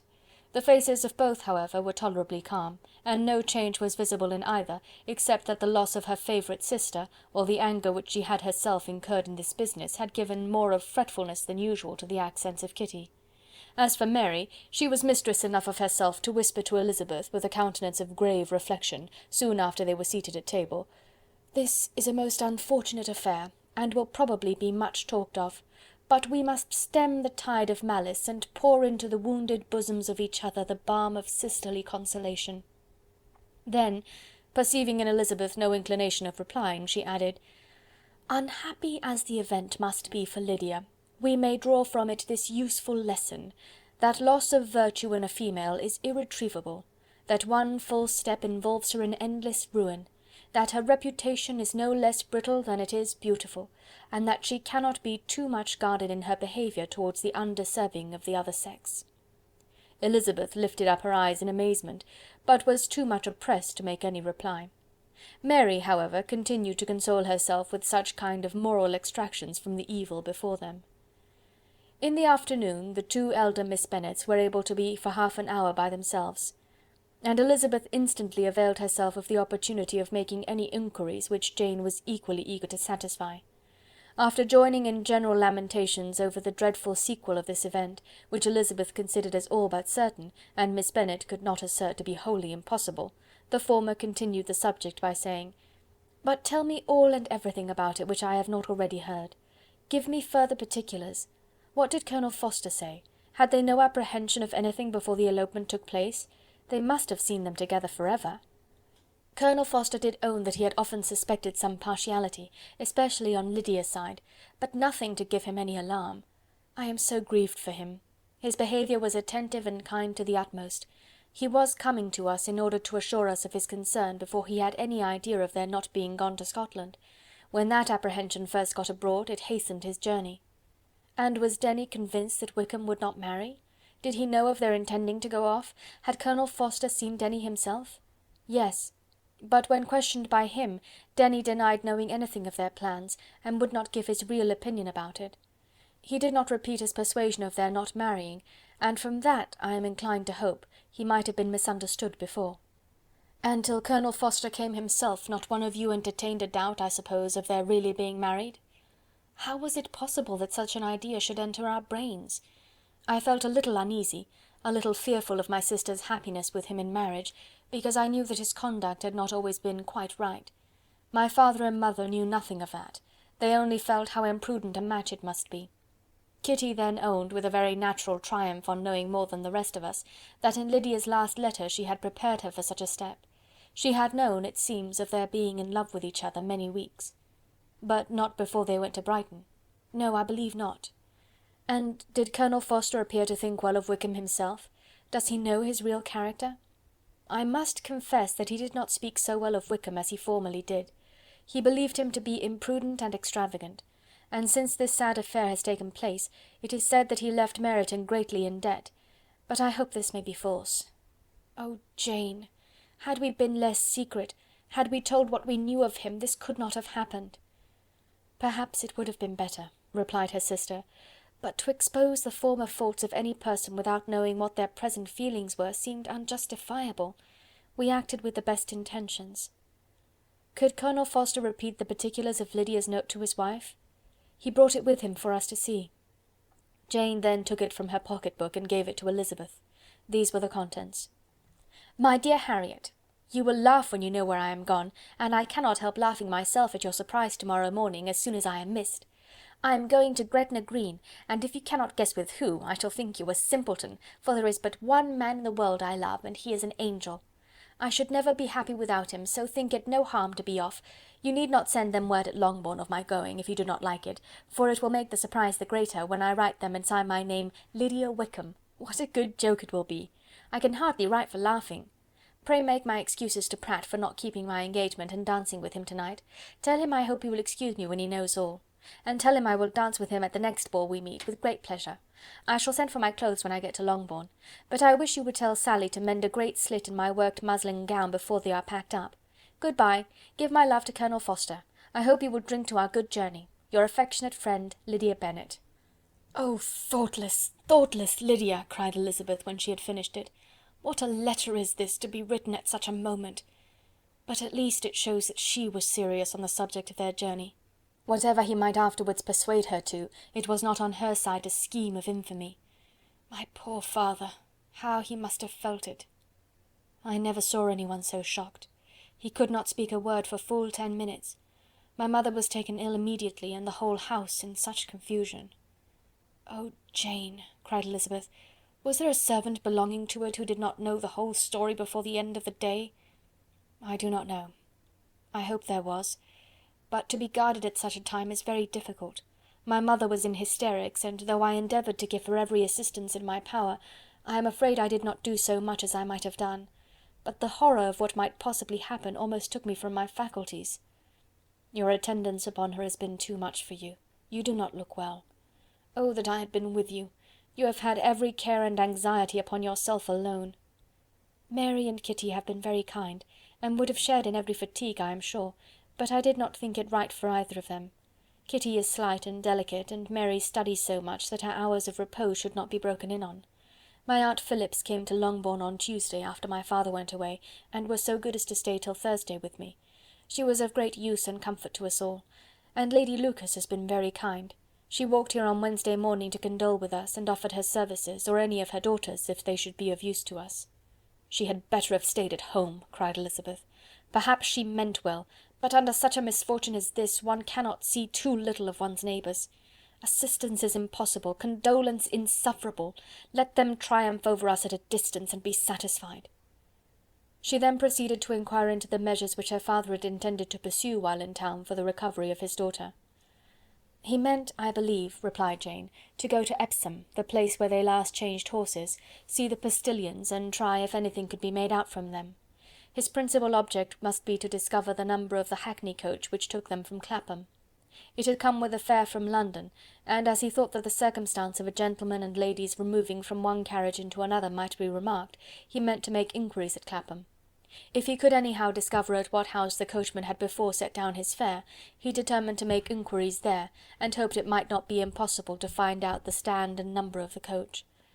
I do not know of any other designs that he had formed, but he was in such a hurry to be gone, and his spirits so greatly discomposed, that I had difficulty in finding out even so much as this. Chapter 48. The whole party were in hopes of a letter from Mr. Bennet the next morning, but the post came in without bringing a single line from him. His family knew him to be, on all common occasions, a most negligent and dilatory correspondent, but at such a time they had hoped for exertion. They were forced to conclude that he had no pleasing intelligence to send, but even of that they would have been glad to be certain. Mr. Gardiner had waited only for the letters before he set off. When he was gone, they were certain at least of receiving constant information of what was going on, and their uncle promised, at parting, to prevail on Mr. Bennet to return to Longbourn as soon as he could, to the great consolation of his sister, who considered it as the only security for her husband's not being killed in a duel. Mrs. Gardiner and the children were to remain in Hertfordshire a few days longer, as the former thought her presence might be serviceable to her nieces. She shared in their attendance on Mrs. Bennet, and was a great comfort to them in their hours of freedom. Their other aunt also visited them frequently, and always, as she said, with the design of cheering and heartening them up, though, as she never came without reporting some fresh instance of Wickham's extravagance or irregularity, she seldom went away without leaving them more dispirited than she found them. All Meryton seemed striving to blacken the man who, but 3 months before, had been almost an angel of light. He was declared to be in debt to every tradesman in the place, and his intrigues, all honoured with the title of seduction, had been extended into every tradesman's family. Everybody declared that he was the wickedest young man in the world, and everybody began to find out that they had always distrusted the appearance of his goodness. Elizabeth, though she did not credit above half of what was said, believed enough to make her former assurance of her sister's ruin more certain, and even Jane, who believed still less of it, became almost hopeless, more especially as the time was now come when, if they had gone to Scotland, which she had never before entirely despaired of, they must in all probability have gained some news of them. Mr. Gardiner left Longbourn on Sunday. On Tuesday his wife received a letter from him. It told them that, on his arrival, he had immediately found out his brother, and persuaded him to come to Gracechurch Street; that Mr. Bennet had been to Epsom and Clapham before his arrival, but without gaining any satisfactory information, and that he was now determined to inquire at all the principal hotels in town, as Mr. Bennet thought it possible they might have gone to one of them on their first coming to London, before they procured lodgings. Mr. Gardiner himself did not expect any success from this measure, but as his brother was eager in it, he meant to assist him in pursuing it. He added that Mr. Bennet seemed wholly disinclined at present to leave London, and promised to write again very soon. There was also a postscript to this effect: "I have written to Colonel Forster to desire him to find out, if possible, from some of the young man's intimates in the regiment, whether Wickham has any relations or connections who would be likely to know in what part of town he has now concealed himself. If there were any one that one could apply to with a probability of gaining such a clue as that, it might be of essential consequence. At present we have nothing to guide us. Colonel Forster will, I dare say, do everything in his power to satisfy us on this head. But on second thoughts, perhaps Lizzie could tell us what relations he has now living better than any other person." Elizabeth was at no loss to understand from whence this deference to her authority proceeded, but it was not in her power to give any information of so satisfactory a nature as the compliment deserved. She had never heard of his having had any relations except a father and mother, both of whom had been dead many years. It was possible, however, that some of his companions in the shire might be able to give more information, and though she was not very sanguine in expecting it, the application was a something to look forward to. Every day at Longbourn was now a day of anxiety, but the most anxious part of each was when the post was expected. The arrival of letters was the grand object of every morning's impatience. Through letters, whatever of good or bad was to be told would be communicated, and every succeeding day was expected to bring some news of importance. But before they heard again from Mr. Gardiner, a letter arrived for their father from a different quarter, from Mr. Collins, which, as Jane had received directions to open all that came for him in his absence, she accordingly read, and Elizabeth, who knew what curiosities his letters always were, looked over her and read it likewise. It was as follows: "My dear Sir, I feel myself called upon, by our relationship and my situation in life, to condole with you on the grievous affliction you are now suffering under, of which we were yesterday informed by a letter from Hertfordshire.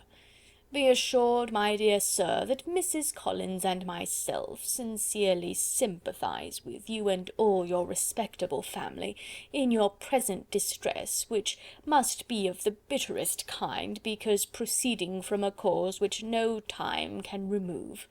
No arguments shall be wanting on my part that can alleviate so severe a misfortune, or that may comfort you under a circumstance that must be of all others the most afflicting to a parent's mind. The death of your daughter would have been a blessing in comparison to this, and it is the more to be lamented, because there is reason to suppose, as my dear Charlotte informs me, that this licentiousness of behaviour in your daughter has proceeded from a faulty degree of indulgence, though at the same time, for the consolation of yourself and Mrs. Bennet, I am inclined to think that her own disposition must be naturally bad, or she could not be guilty of such an enormity at so early an age. Howsoever that may be, you are grievously to be pitied, in which opinion I am not only joined by Mrs. Collins, but likewise by Lady Catherine and her daughter, to whom I have related the affair. They agree with me in apprehending that this false step in one daughter will be injurious to the fortunes of all the others. For who, as Lady Catherine herself condescendingly says, will connect themselves with such a family? And this consideration leads me moreover to reflect, with augmented satisfaction, on a certain event of last November, for had it been otherwise, I must have been involved in all your sorrow and disgrace. Let me then advise you, dear sir, to console yourself as much as possible, to throw off your unworthy child from your affection for ever, and leave her to reap the fruits of her own heinous offence. I am, dear sir, etc., etc." Mr. Gardiner did not write again till he had received an answer from Colonel Forster, and then he had nothing of a pleasant nature to send. It was not known that Wickham had a single relationship with whom he kept up any connection, and it was certain that he had no near one living. His former acquaintances had been numerous, but since he had been in the militia it did not appear that he was on terms of particular friendship with any of them. There was no one, therefore, who could be pointed out as likely to give any news of him, and in the wretched state of his own finances there was a very powerful motive for secrecy, in addition to his fear of discovery by Lydia's relations, for it had just transpired that he had left gaming debts behind him to a very considerable amount. Colonel Forster believed that more than £1,000 would be necessary to clear his expenses at Brighton. He owed a good deal in town, but his debts of honour were still more formidable. Mr. Gardiner did not attempt to conceal these particulars from the Longbourn family. Jane heard them with horror. "A gamester!" she cried. "This is wholly unexpected. I had not an idea of it." Mr. Gardiner added in his letter that they might expect to see their father at home on the following day, which was Saturday. Rendered spiritless by the ill success of all their endeavours, he had yielded to his brother-in-law's entreaty that he would return to his family, and leave it to him to do whatever occasion might suggest to be advisable for continuing their pursuit. When Mrs. Bennet was told of this, she did not express so much satisfaction as her children expected, considering what her anxiety for his life had been before. "What! Is he coming home, and without poor Lydia?" she cried. "Sure he will not leave London before he has found them. Who is to fight Wickham and make him marry her if he comes away?" As Mrs. Gardiner began to wish to be at home, it was settled that she and the children should go to London at the same time that Mr. Bennet came from it. The coach, therefore, took them the first stage of their journey, and brought its master back to Longbourn. Mrs. Gardiner went away in all the perplexity about Elizabeth and her Derbyshire friend that had attended her from that part of the world. His name had never been voluntarily mentioned before them by her niece, and the kind of half-expectation which Mrs. Gardiner had formed, of their being followed by a letter from him, had ended in nothing. Elizabeth had received none since her return that could come from Pemberley. The present unhappy state of the family rendered any other excuse for the lowness of her spirits unnecessary. Nothing, therefore, could be fairly conjectured from that, though Elizabeth, who was by this time tolerably well acquainted with her own feelings, was perfectly aware that, had she known nothing of Darcy, she would have borne the dread of Lydia's infamy somewhat better. It would have spared her, she thought, one sleepless night out of 2. When Mr. Bennet arrived, he had all the appearance of his usual philosophic composure. He said as little as he had ever been in the habit of saying, made no mention of the business that had taken him away, and it was some time before his daughters had courage to speak of it. It was not till the afternoon, when he had joined them at tea, that Elizabeth ventured to introduce the subject, and then, on her briefly expressing her sorrow for what he must have endured, he replied, "Say nothing of that. Who should suffer but myself? It has been my own doing, and I ought to feel it." "You must not be too severe upon yourself," replied Elizabeth. "You may well warn me against such an evil. Human nature is so prone to fall into it. No, Lizzy, let me once in my life feel how much I have been to blame. I am not afraid of being overpowered by the impression. It will pass away soon enough." "Do you suppose them to be in London?" "Yes. Where else can they be so well concealed?" "And Lydia used to want to go to London," added Kitty. "She is happy then," said her father drily, "and her residence there will probably be of some duration."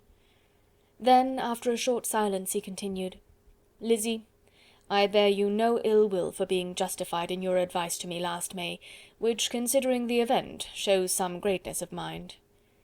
They were interrupted by Miss Bennet, who came to fetch her mother's tea. "This is a parade," he cried, "which does one good. It gives such an elegance to misfortune. Another day I will do the same. I will sit in my library, in my nightcap and powdering gown, and give as much trouble as I can, or perhaps I may defer it till Kitty runs away." "I am not going to run away, papa," said Kitty fretfully. "If I should ever go to Brighton, I would behave better than Lydia." "You go to Brighton! I would not trust you so near it as Eastbourne for £50. No, Kitty, I have at last learnt to be cautious, and you will feel the effects of it. No officer is ever to enter into my house again, nor even to pass through the village. Balls will be absolutely prohibited, unless you stand up with one of your sisters, and you are never to stir out of doors till you can prove that you have spent 10 minutes of every day in a rational manner." Kitty, who took all these threats in a serious light, began to cry. "Well, well," said he, "do not make yourself unhappy. If you are a good girl for the next 10 years, I will take you to a review at the end of them." Chapter 49. 2 days after Mr. Bennet's return, as Jane and Elizabeth were walking together in the shrubbery behind the house, they saw the housekeeper coming towards them, and concluding that she came to call them to their mother, went forward to meet her. But instead of the expected summons, when they approached her, she said to Miss Bennet, "I beg your pardon, madam, for interrupting you, but I was in hopes you might have got some good news from town, so I took the liberty of coming to ask." "What do you mean, Hill? We have heard nothing from town." "Dear madam," cried Mrs. Hill, in great astonishment, "don't you know there is an express come for master from Mr. Gardiner? He has been here this half hour, and master has had a letter." Away ran the girls, too eager to get in to have time for speech. They ran through the vestibule into the breakfast room, from thence to the library. Their father was in neither, and they were on the point of seeking him upstairs with their mother, when they were met by the butler, who said, "If you are looking for my master, ma'am, he is walking towards the little copse." Upon this information, they instantly passed through the hall once more, and ran across the lawn after their father, who was deliberately pursuing his way towards a small wood on one side of the paddock. Jane, who was not so light nor so much in the habit of running as Elizabeth, soon lagged behind, while her sister, panting for breath, came up with him, and eagerly cried out, "Oh, papa, what news? What news? Have you heard from my uncle?" "Yes, I have had a letter from him by express." "Well, and what news does it bring, good or bad?" "What is there of good to be expected?" said he, taking the letter from his pocket. "But perhaps you would like to read it." Elizabeth impatiently caught it from his hand. Jane now came up. "Read it aloud," said their father, "for I hardly know myself what it is about." Gracechurch Street, Monday, August 2nd. My dear brother, at last I am able to send you some tidings of my niece, and as such, upon the whole, I hope it will give you satisfaction. Soon after you left me on Saturday, I was fortunate enough to find out in what part of London they were. The particulars I will reserve till we meet. It is enough to know they are discovered. I have seen them both. "Then it is as I always hoped," cried Jane. "They are married." Elizabeth read on. "I have seen them both. They are not married, nor can I find there was any intention of being so, but if you are willing to perform the engagements which I have ventured to make on your side, I hope it will not be long before they are. All that is required of you is to assure your daughter by settlement her equal share of the £5000 secured among your children after the decease of yourself and my sister, and moreover to enter into an engagement of allowing her, during your life, £100 per annum. These are conditions which, considering everything, I had no hesitation in complying with, as far as I thought myself privileged for you. I shall send this by express, that no time may be lost in bringing me your answer. You will easily comprehend from these particulars that Mr. Wickham's circumstances are not so hopeless as they are generally believed to be. The world has been deceived in that respect, and I am happy to say there will be some little money, even when all his debts are discharged, to settle on my niece, in addition to her own fortune. If, as I conclude will be the case, you send me full powers to act in your name throughout the whole of this business, I will immediately give directions to Haggerston for preparing a proper settlement. There will not be the smallest occasion for your coming to town again, therefore stay quiet at Longbourn, and depend on my diligence and care. Send back your answer as fast as you can, and be careful to write explicitly. We have judged it best that my niece should be married from this house, of which I hope you will approve.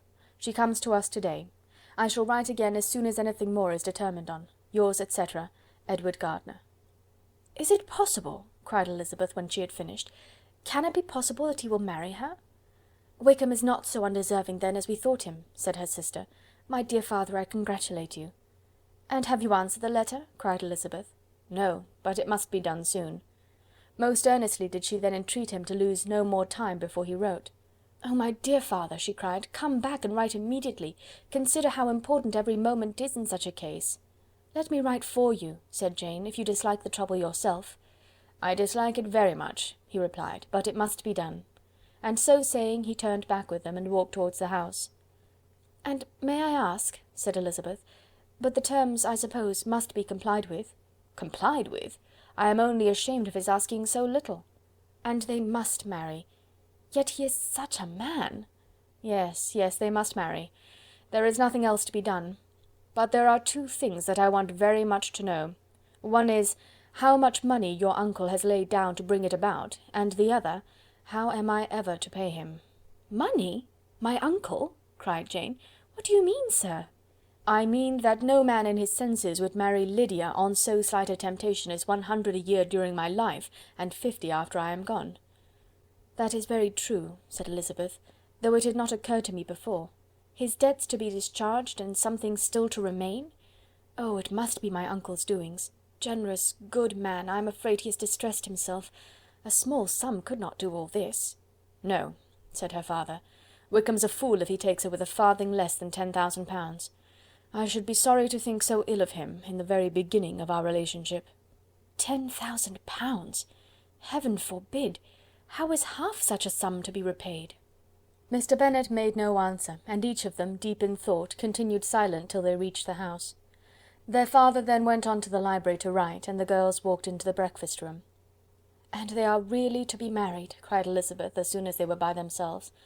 "How strange this is! And for this we are to be thankful. That they should marry, small as is their chance of happiness, and wretched as is his character, we are forced to rejoice. Oh, Lydia!" "I comfort myself with thinking," replied Jane, "that he certainly would not marry Lydia if he had not a real regard for her. Though our kind uncle has done something towards clearing him, I cannot believe that £10,000, or anything like it, has been advanced. He has children of his own, and may have more. How could he spare half £10,000? "If we were ever able to learn what Wickham's debts have been," said Elizabeth, "and how much is settled on his side on our sister, we shall know exactly what Mr. Gardiner has done for them, because Wickham has not sixpence of his own. The kindness of my uncle and aunt can never be requited. Their taking her home and affording her their personal protection and countenance is such a sacrifice to her advantage as years of gratitude cannot enough acknowledge. By this time she is actually with them. If such goodness does not make her miserable now, she will never deserve to be happy. What a meeting for her when she first sees my aunt!" "We must endeavour to forget all that has passed on either side," said Jane. "I hope and trust they will yet be happy. His consenting to marry her is a proof, I will believe, that he is come to a right way of thinking. Their mutual affection will steady them, and I flatter myself they will settle so quietly and live in so rational a manner as may in time make their past imprudence forgotten." "Their conduct has been such," replied Elizabeth, "as neither you nor I nor anybody can ever forget. It is useless to talk of it." It now occurred to the girls that their mother was in all likelihood perfectly ignorant of what had happened. They went to the library, therefore, and asked their father whether he would not wish them to make it known to her. He was writing, and without raising his head, coolly replied, "Just as you please." "May we take my uncle's letter to read to her?" "Take whatever you like and get away." Elizabeth took the letter from his writing table, and they went upstairs together. Mary and Kitty were both with Mrs. Bennet. One communication would, therefore, do for all. After a slight preparation for good news, the letter was read aloud. Mrs. Bennet could hardly contain herself. As soon as Jane had read Mr. Gardiner's hope of Lydia's being soon married, her joy burst forth, and every following sentence added to its exuberance. She was now in an irritation as violent from delight as she had ever been fidgety from alarm and vexation. To know that her daughter would be married was enough. She was disturbed by no fear for her felicity, nor humbled by any remembrance of her misconduct. "My dear, dear Lydia," she cried, "this is delightful indeed! She will be married, I shall see her again. She will be married at 16. My good, kind brother, I knew how it would be. I knew he would manage everything. How I long to see her, and to see dear Wickham too. But the clothes, the wedding clothes! I will write to my sister Gardiner about them directly. Lizzy, my dear, run down to your father and ask him how much he will give her. Stay, I will go myself. Ring the bell, Kitty, for Hill. I will put on my things in a moment. My dear, dear Lydia, how merry we shall be together when we meet." Her eldest daughter endeavoured to give some relief to the violence of these transports by leading her thoughts to the obligations which Mr. Gardiner's behaviour had laid them all under. "For we must attribute this happy conclusion," she added, "in a great measure to his kindness. We are persuaded that he has pledged himself to assist Mr. Wickham with money." "Well," cried her mother, "it is all very right. Who should do it but her own uncle? If he had not had a family of his own, I and my children must have had all his money, you know, and it is the first time we have ever had anything from him, except a few presents.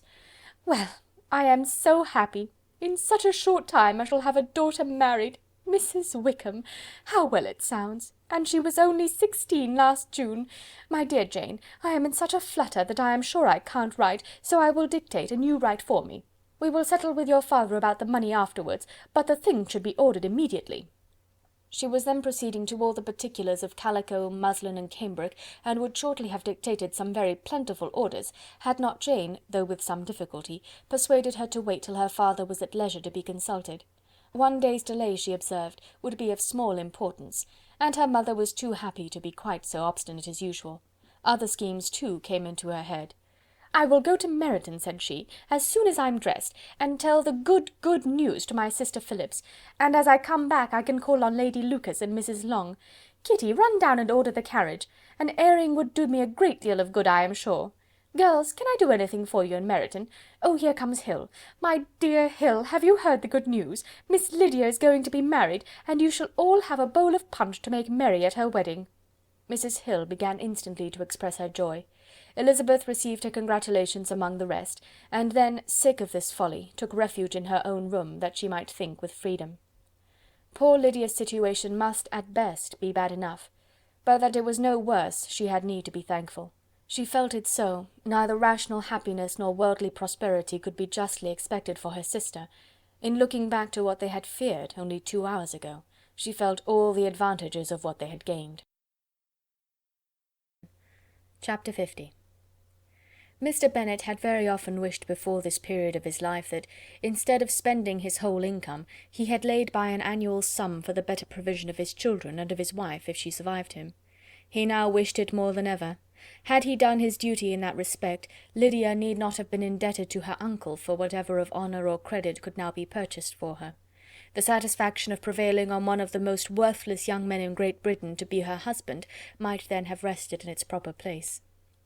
He was seriously concerned that a cause of so little advantage to anyone should be forwarded at the sole expense of his brother-in-law, and he was determined, if possible, to find out the extent of his assistance and to discharge the obligation as soon as he could. When first Mr. Bennet had married, economy was held to be perfectly useless, for of course they were to have a son. The son was to join in cutting off the entail as soon as he should be of age, and the widow and younger children would by that means be provided for. 5 daughters successively entered the world, but yet the son was to come. And Mrs. Bennet, for many years after Lydia's birth, had been certain that he would. This event had at last been despaired of, but it was then too late to be saving. Mrs. Bennet had no turn for economy, and her husband's love of independence had alone prevented their exceeding their income. £5,000 were settled by marriage articles on Mrs. Bennet and the children, but in what proportions it should be divided amongst the latter depended on the will of the parents. This was one point, with regard to Lydia at least, which was now to be settled, and Mr. Bennet could have no hesitation in acceding to the proposal before him. In terms of grateful acknowledgment for the kindness of his brother, though expressed most concisely, he then delivered on paper his perfect approbation of all that was done, and his willingness to fulfil the engagements that had been made for him. He had never before supposed that, could Wickham be prevailed on to marry his daughter, it would be done with so little inconvenience to himself as by the present arrangement. He would scarcely be £10 a year the loser by the 100 that was to be paid them, for, what with their board and pocket allowance, and the continual presents in money which passed to her through her mother's hands, Lydia's expenses had been very little within that sum. That it would be done with such trifling exertion on his side, too, was another very welcome surprise, for his wish at present was to have as little trouble in the business as possible. When the first transports of rage which had produced his activity in seeking her were over, he naturally returned to all his former indolence. His letter was soon dispatched, for, though dilatory in undertaking business, he was quick in its execution. He begged to know further particulars of what he was indebted to his brother, but was too angry with Lydia to send any message to her. The good news spread quickly through the house, and with proportionate speed through the neighbourhood. It was borne in the latter with decent philosophy. To be sure, it would have been more for the advantage of conversation had Miss Lydia Bennet come upon the town, or as the happiest alternative been secluded from the world in some distant farmhouse. But there was much to be talked of in marrying her, and the good-natured wishes for her well-doing which had proceeded before from all the spiteful old ladies in Meryton lost but a little of their spirit in this change of circumstances, because with such a husband her misery was considered certain. It was a fortnight since Mrs. Bennet had been downstairs, but on this happy day she again took her seat at the head of her table, and in spirits oppressively high. No sentiment of shame gave a damp to her triumph. The marriage of a daughter, which had been the first object of her wishes since Jane was 16, was now on the point of accomplishment, and her thoughts and her words ran wholly on those attendants of elegant nuptials, fine muslins, new carriages, and servants. She was busily searching through the neighbourhood for a proper situation for her daughter, and without knowing or considering what their income might be, rejected many as deficient in size and importance. "Hay Park might do," said she, "if the Goldings could quit it, or the great house at Stoke, if the drawing-room were larger. But Ashworth is too far off. I could not bear to have her 10 miles from me. And as for Pulvis Lodge, the attics are dreadful." Her husband allowed her to talk on without interruption while the servants remained. But when they had withdrawn, he said to her, "Mrs. Bennet, before you take any or all of these houses for your son and daughter, let us come to a right understanding. Into one house in this neighbourhood they shall never have admittance. I will not encourage the impudence of either by receiving them at Longbourn." A long dispute followed this declaration, but Mr. Bennet was firm.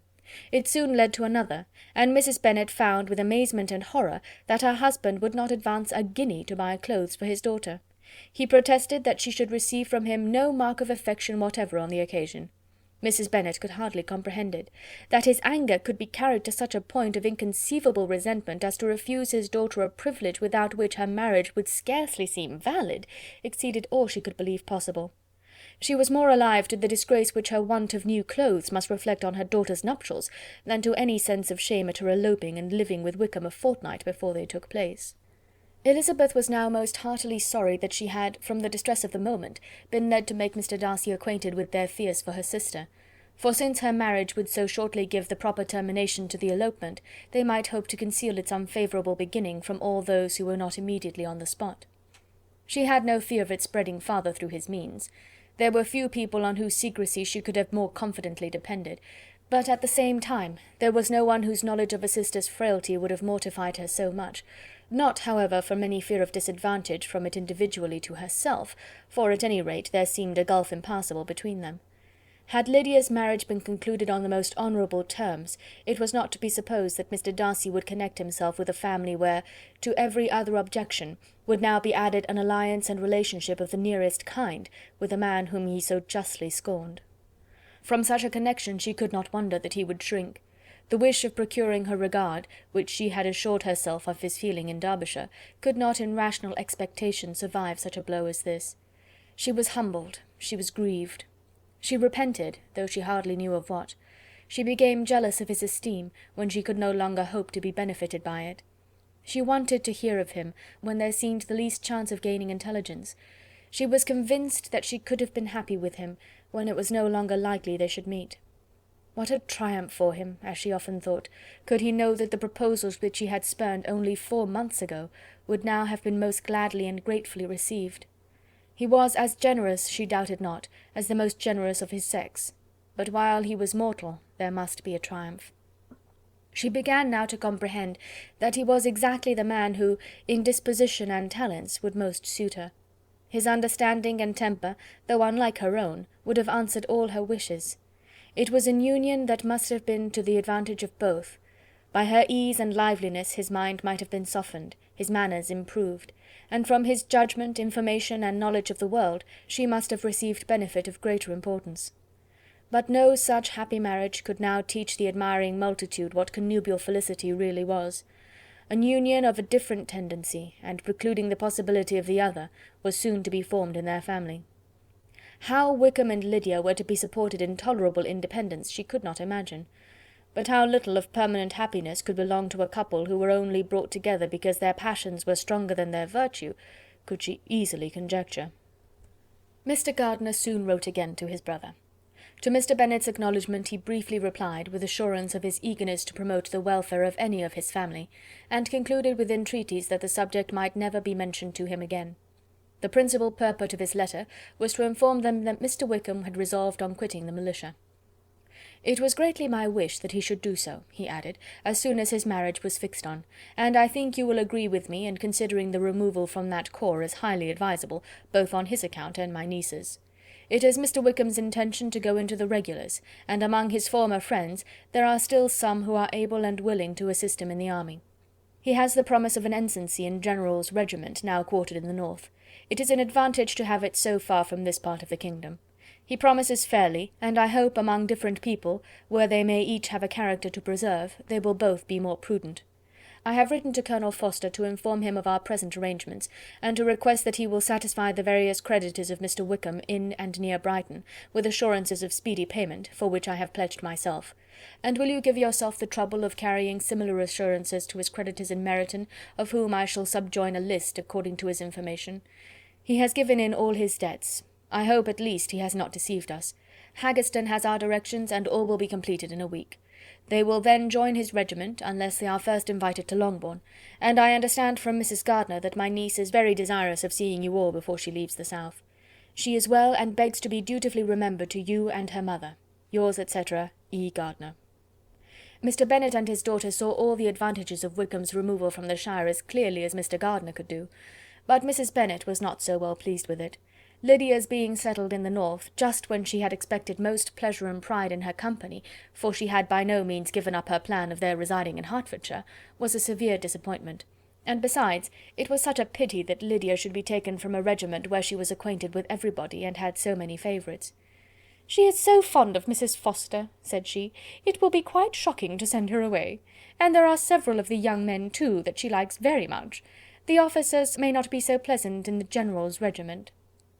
His daughter's request, for such it might be considered, of being admitted into her family again before she set off for the north, received at first an absolute negative. But Jane and Elizabeth, who agreed in wishing, for the sake of their sister's feelings and consequence, that she should be noticed on her marriage by her parents, urged him so earnestly, yet so rationally and so mildly, to receive her and her husband at Longbourn as soon as they were married, that he was prevailed on to think as they thought, and act as they wished. And their mother had the satisfaction of knowing that she would be able to show her married daughter in the neighbourhood before she was banished to the north. When Mr. Bennet wrote again to his brother, therefore, he sent his permission for them to come, and it was settled that as soon as the ceremony was over they should proceed to Longbourn. Elizabeth was surprised, however, that Wickham should consent to such a scheme, and had she consulted only her own inclination, any meeting with him would have been the last object of her wishes. Chapter 51.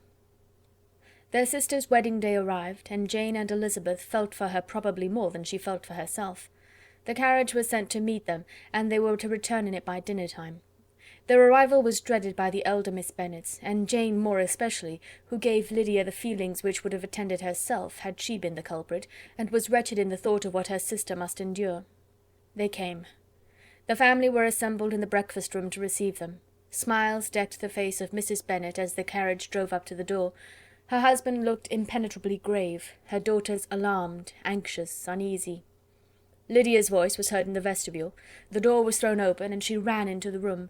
Her mother stepped forwards, embraced her and welcomed her with rapture, gave her hand with an affectionate smile to Wickham, who followed his lady, and wished them joy with an alacrity which showed no doubt of their happiness. Their reception from Mr. Bennet, to whom they then turned, was not quite so cordial. His countenance rather gained in austerity, and he scarcely opened his lips. The easy assurance of the young couple, indeed, was enough to provoke him. Elizabeth was disgusted, and even Miss Bennet was shocked. Lydia was Lydia still, untamed, unabashed, wild, noisy, and fearless. She turned from sister to sister, demanding their congratulations, and when at length they all sat down, looked eagerly round the room, took notice of some little alteration in it, and observed with a laugh that it was a great while since she had been there. Wickham was not at all more distressed than herself, but his manners were always so pleasing, that had his character and his marriage been exactly what they ought, his smiles and his easy address, while he claimed their relationship, would have delighted them all. Elizabeth had not before believed him quite equal to such assurance, but she sat down, resolving within herself to draw no limits in future to the impudence of an impudent man. She blushed, and Jane blushed, but the cheeks of the two who caused their confusion suffered no variation of colour. There was no want of discourse. The bride and her mother could neither of them talk fast enough, and Wickham, who happened to sit near Elizabeth, began inquiring after his acquaintance in that neighbourhood, with a good-humoured ease which she felt very unable to equal in her replies. They seemed each of them to have the happiest memories in the world. Nothing of the past was recollected with pain, and Lydia led voluntarily to subjects which her sisters would not have alluded to for the world. "Only think of its being 3 months," she cried, "since I went away. It seems but a fortnight, I declare, and yet there have been things enough happened in the time. Good gracious! When I went away I am sure I had no more idea of being married till I came back again, though I thought it would be very good fun if I was." Her father lifted up his eyes. Jane was distressed. Elizabeth looked expressively at Lydia, but she, who never heard nor saw anything of which she chose to be insensible, gaily continued, "Oh, mamma! Do the people hereabouts know I am married to-day? I was afraid they might not, and we overtook William Golding in his curricle, so I was determined he should know it, and so I let down the side-glass next to him, and took off my glove and let my hand just rest upon the window-frame so that he might see the ring, and then I bowed and smiled like anything." Elizabeth could bear it no longer. She got up and ran out of the room, and returned no more till she heard them passing through the hall to the dining-parlour. She then joined them soon enough to see Lydia, with anxious parade, walk up to her mother's right hand, and hear her say to her eldest sister, "Ah, Jane, I take your place now, and you must go lower, because I am a married woman." It was not to be supposed that time would give Lydia that embarrassment from which she had been so wholly free at first. Her ease and good spirits increased. She longed to see Mrs. Phillips, the Lucases, and all their other neighbours, and to hear herself called Mrs. Wickham by each of them, and in the meantime she went after dinner to show her ring and boast of being married to Mrs. Hill and the 2 housemaids. "Well, mamma," said she, when they were all returned to the breakfast-room, "and what do you think of my husband? Is not he a charming man? I am sure my sisters must all envy me. I only hope they may have half my good luck. They must all go to Brighton. That is the place to get husbands. What a pity it is, mamma, we did not all go." "Very true, and if I had my will we should. But, my dear Lydia, I don't at all like your going such a way off. Must it be so?" "Oh Lord, yes. There is nothing in that. I shall like it of all things. You and papa and my sisters must come down and see us. We shall be at Newcastle all the winter, and I dare say there will be some balls, and I will take care to get good partners for them all." "I should like it beyond anything," said her mother. "And then when you go away you may leave 1 or 2 of my sisters behind you, and I dare say I shall get husbands for them before the winter is over." "I thank you for my share of the favour," said Elizabeth, "but I do not particularly like your way of getting husbands." Their visitors were not to remain above 10 days with them. Mr. Wickham had received his commission before he left London, and he was to join his regiment at the end of a fortnight. No one but Mrs. Bennet regretted that their stay would be so short, and she made the most of the time by visiting about with her daughter, and having very frequent parties at home. These parties were acceptable to all. To avoid a family circle was even more desirable to such as did think than such as did not. Wickham's affection for Lydia was just what Elizabeth had expected to find it, not equal to Lydia's for him. She had scarcely needed her present observation to be satisfied, from the reason of things, that their elopement had been brought on by the strength of her love rather than by his, and she would have wondered why, without violently caring for her, he chose to elope with her at all, had she not felt certain that his flight was rendered necessary by distress of circumstances, and if that were the case, he was not the young man to resist an opportunity of having a companion. Lydia was exceedingly fond of him. He was her dear Wickham on every occasion. No one was to be put in competition with him. He did everything best in the world, and she was sure he would kill more birds on the 1st of September than anybody else in the country. One morning, soon after their arrival, as she was sitting with her 2 elder sisters, she said to Elizabeth, "Lizzie, I never gave you an account of my wedding, I believe. You were not by when I told mamma and the others all about it. Are you not curious to hear how it was managed?" "Not really," replied Elizabeth. "I think there cannot be too little said on the subject." "La, you are so strange! But I must tell you how it went off.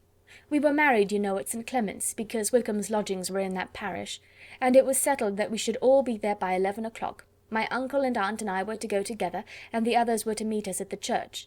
Well, Monday morning came, and I was in such a fuss, I was so afraid, you know, that something would happen to put it off, and then I should have gone quite distracted, and there was my aunt all the time I was dressing, preaching and talking away just as if she were reading a sermon. However, I did not hear above 1 word in 10, for I was thinking, you may suppose, of my dear Wickham. I longed to know whether he would be married in his blue coat. Well, and so we breakfasted at 10 as usual. I thought it would never be over, for, by the by, you are to understand, that my uncle and aunt were horrid unpleasant all the time I was with them. If you'll believe me, I did not once put my foot out of doors, though I was there a fortnight. Not one party or scheme or anything. To be sure, London was rather thin, but however, the little theatre was open. Well, and so just as the carriage came to the door, my uncle was called away upon business to that horrid man, Mr. Stone, and then, you know, when once they get together, there is no end of it. Well, I was so frightened I did not know what to do, for my uncle was to give me away, and if we were beyond the hour, we could not be married all day. But luckily he came back again in 10 minutes' time, and then we all set out. However, I recollected afterwards that if he had been prevented going, the wedding need not be put off, for Mr. Darcy might have done as well." "Mr. Darcy?" repeated Elizabeth in utter amazement. "Oh yes, he was to come there with Wickham, you know. But gracious me, I quite forgot. I ought not to have said a word about it. I promised them so faithfully. What will Wickham say? It was to be such a secret." "If it was to be secret," said Jane, "say not another word on the subject. You may depend upon my seeking no further." "Oh, certainly," said Elizabeth, though burning with curiosity. "We will ask you no questions." "Thank you," said Lydia, "for if you did I should certainly tell you all, and then Wickham would be angry." On such encouragement to ask, Elizabeth was forced to put it out of her power by running away. but to live in ignorance on such a point was impossible, or at least it was impossible not to try for information. Mr. Darcy had been at her sister's wedding. It was exactly a scene, and exactly among people where he had apparently least to do and least temptation to go. Conjectures as to the meaning of it, rapid and wild, hurried into her brain, but she was satisfied with none. Those that best pleased her, as placing his conduct in the noblest light, seemed most improbable. She could not bear such suspense, and hastily seizing a sheet of paper, wrote a short letter to her aunt, to request an explanation of what Lydia had dropped, if it were compatible with the secrecy which had been intended. "You may readily comprehend," she added, "what my curiosity must be to know how a person unconnected with any of us, and, comparatively speaking, a stranger to our family, should have been amongst you at such a time. Pray write instantly, and let me understand it, unless it is, for very cogent reasons, to remain in the secrecy which Lydia seems to think necessary, and then I must endeavour to be satisfied with ignorance. Not that I shall, though," she added to herself, as she finished the letter, "and, my dear aunt, if you do not tell me in an honourable manner, I shall certainly be reduced to tricks and stratagems to find it out." Jane's delicate sense of honour would not allow her to speak to Elizabeth privately of what Lydia had let fall. Elizabeth was glad of it. Till it appeared whether her inquiries would receive any satisfaction, she had rather be without a confidant. Chapter 52. Elizabeth had the satisfaction of receiving an answer to her letter as soon as she possibly could. She was no sooner in possession of it than, hurrying into the little copse where she was least likely to be interrupted, she sat down on one of the benches and prepared to be happy, for the length of the letter convinced her that it did not contain a denial. Gracechurch Street, September 6th. My dear niece, I have just received your letter, and shall devote this whole morning to answering it, as I foresee that a little writing will not comprise what I have to tell you. I must confess myself surprised by your application. I did not expect it from you. Don't think me angry, however, for I only mean to let you know that I had not imagined such inquiries to be necessary on your side. If you do not choose to understand me, forgive my impertinence. Your uncle is as much surprised as I am, and nothing but the belief of your being a party concerned would have allowed him to act as he has done. But if you are really innocent and ignorant, I must be more explicit. On the very day of my coming home from Longbourn, your uncle had a most unexpected visitor. Mr. Darcy called, and was shut up with him several hours. It was all over before I arrived, so my curiosity was not so dreadfully racked as yours seems to have been. He came to tell Mr. Gardiner that he had found out where your sister and Mr. Wickham were, and that he had seen and talked with them both, Wickham repeatedly, Lydia once. From what I can collect, he left Derbyshire only one day after ourselves, and came to town with the resolution of hunting for them.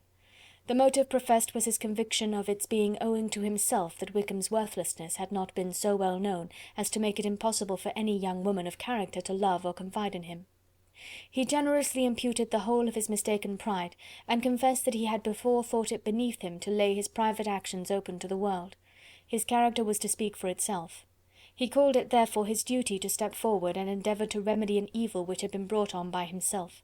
If he had another motive, I am sure it would never disgrace him. He had been some days in town before he was able to discover them, but he had something to direct his search, which was more than we had, and the consciousness of this was another reason for his resolving to follow us. There is a lady, it seems, a Mrs. Young, who was some time ago governess to Miss Darcy, and was dismissed from her charge on some cause of disapprobation, though he did not say what. She then took a large house in Edward Street, and has since maintained herself by letting lodgings. This Mrs. Young was, he knew, intimately acquainted with Wickham, and he went to her for intelligence of him as soon as he got to town. But it was 2 or 3 days before he could get from her what he wanted. She would not betray her trust, I suppose, without bribery and corruption, for she really did know where her friend was to be found. Wickham indeed had gone to her on their first arrival in London, and had she been able to receive them into her house, they would have taken up their abode with her. At length, however, our kind friend procured the wished-for direction. They were in Street. He saw Wickham, and afterwards insisted on seeing Lydia. His first object with her, he acknowledged, had been to persuade her to quit her present disgraceful situation, and return to her friends as soon as they could be prevailed on to receive her, offering his assistance as far as it would go. But he found Lydia absolutely resolved on remaining where she was. She cared for none of her friends, she wanted no help of his, she would not hear of leaving Wickham. She was sure they should be married some time or other, and it did not much signify when. Since such were her feelings, it only remained, he thought, to secure and expedite a marriage which, in his very first conversation with Wickham, he easily learnt had never been his design. He confessed himself obliged to leave the regiment on account of some debts of honour, which were very pressing, and scrupled not to lay all the ill consequences of Lydia's flight on her own folly alone. He meant to resign his commission immediately, and as to his future situation, he could conjecture very little about it. He must go somewhere, but he did not know where, and he knew he should have nothing to live on. Mr. Darcy asked him why he had not married your sister at once. Though Mr. Bennet was not imagined to be very rich, he would have been able to do something for him, and his situation must have benefited by marriage. But he found, in reply to this question, that Wickham still cherished the hope of more effectually making his fortune by marriage in some other country. Under such circumstances, however, he was not likely to be proof against the temptation of immediate relief. They met several times, for there was much to be discussed. Wickham, of course, wanted more than he could get, but at length was reduced to be reasonable. Everything being settled between them, Mr. Darcy's next step was to make your uncle acquainted with it, and he first called in Gracechurch Street the evening before I came home. But Mr. Gardiner could not be seen, and Mr. Darcy found, on further inquiry, that your father was still with him, but would quit town the next morning. He did not judge your father to be a person whom he could so properly consult as your uncle, and therefore readily postponed seeing him till after the departure of the former. He did not leave his name, and till the next day it was only known that a gentleman had called on business. On Saturday he came again. Your father was gone, your uncle at home, and as I said before, they had a great deal of talk together. They met again on Sunday, and then I saw him too. It was not all settled before Monday. As soon as it was, the express was sent off to Longbourn, but our visitor was very obstinate. I fancy, Lizzie, that obstinacy is the real defect of his character after all. He has been accused of many faults at different times, but this is the true one.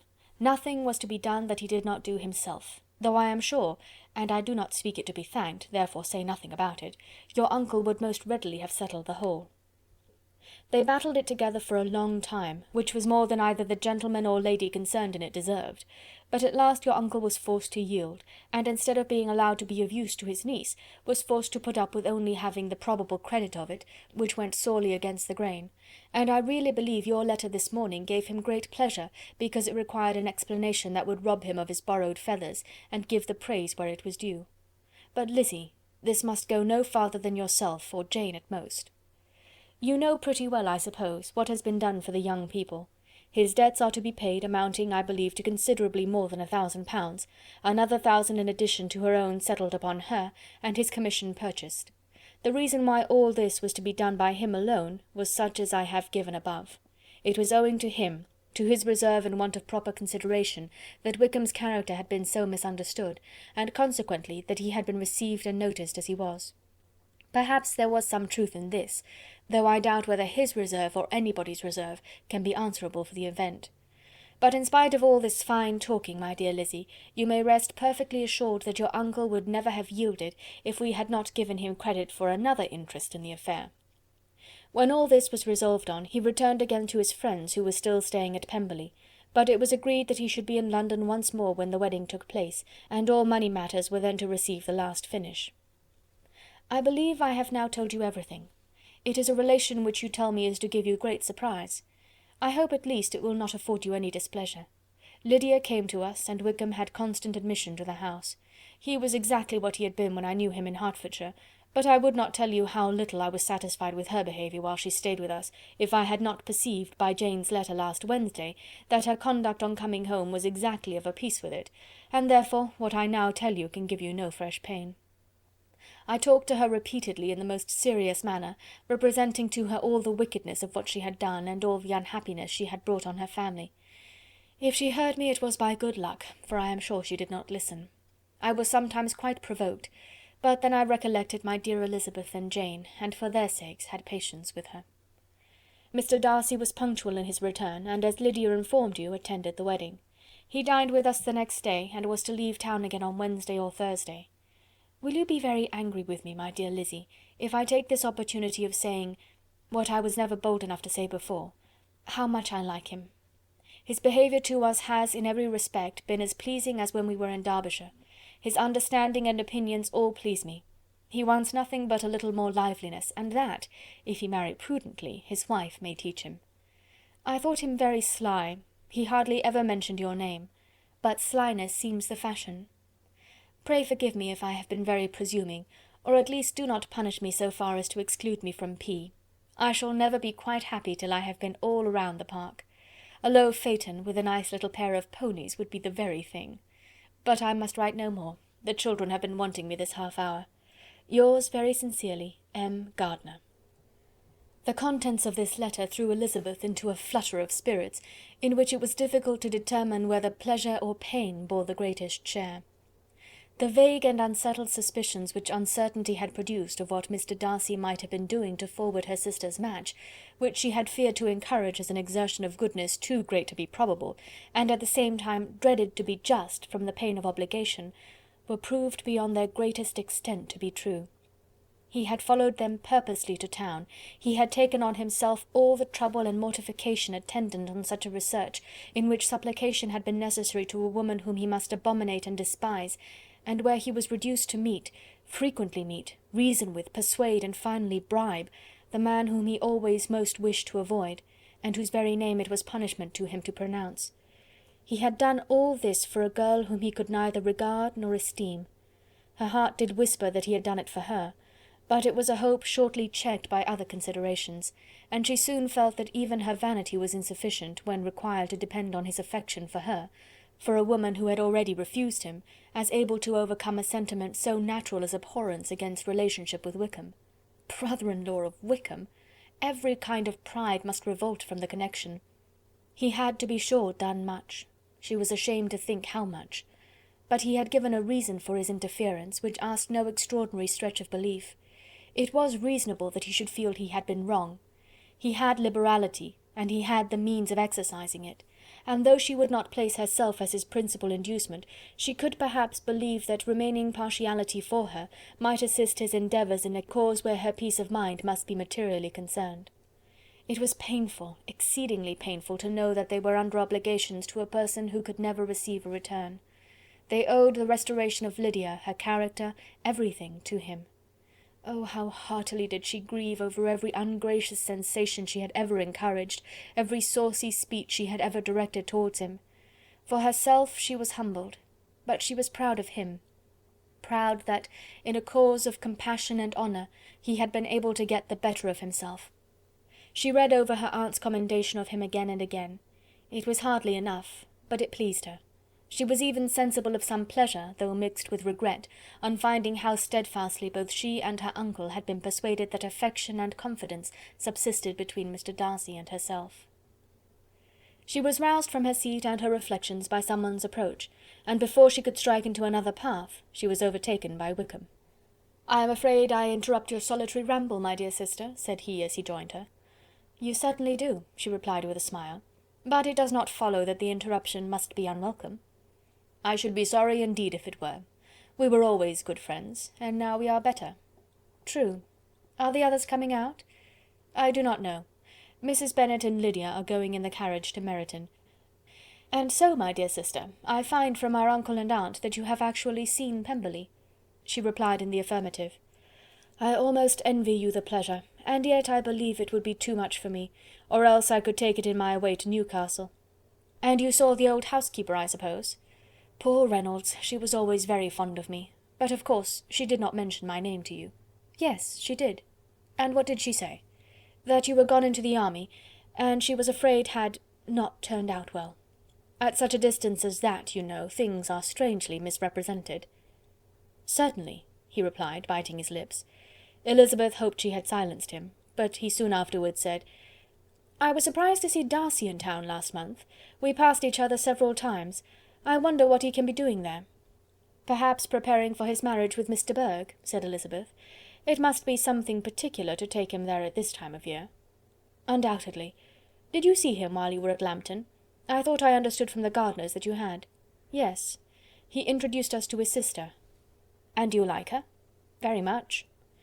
"I've heard, indeed, that she is uncommonly improved within this year or two. When I last saw her she was not very promising. I am very glad you liked her. I hope she will turn out well." "I dare say she will. She has got over the most trying age." Did you go by the village of Kympton? I do not recollect that we did. I mention it because it is the living which I ought to have had. A most delightful place. Excellent parsonage house. It would have suited me in every respect. How should you have liked making sermons? Exceedingly well. I should have considered it as part of my duty, and the exertion would soon have been nothing. One ought not to repine, but to be sure it would have been such a thing for me. The quiet, the retirement of such a life would have answered all my ideas of happiness, but it was not to be. Did you ever hear Darcy mention the circumstance when you were in Kent? I have heard from authority, which I thought as good, that it was left you conditionally only, and at the will of the present patron. You have? Yes, there was something in that. I told you so from the first, you may remember. I did hear, too, that there was a time when sermon-making was not so palatable to you as it seems to be at present, that you actually declared your resolution of never taking orders, and that the business had been compromised accordingly. You did, and it was not wholly without foundation. You may remember what I told you on that point when we first talked of it. They were now almost at the door of the house, for she had walked fast to get rid of him, and unwilling for her sister's sake to provoke him, she only said in reply, with a good-humoured smile, "Come, Mr. Wickham, we are brother and sister, you know. Do not let us quarrel about the past. In future, I hope, we shall be always of one mind." She held out her hand. He kissed it with affectionate gallantry, though he hardly knew how to look, and they entered the house. Chapter 53. Mr. Wickham was so perfectly satisfied with this conversation that he never again distressed himself or provoked his dear sister Elizabeth by introducing the subject of it, and she was pleased to find that she had said enough to keep him quiet. The day of his and Lydia's departure soon came, and Mrs. Bennet was forced to submit to a separation which, as her husband by no means entered into her scheme of their all going to Newcastle, was likely to continue at least a twelvemonth. "Oh, my dear Lydia," she cried, "when shall we meet again?" "Oh, Lord, I don't know. Not these 2 or 3 years, perhaps." "Write to me very often, my dear." "As often as I can. But you know married women have never much time for writing. My sisters may write to me. They will have nothing else to do." Mr. Wickham's adieus were much more affectionate than his wife's. He smiled, looked handsome, and said many pretty things. "He is as fine a fellow," said Mr. Bennet, as soon as they were out of the house, "as ever I saw. He simpers and smirks and makes love to us all. I am prodigiously proud of him. I defy even Sir William Lucas himself to produce a more valuable son-in-law." The loss of her daughter made Mrs. Bennet very dull for several days. "I often think," said she, "that there is nothing so bad as parting with one's friends. One seems so forlorn without them." "This is the consequence, you see, madam, of marrying a daughter," said Elizabeth. "It must make you better satisfied that your other 4 are single." "It is no such thing. Lydia does not leave me because she is married, but only because our husband's regiment happens to be so far off. If that had been nearer, she would not have gone so soon." But the spiritless condition which this event threw her into was shortly relieved, and her mind opened again to the agitation of hope, by an article of news which then began to be in circulation. The housekeeper at Netherfield had received orders to prepare for the arrival of her master, who was coming down in a day or two, to shoot there for several weeks. Mrs. Bennet was quite in the fidgets. She looked at Jane and smiled and shook her head by turns. "Well, well, and so Mr. Bingley is coming down, sister," for Mrs. Phillips first brought her the news. "Well, so much the better. Not that I care about it, though. He is nothing to us, you know, and I am sure I never want to see him again. But, however, he is very welcome to come to Netherfield if he likes it, and who knows what may happen? But that is nothing to us. You know, sister, we agreed long ago never to mention a word about it. And so, is it quite certain he is coming?" "You may depend on it," replied the other, "for Mrs. Nicholls was in Meryton last night. I saw her passing by, and went out myself on purpose to know the truth of it, and she told me that it was certain true. He comes down on Thursday at the latest, very likely on Wednesday. She was going to the butcher's, she told me, on purpose to order in some meat on Wednesday, and she has got 3 couple of ducks, just fit to be killed." Miss Bennet had not been able to hear of his coming without changing colour. It was many months since she had mentioned his name to Elizabeth, but now, as soon as they were alone together, she said, "I saw you look at me to-day, Lizzy, when my aunt told us of the present report, and I know I appeared distressed, but don't imagine it was from any silly cause. I was only confused for the moment, because I felt I should be looked at. I do assure you that the news does not affect me either with pleasure or pain. I am glad of one thing, that he comes alone, because we shall see less of him. Not that I am afraid of myself, but I dread other people's remarks." Elizabeth did not know what to make of it. Had she not seen him in Derbyshire, she might have supposed him capable of coming there with no other view than what was acknowledged, but she still thought him partial to Jane, and she wavered as to the greater probability of his coming there with his friend's permission, or being bold enough to come without it. "Yet it is hard," she sometimes thought, "that this poor man cannot come to a house which he has legally hired without raising all this speculation. I will leave him to himself." In spite of what her sister declared, and really believed to be her feelings in the expectation of his arrival, Elizabeth could easily perceive that her spirits were affected by it. They were more disturbed, more unequal, than she had often seen them. The subject which had been so warmly canvassed between their parents about a twelvemonth ago was now brought forward again. "As soon as ever Mr. Bingley comes, my dear," said Mrs. Bennet, "you will wait on him, of course." "No, no. You forced me into visiting him last year, and promised, if I went to see him, he should marry one of my daughters, but it ended in nothing, and I will not be sent on a fool's errand again." His wife represented to him how absolutely necessary such an attention would be from all the neighbouring gentlemen on his returning to Netherfield. "'Tis an etiquette I despise," said he. "If he wants our society, let him seek it. He knows where we live. I will not spend my hours in running after my neighbours every time they go away and come back again." "Well, all I know is, that it will be abominably rude if you do not wait on him. But, however, that shan't prevent my asking him to dine here, I am determined. We must have Mrs. Long and the Gouldings soon. That will make 13 with ourselves, so there will be just room at table for him." Consoled by this resolution, she was the better able to bear her husband's incivility, though it was very mortifying to know that her neighbours might all see Mr. Bingley, in consequence of it, before they did. As the day of his arrival drew near, "I begin to be sorry that he comes at all," said Jane to her sister. "It would be nothing. I could see him with perfect indifference, but I can hardly bear to hear it thus perpetually talked of. My mother means well, but she does not know, no one can know, how much I suffer from what she says. Happy shall I be when his stay at Netherfield is over." "I wish I could say anything to comfort you," replied Elizabeth, "but it is wholly out of my power. You must feel it, and the usual satisfaction of preaching patience to a sufferer is denied me, because you have always so much." Mr. Bingley arrived. Mrs. Bennet, through the assistance of servants, contrived to have the earliest tidings of it, that the period of anxiety and fretfulness on her side might be as long as it could. She counted the days that must intervene before their invitation could be sent, hopeless of seeing him before. But on the third morning after his arrival in Hertfordshire, she saw him, from her dressing-room window, enter the paddock and ride towards the house. Her daughters were eagerly called to partake of her joy. Jane resolutely kept her place at the table, but Elizabeth, to satisfy her mother, went to the window. She looked, she saw Mr. Darcy with him, and sat down again by his sister.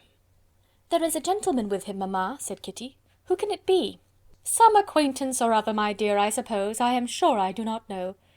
"La!" replied Kitty, "it looks just like that man that used to be with him before, Mr. what's his name, that tall, proud man." "Good gracious, Mr. Darcy, and so it does, I vow. Well, any friend of Mr. Bingley's will always be welcome here, to be sure, but else I must say that I hate the very sight of him." Jane looked at Elizabeth with surprise and concern. She knew but little of their meeting in Derbyshire, and therefore felt for the awkwardness which must attend her sister in seeing him almost for the first time after receiving his explanatory letter. Both sisters were uncomfortable enough. Each felt for the other, and of course for themselves. And their mother talked on of her dislike of Mr. Darcy, and her resolution to be civil to him only as Mr. Bingley's friend, without being heard by either of them. But Elizabeth had sources of uneasiness which could not be suspected by Jane, to whom she had never yet had courage to show Mrs. Gardiner's letter, or to relate her own change of sentiment towards him. To Jane he could be only a man whose proposal she had refused, and whose merit she had undervalued, but to her own more extensive information, he was the person to whom the whole family were indebted for the first of benefits, and whom she regarded herself with an interest, if not quite so tender, at least as reasonable and just as what Jane felt for Bingley. Her astonishment at his coming to Netherfield, to Longbourn, and voluntarily seeking her again, was almost equal to what she had known on first witnessing his altered behaviour in Derbyshire. The colour which had been driven from her face returned for half a minute with an additional glow, and a smile of delight added lustre to her eyes, as she thought for that space of time that his affection and wishes must still be unshaken. But she would not be secure. "Let me first see how he behaves," said she. "It will then be early enough for expectation." She sat intently at work, striving to be composed, and without daring to lift up her eyes, till anxious curiosity carried them to the face of her sister as the servant was approaching the door. Jane looked a little paler than usual, but more sedate than Elizabeth had expected. On the gentlemen's appearing, her colour increased, yet she received them with tolerable ease, and with a propriety of behaviour equally free from any symptom of resentment or any unnecessary complaisance. Elizabeth said as little to either as civility would allow, and sat down again to her work with an eagerness which it did not often command. She had ventured only one glance at Darcy. He looked serious as usual, and, she thought, more as he had been used to look in Hertfordshire than as she had seen him at Pemberley. But perhaps he could not, in her mother's presence, be what he was before her uncle and aunt. It was a painful, but not an improbable conjecture. Bingley she had likewise seen for an instant, and in that short period saw him looking both pleased and embarrassed. He was received by Mrs. Bennet with a degree of civility which made her two daughters ashamed, especially when contrasted with the cold and ceremonious politeness of her curtsy and address to his friend. Elizabeth particularly, who knew that her mother owed to the latter the preservation of her favourite daughter from irremediable infamy, was hurt and distressed to a most painful degree by a distraction so ill applied. Darcy, after inquiring of her how Mr. and Mrs. Gardiner did, a question which she could not answer without confusion, said scarcely anything. He was not seated by her, perhaps that was the reason of his silence, but it had not been so in Derbyshire. There he had talked to her friends when he could not to herself. But now several minutes elapsed without bringing the sound of his voice, and when occasionally, unable to resist the impulse of curiosity, she raised her eyes to his face, she as often found him looking at Jane as at herself, and frequently on no object but the ground. More thoughtfulness and less anxiety to please than when they last met were plainly expressed. She was disappointed and angry with herself for being so. "Could I expect it to be otherwise?" said she. "Yet why did he come?" She was in no humour for conversation with any one but himself, and to him she had hardly courage to speak. She inquired after his sister, but could do no more. "It is a long time, Mr. Bingley, since you went away," said Mrs. Bennet.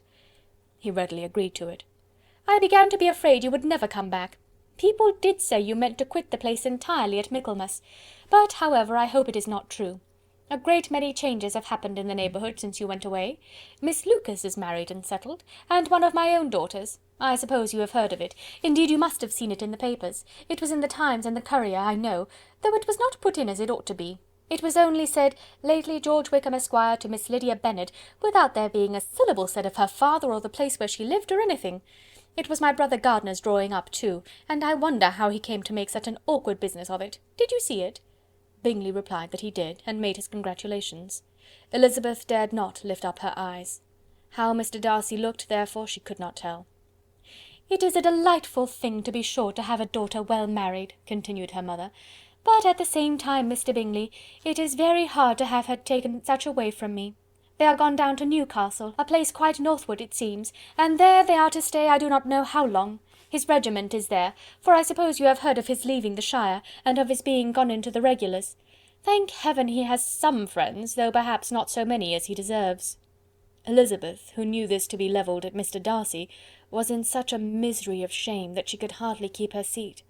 It drew from her, however, the exertion of speaking, which nothing else had so effectually done before, and she asked Bingley whether he meant to make any stay in the country at present. A few weeks, he believed. "When you have killed all your own birds, Mr. Bingley," said her mother, "I beg you will come here and shoot as many as you please on Mr. Bennet's manor. I am sure he will be vastly happy to oblige you, and will save all the best of the coveys for you." Elizabeth's misery increased, at such unnecessary, such officious attention. Were the same fair prospect to arise at present as had flattered them a year ago, everything, she was persuaded, would be hastening to the same vexatious conclusion. At that instant she felt that years of happiness could not make Jane or herself amends for moments of such painful confusion.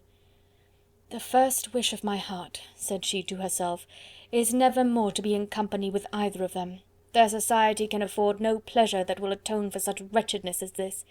Let me never see either one or the other again." Yet the misery for which years of happiness were to offer no compensation, received soon afterwards material relief from observing how much the beauty of her sister rekindled the admiration of her former lover. When first he came in, he had spoken to her but little, but every 5 minutes seemed to be giving her more of his attention. He found her as handsome as she had been last year, as good-natured and as unaffected, though not quite so chatty. Jane was anxious that no difference should be perceived in her at all, and was really persuaded that she talked as much as ever. But her mind was so busily engaged that she did not always know when she was silent. When the gentlemen rose to go away, Mrs. Bennet was mindful of her intended civility, and they were invited and engaged to dine at Longbourn in a few days' time.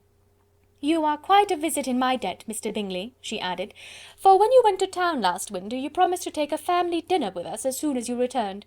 I have not forgot, you see, and I assure you, I was very much disappointed that you did not come back and keep your engagement." Bingley looked a little silly at this reflection, and said something of his concern at having been prevented by business.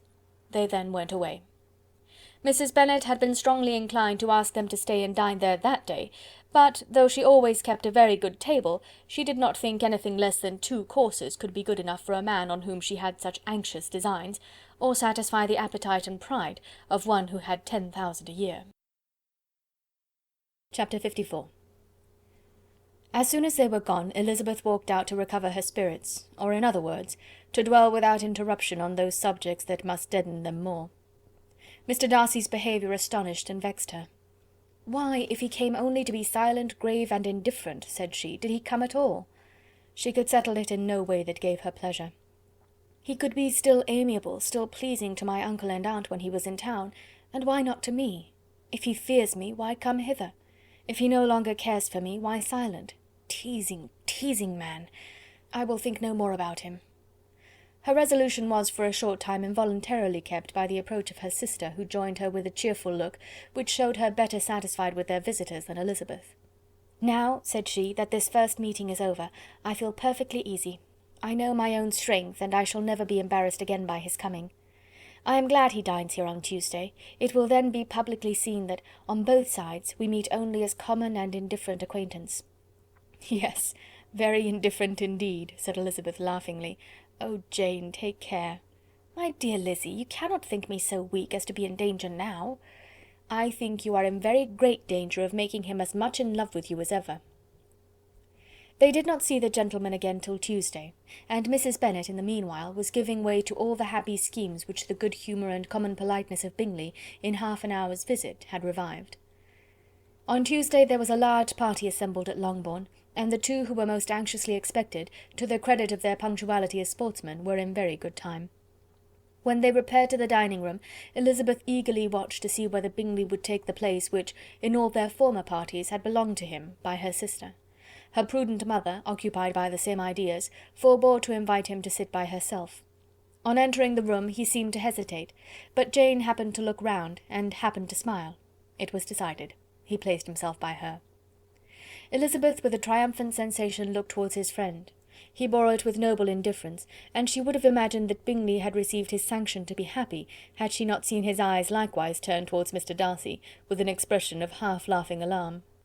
His behaviour to her sister was such, during dinner-time, as showed an admiration of her, which, though more guarded than formerly, persuaded Elizabeth that if left wholly to himself, Jane's happiness and his own would be speedily secured. Though she dared not depend upon the consequence, she yet received pleasure from observing his behaviour. It gave her all the animation that her spirits could boast, for she was in no cheerful humour. Mr. Darcy was almost as far from her as the table could divide them. He was on one side of her mother. She knew how little such a situation would give pleasure to either, or to make either appear to advantage. She was not near enough to hear any of their discourse, but she could see how seldom they spoke to each other, and how formal and cold was their manner whenever they did. Her mother's ungraciousness made the sense of what they owed him more painful to Elizabeth's mind, and she would at times have given anything to be privileged to tell him that his kindness was neither unknown nor unfelt by the whole of the family. She was in hopes that the evening would afford some opportunity of bringing them together, that the whole of the visit would not pass away without enabling them to enter into something more of conversation than the mere ceremonious salutation attending his entrance. Anxious and uneasy, the period which passed in the drawing-room before the gentlemen came was wearisome and dull to a degree that almost made her uncivil. She looked forward to their entrance as the point on which all her chance of pleasure for the evening must depend. "If he does not come to me then," said she, "I shall give him up for ever." The gentleman came, and she thought he looked as if he would have answered her hopes, but alas! the ladies had crowded round the table, where Miss Bennet was making tea, and Elizabeth pouring out the coffee, in so close a confederacy that there was not a single vacancy near her which would admit of a chair. And on the gentleman's approaching, one of the girls moved closer to her than ever, and said in a whisper, "The men shan't come and part us, I am determined. We want none of them, do we?" Darcy had walked away to another part of the room. She followed him with her eyes, envied everyone to whom he spoke, had scarcely patience enough to help anybody to coffee, and then was enraged against herself for being so silly. A man who has once been refused! How could I ever be foolish enough to expect a renewal of his love? Is there one among the sex who would not protest against such a weakness as a second proposal to the same woman? There is no indignity so abhorrent to their feelings. She was a little revived, however, by his bringing back his coffee cup himself, and she seized the opportunity of saying, "Is your sister at Pemberley still?" "Yes, she will remain there till Christmas." "And quite alone? Have all her friends left her?" "Mrs. Annesley is with her. The others have gone on to Scarborough these 3 weeks." She could think of nothing more to say, but if he wished to converse with her, he might have better success. He stood by her, however, for some minutes in silence, and at last, on the young lady's whispering to Elizabeth again, he walked away. When the tea things were removed and the card tables placed, the ladies all rose, and Elizabeth was then hoping to be soon joined by him, when all her views were overthrown by seeing him fall a victim to her mother's rapacity for whist players, and in a few moments after seated with the rest of the party. She now lost every expectation of pleasure. They were confined for the evening at different tables, and she had nothing to hope but that his eyes were so often turned towards her side of the room as to make him play as unsuccessfully as herself. Mrs. Bennet had designed to keep the 2 Netherfield gentlemen to supper, but their carriage was unluckily ordered before any of the others, and she had no opportunity of detaining them. "Well, girls," said she, as soon as they were left to themselves, "what say you to the day? I think everything has passed off uncommonly well, I assure you. The dinner was as well dressed as any I ever saw.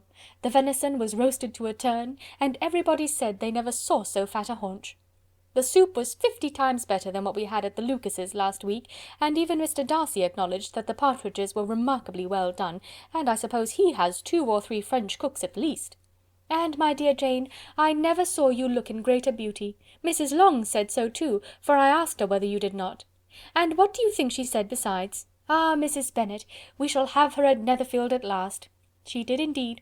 I do think Mrs. Long is as good a creature as ever lived, and her nieces are very pretty behaved girls, and not at all handsome. I like them prodigiously." Mrs. Bennet, in short, was in very great spirits. She had seen enough of Bingley's behaviour to Jane to be convinced that she would get him at last, and her expectations of advantage to her family, when in a happy humour, were so far beyond reason, that she was quite disappointed in not seeing him there again the next day to make his proposals. "It has been a very agreeable day," said Miss Bennet to Elizabeth. "The party seemed so well selected, so suitable one with the other. I hope we may often meet again." Elizabeth smiled. "Lizzy, you must not do so. You must not suspect me. It mortifies me. I assure you that I have now learnt to enjoy his conversation as an agreeable and sensible young man, without having a wish beyond it. I am perfectly satisfied, from what his manners now are, that he never had any design of engaging my affection. It is only that he is blessed with greater sweetness of address, and a stronger desire of generally pleasing, than any other man." "You are very cruel," said her sister. "You will not let me smile, and are provoking me to it every moment." "How hard it is in some cases to be believed!" "And how impossible in others." "But why should you wish to persuade me that I feel more than I acknowledge?" "That is a question which I hardly know how to answer. We all love to instruct, though we can teach only what is not worth knowing. Forgive me, and if you persist in indifference, do not make me your confidant." Chapter 55. A few days after this visit Mr. Bingley called again, and alone. His friend had left him that morning for London, but was to return home in 10 days' time. He sat with them above an hour, and was in remarkably good spirits. Mrs. Bennet invited him to dine with them, but, with many expressions of concern, he confessed himself engaged elsewhere. "Next time you call," said she, "I hope we shall be more lucky." He should be particularly happy at any time, etc., etc., and if she would give him leave, would take an early opportunity of waiting on them. "Can you come to-morrow?" Yes, he had no engagement at all for to-morrow, and her invitation was accepted with alacrity. He came, and in such very good time, that the ladies were none of them dressed. In ran Mrs. Bennet to her daughter's room, in her dressing gown, and with her hair half finished, crying out, "My dear Jane, make haste and hurry down! He is come! Mr. Bingley is come! He is indeed! Make haste, make haste! Here, Sarah, come to Miss Bennet this moment, and help her on with her gown. Never mind Miss Lizzie's hair."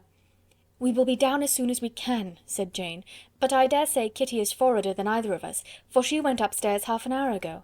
"Oh, hang Kitty! What has she to do with it? Come, be quick, be quick! Where is your sash, my dear?" But when her mother was gone, Jane would not be prevailed on to go down without one of her sisters. The same anxiety to get them by themselves was visible again in the evening. After tea Mr. Bennet retired to the library, as was his custom, and Mary went upstairs to her instrument. Two obstacles of the five being thus removed, Mrs. Bennet sat looking and winking at Elizabeth and Catherine for a considerable time, without making any impression on them. Elizabeth would not observe her, and when at last Kitty did, she very innocently said, "What is the matter, mamma? What do you keep winking at me for? What am I to do?" "Nothing, child, nothing. I did not wink at you." She then sat still 5 minutes longer, but unable to waste such a precious occasion, she suddenly got up, and saying to Kitty, "Come here, my love, I want to speak to you," took her out of the room. Jane instantly gave a look at Elizabeth which spoke her distress at such premeditation, and her entreaty that she would not give in to it. In a few minutes Mrs. Bennet half opened the door and called out, "Lizzie, my dear, I want to speak with you." Elizabeth was forced to go. "We may as well leave them by themselves, you know," said her mother as soon as she was in the hall. "Kitty and I are going upstairs to sit in my dressing-room." Elizabeth made no attempt to reason with her mother, but remained quietly in the hall till she and Kitty were out of sight, then returned into the drawing-room. Mrs. Bennet's schemes for this day were ineffectual. Bingley was everything that was charming except the professed lover of her daughter. His ease and cheerfulness rendered him a most agreeable addition to their evening party, and he bore with the ill-judged officiousness of the mother, and heard all her silly remarks with a forbearance and command of countenance particularly grateful to the daughter. He scarcely needed an invitation to stay to supper, and before he went away an engagement was formed, chiefly through his own and Mrs. Bennet's means, for his coming next morning to shoot with her husband. After this day, Jane said no more of her indifference. Not a word passed between the sisters concerning Bingley, but Elizabeth went to bed in the happy belief that all must speedily be concluded, unless Mr. Darcy returned within the stated time. Seriously, however, she felt tolerably persuaded that all this must have taken place with that gentleman's concurrence. Bingley was punctual to his appointment, and he and Mr. Bennet spent the morning together, as had been agreed on. The latter was much more agreeable than his companion expected. There was nothing of presumption or folly in Bingley that could provoke his ridicule or disgust him into silence, and he was more communicative and less eccentric than the other had ever seen him. Bingley, of course, returned with him to dinner, and in the evening Mrs. Bennet's invention was again at work to get everybody away from him and her daughter. Elizabeth, who had a letter to write, went into the breakfast-room for that purpose soon after tea, for as the others were all going to sit down to cards, she could not be wanted to counteract her mother's schemes. But on returning to the drawing-room, when her letter was finished, she saw, to her infinite surprise, there was reason to fear that her mother had been too ingenious for her. On opening the door she perceived her sister and Bingley standing together over the hearth, as if engaged in earnest conversation, and had this led to no suspicion, the faces of both, as they hastily turned round and moved away from each other, would have told it all. Their situation was awkward enough, but hers, she thought, was still worse. Not a syllable was uttered by either, and Elizabeth was on the point of going away again, when Bingley, who as well as the other had sat down, suddenly rose, and whispering a few words to her sister, ran out of the room. Jane could have no reserves from Elizabeth where confidence would give pleasure, and instantly embracing her, acknowledged with the liveliest emotion that she was the happiest creature in the world. "'Tis too much," she added, "by far too much. I do not deserve it. Oh, why is not everybody as happy?" Elizabeth's congratulations were given with a sincerity, a warmth, a delight, which words could but poorly express. Every sentence of kindness was a fresh source of happiness to Jane, but she would not allow herself to stay with her sister, or say half that remained to be said for the present. "I must go instantly to my mother," she cried. "I would not on any account trifle with her affectionate solicitude, or allow her to hear it from any one but myself. He is gone to my father already.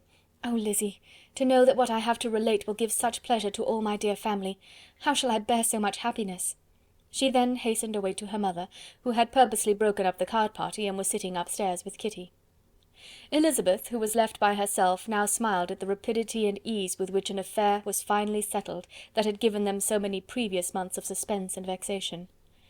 "And this," said she, "is the end of all his friends' anxious circumspection, of all his sister's falsehood and contrivance, the happiest, wisest, most reasonable end."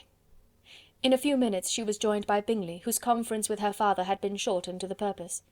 "Where is your sister?" he said hastily, as he opened the door. "With my mother upstairs. She will be down in a moment, I dare say."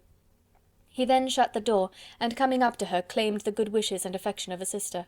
Elizabeth honestly and heartily expressed her delight in the prospect of their relationship. They shook hands with great cordiality, and then, till her sister came down, she had to listen to all he had to say of his own happiness and of Jane's perfections, and in spite of his being a lover, Elizabeth really believed all his expectations of felicity to be rationally founded, because they had for basis the excellent understanding and super-excellent disposition of Jane, and a general similarity of feeling and taste between her and himself. It was an evening of no common delight to them all. The satisfaction of Miss Bennet's mind gave a glow of such sweet animation to her face as made her look handsomer than ever. Kitty simpered and smiled, and hoped her turn was coming soon. Mrs. Bennet could not give her consent or speak her approbation in terms warm enough to satisfy her feelings, though she talked to Bingley of nothing else for half an hour, and when Mr. Bennet joined them at supper, his voice and manner plainly showed how really happy he was.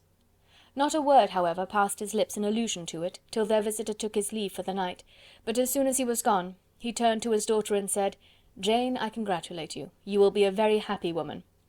Jane went to him instantly, kissed him, and thanked him for his goodness. "You are a good girl," he replied, "and I have great pleasure in thinking you will be so happily settled. I have not a doubt of your doing very well together.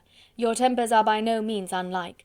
You are each of you so complying, that nothing will ever be resolved on, so easy that every servant will cheat you, and so generous that you will always exceed your income." "I hope not so. Imprudence or thoughtlessness in money matters would be unpardonable in me." "Exceed their income! My dear Mr. Bennet," cried his wife, "what are you talking of? Why, he has 4,000 or 5,000 a year, and very likely more." Then addressing her daughter, "Oh, my dear, dear Jane, I am so happy! I am sure I shan't get a wink of sleep all night. I knew how it would be. I always said it must be so at last. I was sure you could not be so beautiful for nothing. I remember, as soon as ever I saw him, when he first came into Hertfordshire last year, I thought how likely it was that you should come together. Oh, he is the handsomest young man that ever was seen." Wickham, Lydia were all forgotten. Jane was beyond competition her favourite child. At that moment she cared for no other. Her younger sisters soon began to make interest with her for objects of happiness which she might in future be able to dispense. Mary petitioned for the use of the library at Netherfield, and Kitty begged very hard for a few balls there every winter. Bingley from this time was of course a daily visitor at Longbourn, coming frequently before breakfast, and always remaining till after supper, unless when some barbarous neighbour, who could not be enough detested, had given him an invitation to dinner which he thought himself obliged to accept. Elizabeth had now but little time for conversation with her sister, for while he was present, Jane had no attention to bestow on anyone else, but she found herself considerably useful to both of them in those hours of separation that must sometimes occur. In the absence of Jane, he always attached himself to Elizabeth for the pleasure of talking of her, and when Bingley was gone, Jane constantly sought the same means of relief. "He has made me so happy," said she one evening, "by telling me that he was totally ignorant of my being in town last spring. I had not believed it possible." "I suspected as much," replied Elizabeth, "but how did he account for it?" "It must have been his sister's doing. They were certainly no friends to his acquaintance with me, which I cannot wonder at, since he might have chosen so much more advantageously in many respects. But when they see, as I trust they will, that their brother is happy with me, they will learn to be contented, and we shall be on good terms again, though we can never be what we once were to each other." "That is the most unforgiving speech," said Elizabeth, "that I ever heard you utter. Good girl! It would vex me indeed to see you again the dupe of Miss Bingley's pretended regard." "Would you believe it, Lizzy, that when he went to town last November he really loved me, and nothing but a persuasion of my being indifferent would have prevented his coming down again?" "He made a little mistake, to be sure, but it is to the credit of his modesty." This, naturally, introduced a panegyric from Jane on his diffidence, and the little value he put on his own good qualities. Elizabeth was pleased to find that he had not betrayed the interference of his friend, for though Jane had the most generous and forgiving heart in the world, she knew it was a circumstance which must prejudice her against him. "I am certainly the most fortunate creature that ever existed," cried Jane. "Oh, Lizzy, why am I thus singled from my family and blessed above them all? If I could but see you as happy, if there were but such another man for you! If you were to give me 40 such men, I never could be so happy as you. Till I have your disposition, your goodness, I never can have your happiness. No, no, let me shift for myself, and perhaps, if I have very good luck, I may meet with another Mr. Collins in time." The situation of affairs in the Longbourn family could not long be a secret. Mrs. Bennet was privileged to whisper it to Mrs. Phillips, and she ventured, without any permission, to do the same by all her neighbours in Meryton. The Bennets were speedily pronounced to be the luckiest family in the world, though only a few weeks before, when Lydia had first run away, they had been generally proved to be marked out for misfortune. Chapter 56. One morning, about a week after Bingley's engagement with Jane had been formed, as he and the females of the family were sitting together in the dining-room, their attention was suddenly drawn to the window by the sound of a carriage, and they perceived a chaise and four driving up the lawn. It was too early in the morning for visitors, and besides the equipage did not answer to that of any of their neighbours. The horses were post, and neither the carriage nor the livery of the servant who preceded it were familiar to them. As it was certain, however, that somebody was coming, Bingley instantly prevailed on Miss Bennet to avoid the confinement of such an intrusion, and walk away with him into the shrubbery. They both set off, and the conjectures of the remaining three continued, though with little satisfaction, till the door was thrown open, and their visitor entered. It was Lady Catherine de Bourgh. They were, of course, all intending to be surprised, but their astonishment was beyond their expectation, and on the part of Mrs. Bennet and Kitty, though she was perfectly unknown to them, even inferior to what Elizabeth felt. She entered the room with an air more than usually ungracious, made no other reply to Elizabeth's salutation than a slight inclination of the head, and sat down without saying a word. Elizabeth had mentioned her name to her mother on her ladyship's entrance, though no request of introduction had been made. Mrs. Bennet, all amazement, though flattered by having a guest of such high importance, received her with the utmost politeness. After sitting for a moment in silence, she said very stiffly to Elizabeth, "I hope you are well, Miss Bennet. That lady, I suppose, is your mother?" Elizabeth replied very concisely that she was. "And that, I suppose, is one of your sisters?" "Yes, madam," said Mrs. Bennet, delighted to speak to a Lady Catherine. "She is my youngest girl but one. My youngest of all is lately married, and my eldest is somewhere about the grounds walking with a young man who, I believe, will soon become a part of the family." "You have a very small park here," returned Lady Catherine after a short silence. "It is nothing in comparison of Rosings, my lady, I dare say, but I assure you it is much larger than Sir William Lucas's." "This must be a most inconvenient sitting-room for the evening, in summer. The windows are full west." Mrs. Bennet assured her that they never sat there after dinner, and then added, "May I take the liberty of asking your ladyship whether you left Mr. and Mrs. Collins well?" "Yes, very well. I saw them the night before last." Elizabeth now expected that she would produce a letter for her from Charlotte, as it seemed the only probable motive for her calling, but no letter appeared, and she was completely puzzled. Mrs. Bennet, with great civility, begged her ladyship to take some refreshment, but Lady Catherine very resolutely, and not very politely, declined eating anything, and then, rising up, said to Elizabeth, "Miss Bennet, there seemed to be a prettyish kind of a little wilderness on one side of your lawn. I should be glad to take a turn in it, if you will favour me with your company." "Go, my dear," cried her mother, "and show her ladyship about the different walks. I think she will be pleased with the Hermitage." Elizabeth obeyed, and running into her own room for her parasol, attended her noble guest downstairs. As they passed through the hall, Lady Catherine opened the doors into the dining parlour and drawing room, and pronouncing them, after a short survey, to be decent-looking rooms, walked on. Her carriage remained at the door, and Elizabeth saw that her waiting-woman was in it. They proceeded in silence along the gravel walk that led to the copse. Elizabeth was determined to make no effort for conversation with the woman who was now more than usually insolent and disagreeable. "How could I ever think her like her nephew?" said she, as she looked her in her face. As soon as they entered the copse, Lady Catherine began in the following manner. "You can be at no loss, Miss Bennet, to understand the reason of my journey hither. Your own heart, your own conscience must tell you why I come." Elizabeth looked with unaffected astonishment. "Indeed you are mistaken, madam.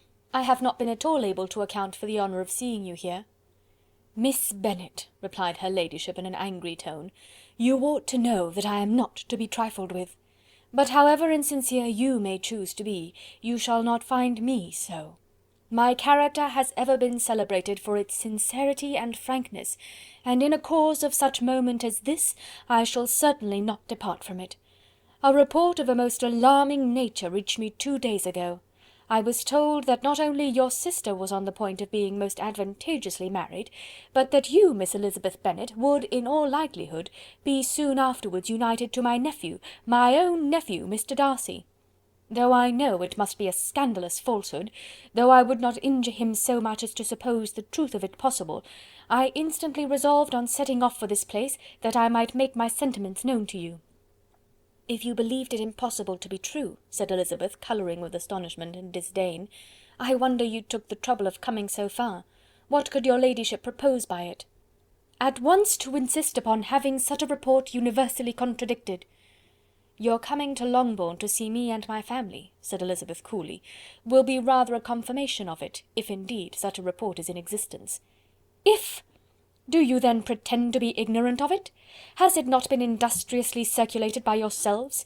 Do you not know that such a report is spread abroad?" "I never heard that it was." "And can you likewise declare that there is no foundation for it?" "I do not pretend to possess equal frankness with your ladyship. You may ask questions which I shall not choose to answer." "This is not to be borne. Miss Bennet, I insist on being satisfied. Has my nephew made you an offer of marriage?" "Your ladyship has declared it to be impossible." "It ought to be so, it must be so, while he retains the use of his reason. But your arts and allurements may, in a moment of infatuation, have made him forget what he owes to himself and to all his family.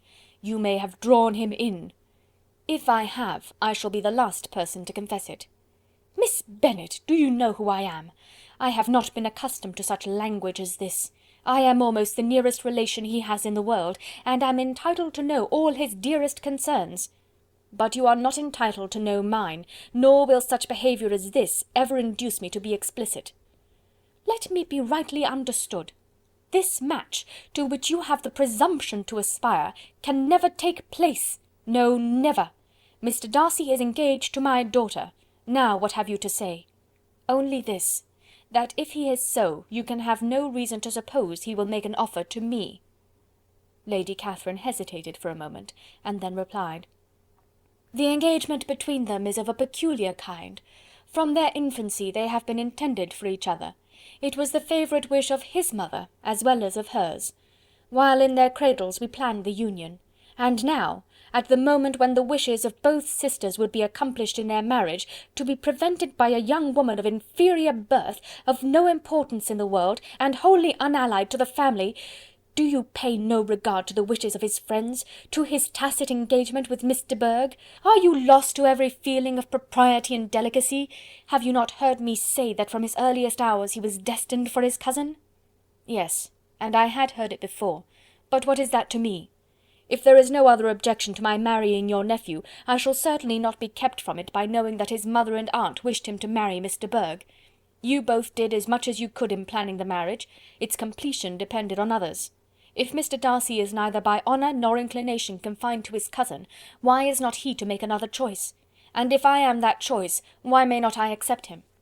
"Because honour, decorum, prudence, nay, interest, forbid it. Yes, Miss Bennet, interest. For do not expect to be noticed by his family or friends if you wilfully act against the inclinations of all. You will be censured, slighted, and despised by every one connected with him. Your alliance will be a disgrace.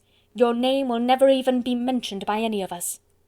"These are heavy misfortunes," replied Elizabeth, "but the wife of Mr. Darcy must have such extraordinary sources of happiness necessarily attached to her situation, that she could, upon the whole, have no cause to repine." "Obstinate, headstrong girl! I am ashamed of you. Is this your gratitude for my attentions to you last spring? Is nothing due to me on that score? Let us sit down. You are to understand, Miss Bennet, that I came here with the determined resolution of carrying my purpose, nor will I be dissuaded from it. I have not been used to submit to any person's whims. I have not been in the habit of brooking disappointment." That will make your ladyship's situation at present more pitiable, but it will have no effect on me." "I will not be interrupted. Hear me in silence. My daughter and my nephew are formed for each other. They are descended, on the maternal side, from the same noble line, and on the father's, from respectable, honourable, and ancient, though untitled families. Their fortune on both sides is splendid. They are destined for each other by the voice of every member of their respective houses, and what is to divide them? The upstart pretensions of a young woman without family, connections, or fortune? Is this to be endured? But it must not, shall not be. If you were sensible of your own good, you would not wish to quit the sphere in which you have been brought up. In marrying your nephew, I should not consider myself as quitting that sphere. He is a gentleman, I am a gentleman's daughter. So far we are equal. True. You are a gentleman's daughter, but who was your mother? Who are your uncles and aunts? Do not imagine me ignorant of their condition." "Whatever my connections may be," said Elizabeth, "if your nephew does not object to them, they can be nothing to you. Tell me once and for all, are you engaged to him?" Though Elizabeth would not, for the mere purpose of obliging Lady Catherine, have answered this question, she could not but say, after a moment's deliberation, "I am not." Lady Catherine seemed pleased. "And will you promise me never to enter into such an engagement?" "I will make no promise of the kind." "Miss Bennet, I am shocked and astonished. I expected to find a more reasonable young woman. But do not deceive yourself into a belief that I will never recede. I shall not go away until you have given me the assurance I require. And I certainly never shall give it. I am not to be intimidated into anything so wholly unreasonable. Your ladyship wants Mr. Darcy to marry your daughter, but would my giving you the wished-for promise make their marriage at all more probable? Supposing him to be attached to me, would my refusing to accept his hand make him wish to bestow it on his cousin? Allow me to say, Lady Catherine, that the arguments with which you have supported this extraordinary application have been as frivolous as the application was ill-judged. You have widely mistaken my character, if you think I can be worked on by such persuasions as these. How far your nephew might approve of your interference in his affairs I cannot tell, but you have certainly no right to concern yourself in mine. I must beg, therefore, to be importuned no farther on the subject." "Not so hasty, if you please. I have by no means done. To all the objections I have already urged, I have still another to add. I am no stranger to the particulars of your youngest sister's infamous elopement. I know it all, that the young man's marrying her was a patched-up business at the expense of your father and uncles. And is such a girl to be my nephew's sister? Is her husband, is the son of his late father's steward, to be his brother? Heaven and earth! Of what are you thinking? Are the shades of Pemberley to be thus polluted?" "You can now have nothing further to say," she resentfully answered. "You have insulted me in every possible method. I must beg you to return to the house." And she rose as she spoke.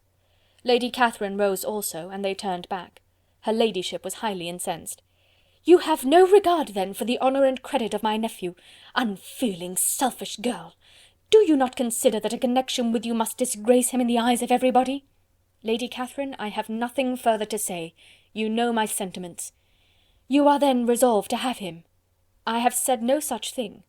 I am only resolved to act in that manner which will, in my own opinion, constitute my happiness, without reference to you, or to any person so wholly unconnected with me." "It is well.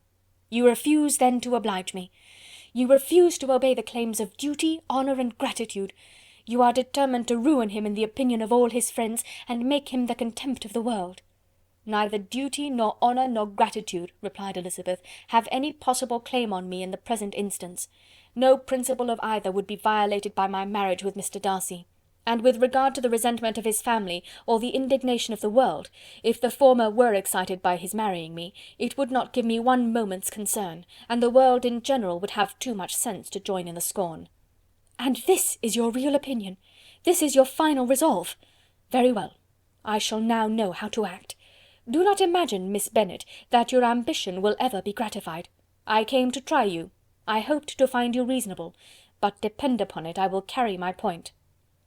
In this manner Lady Catherine talked on, till they were at the door of the carriage, when, turning hastily around, she added, "I take no leave of you, Miss Bennet. I send no compliments to your mother. You deserve no such attention. I am most seriously displeased." Elizabeth made no answer, and without attempting to persuade her ladyship to return into the house, walked quietly into it herself. She heard the carriage drive away as she proceeded upstairs. Her mother impatiently met her at the door of the dressing-room, to ask why Lady Catherine would not come in again and rest herself. "She did not choose it," said her daughter. "She would go." "She is a very fine-looking woman, and her calling here was prodigiously civil, for she only came, I suppose, to tell us the Collinses were well. She is on her road somewhere, I dare say, and so, passing through Meryton, thought she might as well call on you. I suppose she had nothing particular to say to you, Lizzy?" Elizabeth was forced to give into a little falsehood here, for to acknowledge the substance of their conversation was impossible. Chapter 57. The discomposure of spirits which this extraordinary visit threw Elizabeth into could not be easily overcome, nor could she for many hours learn to think of it less than incessantly. Lady Catherine, it appeared, had actually taken the trouble of this journey from Rosings for the sole purpose of breaking off her supposed engagement with Mr. Darcy. It was a rational scheme, to be sure, but from what the report of their engagement could originate, Elizabeth was at a loss to imagine, till she recollected that his being the intimate friend of Bingley, and her being the sister of Jane, was enough, at a time when the expectation of one wedding made everybody eager for another, to supply the idea. She had not herself forgotten to feel that the marriage of her sister must bring them more frequently together, and her neighbours at Lucas Lodge, therefore, for through their communication with the Collinses the report, she concluded, had reached Lady Catherine, had only set that down as almost certain and immediate, which she had looked forward to as possible at some future time. In revolving Lady Catherine's expectations, however, she could not help feeling some uneasiness as to the possible consequence of her persisting in this interference. From what she had said of her resolution to prevent their marriage, it occurred to Elizabeth that she must meditate an application to her nephew, and how he might take a similar representation of the evils attached to a connection with her, she dared not pronounce. She knew not the exact degree of his affection for his aunt, or his dependence on her judgment, but it was natural to suppose that he thought much higher of her ladyship than she could do, and it was certain that, in enumerating the miseries of the marriage with one whose immediate connections were so unequal to his own, his aunt would address him on his weakest side. With his notions of dignity he would probably feel that the arguments, which to Elizabeth had appeared weak and ridiculous, contained much good sense and solid reasoning. If he had been wavering before as to what he should do, which had often seemed likely, the advice and entreaty of so near a relation might settle every doubt, and determine him at once to be as happy as dignity unblemished could make him. In that case he would return no more. Lady Catherine might see him in her way through town, and his engagement to Bingley of coming again to Netherfield must give way. If, therefore, an excuse for not keeping his promise should come to his friend within a few days, she added, I shall know how to understand it. I shall then give over every expectation, every wish of his constancy. If he is satisfied with only regretting me, when he might have obtained my affections and hand, I shall soon cease to regret him at all. The surprise of the rest of the family on hearing who their visitor had been was very great, but they obligingly satisfied it with the same kind of supposition which had appeased Mrs. Bennet's curiosity, and Elizabeth was spared from much teasing on the subject. The next morning, as she was going downstairs, she was met by her father, who came out of his library with the letter in his hand. "Lizzy," said he, "I was going to look for you. Come into my room." She followed him thither, and her curiosity to know what he had to tell her was heightened by the supposition of its being in some manner connected with the letter he held. It suddenly struck her that it might be from Lady Catherine, and she anticipated with dismay all the consequent explanations. She followed her father to the fireplace, and they both sat down. He then said, "I have received a letter this morning that has astonished me exceedingly. As it principally concerns yourself, you ought to know its contents. I did not know before that I had 2 daughters on the brink of matrimony. Let me congratulate you on a very important conquest." The colour now rushed into Elizabeth's cheeks in the instantaneous conviction of its being a letter from the nephew instead of the aunt, and she was undetermined whether most to be pleased that he had explained himself at all, or offended that his letter was not rather addressed to herself, when her father continued, "You look conscious. Young ladies have great penetration in such matters as these, but I think I may defy even your sagacity to discover the name of your admirer. This letter is from Mr. Collins." "From Mr. Collins? And what can he have to say?" "Something very much to the purpose, of course. He begins with congratulations on the approaching nuptials of my eldest daughter, of which, it seems, he has been told by some of the good-natured gossiping Lucases. I shall not sport with your impatience by reading what he says on that point. What relates to yourself is as follows. Having thus offered you the sincere congratulations of Mrs. Collins and myself on this happy event, let me now add a short hint on the subject of another, of which we have been advertised by the same authority. Your daughter Elizabeth, it is presumed, will not long bear the name of Bennet after her elder sister has resigned it, and the chosen partner of her fate may be reasonably looked up to as one of the most illustrious personages in this land.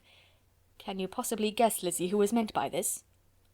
This young gentleman is blessed in a peculiar way with everything the heart of mortal can most desire: splendid property, noble kindred, and extensive patronage.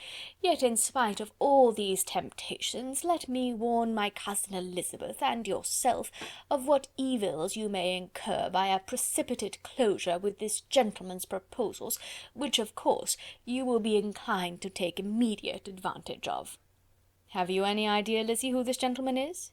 But now it comes out. My motive for cautioning you is as follows.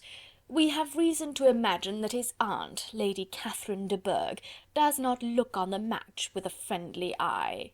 Mr. Darcy, you see, is the man. Now, Lizzy, I think I have surprised you. Could he or the Lucases have pitched on any man within the circle of our acquaintance, whose name would have given the lie more effectually to what they related? Mr. Darcy, who never looks at any woman but to see a blemish, and who probably never looked at you in his life. It is admirable." Elizabeth tried to join in her father's pleasantry, but could only force one most reluctant smile. Never had his wit been directed in a manner so little agreeable to her. "Are you not diverted?" "Oh, yes, pray read on."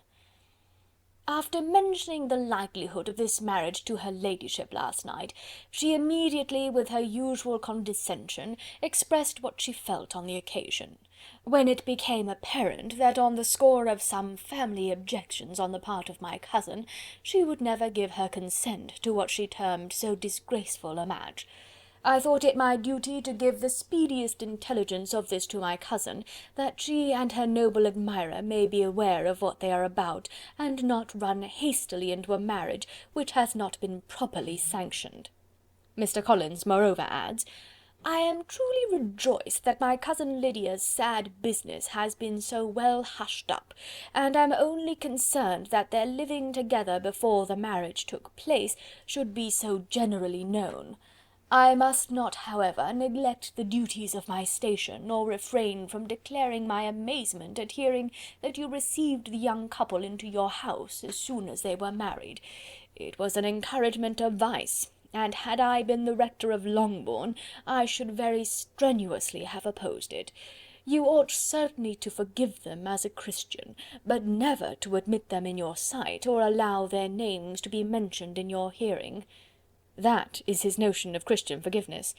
The rest of his letter is only about his dear Charlotte's situation, and his expectation of a young olive branch. But, Lizzy, you look as if you did not enjoy it. You are not going to be missish, I hope, and pretend to be affronted at an idle report. For what do we live but to make sport for our neighbours, and laugh at them in our turn? "Oh," cried Elizabeth, "I am excessively diverted, but it is so strange." "Yes, that is what makes it amusing. Had they fixed on any other man it would have been nothing, but his perfect indifference and your pointed dislike make it so delightfully absurd. Much as I abominate writing, I would not give up Mr. Collins's correspondence for any consideration. Nay, when I read a letter of his, I cannot help giving him the preference even over Wickham, much as I value the impudence and hypocrisy of my son-in-law. And pray, Lizzy, what said Lady Catherine about this report? Did she call to refuse her consent?" To this question his daughter replied only with a laugh, and as it had been asked without the least suspicion, she was not distressed by his repeating it. Elizabeth had never been more at a loss to make her feelings appear what they were not. It was necessary to laugh, when she would rather have cried. Her father had most cruelly mortified her by what he said of Mr. Darcy's indifference, and she could do nothing but wonder at such a want of penetration, or fear that perhaps, instead of his seeing too little, she might have fancied too much.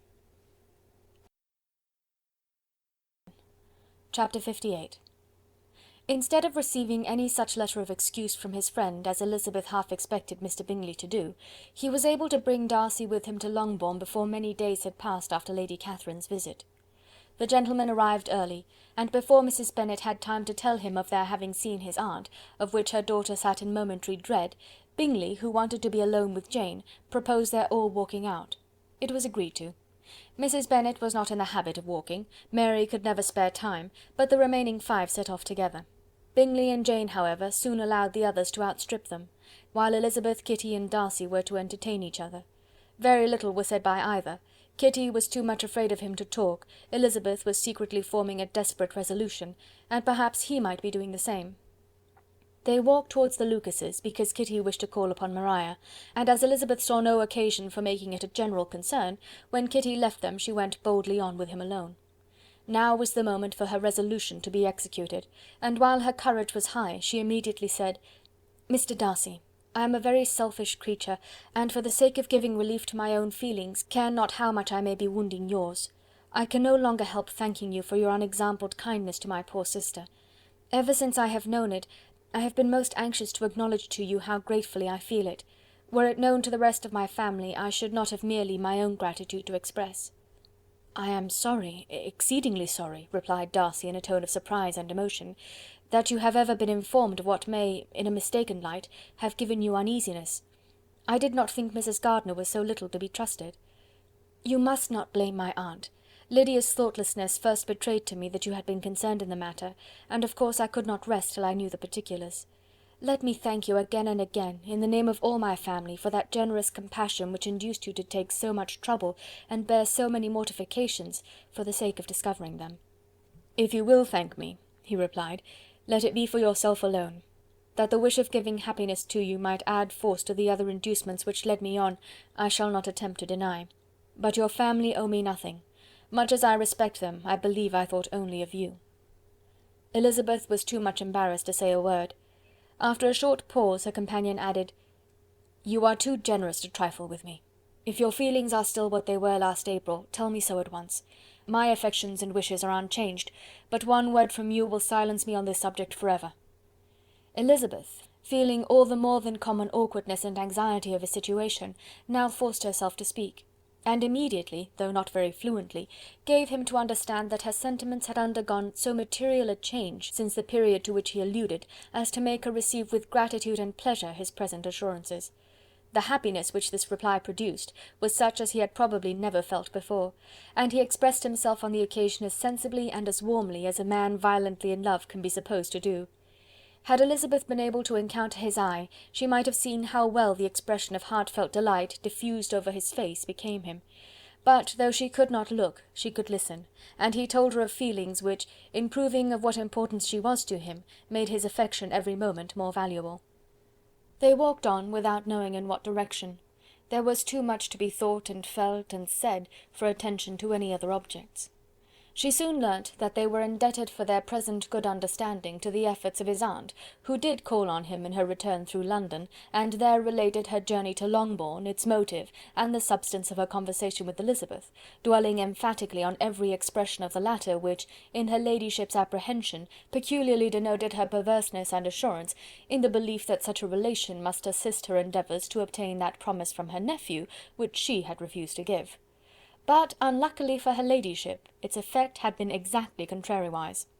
"It taught me to hope," said he, "as I had scarcely ever allowed myself to hope before. I knew enough of your disposition to be certain that, had you been absolutely, irrevocably decided against me, you would have acknowledged it to Lady Catherine frankly and openly." Elizabeth coloured and laughed as she replied, "Yes, you know enough of my frankness to believe me capable of that. After abusing you so abominably to your face, I could have no scruple in abusing you to all your relations. What did you say of me that I did not deserve? For though your accusations were ill-founded, formed on mistaken premises, my behaviour to you at the time had merited the severest reproof. It was unpardonable. I cannot think of it without abhorrence." "We will not quarrel for the greater share of blame annexed to that evening," said Elizabeth. "The conduct of neither, if strictly examined, will be irreproachable. But since then we have both, I hope, improved in civility. I cannot be so easily reconciled to myself. The recollection of what I then said, of my conduct, my manners, my expressions during the whole of it, is now, and has been many months, inexpressibly painful to me. Your reproof, so well applied, I shall never forget. Had you behaved in a more gentlemanlike manner, Those were your words.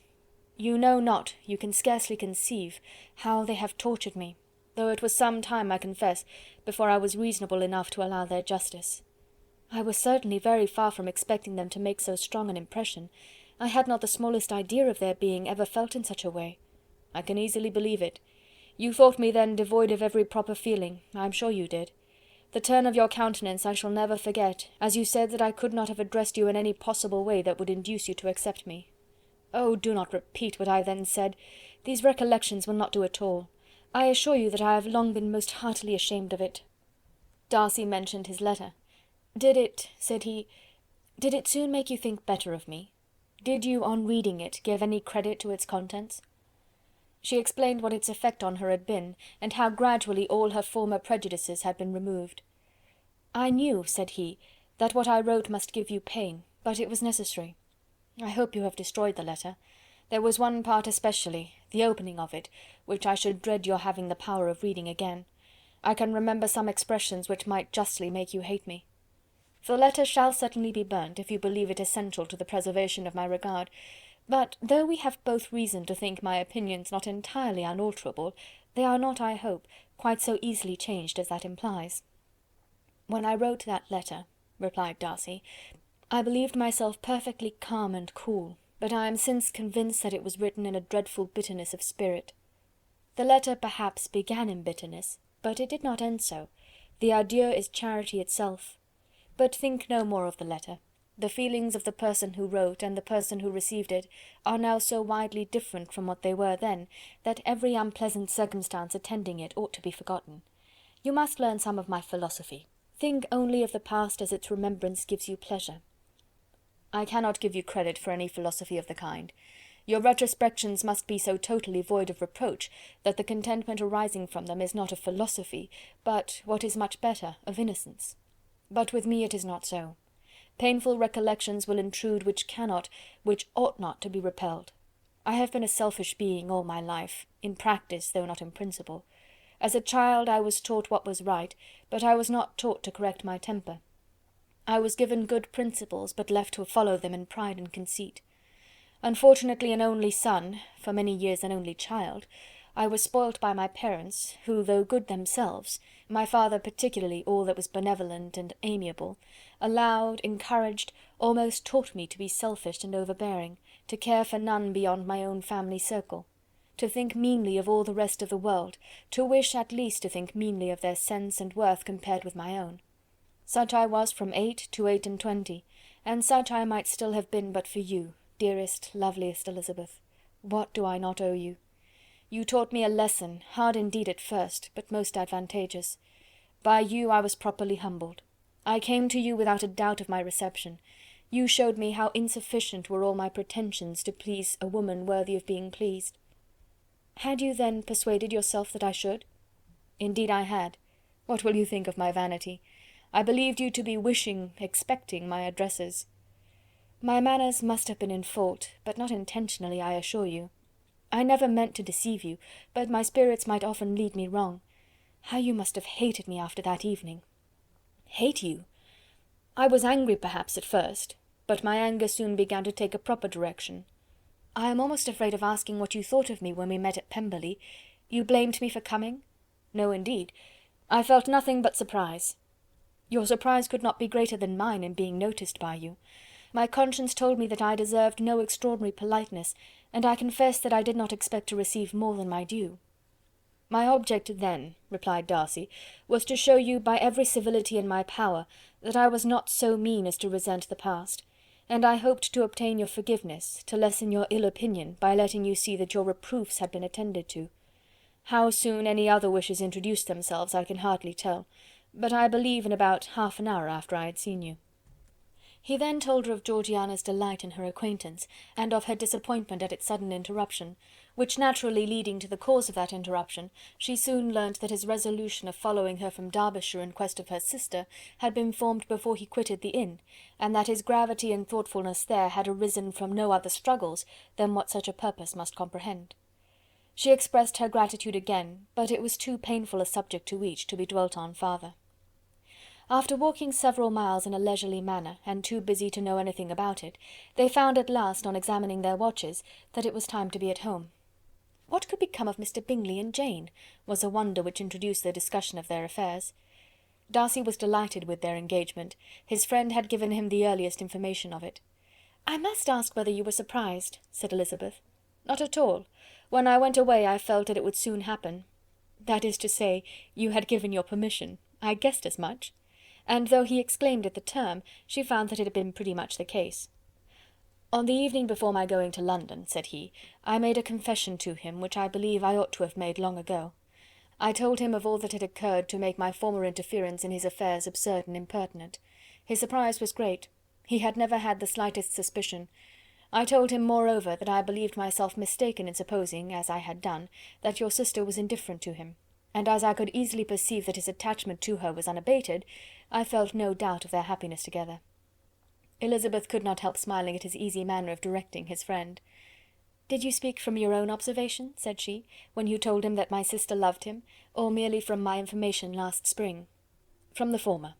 I had narrowly observed her during the 2 visits which I had lately made here, and I was convinced of her affection." "And your assurance of it, I suppose, carried immediate conviction to him?" "It did. Bingley is most unaffectedly modest. His diffidence had prevented his depending on his own judgment in so anxious a case, but his reliance on mine made everything easy. I was obliged to confess one thing, which for a time, and not unjustly, offended him. I could not allow myself to conceal that your sister had been in town 3 months last winter, that I had known it, and purposely kept it from him. He was angry, but his anger, I am persuaded, lasted no longer than he remained in any doubt of your sister's sentiments. He has heartily forgiven me now." Elizabeth longed to observe that Mr. Bingley had been a most delightful friend, so easily guided that his worth was invaluable, but she checked herself. She remembered that he had yet to learn to be laughed at, and it was rather too early to begin. In anticipating the happiness of Bingley, which of course was to be inferior only to his own, he continued the conversation till they reached the house. In the hall they parted. Chapter 59. "My dear Lizzy, where can you have been walking to?" was a question which Elizabeth received from Jane as soon as she entered their room, and from all the others when they sat down to table. She had only to say in reply that they had wandered about till she was beyond her own knowledge. She coloured as she spoke, but neither that nor anything else awakened a suspicion of the truth. The evening passed quietly, unmarked by anything extraordinary. The acknowledged lovers talked and laughed, the unacknowledged were silent. Darcy was not of a disposition in which happiness overflows in mirth, and Elizabeth, agitated and confused, rather knew that she was happy than felt herself to be so, for besides the immediate embarrassment, there were other evils before her. She anticipated what would be felt in the family when her situation became known. She was aware that no one liked him but Jane, and even feared that with the others it was a dislike which not all his fortune and consequence might do away. At night she opened her heart to Jane. Though suspicion was very far from Miss Bennet's general habits, she was absolutely incredulous here. "You're joking, Lizzy! This cannot be! Engaged to Mr. Darcy? No, no, you shall not deceive me. I know it to be impossible. This is a wretched beginning indeed. My sole dependence was on you, and I am sure nobody else will believe me, if you do not. Yet indeed I am in earnest. I speak nothing but the truth. He still loves me, and we are engaged." Jane looked at her doubtingly. "Oh, Lizzy, it cannot be. I know how much you dislike him." "You know nothing of the matter. That is all to be forgot. Perhaps I did not always love him so well as I do now, but in such cases as these a good memory is unpardonable. This is the last time I shall ever remember it myself." Miss Bennet still looked all amazement. Elizabeth again, and more seriously, assured her of its truth. "Good heaven! Can it really be so? Yet now I must believe you," cried Jane. "My dear, dear Lizzy, I do congratulate you, but are you certain? Forgive the question. Are you quite certain that you can be happy with him?" "There can be no doubt of that. It is settled between us already, that we are to be the happiest couple in the world. But are you pleased, Jane? Shall you like to have such a brother?" "Very, very much. Nothing could give either Bingley or myself more delight. But we considered it, we talked of it as impossible. And do you really love him quite well enough? Oh, Lizzy, do anything rather than marry without affection. Are you quite sure that you feel what you ought to do?" "Oh, yes. You will only think I feel more than I ought to do, when I tell you all." "What do you mean?" "Why, I must confess that I love him better than I do Bingley. I am afraid you will be angry." "My dearest sister, now be serious. I want to talk very seriously. Let me know everything that I am to know, without delay. Will you tell me how long you have loved him?" "It has been coming on so gradually that I hardly know when it began. But I believe I must date it from my first seeing his beautiful grounds at Pemberley."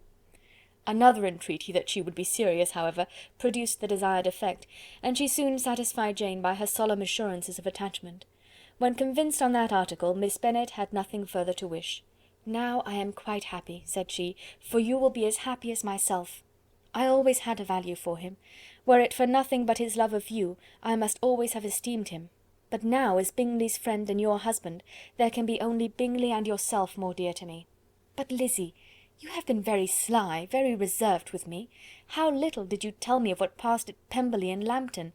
I owe all that I know of it to another, not to you." Elizabeth told her the motives of her secrecy. She had been unwilling to mention Bingley, and the unsettled state of her own feelings had made her equally avoid the name of his friend. But now she would no longer conceal from her his share in Lydia's marriage. All was acknowledged, and half the night spent in conversation. "Good gracious!" cried Mrs. Bennet, as she stood at a window the next morning, "if that disagreeable Mr. Darcy is not coming here again with our dear Bingley! What can he mean by being so tiresome as to always be coming here? I had no notion but he would go a shooting or something or other, and not disturb us with his company.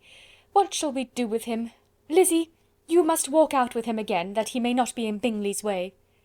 Elizabeth could hardly help laughing at so convenient a proposal, yet was really vexed that her mother should be always giving him such an epithet. As soon as they entered, Bingley looked at her so expressively, and shook hands with such warmth, as left no doubt of his good information, and he soon afterwards said aloud, "Mrs. Bennet, have you no more lanes hereabouts in which Lizzy may lose her way again to-day?" "I advise Mr. Darcy and Lizzy and Kitty," said Mrs. Bennet, "to walk to Oakham Mount this morning. It is a nice long walk, and Mr. Darcy has never seen the view." "It may do very well for the others," replied Mr. Bingley, "but I am sure it will be too much for Kitty. Won't it, Kitty?" Kitty owned that she had rather stay at home. Darcy professed a great curiosity to see the view from the Mount, and Elizabeth silently consented. As she went upstairs to get ready, Mrs. Bennet followed her, saying, "I am quite sorry, Lizzy, that you should be forced to have that disagreeable man all to yourself, but I hope you will not mind it. It is all for Jane's sake, you know. There is no occasion for talking to him, except just now and then, so do not put yourself to inconvenience." During their walk it was resolved that Mr. Bennet's consent should be asked in the course of the evening. Elizabeth reserved to herself the application for her mother's. She could not determine how her mother would take it, sometimes doubting whether all his wealth and grandeur would be enough to overcome her abhorrence of the man. But whether she were violently set against the match, or violently delighted with it, it was certain that her manner would be equally ill adapted to do credit to her sense, and she could no more bear that Mr. Darcy should hear the first raptures of her joy than the first vehemence of her disapprobation. In the evening, soon after Mr. Bennet withdrew to the library, she saw Mr. Darcy rise also and follow him, and her agitation on seeing it was extreme.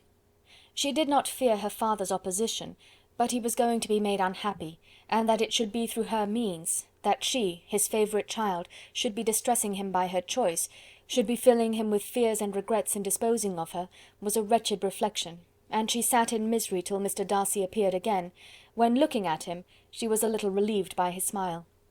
In a few minutes he approached the table where she was sitting with Kitty, and while pretending to admire her work, said in a whisper, "Go to your father, he wants you in the library." She was gone directly. Her father was walking about the room, looking grave and anxious. "Lizzy," said he, "what are you doing? Are you out of your senses to be accepting this man? Have you not always hated him?" How earnestly did she then wish that her former opinions had been more reasonable, her expressions more moderate! It would have spared her from explanations and professions which it was exceedingly awkward to give, but they were now necessary, and she assured him, with some confusion, of her attachment to Mr. Darcy. "Or in other words, you are determined to have him. He is rich, to be sure, and you may have more fine clothes and fine carriages than Jane, but will they make you happy?" "Have you any other objection," said Elizabeth, "than your belief in my indifference?" "None at all. We all know him to be a proud, unpleasant sort of man, but this would be nothing if you really liked him." I do like him," she replied with tears in her eyes. "I love him. Indeed, he has no improper pride. He is perfectly amiable. You do not know what he really is. Then pray do not pain me by speaking of him in such terms." "Lizzy," said her father, "I have given him my consent. He is the kind of man indeed to whom I should never dare refuse anything which he condescended to ask. I now give it to you, if you are resolved on having him. But let me advise you to think better of it. I know your disposition, Lizzy. I know that you could be neither happy nor respectable unless you truly esteemed your husband, unless you looked up to him as a superior. Your lively talents would place you in the greatest danger in an unequal marriage. You could scarcely escape discredit and misery. My child, let me not have the grief of seeing you unable to respect your partner in life. You know not what you are about." Elizabeth, still more affected, was earnest and solemn in her reply, and at length, by repeated assurances that Mr. Darcy was really the object of her choice, by explaining the gradual change which her estimation of him had undergone, relating her absolute certainty that his affection was not the work of a day, but had stood the test of many months' suspense, and enumerating with energy all his good qualities, she did conquer her father's incredulity, and reconcile him to the match. "Well, my dear," said he, when she ceased speaking, "I have no more to say. If this be the case, he deserves you. I could not have parted with you, my Lizzy, to any one less worthy." To complete the favourable impression, she then told what Mr. Darcy had voluntarily done for Lydia. He heard her with astonishment. "This is an evening of wonders indeed. And so Darcy did everything, made up the match, gave the money, paid the fellow's debts, and got him his commission. So much the better. It will save me a world of trouble and economy. Had it been your uncle's doing, I must and would have paid him. But these violent young lovers carry everything their own way. I shall offer to pay him to-morrow. He will rant and storm about his love for you, and there will be an end of the matter." He then recollected her embarrassment a few days before, on his reading Mr. Collins's letter, and after laughing at her some time, allowed her at last to go, saying, as she quitted the room, "If any young men come for Mary or Kitty, send them in, for I am quite at leisure." Elizabeth's mind was now relieved from a very heavy weight, and after half an hour's quiet reflection in her own room, she was able to join the others with tolerable composure. Everything was too recent for gaiety, but the evening passed tranquilly away. There was no longer anything material to be dreaded, and the comfort of ease and familiarity would come in time. When her mother went up to her dressing-room at night, she followed her and made the important communication. Its effect was most extraordinary, for on first hearing it, Mrs. Bennet sat quite still and unable to utter a syllable, nor was it under many, many minutes that she could comprehend what she heard, though not in general backward to credit what was for the advantage of her family, or that came in the shape of a lover to any of them. She began at length to recover, to fidget about in her chair, get up, sit down again, wonder and bless herself. "Good gracious! Lord bless me! Only think! Dear me, Mr. Darcy! Who would have thought it? And is it really true? Oh, my sweetest Lizzy, how rich and how great you will be! What pin money, what jewels, what carriages you will have! Jane's is nothing to it, nothing at all. I am so pleased, so happy! Such a charming man, so handsome, so tall! Oh, my dear Lizzy, pray apologize for my having disliked him so much before. I hope you will overlook it. Dear, dear Lizzy, a house in town, everything that is charming, 3 daughters married, 10,000 a year! Oh Lord, what will become of me? I shall go distracted." This was enough to prove that her approbation need not be doubted, and Elizabeth, rejoicing that such an effusion was heard only by herself, soon went away. But before she had been 3 minutes in her own room, her mother followed her. "My dearest child," she cried, "I can think of nothing else. 10,000 a year, and very likely more. 'Tis as good as a lord. And a special licence. You must and shall be married by a special licence. But, my dearest love, tell me what dish Mr. Darcy is particularly fond of, that I may have it to-morrow." This was a sad omen of what her mother's behaviour to the gentleman himself might be, and Elizabeth found that, though in the certain possession of his warmest affection and secure of her relations' consent, there was still something to be wished for. But the morrow passed off much better than she expected, for Mrs. Bennet luckily stood in such awe of her intended son-in-law, that she ventured not to speak to him, unless it was in her power to offer him any attention or mark her deference for his opinion. Elizabeth had the satisfaction of seeing her father taking pains to get acquainted with him, and Mr. Bennet soon assured her that he was rising every hour in his esteem. "I admire all my 3 sons-in-law highly," said he. "Wickham, perhaps, is my favourite, but I think I shall like your husband quite as well as Jane's." Chapter 60. Elizabeth's spirits soon rising to playfulness again, she wanted Mr. Darcy to account for his ever having fallen in love with her. "How could you begin?" said she. "I can comprehend your going on charmingly, when once you had made a beginning, but what could set you off in the first place?" "I cannot fix the hour, or the spot, or the look, or the words, which laid the foundation. It is too long ago. I was in the middle of it before I knew that I had begun. My beauty you had early withstood, and as for my manners, my behaviour to you was at least always bordering on the uncivil, and I never spoke to you without rather wishing to give you pain than not. Now be sincere. Did you admire me for my impertinence?" "For the liveliness of your mind, I did. You may as well call it impertinence at once. It was very little less. The fact is that you were sick of civility, of deference, of officious attention. You were disgusted with the women who were always speaking and looking and thinking for your approbation alone. I roused and interested you because I was so unlike them. Had you not been really amiable, you would have hated me for it, but in spite of the pains you took to disguise yourself, your feelings were always noble and just, and in your heart you thoroughly despised the persons who so assiduously courted you. There, I have saved you the trouble of accounting for it, and really, all things considered, I begin to think it perfectly reasonable. To be sure, you knew no actual good of me, but nobody thinks of that when they fall in love." "Was there no good in your affectionate behaviour to Jane while she was ill at Netherfield?" "Dearest Jane! Who could have done less for her?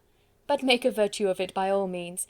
My good qualities are under your protection, and you are to exaggerate them as much as possible, and in return it belongs to me to find occasions for teasing and quarrelling with you as often as may be. And I shall begin directly by asking you what made you so unwilling to come to the point at last? What made you so shy of me when you first called, and afterwards dined here? Why, especially when you called, did you look as if you did not care about me?" "Because you were grave and silent, and gave me no encouragement." "But I was embarrassed." "And so was I." "You might have talked to me more when you came to dinner." "A man who had felt less might." "How unlucky that you should have a reasonable answer to give, and that I should be so reasonable as to admit it. But I wonder how long you would have gone on, if you had been left to yourself. I wonder when you would have spoken, if I had not asked you. My resolution of thanking you for your kindness to Lydia had certainly great effect. Too much, I am afraid, for what becomes of the moral if our comfort springs from a breach of promise? For I ought not to have mentioned the subject. This will never do." "You need not distress yourself. The moral will be perfectly fair. Lady Catherine's unjustifiable endeavours to separate us were the means of removing all my doubts. I am not indebted for my present happiness to your eager desire of expressing your gratitude. I was not in a humour to wait for any opening of yours. My aunt's intelligence had given me hope, and I was determined at once to know everything." "Lady Catherine has been of infinite use, which ought to make her happy, for she loves to be of use. But tell me, what did you come down to Netherfield for? Was it merely to write to Longbourn and be embarrassed, or had you intended any more serious consequence?" "My real purpose was to see you, and to judge, if I could, whether I might ever hope to make you love me. My avowed one, or what I avowed to myself, was to see whether your sister was still partial to Bingley, and if she were, to make the confession to him which I have since made." "Shall you ever have the courage to announce to Lady Catherine what is to befall her?" "I am more likely to want time than courage, Elizabeth, but it ought to be done, and if you will give me a sheet of paper, it shall be done directly." "And if I had not a letter to write myself, I might sit by you and admire the evenness of your writing, as another young lady once did. But I have an aunt too, who must not be longer neglected." From an unwillingness to confess how much her intimacy with Mr. Darcy had been overrated, Elizabeth had never yet answered Mrs. Gardiner's long letter; but now, having that to communicate which she knew would be most welcome, she was almost ashamed to find that her uncle and aunt had already lost 3 days of happiness, and immediately wrote as follows: "I would have thanked you before, my dear aunt, as I ought to have done, for your long, kind, satisfactory detail of particulars, but to say the truth, I was too cross to write.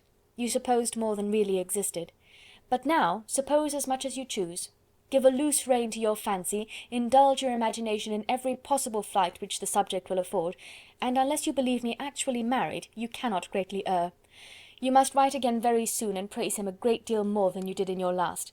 I thank you again and again for not going to the Lakes. How could I be so silly as to wish it? Your idea of the ponies is delightful. We will go round the park every day. I am the happiest creature in the world. Perhaps other people have said so before, but not one with such justice. I am happier even than Jane. She only smiles. I laugh. Mr. Darcy sends you all the love in the world that he can spare from me. You are all to come to Pemberley at Christmas. Yours, etc. Mr. Darcy's letter to Lady Catherine was in a different style, and still different from either was what Mr. Bennet sent to Mr. Collins in reply to his last. Dear Sir, I must trouble you once more for congratulations. Elizabeth will soon be the wife of Mr. Darcy. Console Lady Catherine as well as you can. But if I were you, I would stand by the nephew. He has more to give. Yours sincerely, etc. Miss Bingley's congratulations to her brother on his approaching marriage were all that was affectionate and insincere. She wrote even to Jane on the occasion, to express her delight and repeat all her former professions of regard. Jane was not deceived, but she was affected, and though feeling no reliance on her, could not help writing her a much kinder answer than she knew was deserved. The joy which Miss Darcy expressed on receiving similar information was as sincere as her brother's in sending it. 4 sides of paper were insufficient to contain all her delight, and all her earnest desire of being loved by her sister. Before any answer could arrive from Mr. Collins, or any congratulations to Elizabeth from his wife, the Longbourn family heard that the Collinses were come themselves to Lucas Lodge. The reason of this sudden removal was soon evident. Lady Catherine had been rendered so exceedingly angry by the contents of her nephew's letter, that Charlotte, really rejoicing in the match, was anxious to get away till the storm was blown over.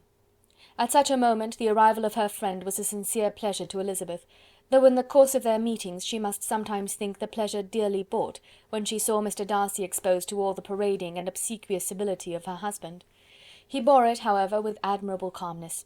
He could even listen to Sir William Lucas when he complimented him on carrying away the brightest jewel of the country, and expressed his hopes of their all meeting frequently at St. James's, with very decent composure. If he did shrug his shoulders, it was not till Sir William was out of sight. Mrs. Phillips's vulgarity was another and perhaps greater tax on his forbearance, and though Mrs. Phillips, as well as her sister, stood in too much awe of him to speak with the familiarity which Bingley's good humour encouraged, yet whenever she did speak she must be vulgar. Nor was her respect for him, though it made her more quiet, at all likely to make her more elegant. Elizabeth did all she could to shield him from the frequent notice of either, and was ever anxious to keep him to herself, and to those of her family with whom he might converse without mortification. And though the uncomfortable feelings arising from all this took from the season of courtship much of its pleasure, it added to the hope of the future, and she looked forward with delight to the time when they should be removed from society so little pleasing to either, to all the comfort and elegance of their family party at Pemberley. Chapter 61. Happy for all her maternal feelings was the day on which Mrs. Bennet got rid of her 2 most deserving daughters. With what delighted pride she afterwards visited Mrs. Bingley and talked of Mrs. Darcy may be guessed. I wish I could say, for the sake of her family, that the accomplishment of her earnest desire in the establishment of so many of her children produced so happy an effect as to make her a sensible, amiable, well-informed woman for the rest of her life, though perhaps it was lucky for her husband, who might not have relished domestic felicity in so unusual a form, that she was still occasionally nervous and invariably silly. Mr. Bennet missed his second daughter exceedingly. His affection for her drew him oftener from home than anything else could do. He delighted in going to Pemberley, especially when he was least expected. Mr. Bingley and Jane remained at Netherfield only a 12-month. So near a vicinity to her mother in merit and relations was not desirable even to his easy temper or her affectionate heart. The darling wish of his sisters was then gratified. He bought an estate in a neighbouring county to Derbyshire, and Jane and Elizabeth, in addition to every other source of happiness, were within 30 miles of each other. Kitty, to her very material advantage, spent the chief of her time with her 2 elder sisters. In society so superior to what she had generally known, her improvement was great. She was not of so ungovernable a temper as Lydia, and removed from the influence of Lydia's example, she became, by proper attention and management, less irritable, less ignorant, and less insipid. From the further disadvantage of Lydia's society she was of course carefully kept, and though Mrs. Wickham frequently invited her to come and stay with her, with the promise of balls and young men, her father would never consent to her going. Mary was the only daughter who remained at home, and she was necessarily drawn from the pursuit of accomplishments by Mrs. Bennet's being quite unable to sit alone. Mary was obliged to mix more with the world, but she could still moralize over every morning visit, and as she was no longer mortified by comparisons between her sister's beauty and her own, it was suspected by her father that she submitted to the change without much reluctance. As for Wickham and Lydia, their character suffered no revolution from the marriage of her sisters. He bore with philosophy the conviction that Elizabeth must now become acquainted with whatever of his ingratitude and falsehood had before been unknown to her, and in spite of everything was not wholly without hope that Darcy might yet be prevailed on to make his fortune. The congratulatory letter which Elizabeth received from Lydia on her marriage explained to her that, by his wife at least, if not by himself, such a hope was cherished. The letter was to this effect: "My dear Lizzy, I wish you joy. If you love Mr. Darcy half as well as I do my dear Wickham, you must be very happy. It is a great comfort to have you so rich, and when you have nothing else to do, I hope you will think of us. I am sure Wickham would like a place at court very much, and I do not think we shall have quite enough money to live upon without some help. Any place would do, of about 300 or 400 a year, but however, do not speak to Mr. Darcy about it, if you had rather not. Yours, etc." As it happened that Elizabeth had much rather not, she endeavoured in her answer to put an end to every entreaty and expectation of the kind. Such relief, however, as it was in her power to afford, by the practice of what might be called economy in her own private expenses, she frequently sent them. It had always been evident to her that such an income as theirs, under the direction of two persons so extravagant in their wants, and heedless of the future, must be very insufficient to their support, and whenever they changed their quarters, either Jane or herself were sure of being applied to for some little assistance towards discharging their bills. Their manner of living, even when the restoration of peace dismissed them to a home, was unsettled in the extreme. They were always moving from place to place in quest of a cheap situation, and always spending more than they ought. His affection for her soon sunk into indifference, hers lasted a little longer, and in spite of her youth and her manners, she retained all the claims to reputation which her marriage had given her. Though Darcy could never receive him at Pemberley, yet for Elizabeth's sake he assisted him further in his profession. Lydia was occasionally a visitor there, when her husband was gone to enjoy himself in London or Bath, and with the Bingleys they both of them frequently stayed so long, that even Bingley's good humour was overcome, and he proceeded so far as to talk of giving them a hint to be gone. Miss Bingley was very deeply mortified by Darcy's marriage, but as she thought it advisable to retain the right of visiting at Pemberley, she dropped all her resentment, was fonder than ever of Georgiana, almost as attentive to Darcy as heretofore, and paid off every arrear of civility to Elizabeth. Pemberley was now Georgiana's home, and the attachment of the sisters was exactly what Darcy had hoped to see. They were able to love each other even as well as they intended. Georgiana had the highest opinion in the world of Elizabeth, though at first she often listened with an astonishment bordering on alarm at her lively, sportive manner of talking to her brother. He, who had always inspired in herself a respect which almost overcame her affection, she now saw the object of open pleasantry. Her mind received knowledge which had never before fallen in her way. By Elizabeth's instructions she began to comprehend that a woman may take liberties with her husband, which a brother will not always allow in a sister more than 10 years younger than himself. Lady Catherine was extremely indignant on the marriage of her nephew, and as she gave way to all the genuine frankness of her character in her reply to the letter which announced its arrangement, she sent him language so very abusive, especially of Elizabeth, that for some time all intercourse was at an end. But at length, by Elizabeth's persuasion, he was prevailed on to overlook the offence, and seek a reconciliation; and after a little further resistance on the part of his aunt, her resentment gave way, either to her affection for him, or her curiosity to see how his wife conducted herself, and she condescended to wait on them at Pemberley, in spite of that pollution which its woods had received, not merely from the presence of such a mistress, but the visits of her uncle and aunt from the city. With the Gardiners they were always on the most intimate terms. Darcy, as well as Elizabeth, really loved them, and they were both ever sensible of the warmest gratitude towards the persons who, by bringing her into Derbyshire, had been the means of uniting them.